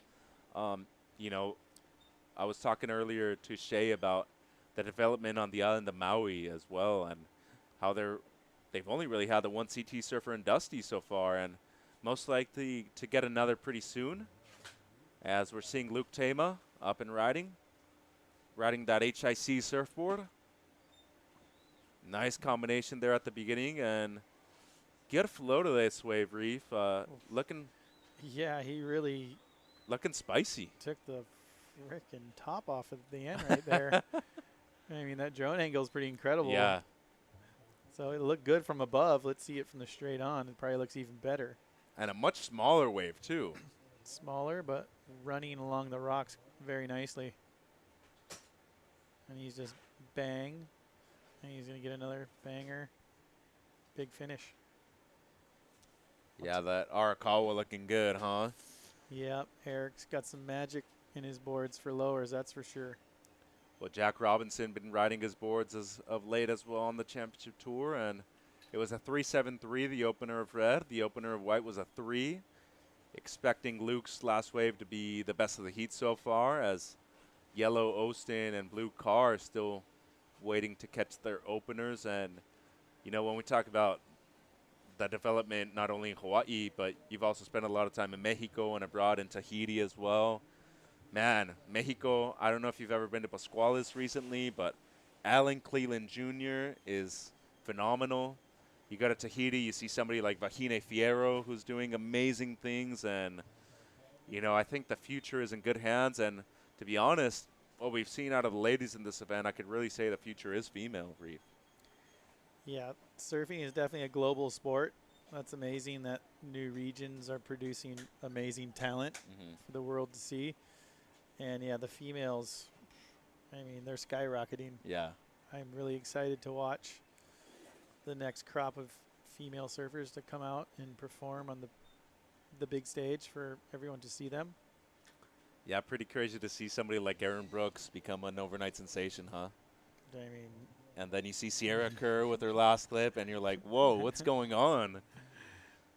Yeah, the next batch is going to be flying high, that's for sure, literally. And the cool thing about Caroline Marks, we saw the Expression session the other day here live, and, you know, she could easily have been competing in this event still last year. She's only 19, and, you know, she's still on the top, and she has way more to give. She's not even a world champion yet, as we see Lucas Austin. But, you know, going back to that subject, all the females currently on the championship tour representing not only the United States but Hawaii, they're all around the same generation besides Caroline. Malia Manuel, Carissa, Courtney Conlog, and Sage Erickson. And if we're seeing development from this young generation, Katie Simmers, Betty Lou, and Luana Silva, maybe among others, it's probably going to be the same thing for them. They're probably going to stay on the CT for a long time. Yeah, those three are going to be on the CT, you know, probably within the next year or so. I mean, you just saw Caitlin Simmers at the pool. She looked good. So, yeah. As we Oliver. see Oliver, yeah. He's looking good. Got him on a, oh, nice blow tail finish. And he's one of the younger surfers in the I U16s was as gonna well. say, what is he? How old is he? I'm pretty sure he's around 13. Oh, okay. Because I believe he competed also in the U14s, but yeah, one of the younger ones. That's cool. He can surf with the big dogs like that. Oh, yeah. And, you know, coming from an island such as yourself, like Kauai, the talent level over there, I was able to compete with Kaimana Hakias quite a bit. Awesome talent. As we see the replay of Austin, his opening ride. He's looking good. He's linking it together, working with what he's got. Might as well take it all the way. Yeah, one of the better prospects in the U.S. as we see Oliver's last.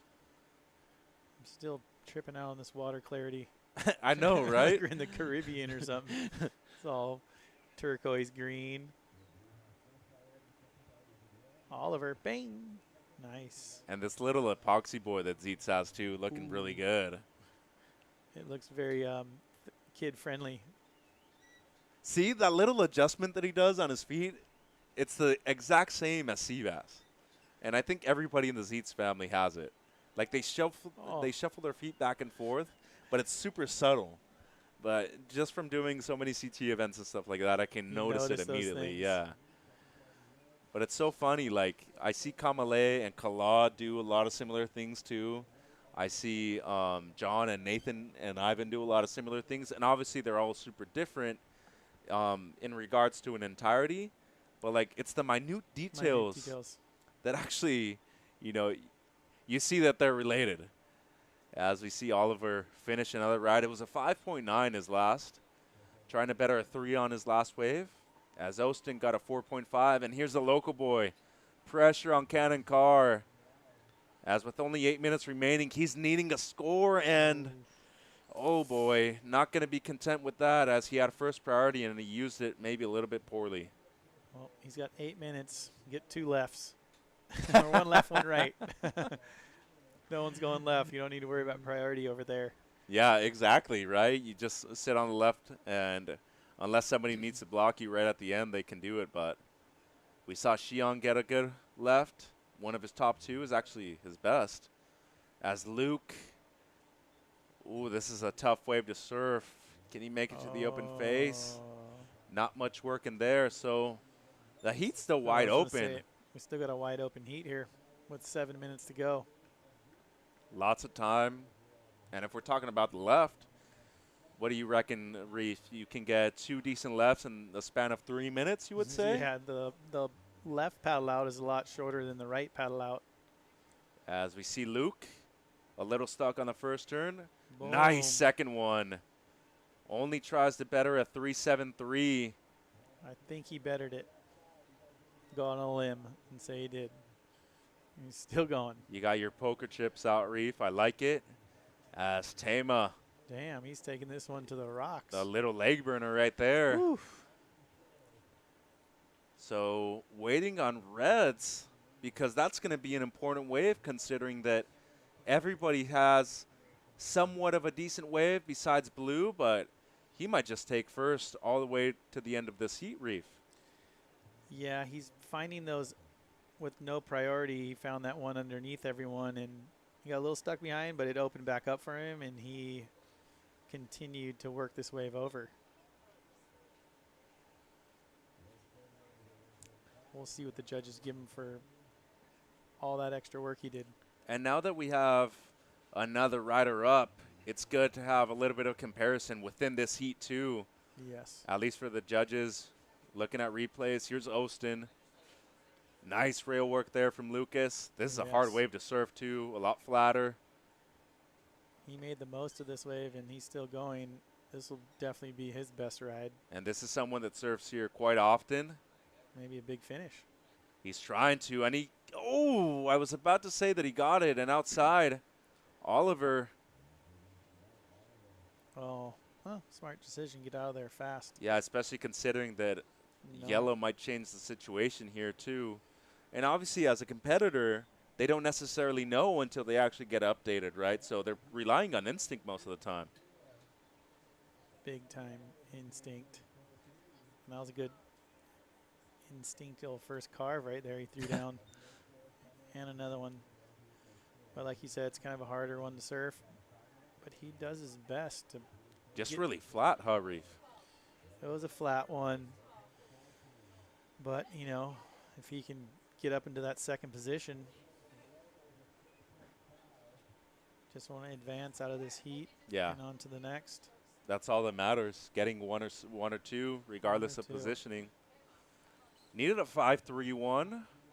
Seems like Cannon Carr at 2.0 on his opener. And he's really in the hot seat right now because he's a local boy.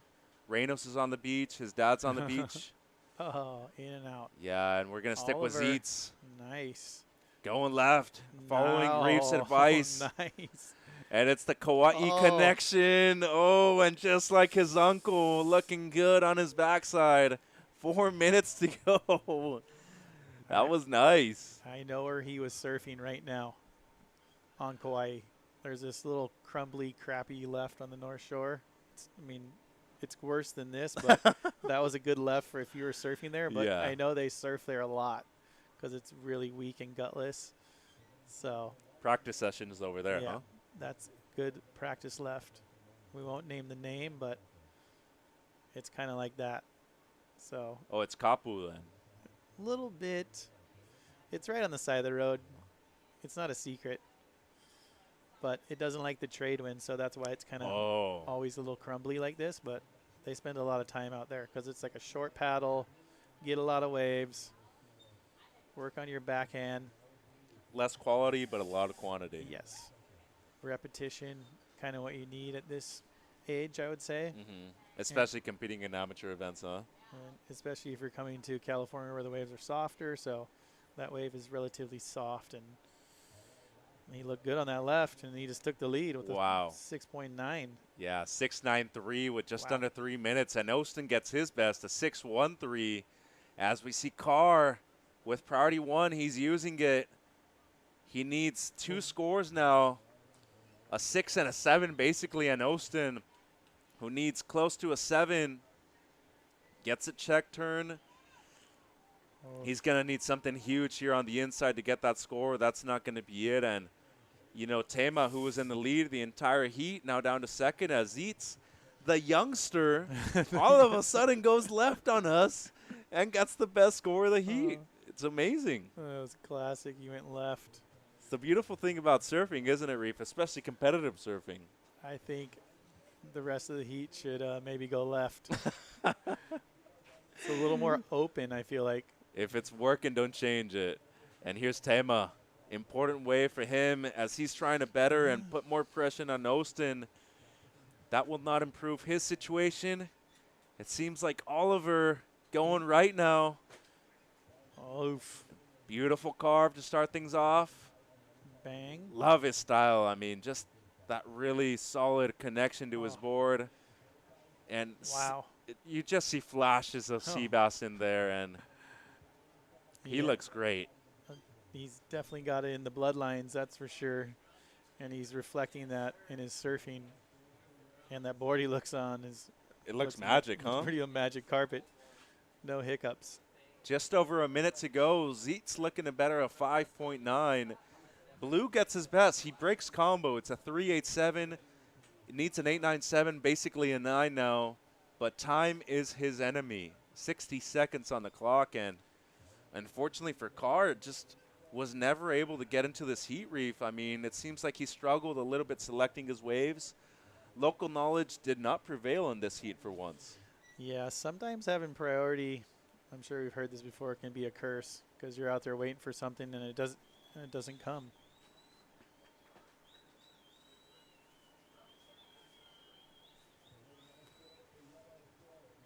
Yeah, priority could either be the biggest blessing or the worst curse there is. Yeah, exactly.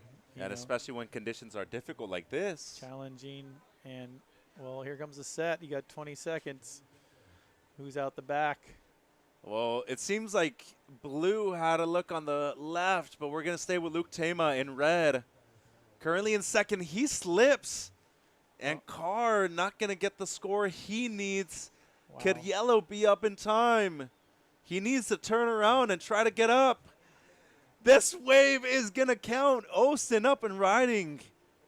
surfing for something in the 6-point range. Beautiful second carve. Wow. Goes up into the lip. Could this be a buzzer beater wave? Needs a 6.71. And Wow. that'll be it Wow. for Ostin. He should have gave the fist pump just for an extra maybe 0.5. The little confidence booster, you think? You know, the little claim. Or we could have done the Kelly nose blow too. Yeah, he could have did that one. Wow, 6.71. Is that the score? Wow. Hopefully getting a replay of this last wave of yellow. We have the camera tight to his mug. Hopefully, I feel like he got the score. I got my poker chips out. Wow, and obviously the comparison here is going to be between the last wave of white, Oliver's 6.93, and Tama's 2.6s, right? Right. You got a first big gouge, another gouge. Bang. Another wrap. Finish was a little. It was up in the air, the finish, huh? It's either going to be right there or right above. Or right below. Ooh, 6.71 needed, and this heat will be decided on the beach. And if it does switch, you got to feel for Luke Tama. Because he was surfing a great heat when you look at the conditions. Yeah, he was. A pair of 6s. And we see Cannon Carr, local boy, who unfortunately is going to go down in the quarterfinals at his home break. Little bit of a disappointing result there for Cannon. Young surfer who has a lot more to give, and we'll be seeing him in future events. And as we're waiting for our scores for the final heat of the day, 8 a.m. start tomorrow morning. As always, on finals day, we will be crowning our champions.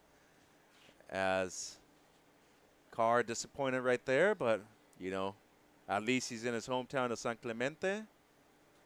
As Mitchell Salazar, Reef McIntosh. Reef, appreciating your time here at the end of the day. That was awesome. Hope you enjoyed it. And that was fun. You know, good stuff. It's good to have you. If you're here tomorrow and you would like to jump in a few times, we could do it too. And yeah, definitely. It's good to have a little bit of variation with the people that come in here too. Yeah, keep it fresh. And yeah, check out usasurfing.com. Check out everything on the Stacked app as well. We're going to be here tomorrow morning, bright and early, 8 a.m. start. Reef, thank you very much. No problem. Mitchell Salazar, Reef McIntosh signing off. We'll see you bright and early tomorrow morning for your 2021 Aloha. Toyota USA Surfing Championships. Goodbye. So did he get the score?